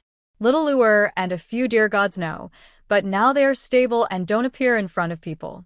When they played with them before, they never talked about their pasts. So, how does he know now? It's because of Wei Zhongchen. Although he was given a job, it's not enough to just wait around. He must be punished, or else everyone will keep acting foolishly, and there will be no rules. Also, even though his position doesn't have a specific title, he's still a high-ranking official. If he doesn't endure hardships first, can he handle such great responsibility? He would be broken. No one can protect him forever. That day will come. The current King Qin personally judged him, sentencing him to suffer in the 18 levels of for a crime of overstepping. It's not that he is to walk through every level. Each of the 18 levels has its own punishment. The judge will decide what punishment he receives. When the punishment was announced, the underworld shook. How serious must his mistake be to deserve such a heavy punishment? Since ghosts go to, they usually face the harshest punishments. Those with extreme sins are sent to the 3rd level of, and never released. Wow, walking through all 18 levels of is like dying 18 times. Anyone who has been punished and sent to the underworld knows how painful it is. Who dares to offend whom to suffer such punishment? Feeling curious, I decided to ask around. The white jade boat on the river of forgetfulness has been drifting there for some time. It is one of the most famous symbols of the underworld. There are many old spirits in the underworld. Their experience is much deeper than that of the heavenly court or the human world. Early creatures from the primal chaos are not rare. You can still find some. Plus, the last remnants of the witch tribe who stayed in Panga's temple are also early residents of the chaos. When they died, the Earth Mother had already become reincarnation, and the underworld existed. They were among the first ghosts in the underworld and knew a lot. Over time, rumors spread. It was said that on that boat, sitting there, were none other than the great gods Ning Yi and Lin Qi. Some saw Meng Xiao sitting nearby as a servant, and others saw the Earth Mother sitting beside her in the lower seat. Thinking about it, their identities became clear. Besides the great god Ning Yi, who else could make Mengpa serve as a maid and the Earth Mother respectfully sit at the end? Once the identity of Ning Yi was guessed, who else could she be sitting on? Whose lap could she be in? Whose waist could she be holding? Oh, what am I thinking? Forget it. Anyway, those two are among the greatest gods, the predecessors of the gods, the highest of the immortals. And then I thought about the foolish guard Wei and the words he cursed. He deserved it. If he hadn't been punished, even the Earth Mother might have been in trouble. At first, everyone focused on how Wei Zhongchen was punished and why. But as they talked, the topic drifted away. Now, the Empress of the mortal world has appeared, and women's status has reached an unprecedented height. This has also affected the underworld. The female ghosts' attention was first on their admiration and envy for the great god Ningi. Look at her. Her status is so high, yet she's not cold and distant. She lies on a beauty's lap, listens to music, drinks wine, and drifts along the river of forgetfulness. What a life! Later, they started talking about the great god Lin Chi and became even more envious of Ningi. Lin Chi looks so good, her demeanor, her aura, her appearance, perfect in every way, so noble and cold that just thinking about her feels almost blasphemous. Her music, her melodies, so beautiful, so memorable. As they spoke, some of the less serious comments emerged. They didn't dare say too much, but their words hinted at something. They implied that if Lord Lin Chi had the grace and talent, he could have gained the favor of Lord Ningyi. Could he have always been by her side as her attendant? The talk grew more bold, and an old ghost, unable to hold back, spoke up. Attendant? What attendants? You all are shallow. Lord Lin Chi's heroic deeds. None of you ignorant children are worthy to know about them. His defeated enemies were mighty demon gods from the Chaos era, powerful beings from the beginning of the wilderness, at least at the level of a great Luo golden immortal. Those with lower cultivation levels aren't even worthy to be seen by him. What? Is that true? Or just made up? It's true. I was one of Lord Lin Chi's defeated enemies. So, do you still doubt what I say? No way, you're a big figure in the underworld. Everyone knows you were close to becoming a saint before your death. During the demon and ghost calamity, you also showed the strength of a war god. War god? That's too much to say. When fighting Lord Lin Chi, I could only last 3 moves. But I've never heard of anyone who could withstand more than 3 moves. That sounds like he's proud of losing? My master was one of the Chaos demon gods, born from chaos. During the opening of the heavens, he barely survived the catastrophe and became a great Luo golden immortal in the wilderness. When he listened to the teachings at Zishao Palace, he sat in the front rows. He once said that Lord Lin Chi is also a chaos divine being. Back in chaos, outside the 3 great clans, there was hardly anyone his equal. He even teamed up with Pangu to fight in chaos, and they were quite famous. Back then each one of you were nothing. Without Pangu turning into all things, could we have existed? He was a figure from the same era as Pangu. Who else can be found in the world? What level is Lord Ningyi at? Do you really think anyone can stand shoulder to shoulder with Lord Ningyi? Bah. Anyone dares to boast, but they're just asking for trouble from the heavens' thunder. Then several more old ghosts appeared, each testifying that they had heard similar stories from their elders. In short, Lord Lin Chi is just low-key, but that doesn't mean he lacks strength. Not only does he have strength, but it's beyond what people can imagine. Soon, this story spread throughout the 3 realms. Those with sharp eyes and ears knew about it all. Others learned about it too, and that was the end of it. Neza, knowing how powerful Lord Lin Chi is, couldn't bear it anymore. He was eager to learn a few moves. Finally finding a reason, he tried to act pitiful, hoping the divine master would see that he was about to be defeated and give him some advice to save his life. But after just saying a word, the divine master was so angry that he revealed everything. He could finally speak honestly. Ning, hey, want to learn martial arts? And now calling him Master Uncle? We don't teach for free. Are you sure you want to learn? The training fee is expensive. No need to think twice. He would learn no matter how costly. 1 day in heaven equals a year on earth. Qinxiang's journey through the trials was not exactly smooth, but it was steady. Step by step, each challenge became harder, but they managed to get through each one, stumbling along the way. During this time, some companions fell behind, injured, killed, or unable to continue for other reasons. Little Dragon Girl accompanied them through the 3rd trial, completing her mission. Long Sang and Long Si personally took her back home to rest and recover. Yuli stayed until the second-to-last trial, was beaten badly, and only survived by transforming into a 9-tailed fox. Song Yu personally broke the barrier to rescue her granddaughter. Before leaving, she also helped Qinxiang, but she paid him no mind. Yuli also returned to Zixiao Palace to meditate and recover. Actually, these experiences were very valuable and beneficial for their cultivation. The last trial for Neza had to be faced alone by Qinxiang. Neza saw this fight as a test, training with Qinxiang for 9 days, using himself as a sharpening stone. They fought for 9 days, which on Earth was 9 years. Adding the previous challenges, they had been fighting for over 20 years. Chu Chu had already completed her role as the queen and returned to her original form. This journey was very exhausting for her. When she returned, she reverted to her animal form and stayed close to Ningyi.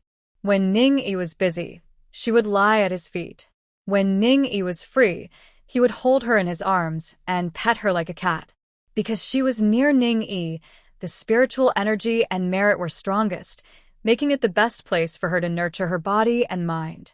Her original form was that of an animal with fewer distracting thoughts, which was the best state for cultivating the mind. It seems that being an emperor is not easy. It really wears you out.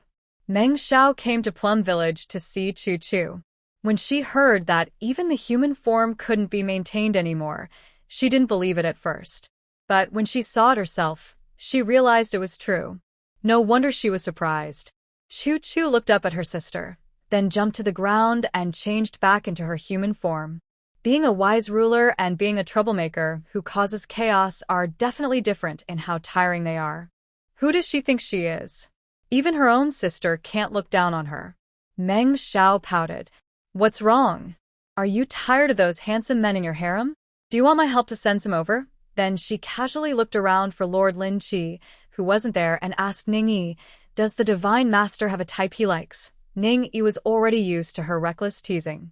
Why was she so persistent? Chu Chu sat down by herself and sipped the Taoist enlightenment tea Ningyi had prepared for her. No. Those are just toys. Don't bother me with them. I have a lot of things to do in the future, so I'm busy. Honestly, she had stabilized the previous dynasty, and now she had time to build a harem. She was already in her 60s. Even if those young men were handsome, what could they do besides look pretty and make her happy? Could they sleep with her or do other things? She wasn't really interested in those matters. Isn't working on her career better? She had such a big world to govern. Why waste time on trivial pursuits? Where's the ambition? What are you busy with? Still planning to go out and have fun? Let me tell you, you better think carefully. The people reincarnating these days are all carrying karma. They're here to pay debts. Soon, the world will fall into chaos, and in turbulent times, people won't live better than dogs. The underworld always senses the rise and fall of the mortal world decades in advance. Reincarnation can't send virtuous souls into chaos, right? There's suffering in every turbulent time. Or perhaps the heroes and talented people of those chaotic times, when the moment comes, will reincarnate again. But it might be too late by then. Everything is prearranged. The cycle of Heaven's Way begins in the underworld first. Only afterward does the heavenly court respond, deciding who will reincarnate and how. Do you really think that some divine being or bodhisattva can just decide who gets reincarnated or reborn with a single gesture? It's not that simple. Chu Chu, like her, still has to go through the process in the underworld before reincarnation, not to mention others.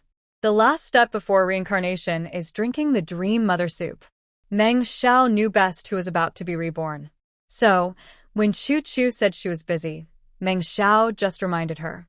No, I have already reached the peak of my abilities and lost interest. From now on, I will stay with the Divine Lord. As spiritual energy dissipates, the best way to survive is to live like ordinary people, using little or no spiritual power. Daily life, food, clothing, shelter, and travel all need to be managed. Who in this family knows better how to deal with the government than I do?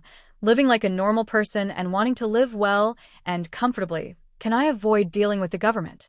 Having magical powers makes it easier, but if there's a way to do things without magic and save effort, why not choose that? Divine Lord, are you really not going back to the Purple Cloud Palace? Everyone dreams of becoming an immortal, ascending to the heavenly realm, and staying young forever. Many immortals take pride in their divine status and work hard to maintain the legitimacy of their immortality. But the highest-ranking god, Lord Ning-yi, clearly prefers life among humans. Ning-yi is very straightforward. Humans are so interesting. What's the point of being in heaven? It's full of old, boring, traditional, and serious beings. Occasionally, there are a few different ones, but they're either love-struck or naive. But the human world is about to fall into chaos. Meng Xiao reminds him again. It's okay. It won't affect Mei Zhuang. Don't we still have your underworld friends? I'll be relying on you all to protect me in the future. Ningyi jokes with Meng Xiao, making him nervous. Meng Xiao quickly waves his hands. No, Divine Lord. If you say that, when the Mother of the Earth comes out of seclusion, she might strike me down. Besides, Emperor Hua is here, so it's not our place to worry. What position do I hold anyway? She's quite confident, one of the most powerful figures in the underworld, with a very high status. But even she has to consider who she's talking to. Ha ha ha, is that really necessary? Where did her usual lively spirit go? It's necessary. It must be. All right, I won't scare you anymore. But the arrangements do need to be made. We don't care about others, but we must protect those pharmacies and the elderly, women, and children in the Xintang as much as possible. Do what you can. Once your health recovers, make arrangements. Use whatever money is needed and find Xiao Bai. Ningyi acts just like an ordinary person, making plans clearly without relying on any magic. Chu Chu isn't hurt, just tired. Emotionally tired. She's nurturing her heart, not her body. All right, I'll make arrangements in a few days. I'll take this time to think about what to do next. She wasn't worried about unfilial descendants ruining the family. Prosperity followed by decline was simply the natural order of things. It wasn't yet the time of decline. Princess Taiping was still in power. The next emperor would mark the turning point from prosperity to decline, so there was no need to rush. Qinxiang has gathered all the materials and gone to the palace of Niwa. The Jade Emperor lost his temper and his pride. He should calm down for a while, right? Hu Xiaomei mentioned Qinxiang. After so many years, things were finally coming to an end. Ningyi thought it wouldn't just be a short break, he would have to stay quiet for good. Even the famous Lingshan after the journey to the west would have to quiet down, except for a few Buddhas and Bodhisattvas. No matter their intentions, good or bad, their cultivation all depended on spiritual energy. But soon, there would be no more spiritual energy in the human world. Don't think the Lotus Lantern incident wasn't a tribulation. It truly was one. It just seemed smaller because of the lack of spiritual energy. The proud cultivators who had dominated for so long would now have to step back and give way to humankind. Well, isn't this Merchant Su? Ning-yi was climbing a mountain with Tingting to enjoy the view when they met a monk. He had kind eyes and a peaceful face, clearly a wise and kind elder. Wasn't this the same Merchant Su from the virtuous family she had met years ago in the underworld? Amitba, greetings, Divine One. The old monk had advanced greatly in his cultivation, and he had heard the stories about the great deity Ning-yi from the underworld. So it wasn't surprising that he recognized her. What happened to you? Someone from such a deeply rooted and wealthy family in the underworld should have been reborn into a rich household. How did he end up as a monk? The old monk sighed, then said with determination, someone has their eyes on one of my younger relatives. I came out to protect them and make sure no one takes advantage. What's going on? Ningyi became interested. The three of them sat on some stones by the roadside, listening to the old monk's story. Divine One, you know my family has done good deeds for generations. After many lifetimes of effort, we finally raised a talented descendant. He has been reincarnated 9 times, each life ending peacefully, full of virtue. Now he is in his 10th life, about to complete his cycle of merit. In the next life, I will be a great emperor. My Su family has a long royal heritage, rich and noble. This Su family is quietly becoming wealthy. 10 generations of good people, those who can become immortals instantly. They actually managed to produce one? This family is very practical. They don't seek personal enlightenment or to elevate everyone around them. They only want wealth and status in the human world. Yes, their family has been operating in the underworld for many years. They understand that the days of gods and immortals are no longer as glorious as before. Wealth and status among humans are more real. Who is trying to scheme against you? How did she plan it? She sent a small white snake from the Zizhu forest to the mortal realm, pretending to be a disciple of the old mother of Lishan. She was practicing on Qingqing Mountain, setting a trap that involved our family's child.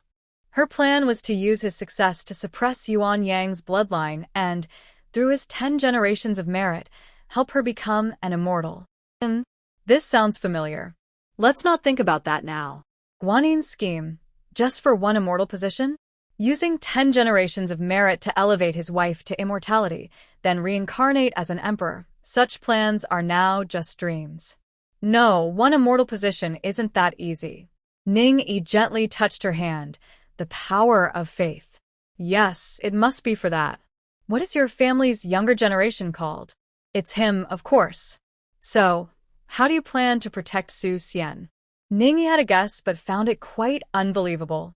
Advise him to convert, join the Buddhist path for pure cultivation. If he can spend his life fasting and chanting, that would be best. If not, at least let him hate the Buddhist way until his death. Your idea is quite unique. Pray to the Divine Master to protect our family. Our family has always done good deeds and accumulated virtue. Why should we suffer such false accusations and be schemed against for no reason? The old monk knelt on the ground, taking the opportunity to complain. Of course, it's because you're scheming for the emperor's throne. The emperor's authority is divine. Now, the human race is truly in a period of great prosperity, growing stronger every day. Can such schemes really succeed? If your family is schemed against, it's because you're not worthy. Of course, since your family is known for doing good, I won't discourage your enthusiasm.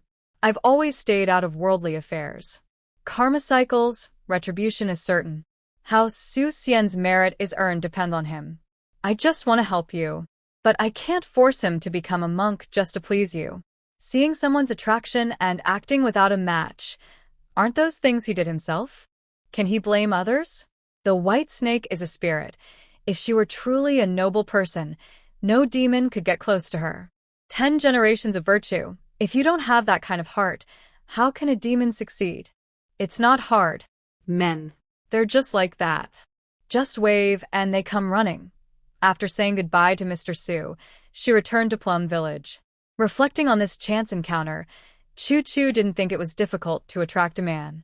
In her eyes, whether someone was a gentleman or not, they were all the same. Nothing she couldn't handle. Dream Xiao strongly agreed, saying, "Divine Lord, you think too highly of men. No man can't be attracted. Those who resist temptation aren't because they have strong willpower, but because the temptation isn't enough or isn't worth it." The meaning behind those words was clear. Lin Qizhi has been loyal and devoted to her because she is his true love. You've learned bad habits from Xiao Hong, haven't you? You just drank grape wine without inviting her? Do you have to hold a grudge? Always talking behind her back. She had stored her homemade grape wine for many years. When she finally drank it that year, Ting Ting was angry about Xiao Hong's advice to have children, but didn't share the wine with her. Xiao Hong held a grudge and would talk badly about Ting Ting whenever she had the chance. It wasn't really about sabotaging their relationship. It was just harmless teasing, meant to provoke Ting Ting. Dream Xiao and Xiao Hong were close, and he always had a bias against men, so he sided with Xiao Hong. Whenever there was a chance, he would give Ting Ting some medicine to make her feel better. Ning Yi took every opportunity to comfort Ting Ting. How he did it, no need to say. Ting Ting enjoyed it very much, and even started to look forward to others talking badly about him. It didn't cost anything, but he got to enjoy the meat. Haha. This had become their little secret game. I didn't say that, Divine Lord. You can't misinterpret my words. Dream Xiao denied giving Ting Ting any medicine. You told Sun Monkey to watch Guanyin, right? How come she's arranged to go down to the mortal world, and the monkey doesn't know? As soon as he finished speaking, the monkey's voice came from outside. Hey, who's talking bad about me, Sun?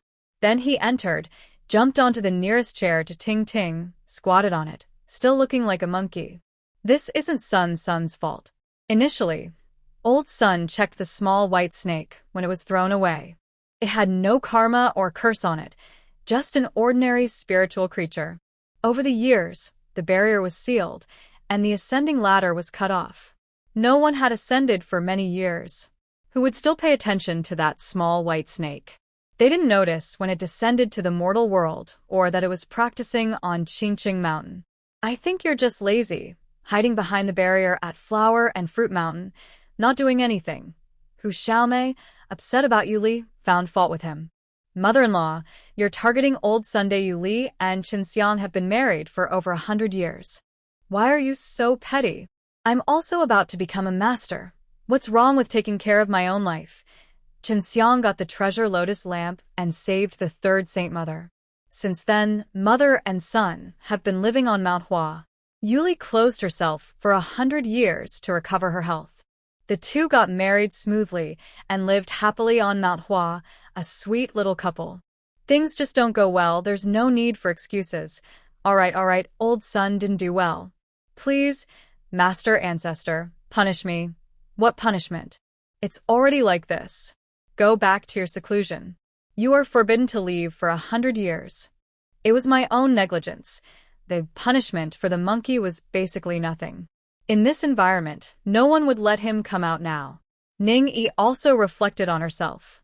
When she first heard about the small white snake cultivating inside the pure bottle, she had done some divination. She didn't find anything unusual. First, she didn't use too much spiritual power when calculating, so her divination was not very detailed. Also, knowing everything would make it less interesting. She didn't think much at the time. The fact that the small white snake had no karma didn't mean others couldn't add karma to it later. Sigh, she had thought she could raise a white lady. Counting on her fingers, from when she first enlightened the small white snake into a human form until now, she had nurtured her for tens of thousands of years. She even arranged for Shi Qing to be her maid. Shi Qing had such high cultivation, and after all these years, she must have felt quite wronged. It was such a waste. The small white snake looked at Ning Yi with a face that said, "You're really useless," and was confused. What had she done? Why was she looking at her like that? Look at others. Even at a young age, she can go and help 10 generations of kind people. And look at you, Ning Yi scolded her clearly. Xiao Bai was even more confused. She had just heard about a scheme involving the kindest person over 10 generations, but what did that have to do with her? Being the kindest person for 10 generations isn't a big deal. I'm still the great sage of the Flood Sea, who said being the kindest person for 10 generations was impressive. Oh, Lady White. Who can understand her? The frustration of failing to become Lady White. Master, is there something different about that little white snake? Shi Qing keenly sensed what Ning Yi wanted to express. Of course there is a difference. It's a huge difference. Do you know what Lady White's status will be 1,000 years from now? When she was a child, girls who didn't wear sheets on their heads to pretend to be Lady White had no childhood at all. Then maybe I and the young lady should go to Qingqing Mountain, catch that little white snake, and exchange it. Shi Qing said this while glancing at Chu Chu. She meant to do what Chu Chu did as the Empress, replace one with another, right? But forget it. That's not how things work. However, this idea gave Ning Yi an inspiration. Isn't she just Lady White? Her family also has a Lady White, a real virtuous one with true merit. Little White, look at you. You've managed the Shengtang for hundreds of years, gained a good reputation and merit, and even built some shrines. Isn't it time to show your power and let everyone see that Lady White's kindness is rewarded and she has become a fairy? Now it was the late Southern Song dynasty. The Shengtang Pharmacy, which started during the late Tang dynasty, had been running for many years, along with the associated Shengtang Shrine. Xiaobai's identity as a white family descendant had been passed down for over 10 generations. The youngest Lady White, Boss Bai, was now a legend among people. Just like the traditional festival of Shimmy, where smelling wine on the Yanji River became a popular event. The original story was so fantastic that it had little to do with the real reason. Since there was already a genuine Lady White, there was no need to create another one. Or maybe combining the two into one was also a good idea. Haha, that could be considered a subtle way of successfully cultivating Lady White. Xiaobai didn't realize her master's little schemes. But, Master, everyone knows I am the white girl from the Great Temple. Ningyi's Great Temple was established all over the world, existing since the time humans appeared. Until now, in many places, the Ningyi Great God Temple has held a significant position. When people mention a Great God Temple, they are usually talking about the Ningyi Great God Temple.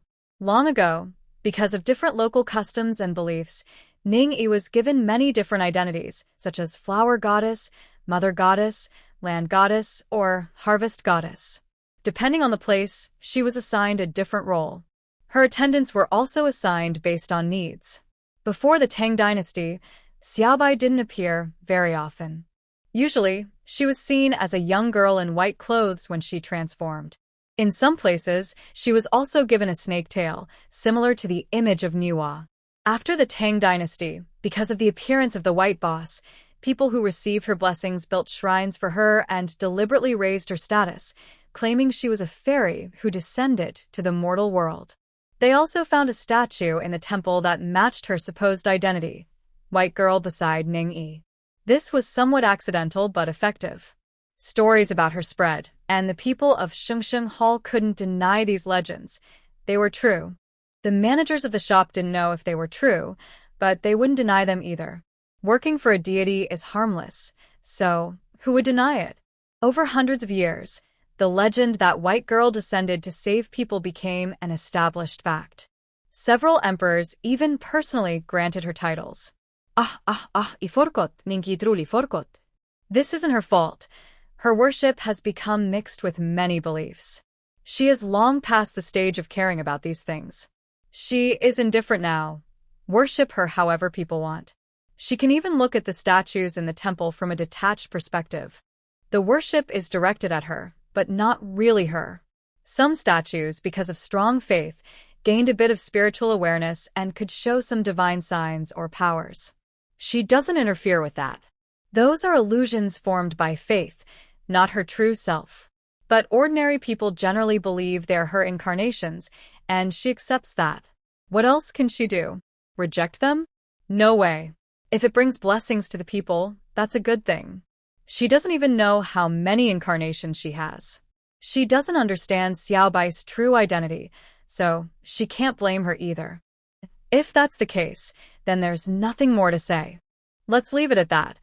Ningyi dismissed Xiaobai, but she still felt something was off inside.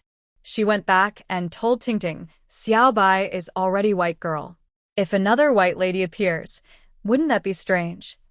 Tingting looked at Ningyi with suspicion. Isn't it obvious? Why can't she see it? Others might mistake the newcomer for a naive person. That's it. Ningyi frowned as she thought about the things the white snake had done, stealing silver from the treasury, flooding Jinshan. Just these two acts alone would ruin her reputation as a naive person. Thinking this way, she couldn't help but wonder further. Was Guanyin really plotting to push a kind-hearted person up the ranks, or was she targeting the naive snake, and by extension her? Tingting shook her head. That's unlikely. Just look at Manhwa. Exactly. Even Manhwa was tricked and manipulated, yet her position remained stable. As long as her virtue was enough, she could hide any small flaws. Guanyin wouldn't overlook this. A little naive snake couldn't possibly ruin her virtue, and she couldn't afford to anger the great Pengu. So, you're saying she just wants to help her own people ascend to immortality and boost her own reputation. In the legend of the white snake, Guanyin is like a magic eye, always ready to help when asked. She guided the white snake to seek a master at Westlake, asked for children, and whenever there was trouble, she was the one they turned to. When the green snake practiced cultivation, she stayed by her side, and after finishing, she went out to deal with Fahe. Even the happy ending, where everyone ascends together, was arranged by her. Her reputation for helping those in need only made her more famous. Haha, all the benefits go to her own people, and her fame is all hers. So, why wasn't she seen helping during the flooding of Jinshan? Why didn't she come out to uphold justice when treacherous officials were in power? Where was she when monsters caused chaos among humans? The more she analyzed, the more Ning felt her world was collapsing again and again. It's the monkey again. Though he's mischievous and noisy, his character is solid, so he doesn't fall apart. Neza is also good, rebellious, but his character is as steady as a rock. Headache. Ning locked herself in her study. She needed to take a break. During the Qingming festival, rain falls softly. On a painted boat on West Lake, the sky was overcast, distant mountains, gentle rain, evoking the poetic charm of southern China in the misty rain. Dream Xiao accompanied Little Red to watch the fun. Little Red had also heard about the Yu family's affairs and knew about a small white snake that resembled Ningyi's little white snake, so she came out to see what was happening. Enough already, sister. Is that all you can do? Recite that one poem? I heard Du Mu was working as a clerk at your inn. Has he written many good poems before? Chu Chu didn't like hearing pretentious poetry or flattery. She pretended not to understand. Dream Xiao was helping Little Red hint that she wanted to drink apricot blossom wine. Ask where the wine shop is. The shepherd boy will point you to Apricot Blossom Village. I hired Du Mu as a clerk, not to listen to him recite poetry. I asked him to draw a picture of the Ifang Palace based on his later writings, to give as a gift to the Divine Master.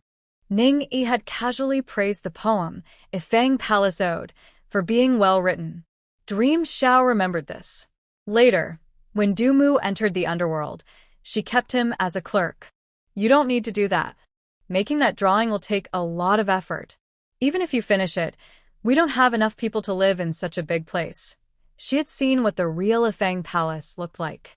Back then, she stayed in a 9-story palace in Kong Xian's Peacock King Palace, which was much more magnificent.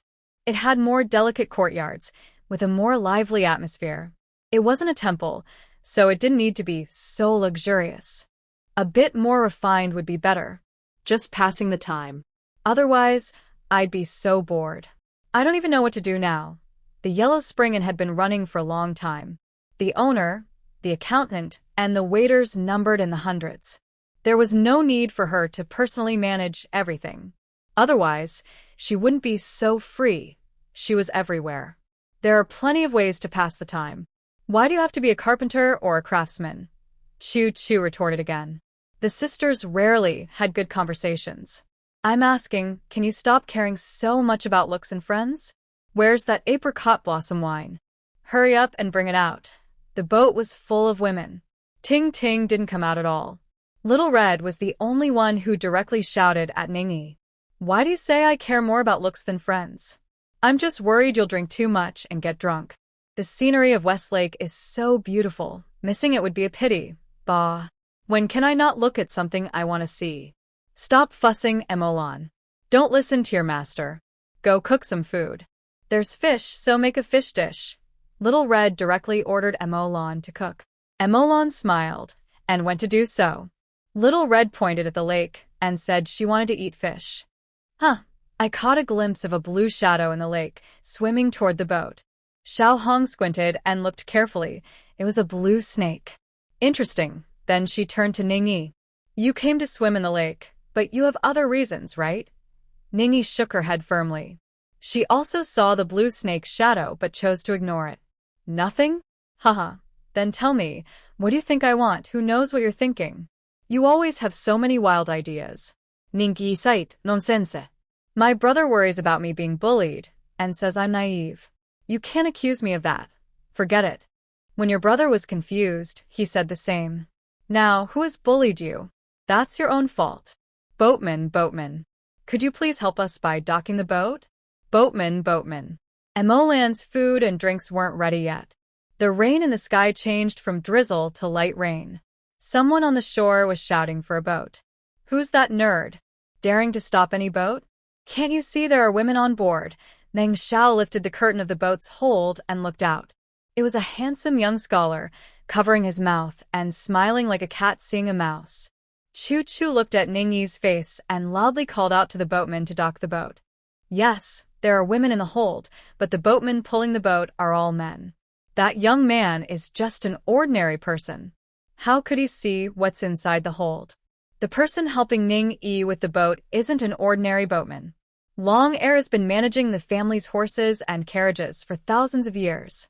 The dragon carriage has rarely been used, and he's almost bored enough to grow mushrooms at home. Whenever Ning-Yi needs transportation, he wouldn't pretend to be someone else. Moreover, dragons love water, and the dragon's true form is a dragon. If he can transform into a horse, he can surely transform into a boatman. He's so free that he even hangs out among boatmen as a helmsman. Thanks to his skill as a helmsman, when the boat approached the shore and the young scholar, he could see clearly, quietly, and without anyone noticing, the two women, one in white and one in blue, near the scholar's residence, revealing what kind of creature he truly was. "Where are you headed?" The boat was about 10 steps from the shore. Long Air stood on the deck and called out to the scholar. "I want to go to Qiantang Gate. I wonder if the boat captain is heading that way." Long Air didn't need to turn around. Since Ning-Yi allowed the boat to dock, it was naturally on the way. "Just along the way, just along the way. We live on Yanji Lane in Qiantang County, and we're passing by Qiantang Gate on our way home." As he spoke, he directed the boat to dock. Big sister, that's great. There's a boat." The scholar was walking onto the boat when a woman's voice came from behind. Boatman, please help us with a ride." Long Air chuckled happily. "Where are you two young ladies headed?" "We're going back to Qiantang County." The woman in blue nodded. "Just along the way. We're going to Qingba Gate." "Thank you so much, boatman. Come aboard. It's no trouble. My young lady is kind-hearted and always willing to help." Long Air also casually patted Ning-Yi to flatter her. Everyone inside the cabin heard this and laughed. This Long Air was quite clever. On this trip, besides Xiao Hong and Meng Xiao, Ning-Yi only brought Choo-Choo and Emolon. Emolon went to the back cabin to cook, and Choo-Choo resignedly took on the role of maid, going outside to greet the others. "Everyone, please come inside and sit." The scholar Su Xian, hearing the helmsman say that inside was his young lady, regretted taking the boat, but now it was awkward to get off. "Thank you, miss. Sorry for the inconvenience. I'll stay outside, that's better." The two in blue and white followed Choo-Choo into the boat. When they saw the three women inside, one commanding presence, one as beautiful as a peach blossom, and the woman at the top with delicate features and charming eyebrows, they all felt ashamed of themselves. Bai Shi looked a little embarrassed and said, "Thank you, miss, for your help." Bai Suzhen is very grateful. The green snake girl giggled happily. "Thank you all. You look really beautiful." Meng Xiao burst out laughing. Her charming looks and captivating presence made her seem so funny when she spoke with these two. Choo-Choo also smiled when she returned.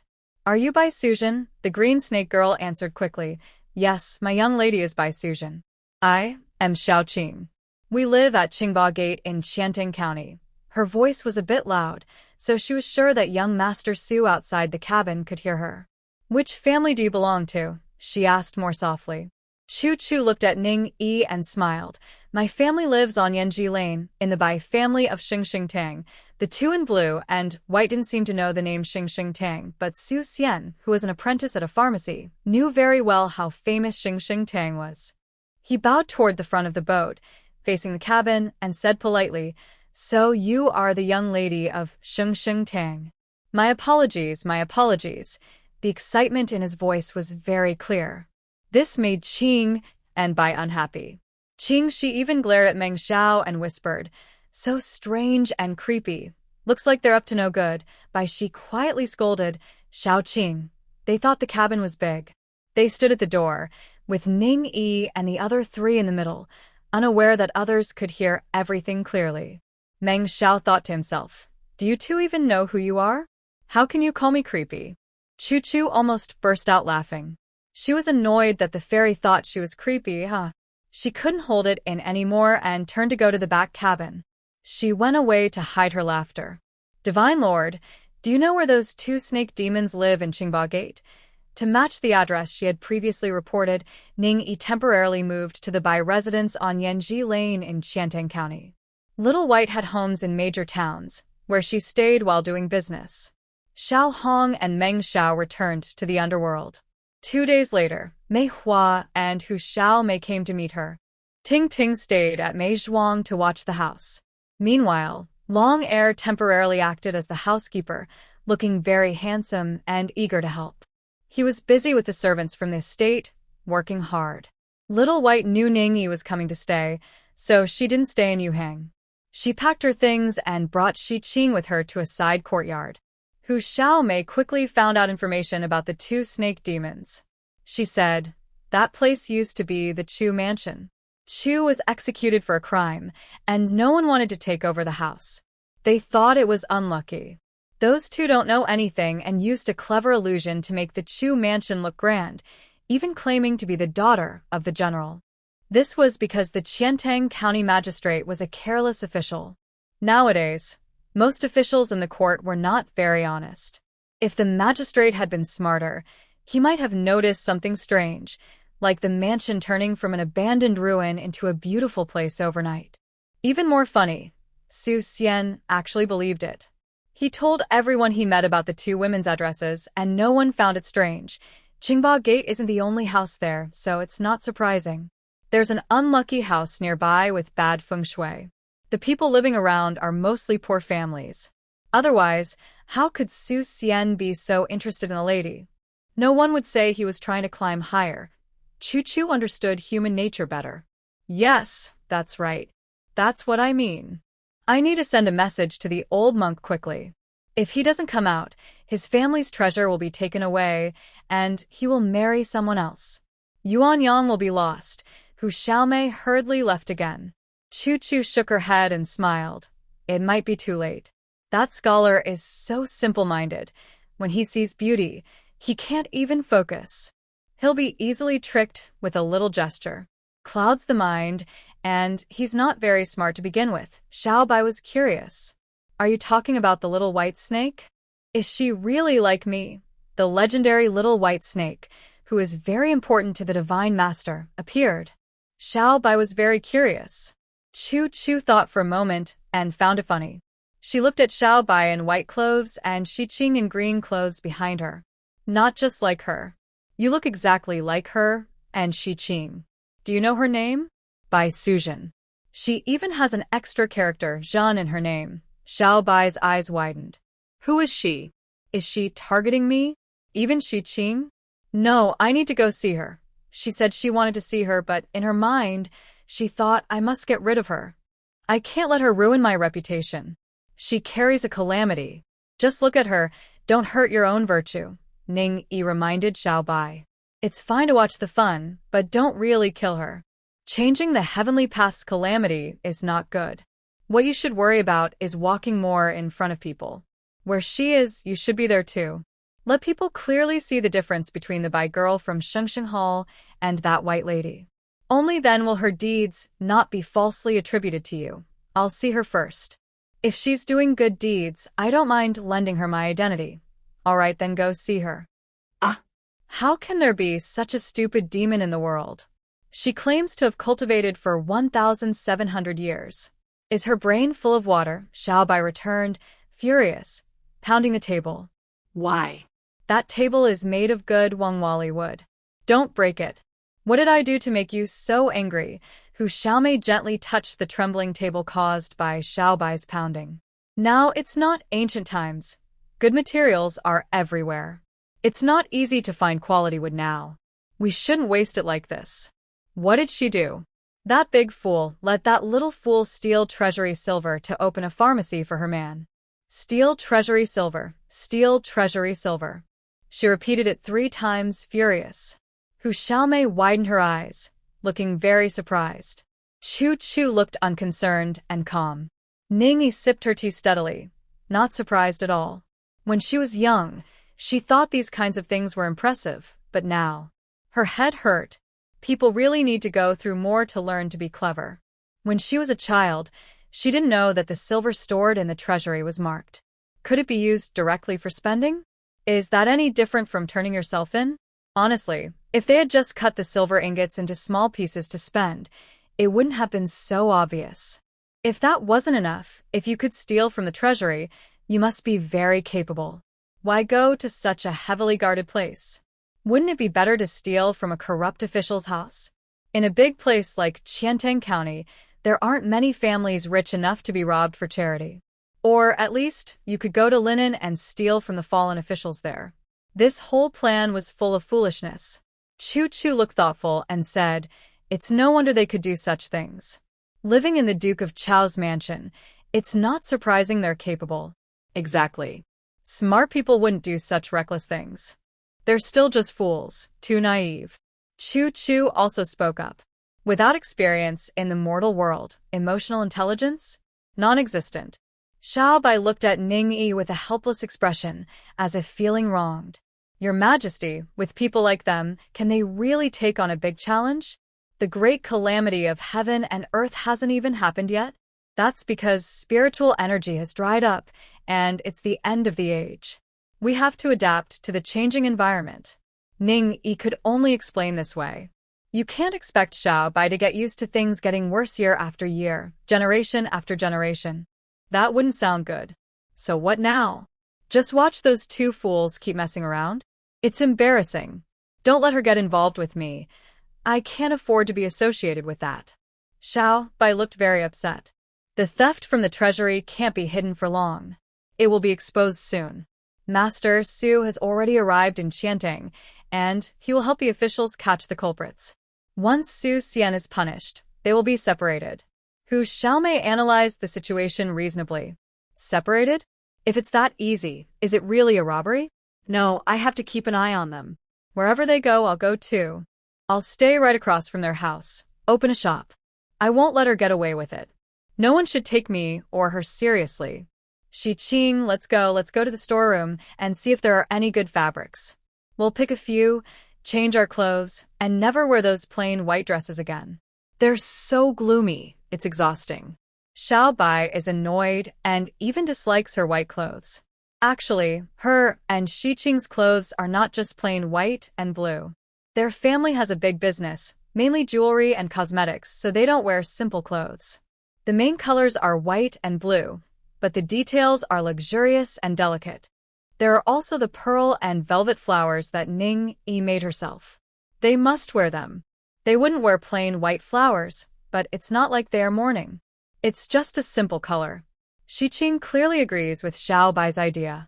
Before leaving, she asks Ning Yi, "Your Highness, should we make a few summer outfits? There are good embroidery girls here." "Sure, let's do it. I think the elders of the Su family are not reliable. Why did Master Su come out to handle this? His way of doing things is too rough. Not to mention that the foolish scholar who is blinded by wouldn't listen to him. Anyone else would be upset if someone told them to become a monk just after meeting, or force them to leave their family. They would get angry too. Master Su, no. Now he's a monk named Fahai. When he came to Chiantang, the theft case was already happening. Su Xian was arrested. He went to visit him in jail, saying that Su Xian was bewitched by evil spirits and cursed. He said Su Xian had to become a monk to avoid disaster.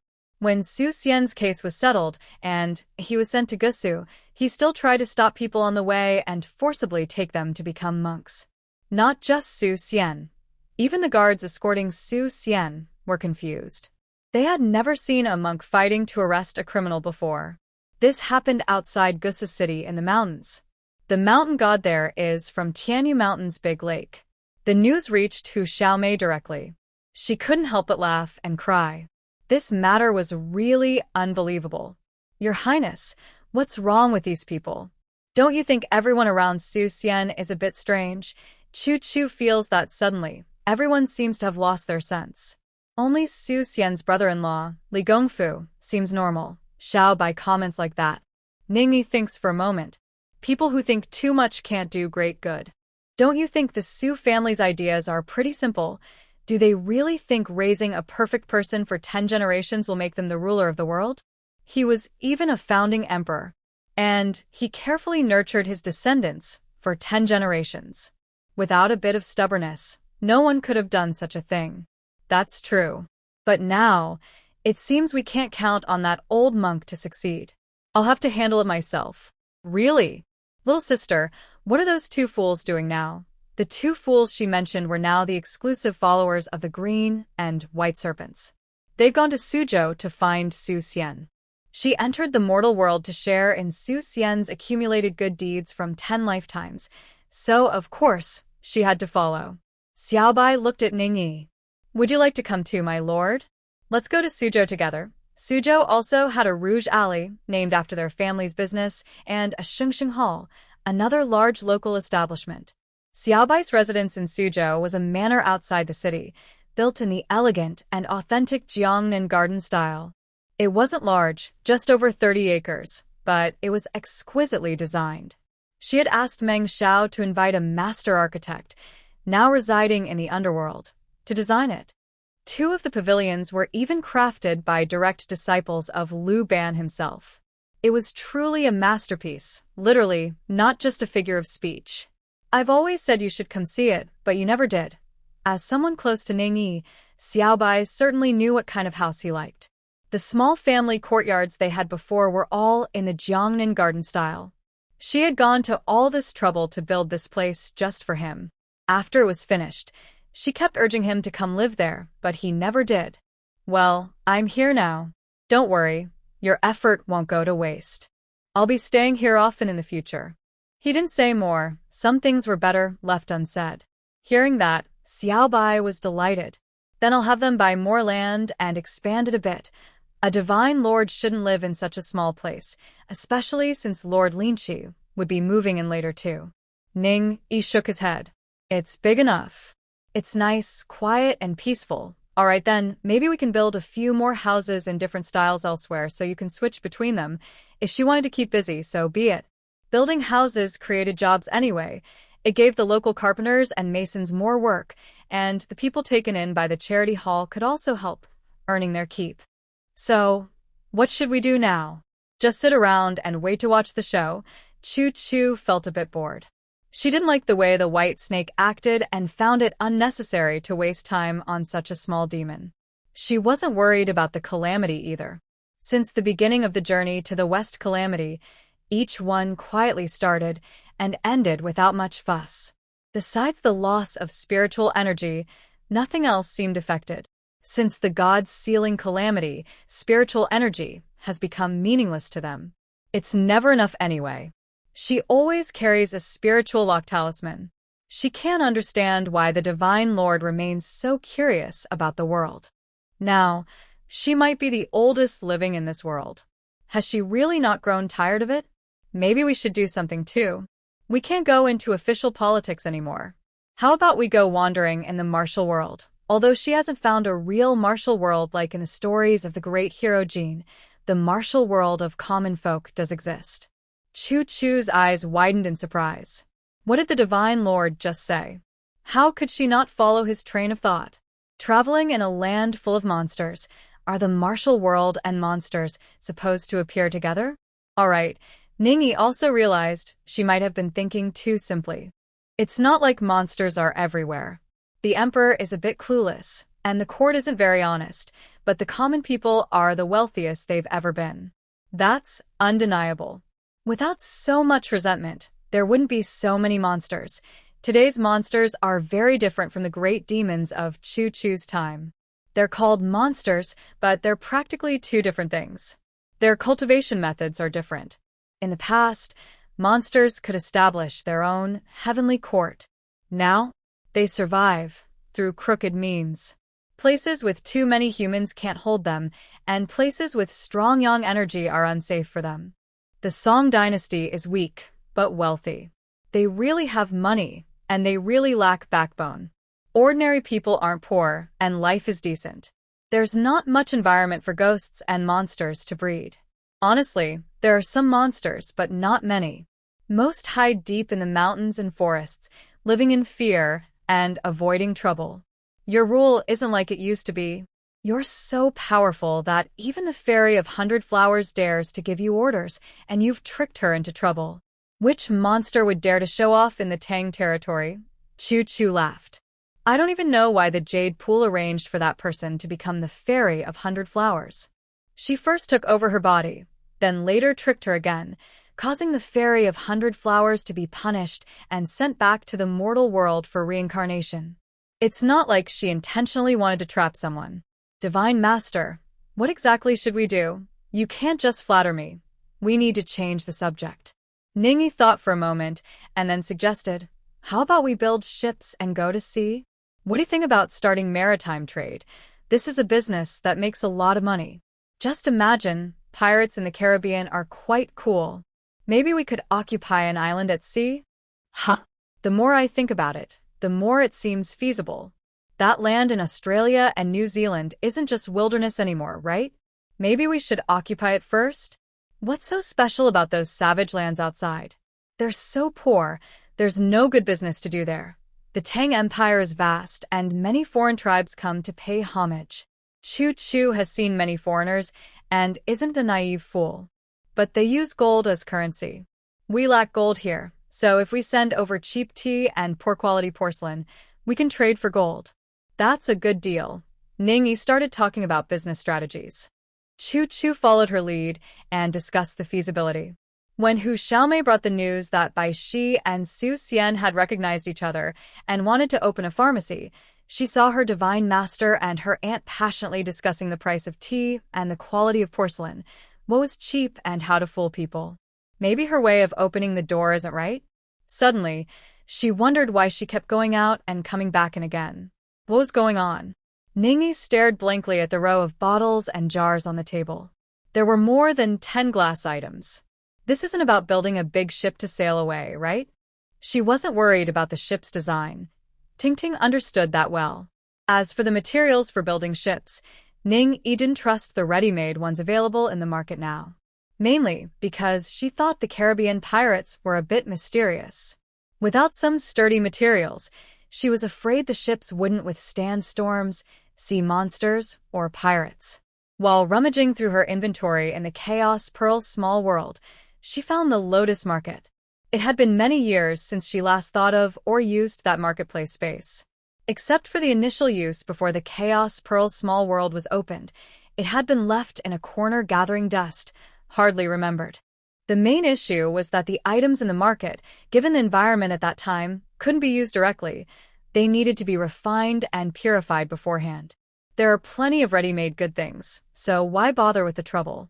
They have been sitting there all along, and she almost forgot she still had a shopping mall space. Revisiting the place, seeing the modern products in the mall, Ningyi, who just talked about going overseas to trade and occupying the island, had a new idea. The mall that couldn't be used before can now be used. Not only that, but it can also be used to produce advanced technological products. For example, the glass bottles and jars placed on the table. Ningyi's mind is now full of stories about crossing worlds, where characters have superpowers like melting glass, making cement, and creating soap. It feels like if she doesn't do these things, her achievements won't be complete. These crystal bottles are really beautiful. Does the Divine Lord want to sell these overseas? The barbarians probably can't afford them. Maybe sell them locally. Such good things would be wasted on the barbarians. Chu Chu entered and saw the glass bottles, walking over to examine them carefully. She picked up a flower-shaped glass bottle and muttered, "Huh? Isn't this crystal? What is it?" "Glass made from stones. The Romans should already know how to make glass now." She found all this information in books at the mall's reading corner. So, the Divine Lord means to exchange our things for these glasses. Ningyi shook her head. "I know how to make them, so I don't need to trade with others. But I only know the process. I haven't actually made any myself. I'm thinking about whether I should try to make them." "Oh, I see. Try it, of course. This looks like crystal. If it really can be made from stones, it would be a very profitable business. I need to find Lin Qi when I go back. I'm not good at making these. Making experiments requires repeated trials and considering chemical reactions." Ningyi, being a humanities student, finds physics and chemistry headache-inducing and has no interest in them. "Just tell me what materials you need, and I'll arrange to get them. I'll also make sure the shipbuilding gets done quickly. It's been a while since she last saw Ting Ting, so visiting her would be good." "This is Feng Zi. See if you can make it. After the usual affectionate greetings and a satisfying meal, Ningyi showed Ting Ting the method for making glass she tore out from a book. Quartz sand, feldspar, limestone, soda ash. Ting Ting looked at it for a while. What are these? Clearly, the names of these materials are different from those used in daily life. Ningyi rubbed her head, thinking that Ting Ting was too capable. There's nothing she couldn't do. She forgot the chemical names, and Ting Ting might not understand them. But she also didn't know what those things were called here. Where did you learn these methods? I should learn the local language. Ting Ting saw Ningyi's difficulty and thought of a solution. It's not impossible. Ningyi took out a navigation map and pointed out where Rome and Florence were, and also Mesopotamia and Egypt. These are known as the origins of glass. Looks like I need to set sail. I was planning to build a ship for trade at sea. Once it's ready, I can go then. By that time, the White Snake incident should also be mostly over.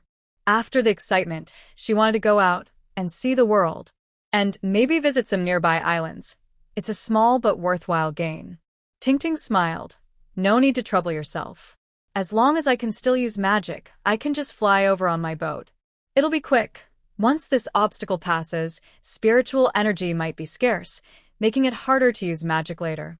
Ningyi thought about it and agreed. Using magic, she could get there quickly. Waiting for the boat to be ready, that will take some time. All right, take care on your journey. They weren't overly sentimental people, and they had parted before. Ningyi told Zhuji and Zhuji to watch over their master, and also sent Long Sang and Long Si to pick 30 skilled helpers to accompany him. They are the dragon kings of the Great Lake, and on the sea, they understand the winds and waves better than anyone. She also packed 2 storage bags, one pouch-like, to hang on her clothes, filled with daily necessities she was used to. The other was a ring-shaped one, worn on her hand, filled with food. Ningyi personally prepared enough dried meats, candied fruits, sweets, tea, snacks, wine, and more for a year. The ship was a model Ting Ting had made before, which could automatically enlarge when placed in water. The wood was high-quality material from the small world. Ningyi saw her off to the seaside. When the ship disappeared from sight, she returned to Gusu by boat. On her way back, Su Xian's security hall had already opened. Xiao Bai's Shengsheng Hall branch was right across the street. Compared to the deserted entrance of the security hall, Shengsheng Hall has a shining reputation, fair prices, and skilled doctors, making it very busy. There's a monster causing trouble. Suddenly, a person has diarrhea, and only one Taoist priest's medicine works well. Chu Chu quickly figures out what's happening. Ningyi doesn't need to look.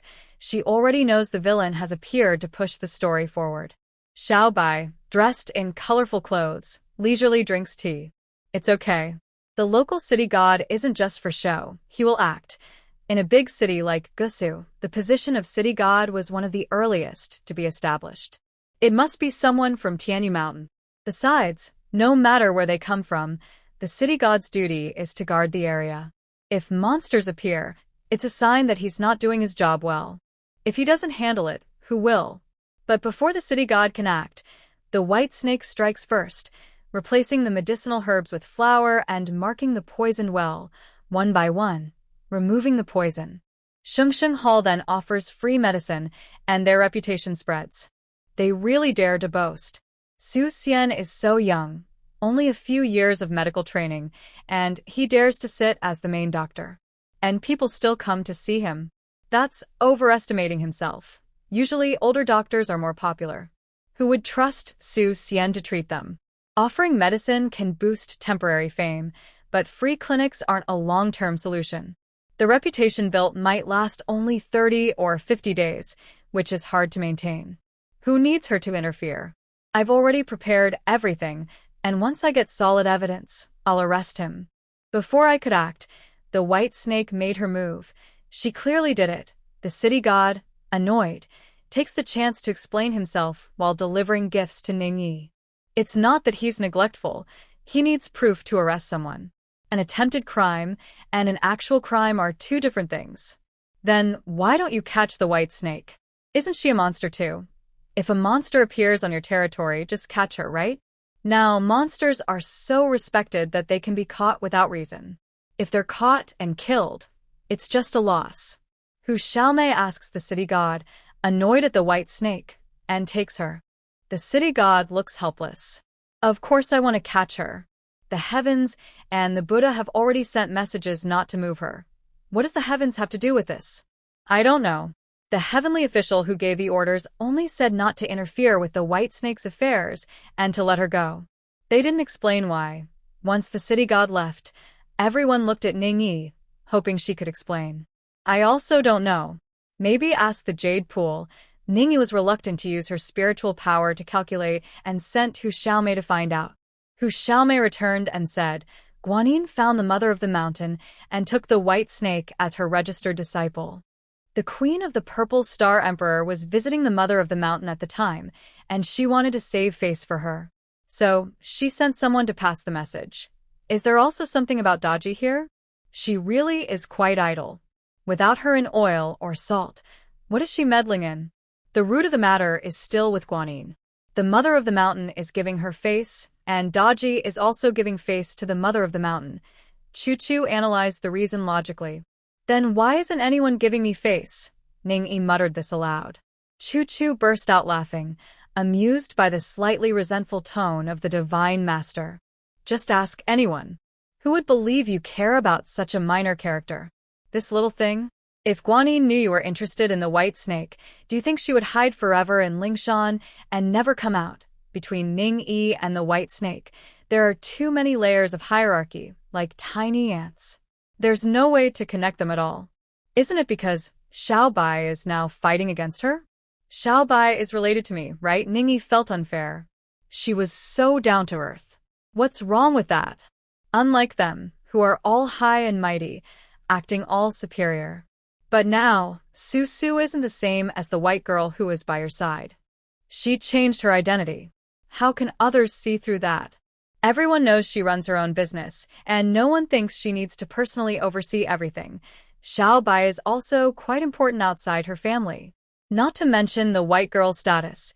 Even the great saint of the covering sea, with her rising fame, her sister-in-law's reputation is also growing. She's not just a little pet at home. You've always said you want to be low-key and blend into the crowd. Officially, Ningyi is practicing in the Purple Cloud Palace, similar to Manhwa. The three pure ones aren't much better. They're almost just decorations now.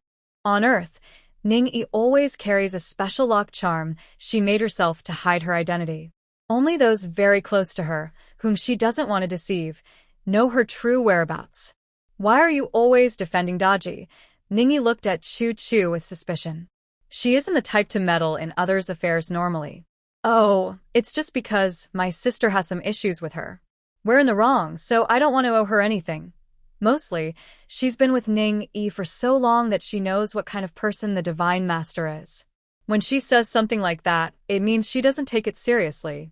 If she really minded, she wouldn't say it out loud, and she'd make that person disappear after a while.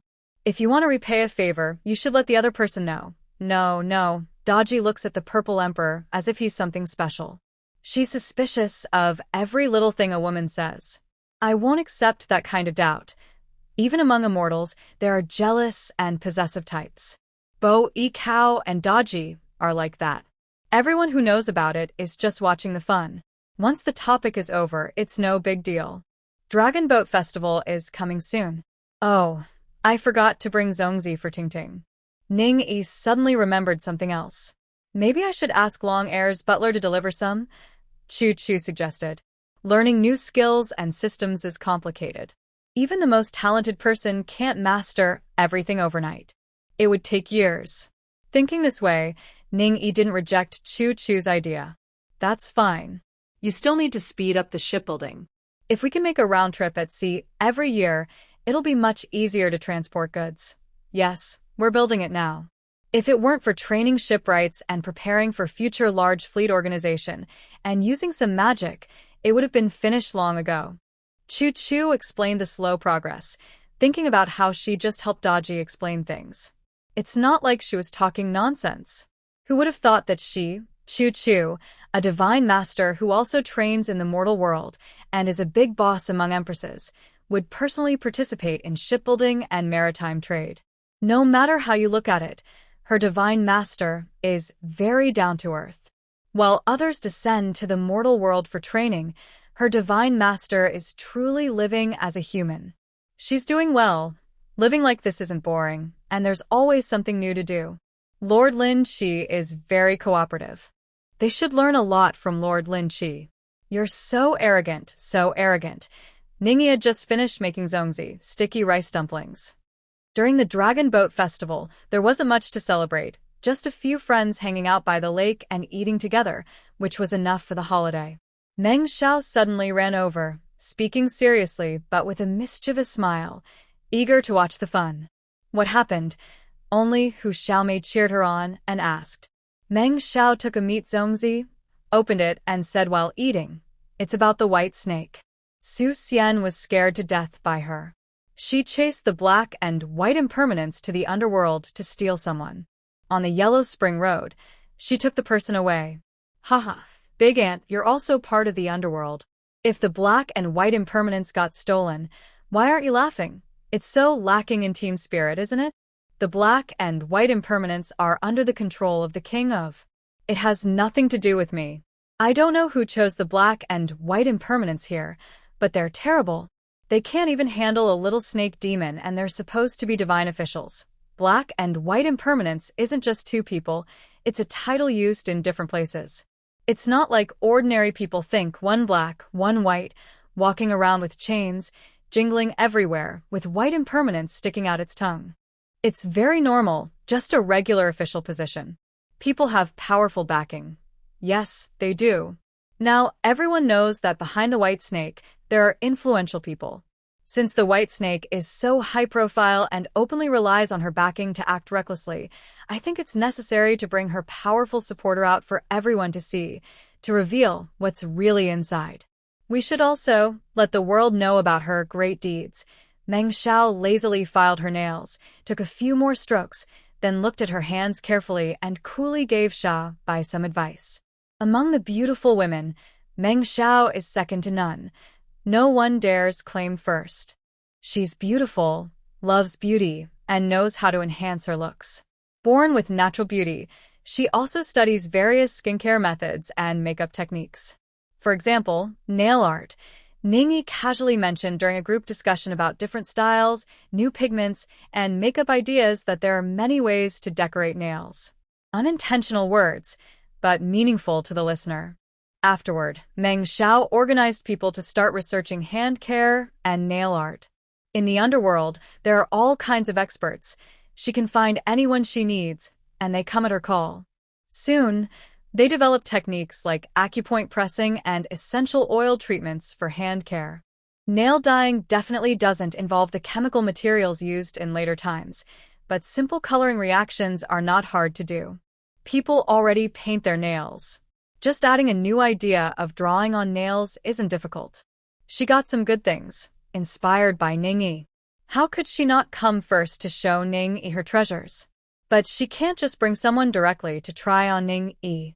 Is the body of the divine being something anyone can touch? She just explained the situation. Manhwa is skillful and volunteered to learn at the Yellow Springs Inn for half a month. Now she's bringing her learning results and a big bag of supplies to report. Chu Chu sat nearby, watching Manhwa do Ningyi's nails. She said about her sister, "It's not as simple as you think." Now, the lady of the Bai family is a healer who saves people. She doesn't interfere with common folks' lives, and everyone praises her. Even if people say she challenges the underworld behind her back, they still see her as kind and blessed by heaven, which makes her even more famous. But didn't she also steal treasury silver? The treasury silver was stolen from the Qiantang prefecture. What does that have to do with the people of Gusu?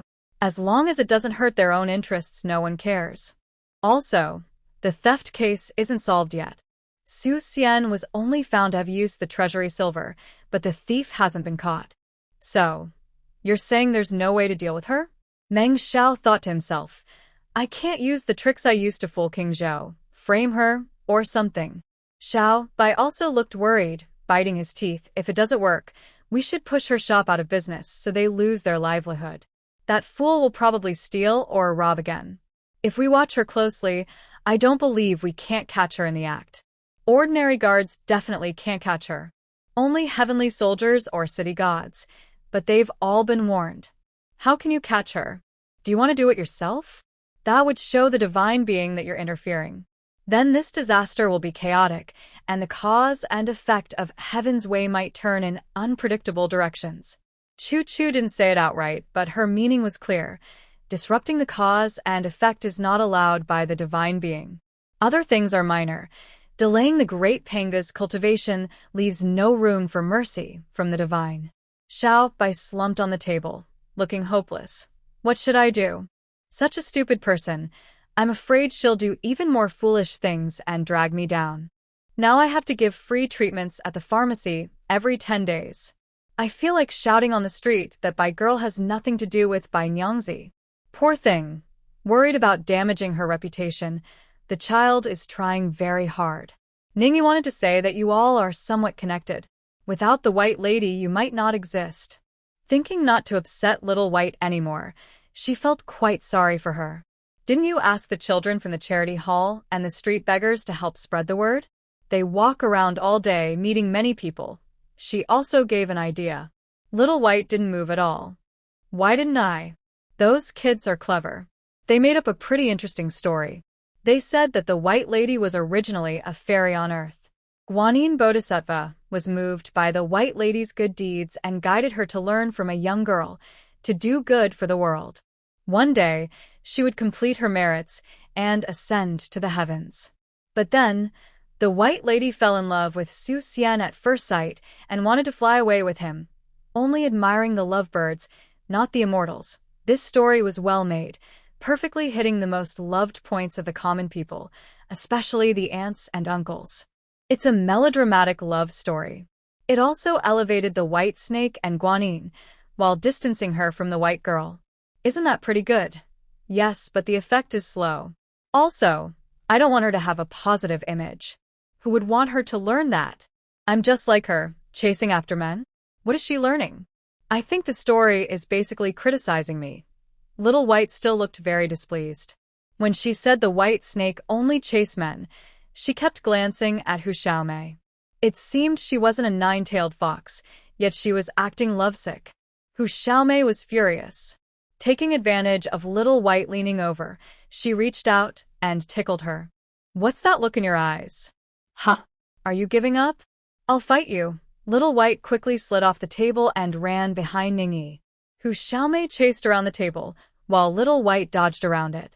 She passed by Meng Xiao, who casually lifted his foot and brushed her clothes. Little White didn't notice. She went to Meng Meng, and Chu-Chu was just pouring water. When she dodged, the strap of her clothes was caught. Her clothes were made of sturdy fabric, so it wouldn't tear easily. She back and sat on the ground. Your whole family are fox spirits, bullying others. Tears in her eyes, she looked at Ningyi, seeking the divine master's help. Ningyi raised her hand to her forehead, closed her eyes, and looked away. She couldn't bear to watch. This child, was she also confused by the white snake? Why is she so silly and adorable?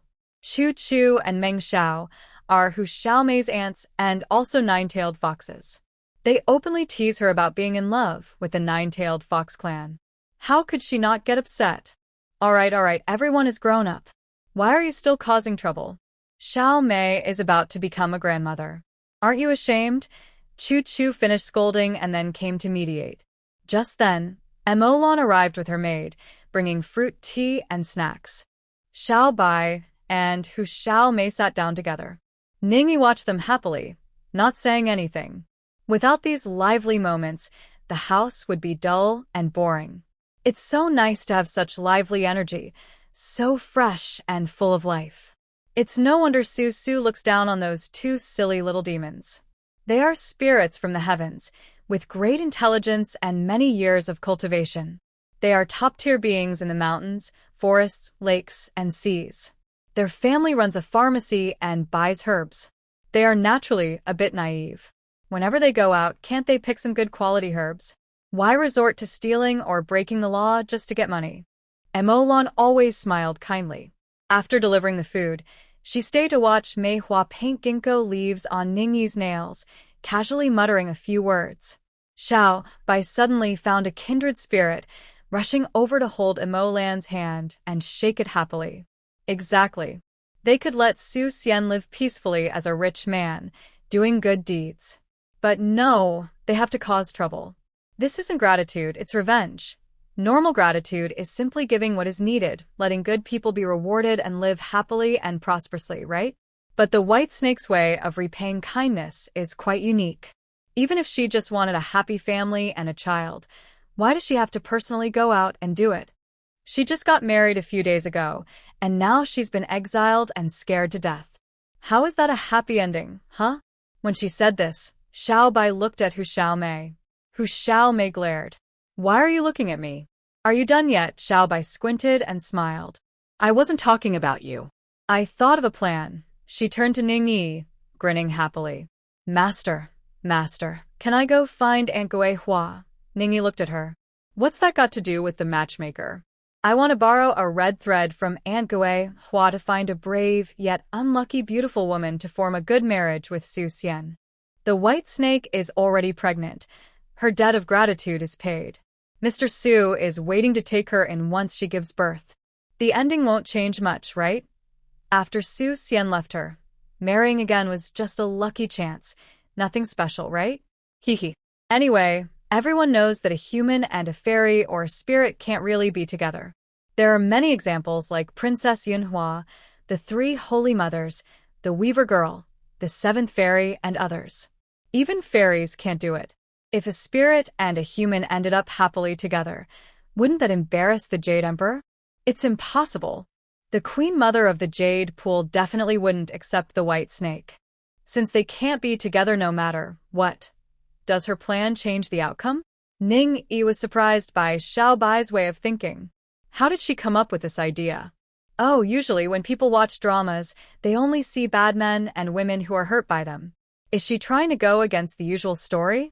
Creating a bad man to deal with the woman? Of course, Su Xian was attracted by her looks, but he's not a moral role model. Haha, Su's idea is great. I like it very much. Dream Xiao smiled and gave Xiao Bai a thumbs up. Chu also liked this plan. But Xiao frowned, worried. But isn't the woman who married Su Xian quite pitiful? If the White Snake hurts her, wouldn't that be even more unfair? See? Love-driven thinking is quite different from others. That's why I want to find a strong but unlucky beautiful girl. Strong, so she won't suffer, and she can control Su Xian's honest nature.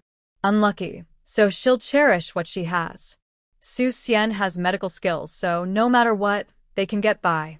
And beauty is mainly to attract Su Xian's attention to her, or he might keep thinking about the White Snake. Xiao Bai explained her standards for choosing someone. No matter how powerful a mortal is, they can't beat his spirit. The White Snake's cultivation level isn't low. Exactly, because she's a spirit, she wouldn't dare hurt a mortal. Besides, if I chose a human, I'd have to be careful. Giving her a talisman or something would prevent the White Snake from hurting her. Oh, in that case, it's fine. Ningyi looked at Xiao curiously. Little sister, I didn't realize before, but you have a bit of a saintly attribute? Xiao was straightforward. I just feel empathetic. Living with someone else's man, it's so frustrating. You're looking for someone to live with, for love and romance. Some people live just to survive. Love and romance are only things they think about when they are well-fed and warm. Think about the elderly, the weak, the sick, the lonely, and the poor in the charity hall. Just being alive is good enough. Who has the time or energy to think about love or romance? Only when they're full and warm can they think about liking someone or being happy with someone. If they are of age and need to marry, they usually find someone suitable to share life with. If they happen to like each other and get along well, that's a lucky surprise. Master is so kind, always thinking from the perspective of poor people, Hu Xiaomei's eyes filled with tears as she looked up to Ning Yi with admiration. To her, Ning Yi was born as the sister of the great creator, always standing at the top of the food chain, respected by everyone. She was always accompanied by Lin Qi, who never left her side. Everything about her seemed perfect. Hu Xiaomei couldn't understand the hardships of ordinary life. But strangely, it seemed that the Divine Master understood human suffering even more deeply than they did. Ning Yi didn't explain. She wasn't necessarily too kind, but she had simply been a common person at the bottom of society. She had worked hard for over 20 years to make a living, which shaped her character and left a deep mark on her, even now. Alright, don't be so sentimental. It's enough to make people's teeth ache. Xiao Bai proudly took out a small yellow ball about the size of a fist, with a hint of osmanthus scent. Master, this is a soap ball brought back by the manager of the Linen Rouge shop. It's made by crushing soap nuts and adding fragrance, similar to the fragrant soap we sell, but much cheaper. Take a look. What's so interesting about that? Your master shop has hundreds of cleaning products. Thinking about it, Ning Yi casually took out 5 bars of soap from her space. They were quite nice, with different scents. One for each of you. Play with them, they all used cleaning techniques. Why bother with washing every day? Washing hands and bathing was just for ritual and leisure. After washing, they would use the cleaning technique again, because they couldn't really get clean and they still got dirty. Wow, this smells so strong, it's almost choking. Is it easy to make? If it could be sold in a shop, at 10 taels of gold each, people would be fighting over it. Rich people really have too much money. Of course, it can be made. Handmade soap isn't a rare thing. You can make it at home. Forget about industrial soap, those are all high-tech and tough to do. You can do it. Take it back and have someone study it. When we can't even use cleaning magic anymore, we'll probably have to make do with these things to survive. Ning Yi handed the crafting method to Xiao Bai. What is lye? Caustic soda, salt brine. But it needs to be purified, not too pure, and be careful. A liberal arts student explaining blindly, she just made do with her words. Xiao Bai jotted it down as best as she could. Professional matters should be handled by experts. Over hundreds of years, the biggest wealth of the Rouge workshop has been its artisans. Naturally, there are people who understand these things. Then I'll send this back first, and then go find Anho Hot. Xiao Bai was excited about the new thing. Before leaving, she didn't forget to ask Meng Xiao, "Aunt, can you help me find someone suitable? Someone especially talented, and with a tough life. I want to give her a life of wealth." Helping Su Xian was too easy for her. The scale of the Shengxing Hall, with just a few loose ends, was enough to make Su Xian comfortable. Meng Xiao looked at the expression on the Divine Lord's face and nodded. All right, I'll have someone look into it. Finding out about someone's fate is easiest in the underworld. After Xiao Bai left with the soap recipe, Hu Xiaomei also went out. Chu Chu then spoke with Ning Yi. I think, really, no need for others to interfere. The white snake would make mistakes anyway. They will inevitably part ways. The old monk doesn't even need to find a reason. She will walk into her own trap. Meng Xiao smirked coldly. She's just fooling Su Xian. Now she's already floating around as the White Lady, even commanding 5 ghosts to do chores. Doesn't she think about how small her pharmacy is? She has to steal 100 taels of silver, and with maids and guards, 4 or 5 of them, how can she support all that? Their lifestyle is simply unreasonable. So, it's just business. Experience isn't shallow. Xiao Bai is still too naive. Chu Chu, you should teach her more. Compared to Chu Chu, who can outsmart all officials and scholars, Xiao Bai is indeed naive. She's not short of money, doesn't need to bow to the government, and if she's unhappy, she can just do it. If that's not enough, she can even use magic. Her business is too smooth. Alright, I understand. Finished drawing, Divine Lord. Manhwa's work was completed. Ning Yi looked at it, noticing the gold-colored ginkgo leaves on her nails, decorated with scattered silver powder to add brightness, each one different in shape. Then I'll change my pink outfit to match my nails. What color should I choose? White with gold patterns. Shall we change to a new pearl hair accessory? Okay. Add a few gemstone flowers too? Otherwise, it looks too plain. Then I'll style the Divine Respects hair. Meng Xiao is eager to try. Alright, but don't make her look too girly. I can't handle that. She's getting too old to be disrespectful. Fine, let's make her look like a mature young lady. Just a bit ethereal, flowing, beautiful, simply stunning. But don't make me doubt your taste. Meng Xiao has good taste. even if her clothing style is a bit unconventional. It still looks very beautiful. The whole room is filled with mature young women, busy dressing up their even older divine respect. They enjoy a relaxed, peaceful afternoon. Who would really care about the love and hate between that obsessed snake demon and the bookworm outside? At their level, it's just gossip. Su, was it you behind the scenes pushing the matter about the 3 sovereign ancestors meeting? Meng Xiao is really quite free. She picked a few young novices to handle it. It was a small matter, just sending a little servant to deliver, but she insisted on going herself. Once she arrived, she stayed for 3 or 5 days. Since Lord Lin Qi is out at sea and not home, the divine respect is alone. She's just having fun, staying as she pleases. Staying isn't enough. She also loves to watch the drama and comment on it. Ningyi prefers this kind of thing, just watching and not commenting. What's the point otherwise? Sometimes others talk about it, but Meng Xiao's sharp tongue makes it more entertaining. If Chu is in a good mood and teasing her sister, that's even more fun. She loves watching the lively scene. Meng Xiao teases the little novice again. The little novice already fears her, and now, hearing this, it's like a cat with its tail stepped on. No way, I wouldn't do such petty tricks. Who can't see through such obvious targeting? Their doctor from Xinglin isn't as clever as a businessman. It's too straightforward. Did your pharmacy not participate in that 3 sovereign ancestors meeting? Isn't it called the Xinglin Conference? The little novice straightens up and looks at Ning Yi. The Shengsheng Hall doesn't need to join any meetings. Those 3 sovereigns and 5 sovereigns were not qualified for Shengsheng Hall to support. Wow, such confidence.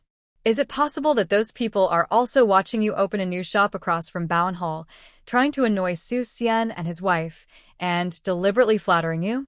Xiao Bai shook his head. No, they are not on the same level. It's not worth it. Yes, on the surface, it indeed doesn't seem worth it. Shengsheng Hall's business is very successful, and they have few rivals. One reason is that Shengsheng Hall still operates as a charity, doing good deeds. Another reason is that the patients they see fall into only 2 categories, either those who don't seek treatment or those whom others can't cure. Besides these 2 groups, neither officials nor wealthy people are treated there. Moreover, Shengsheng Hall makes most of its profit from herbs. They have many shops across the country in small towns and big cities. They also collect herbs along the way, transporting goods north and south through their own channels, which keeps costs low. When the quality of herbs is guaranteed and prices are the same, business naturally does well. Over time, Shengsheng Hall now controls more than 70% of the herbal market. With such a business, no competition in treatment, and relying on others for supplies, who would dare to offend them? And with such a large operation, what is Bowen Hall? No one would compare them on the same level. Even Su Xian and the White Snake think so. So, even though they are competitors across the street, their relationship seems quite good. The shopkeeper is clever and works well with Su Xian, making deals smoothly. Some even flatter the White Snake to boost her reputation, claiming that Lady Bai is a fairy descended to the mortal world. The couple even explained that it has nothing to do with Shengsheng Hall. They don't realize that, unexpectedly, Lady Bai has often caused trouble for the White Snake behind the scenes. Meng Xiao looked at Chu. Guess where the White Snake might go to find treasures? Chu rolled her eyes. That's because Emperor Hua hasn't come to Gusu, and Lady Tu hasn't come out of seclusion. Otherwise, with your attitude, you'd be furious. Why are you so indifferent? Black and white impermanence have just been robbed twice again.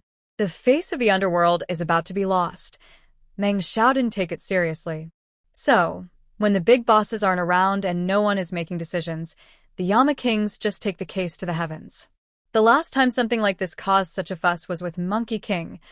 Oh, so she keeps going to Gusu, she's avoiding trouble? She's afraid the Yama Kings can't find Hui Yi and ask her to handle it? Wait a moment, Little White suddenly spoke up. After a moment of thought, she looked at Ning Yi and then at Chu. Godly respect, do you think the fool's actions are known to Guanyin? When Meng Xiao mentioned that the king had gone to heaven to complain, she looked at Meng Xiao and suddenly realized something.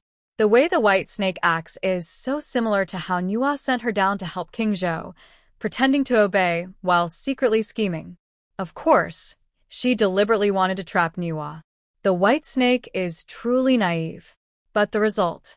Oh dear, if she keeps causing trouble like this, Guanin's merit will be in danger. That reputation, no matter how good it is, how long would it take to repair if it gets damaged? Hee, so that's where the problem lies. A few people watched Little White giggling foolishly and shook their heads. This silly child still complains that others are foolish, but how much smarter is she herself? I know what to do now, hee. She turned around happily and left. She had just finished a 2-hour secret meeting with the main person in charge of the Gusa Hall. A few days later, the grand celebration for the 3 sovereigns' ancestors' birthday was announced so loudly that even the common people in Linen, the capital city, heard about it. Gusa was going to hold a big event for the apricot forest, gathering top experts from all over the country. Families with difficult illnesses thought, maybe when all the famous doctors gather, we might get lucky and find someone who can treat our disease. Gradually, more and more people headed to Gusu. The treasure appreciation event had to be grand. To help Su Xian gain fame and not be overshadowed, the white snake once again sent the green snake to steal treasures. I'm really impressed with her forgetfulness. Last time she stole treasures, Su Xian was exiled. Watch, this time he'll be exiled again. The outcome was obvious without needing calculations. Hu Xiaomei received the news and said she admired her cleverness, how her mind works. All their magic is useless in the right place. You could use an illusion spell too. Those so-called treasures are just illusions with some magic attached. Is it really that hard to make a few fake ones and fool people? She didn't understand why they resorted to theft when they had magic. They could fly, teleport, use illusions elsewhere, even create fake royal palaces, so why couldn't they make a few fake treasures? Guanyin this time, isn't she just stealing chickens to lose her rice? Hu Xiaomei looked blankly at Ning Yi and Chu Chu. Chu Chu smiled and said to Ning Yi, I guess Guanyin didn't expect that the white snake could do such things. Ning Yi also smiled. She hasn't been corrupted by love brain yet, so she doesn't know how powerful it can be. Talking about this, Yao Qi, who has suffered from love brain, has a lot of say. She came down from the heavens to see the lively gathering of the 3 sovereigns and came to visit Ning Yi. She was chatting and drinking tea with Chu Chu, Manhwa, and Emolan, gossiping about Guanin's bold moves. When she heard about the tricks Guanin was playing with, Yao Qi laughed happily, as if finally someone else was suffering from the same trouble. Now everyone was suffering together, so it didn't seem like she was the only one. If Guanin and Sister Manhwa are close enough, they could cry together about it. Yao Qi finished and everyone burst into laughter. Her words were so sharp. Dogs biting dogs, all covered in fur. The green snake stole treasures from the King Liang's mansion. The treasures were private gifts, a serious crime. The King Liang's family was worried about trouble, so they wanted to find the treasure and catch the thief. In the end, the blame fell on Su Xian. Since they couldn't catch the snake demon, they used Su Xian as a. Her repayment of kindness is really something. I said long ago, this isn't gratitude, it's revenge. People are almost worn out. Since the white snake and her husband are one, the mistake made by the white snake also affects Su Xian. It's not really his fault. After all, he benefits from it.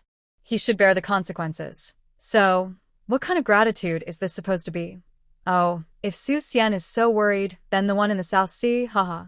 Exactly. The onlookers happily discussed the plot, making it very lively. Ning Yi also joined in, because she liked it that way.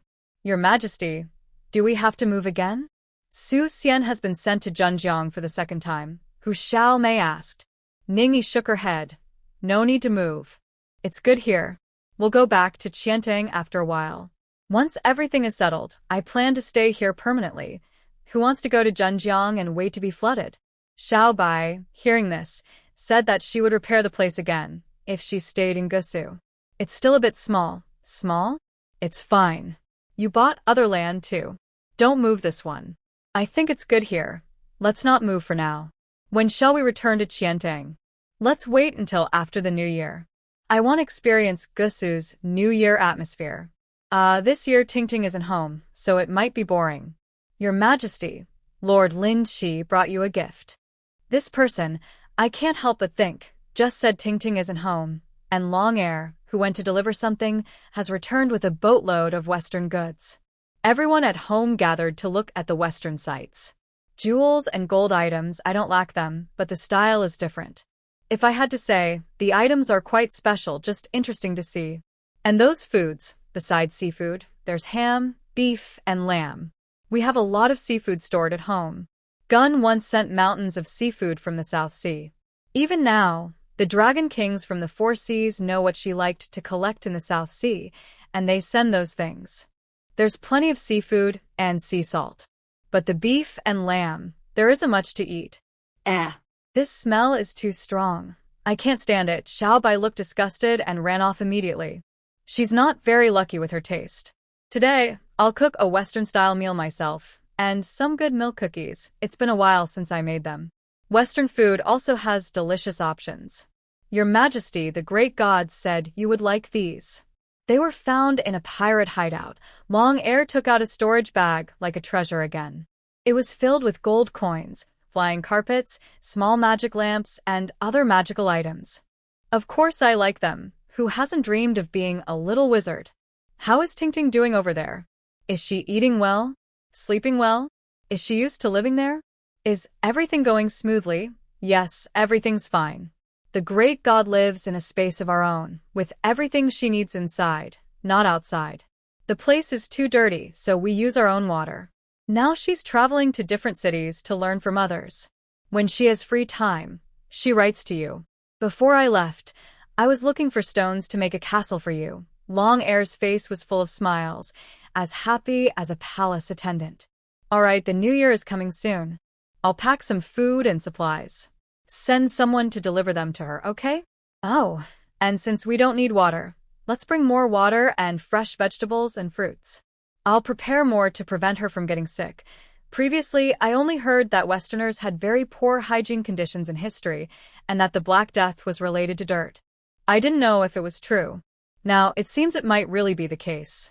Ningyi pulled out a large storage bag from the Chaos Pearl, filled with fruits and vegetables from the small world inside the pearl, half of which was for storage, and the other half for eating. She also took a small bag of chaos fruits, just in case of emergencies. She also took her first magic treasure received from the space, a gourd on a vine, filled with water from the small world. She then took an early practice crystal teapot, filled it with Taihu Lake water, which lowered the lake's water level by about 10 meters, and then called the old Dragon King to help refill the water. From this, it's clear that Ningyi is really afraid of the dirtiness of the Western world, and she insists on bringing enough water. Long Air watched her fussing and kept trying to comfort her, saying, "It's just that city folks have bad habits. Outside, there's no problem. They have fewer people and not many rough folks. The cities aren't big, and the food and supplies are all hunted from the wild by us, so they're clean." Ningyi knew this already. Just in case, she said. Of course, Long Air wouldn't just send someone. He planned to go himself. If you go, check out what's going on with the local sorcerers. Tell me what you find out when you come back. In the end, Ningyi couldn't resist and assigned Long Air a task. All right, I'll do my best. Long Air was one of the first to follow Ningyi. He knew she was very curious and understood how important this task was. Less than half a month after returning and resting, he set out with people and the newly built ship from Choo Choo's side, loaded with most of the silk, porcelain, and tea. This time, they used a proper merchant ship, so the journey would be slower. What kind of sugar is this? It's pretty bad. Ting Ting, with her sharp mind, brought back not only food but also some recipes and local special seasonings. When they needed grain, they realized they didn't even have white sugar. So backward. Ningyi once again gained a new understanding of Western backwardness. Your Majesty, next time, can we send a ship to sell sugar there? Choo Choo was starting to talk business now. No, that sugar would drift away at sea, and it wouldn't stay fresh, right? Yes, that's right. Let's train workers in the charity hall to make sugar. This job doesn't require much skill, so anyone can do it. We will bring the workers there, make the sugar on the spot, and sell it immediately. I wonder if they have sugarcane or sugar beets. Never mind. Let's just assume they don't and bring some seeds instead. I kept muttering and made arrangements. The second boat is already halfway built and will soon be launched. This is only possible because the young boss is supporting us behind the scenes. Otherwise, with no profit at all, they wouldn't keep building boats one after another. Ordinary financial resources can't support that. When there's work, time passes quickly. Soon the new year arrived. After the new year, we started moving again. We had just settled in Qiantang. But then, the Great Flood submerged Zhenjiang. The water flooded Jinshan, causing great suffering for all living beings. The ancestors of the Su family, more than a dozen of them, couldn't take it anymore. They went to Xidagarba's gate, kneeling and crying. Meng Xiao held a delicate round fan, twisting his body like a twisted rope, covering half his face, and chuckling as he told a joke. He said, "Heaven is unkind, treating all things like straw dogs. A great calamity from heaven will bring destruction to many lives." The white snake flooded Jinshan, causing great evil. Offending heavenly rules, Vahai forced Su Xian, which stirred the white snake's true nature. They made a big mistake and will face the consequences. He continued, "An old monk and Su Xian, how much virtue the Su family has accumulated over generations, almost got ruined because of them. The ancestors of the Su family must be very anxious. Why are they crying in front of Xidagarba's gate?" Hu Xiaomei asked. "Shouldn't they be with the king of, going to see the Jade Emperor? If they broke heavenly rules, why not go to heaven instead of the Bodhisattvas? Guanyin is from the Buddhist sect. They haven't even paid attention to a snake demon. Of course, they're looking for the real culprit behind the scenes, but Xidagarba and Lingshan are not the same," Hu Xiaomei said. "Whether they are the same or not depends on whether there's a need. Guanyin is so popular now that they don't need to discuss whether to suppress her. Do they really think Buddhism has no internal conflicts?" Hu Xiaomei frowned. "Fighting and arguing all the time, isn't that exhausting? Simple and happy life is better, isn't it? Keeping things simple makes it easy to be used by others. Look at the white snake. Judging by her cultivation level, she is very talented among her peers. But what happened then? If she doesn't descend to the mortal world and only practices in the deep mountains, there is still a chance for ascension. Now, all of that has become just a dream." Chu Chu took the opportunity to teach Hu Xiaomei. Hu Xiaomei looked at Ning Yi and asked, "Divine Lord, is the white snake like Su Xian? Will she be one of the 7 fairies or the third mother?" She wanted to express that the white snake's ultimate fate could be either reincarnating as an ordinary person and suffering through the cycle of rebirth, or returning to her original life, having a son who respects her, living freely and becoming strangers with Su Xian with no further connection. It depends on what Guanyin wants to achieve. The white snake's future has never been entirely in her own hands. But the consequences are something she has gradually walked into herself. Hu Xiaomei looked at Chu Chu again, unable to guess what result Guanyin desires. Chu Chu explained, "She will give them a relatively good outcome. Otherwise, after doing so much, wouldn't she have gained nothing? At least she can still earn a good reputation. The merit has already been lost. The water floods the Golden Mountain and many families are displaced. She must accept this. Just like during the great calamity of the god's sealing, even Manhwa had to endure it." "Has the girl arranged for Su Xian?" Hu Xiaomei asked Xiaobai again. "Yes. She has temporarily taken the position of the manager at the Qiantang Charity Hall and has begun to interact with Su Zherong. They get along very well. Xiaobai finally chose a girl named Li Qiao from the candidates. Everyone calls her Sister Qiao. This girl has had a very hard life. Her hometown is near Yanmen Pass. Her mother was kidnapped by the Hu people when she was very young and made into a maidservant. Later, she had her, but no one knows who her father is. She died of illness when she was 5. Li Qiao is pretty, but in such a place, that is considered a sin.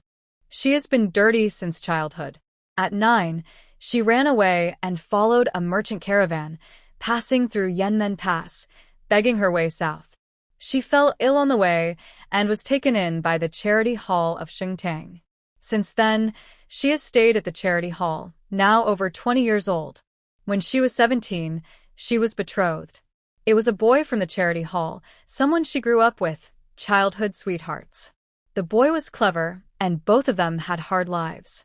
They depended on each other, caring for the younger children at the hall. 2 years ago, the boy went hunting in the mountains and was accidentally lost. People say Li Qiaoer is cursed, that she has killed her own family. Since then, she hasn't looked for anyone. Earlier, Xiaobai made an excuse and sent the original head of the Shan Tang to the capital, then brought her over. There's no need for extra arrangements. Just by pulling the red thread from Gui Hua, the two will naturally come into contact. This is because Su Jiarong is Li Captain's wife, a well-known figure in the county. She often visits the Shan Tang to donate firewood and rice, mainly for face and social connections, along with the county magistrate's wife, the clerk's wife, and others. Currently, officials are well paid, so a little money isn't a big deal. Li Qiaoer just arrived and was unfamiliar with everything. She needed to recognize the people and the place, so she naturally got involved. That's enough for now. Why not hurry? The old monk is about to go crazy, counting the days until the Wenkuxing star descends, hoping to catch demons and exorcise evil spirits. He knows he's involved in karma and wants to make amends. Hurrying won't help.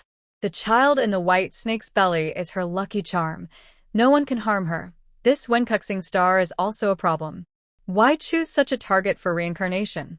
It just causes more trouble. That's not right. Someone who can bear a great calamity has unusual luck, and being the son of a kind person for 10 generations, he can handle the identity of Wenkuxing. Look at history. How many times has Wenkuxing been reincarnated? Xiaobai counted on her fingers and realized, yes, she could count them all with one hand. So, does that mean the child in the white snake's belly will be very successful in the future? What success? It's the late Southern Song dynasty.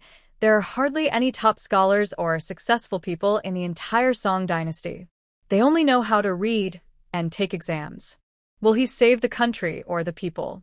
Turn the tide? No, it's not like that. Don't think that Wenkuxing will descend to Earth, or that Emperor Qin Shi Huang's reincarnation is possible. Is Yuemu powerful? No, because his roots are rotten inside. His bones are soft, and only one hard bone remains. What use is that? On this topic, Ningyi said to Chu Chu, we still need to build more ships, bigger and sturdier. She didn't want to stay under foreign rule. The Mongol cavalry only conquer, not govern. The country's reign lasted only about 100 years, with no peace. She'd rather go to the big island to herd sheep, cattle, and rabbits. Claim the land first. The white snake's baby still has a few months to be born. Right now, she's fighting with the toad spirit and the centipede spirit, so there's not much excitement. Ting Ting isn't here, so the days feel very long. What should we do to pass the time? Ningyi looked up and saw the Su embroidery fan in Meng Zhao's hand. Let's set up a silk factory to raise silkworms, spin silk, and do embroidery. Oh, and we can also raise pearls. Go find Gun and ask if he has any clam spirits or fish spirits. Pick a couple to raise pearls. Chu Chu and Little White thought, how does her divine master always come up with such ideas? Since Lord Lin Chi isn't here, the divine master really is quite free. All right, we'll arrange that right away. The Supreme Lord has many ideas. These projects are suitable for women, and the children in the charity hall will have a place to stay. Little White thought to himself, since Lin Chi isn't here, Ningyi is too free, and she's flattering loudly. Meng tried not to laugh but didn't expose her, and went with her to make arrangements. Manhwa, you're good at sewing. Keep an eye on things and give some advice. This meant Manhwa was responsible for these tasks. Divine Master, hire me as the shopkeeper. I can manage any business. Meng Xiao was eager to try. No need. Just take good care of Meng Pa, she replied. Tsh, this Wenxiu star is quite flamboyant. I wonder how the emperor in the Jinluan palace in Linen feels now that he knows about his birth, glowing with red light, filling the sky with red clouds. On a black mulberry boat, Chu Chu, Little White, and Manhwa had just finished watching Ningyi's process of clam farming and pearl raising at Taihu. They returned to Qiantang, changed to a black mulberry boat, and leisurely drifted through water alleys, heading home. Suddenly, they saw a beam of red light falling from the sky toward Li Gongfu's house, illuminating the sky with red clouds. Little White's mouth twitched, almost flying off. They say the emperor speaks with the mandate of heaven. During the Song dynasty, after this, gods and Buddhas involved in such matters might lose their titles. Chu smiled and said, "It seemed that even if Wenxiu Star took the top scholar exam, it wouldn't lead to a bright future or be appreciated. Even if that emperor wasn't particularly enlightened, he would have basic qualities. To keep appearances, the top scholar would be appointed, but not more. Who would want a person born with such a celestial anomaly to hold high office? They'd be wary of him overthrowing the dynasty. It's better if they never get titles. They don't even know who they are anymore." Little White was very annoyed. "Stop fussing. It's almost over. Let them do their thing. Let's just live our lives." Ningyi felt sorry for the little white creature and tried to comfort her. "I know, the old monk is already waiting. Once the child is born, he won't wait any longer." Of course, that was true. The old monk was extremely anxious. He had already made a mess of things and no longer hoped to protect the so-called virtuous man of 10 lifetimes from his family.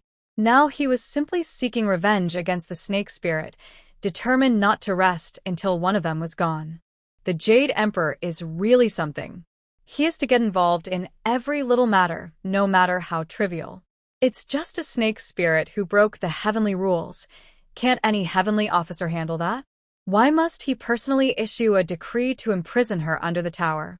Hu Xiaomei, after hearing her subordinates report about the capture, retold the story to everyone and couldn't help complaining about the Jade Emperor. The strange part is, the snake spirit is imprisoned under the tower to atone for flooding the Golden Mountain. Her punishment is to recite scriptures for redemption. That's a Buddhist practice, yet heavenly soldiers are guarding her? What a joke. As if the Taoists didn't have their own ways of performing rituals for peace. Who cares whether she's chanting or performing a ritual? Outsiders don't know the difference. As long as the common people see that even Buddhist disciples are under heavenly law, they'll believe the heavenly court holds the highest authority. Everyone had their own motives. Perhaps the Jade Emperor wanted to emphasize his rule over the 3 realms, or maybe Guanyin wanted to strengthen her reputation for compassion and mercy. In the end, it all depended on how the people saw it. What about Su Xian? Chu asked about the male lead's fate. Even Hu Xiaomei looked as unimpressed as the little white creature. "I've never seen such a useless man. His business relied entirely on his wife. After she was imprisoned, instead of raising their child or finding a way to rescue her, he just cried all day. And after crying, his first thought was to run away. You'll never guess what he did next.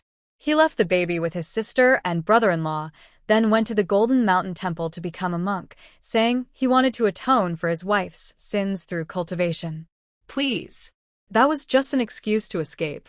Hiding in a temple, eating vegetarian meals, chanting scriptures. How easy for him. If he truly cared about his wife, how could he abandon their newborn child like that? So, what happened in the end? Didn't he have a red thread of fate with Li Qiaoer? Did he really become a monk? Everyone was curious. Hu Xiaomei burst out laughing.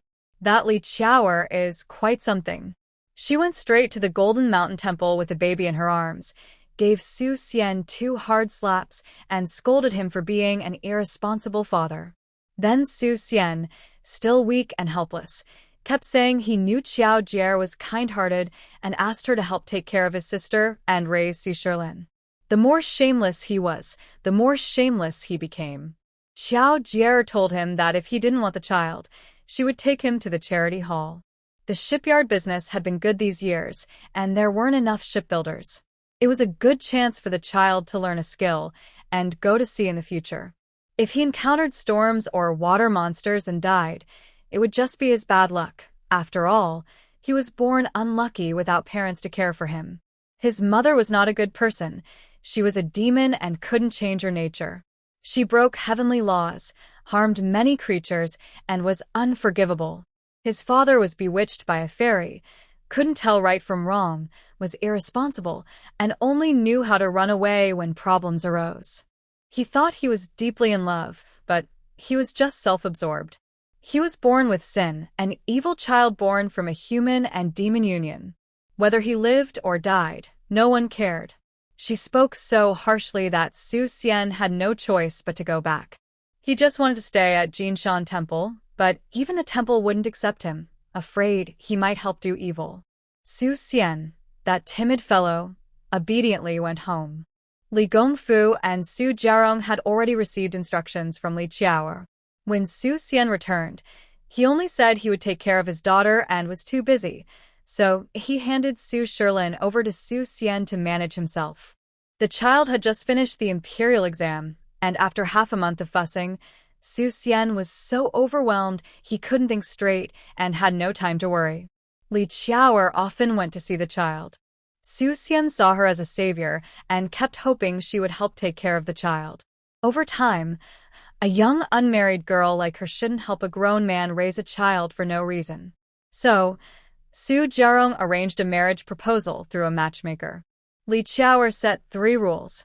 First, she would marry Su Xian but not live with him or be his real wife. Second, she would be the head of the household. Third, after marriage, she would continue working as a midwife and her personal freedom must not be restricted. Su Xian agreed happily. Someone to help with the child and no need to fulfill a husband's duties. He was glad and felt he wasn't betraying the white snake. After Hu Xiaomei finished speaking, Chu Chu clapped for Li Qiao. What a clever way to retreat and advance. The bookworm is a kind-hearted fool.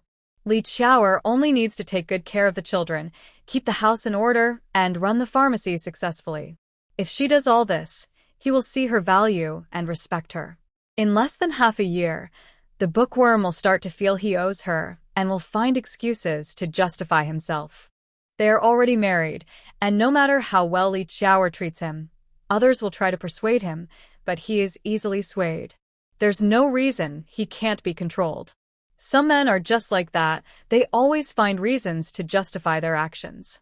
If I were Li Qiao, once we are married and have children, I wouldn't hide Su Shilin's background.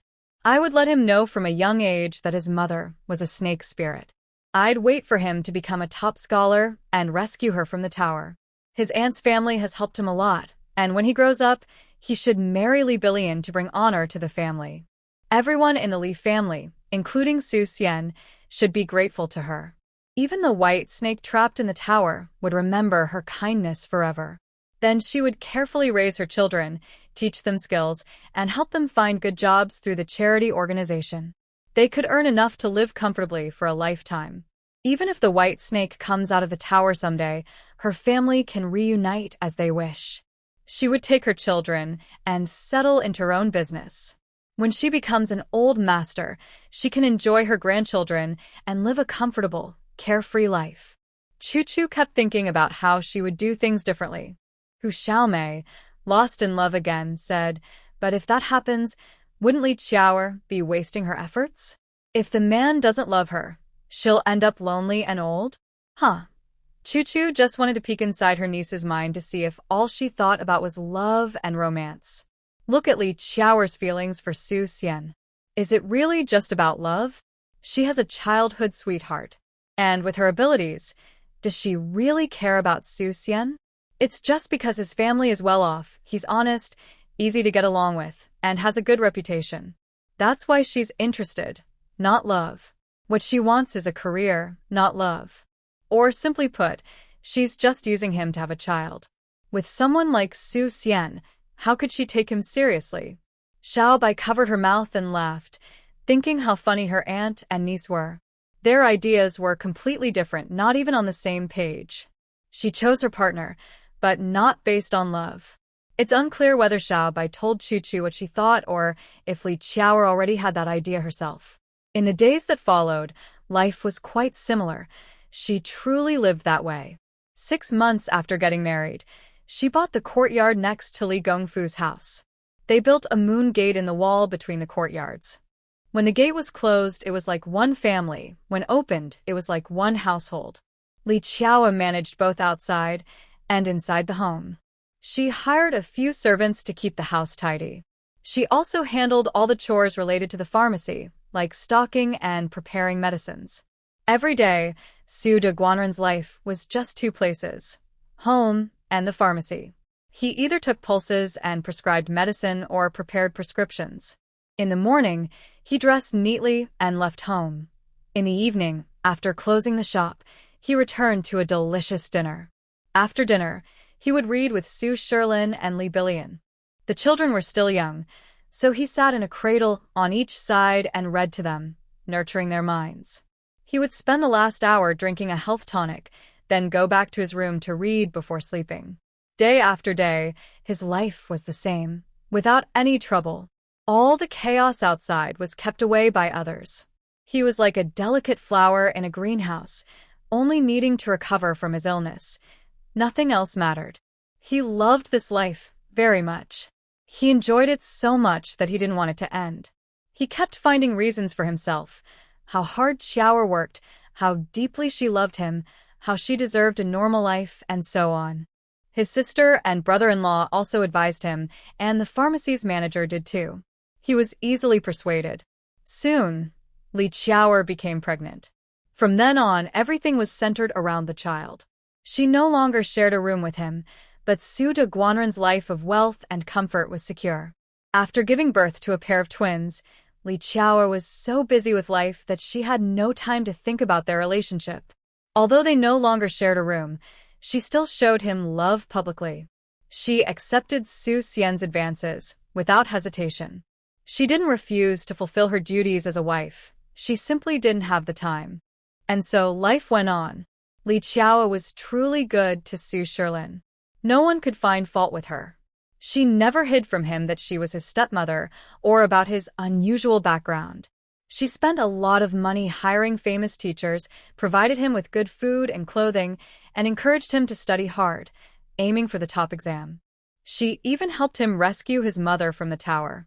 Every summer, she took him to see his biological mother at Leifeng Pagoda and made him recite lessons in front of the tower, telling her that he was doing well in his studies.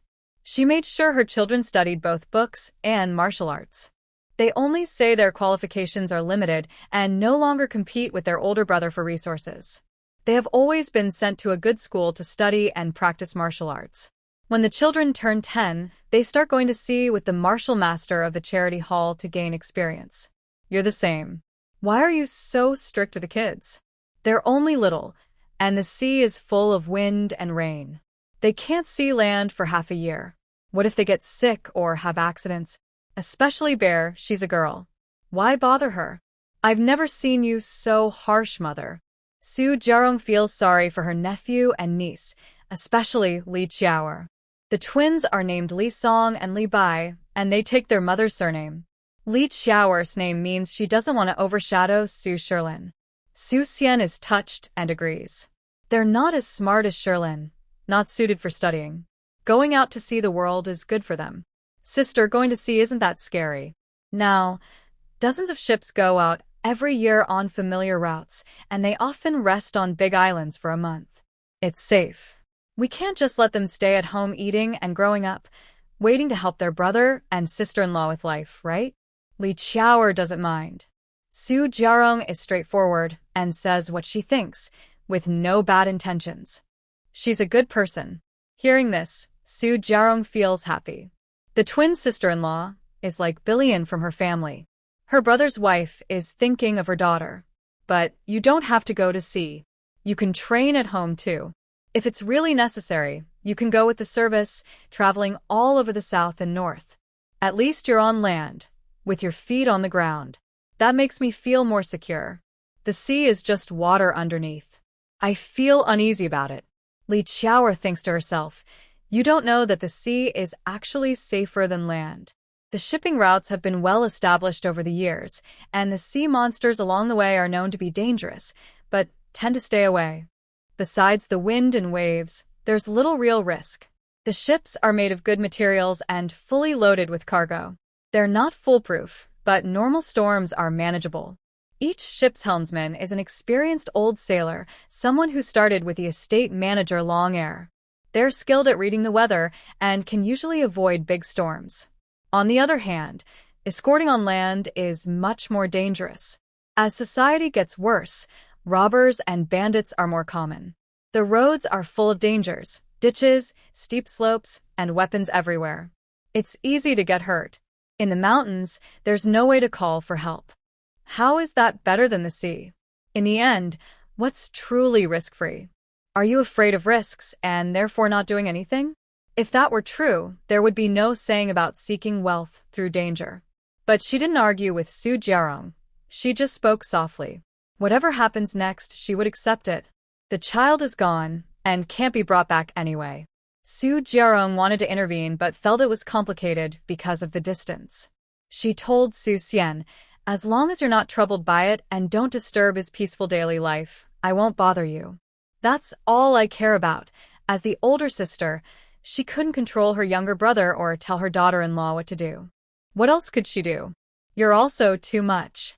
Han Wen and his wife are living their good life, and you keep interfering. Everyone has their own way of living. Just take care of Billion. Why do you care how others live? Li Gongfu was talking about his wife. Su Jiarong was so angry she couldn't speak. Yes, I meddle too much. I deserve it. I won't interfere anymore. But she couldn't really do anything about it. Life just goes on like that.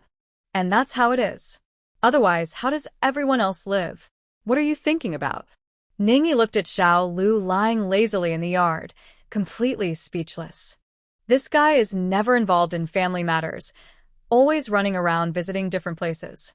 He had only stayed on Penglai Island for a few hundred years, and now he's back, standing by the pond in the Suzhou courtyard, blocking half of it. He still finds life here boring? Now he looks like he has no manners at all, lying in the yard sunbathing. You two are supposed to be great gods, right? How is this any different from ordinary folks? You don't seem to enjoy it. Even when you were on Mount Tianyu, it was better than this. Little Lu was very disdainful. He sat up with a plop, leaned on a stone nearby, looked at the delicate courtyard, shook his head, and felt that life was getting worse and worse. This place is so small, just turning around is a hassle. I didn't force you to follow me. Did I tie you up? This big tree often made her want to hit him. No, I didn't. I have good taste and haven't forgotten my roots. As one of your only two servants, I came back to see you. Listen to that. What is he saying? He's being disrespectful. Then you should leave. Don't stay here and make me angry. I haven't decided where to go yet, so I'm not in a hurry. Since you're so free, go to the big island and run the market there. A few years later, Tingting and I also plan to move there. Why wait a few years? Why not go together? I have some things to finish here. I can't leave until everything is handed over properly. Besides, Tingting just came back, and she hasn't fully learned everything yet. She needs some time. That's right. Tingting studied abroad for 10 years and only recently returned. When she came back, she started reading books like Dream Pool essays and other science books as well as some medical texts. She gathered them all to compare with the Western knowledge she learned. She wanted to learn from all sources. Then she would apply what she learned. On the island, there are no bustling cities like Suzhou. There are fewer resources and fewer skilled craftsmen, so doing experiments is much harder. Ningyi, as her partner, must support her career. Many worldly affairs are just jokes in the end. When Ningyi and Tingting set off with 10 ships loaded with supplies, equipment, and staff, the story of the White Snake had already ended. Su Shilin successfully became the top scholar and bravely rescued his mother from the tower. Li Qiao moved into the charity hall immediately after the White Snake left the tower. When the White Snake returned to the Su family, they had already moved out completely. The White Snake was willing to give up cultivation just to be with Su Xian for life.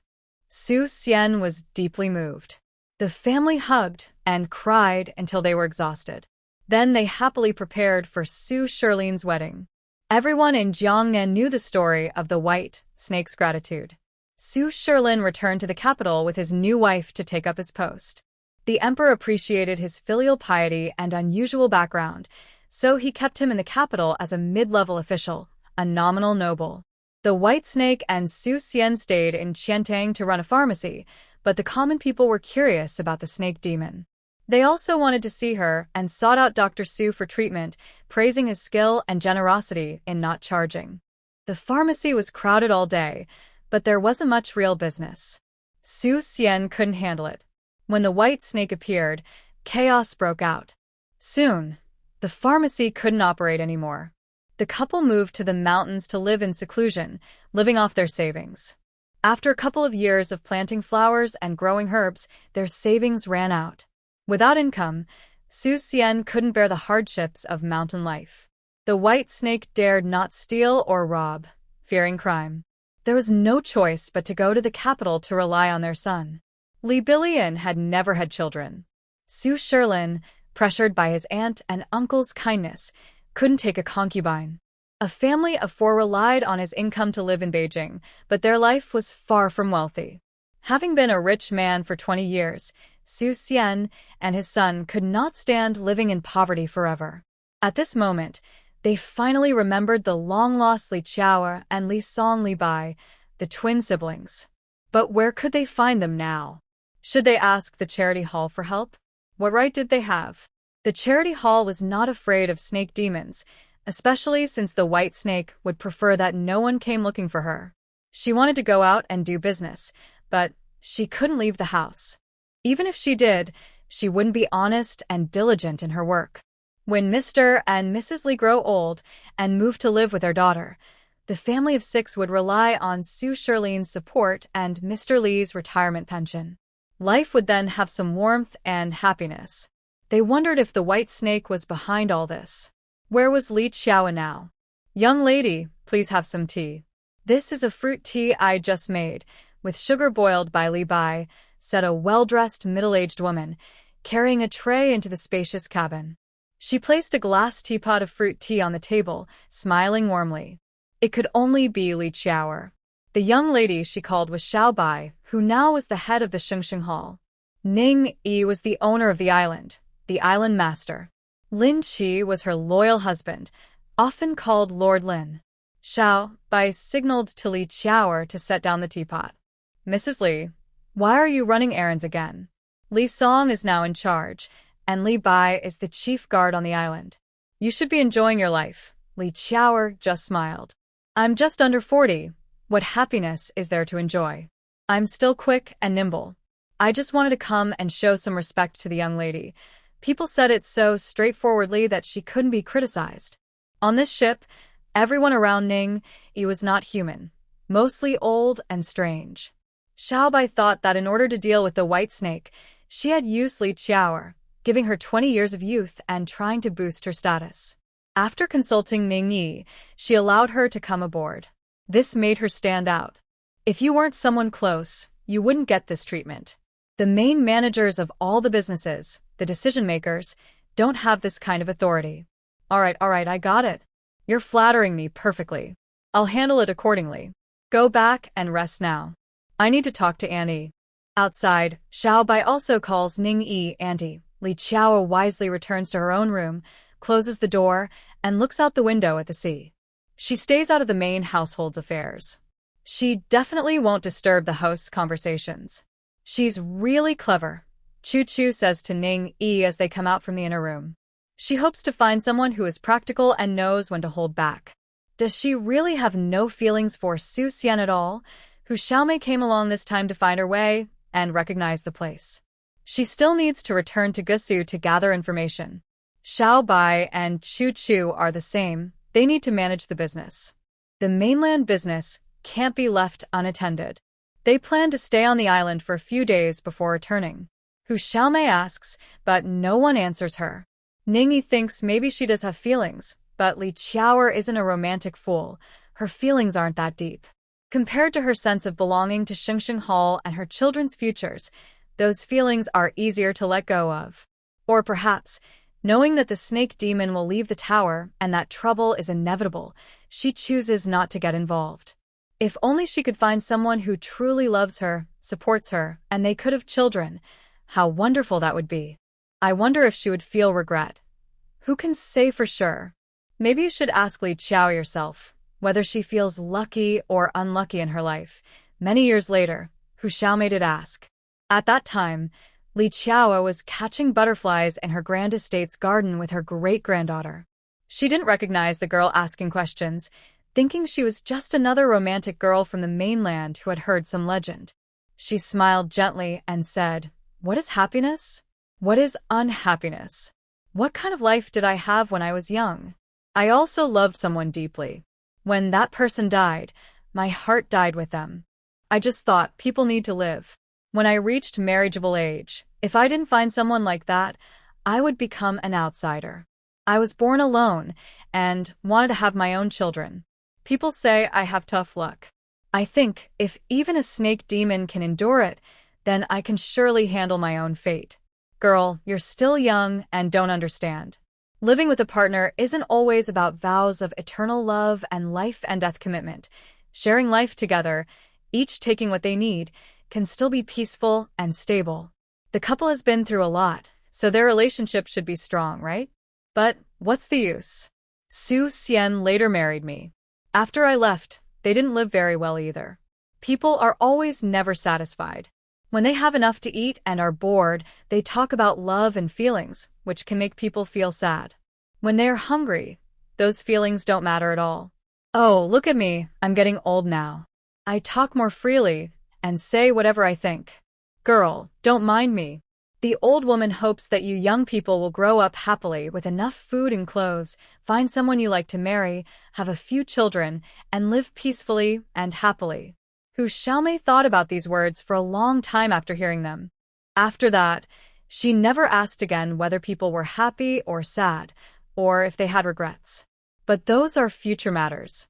Right now, the main thing is we're going to settle on the big island. We can't keep calling it the big island all the time. The small island nearby has also been cleared, and it needs a name.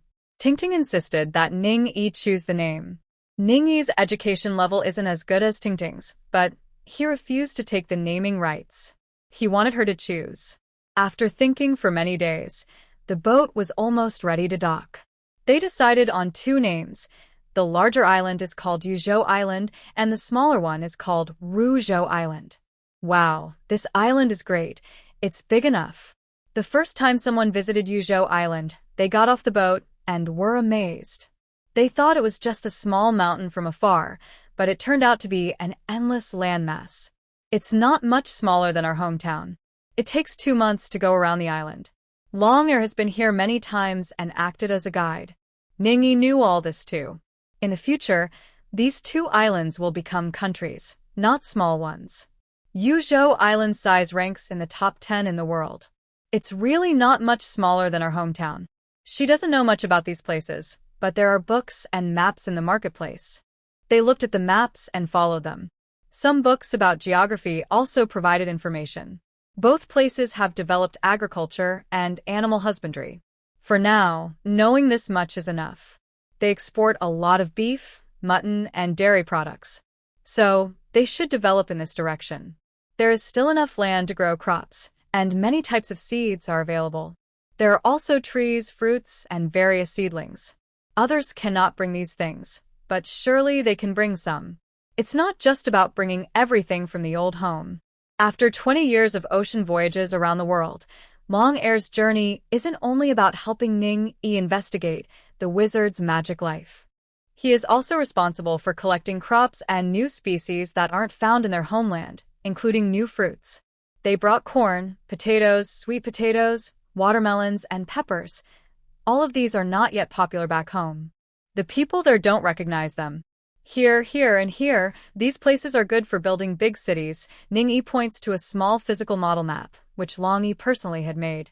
The first group to arrive was led by Long Yi himself, with Ning Yi's personal guards, none of them humans, only creatures from the Great Lake of Tianyu Mountain. After many years of waiting, they finally had a place to use their skills. Everyone was very eager. Each of them has the power to move mountains and fill seas. They can clear an island, explore the terrain, and develop a small town. This isn't difficult. It's a bit of a waste, really. But there's no choice. These days, they don't have many chances to show their strength. The island of Yuzhou is isolated from the world, with no people and enough spiritual energy. That's the only reason they can use their magic. Ning Yi points on the map to the locations of the major cities in later generations, based on the commercial maps. Near the eastern coast, early great monsters cleared the land, and later, people migrated there, forming several small towns. I've noted this down. When more people come, we'll focus on building big cities in these areas, Ning Yi says. Long Yi, the main steward, started by managing a few courtyards at home, but now he oversees the entire Yuzhou Island, which is a blank slate. He has many responsibilities here, and on the other side, on Ruzhou Island, it's still wild and waiting to be developed. Where will we live? Ning Yi asks, looking at Ting Ting, letting him choose the place. Ting Ting stares at the map for a while and picks a small area on the east coast, facing the mountains and the sea, with a beach in front and a lake behind. It's about 1,000 acres of flat land. It's about 100 miles from the port and more than 50 miles from the nearest town. But there's no road there. Ning Yi bends down, scoops some sand from the ground, and draws a simple dirt road between the port and the spot Ting Ting chose, connecting several small towns along the way. She was spreading sand here. The villagers of the small town could clearly see a wide sand and gravel road, about 2 zhang, roughly 20 meters, wide, passing by the village and stretching into the distance. Miracle! Miracle! The gods are showing their power. Come and see. The gods are revealing themselves. Seeing this miracle, the villagers shouted and came out to watch. People along the road knelt by the side, bowing and worshipping the heavens. The gravel road isn't good enough. It can't withstand the rain. How about we first use the cement produced by the cement factory to pave the road? To get rich, we must first build roads, Ning Yi discussed with Ting Ting. She had long developed the technology for producing cement and glass. Ting Ting went to Rome to learn Western chemical terms and knowledge, just to understand what those terms meant. Cement and glass had already been successfully experimented with there, and large factories had been built for mass production. Her hometown also bought land in the countryside and arranged for people to build factories. Of course, her new home here also came with workers and materials.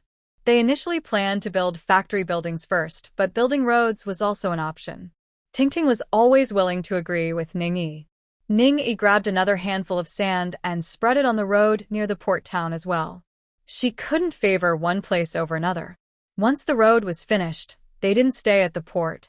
They took the long and used dragon and horse carriage, followed only by Choo Choo, Xiaobai, and close friends. No outsiders were brought along. They each had their own vehicles and the luggage outside was quite a lot. They followed the road to the location Ting Ting had chosen. When passing through the town, villagers came out to watch. Even if they didn't recognize who they were, they guessed that the appearance of the divine road was related to them. They knelt by the roadside, showing reverence as if they had seen a deity. Well, they really did see a true divine being, indeed, a great god. The dragon and horse carriage led the way, and the vehicles behind, belonging to Choo Choo and others, were obviously not ordinary horses. They moved very fast. The road was good, and in just over 100 li, roughly 50 kilometers, they arrived in an hour. On the way, Ning Yi and Ting Ting had already chosen the courtyard where they would stay. Since this place is so big, let's pick something especially luxurious. We're close to our hometown, so we should show off Chinese style. Hee. Ning Yi chose a model of the Apang Palace. It was the one originally drawn by Du Mu at Dream Shao, made by Liu Ban and several other famous craftsmen from history. She had kept it as a collection but rarely had a chance to use it. In fact, this model is quite different from the original. Du Mu was a poet from the Tang dynasty, and he wrote based on his imagination. He had never seen the original, so his drawings were influenced by style and did not cover such a vast area as 300 miles. His style leaned more toward the grandeur of the Tang dynasty's Daming Palace. Combining this with the Han dynasty's Weiyang Palace, he simply added what he thought looked good. Skilled artisans helped improve the design. Although it no longer has much to do with the Apang Palace, Ning Yi's original intention remains, so she calls it the Apang Palace. The palace is extremely delicate, far beyond what ordinary people could build. The main hall, with its over 100 jong tall ascending immortal tower, is impossible to build by human effort.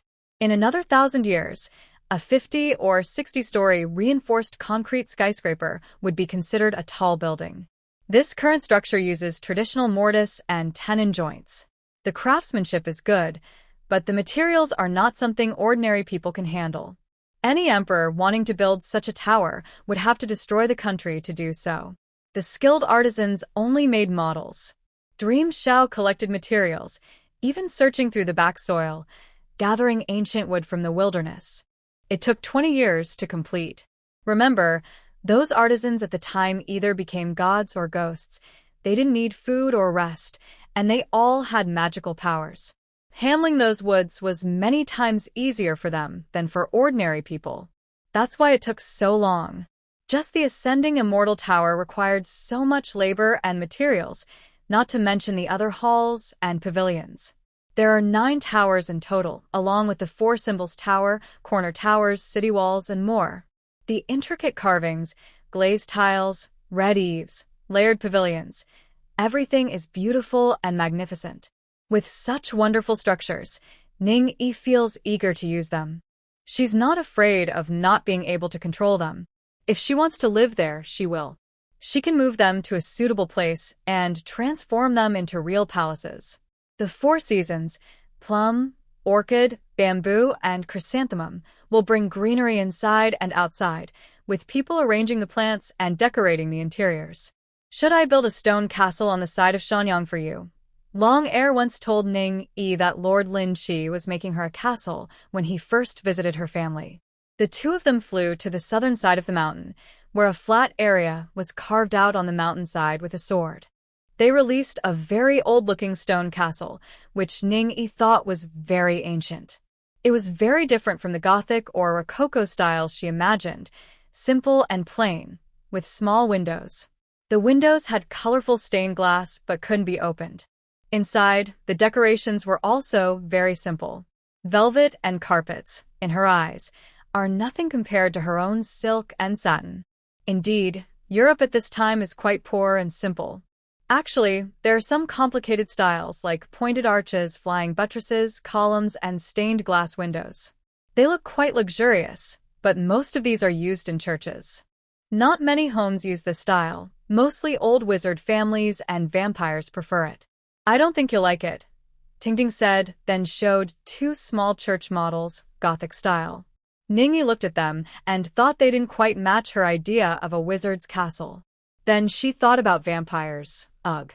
They give off a similar feeling to snakes, creepy and scary. The stained glass windows are very beautiful. We could use some. They really are very pretty. Tingting's expression stiffened a bit. Use stained glass in the Palace of Eternal Peace. That would be a waste, not something you'd make like that. I didn't mean it that way. I mean, this old castle is too plain. It's not my style. You can redesign it and make it especially fancy, then we can use it. Oh, I think I have a picture. Wait a moment, I'll find it. Ning Yi finished and left. She randomly found a room in the castle. Quite lucky it was a study. The round room was full of bookshelves, filled with foreign books on sheepskin paper, mostly in languages she couldn't understand. She sat on a chair and browsed through the books in the mall's bookstore. She didn't look for anything else. Just the set of books about little wizards or related items, preferably with pictures of the big castle. If not, some travel guides about Europe which also had pictures of large castles. Those castles looked much better than stone castles. She wanted to avoid the awkwardness of being questioned about her taste. Thinking about it, adding stained glass to such a beautiful palace seems a bit mismatched. Wait a minute. Actually, there are good examples of East-West fusion. Yes, in the next few hundred years, the old summer palace was burned down. The restored Western-style buildings, like the Water Law, looked very beautiful. She kept searching, looking for more.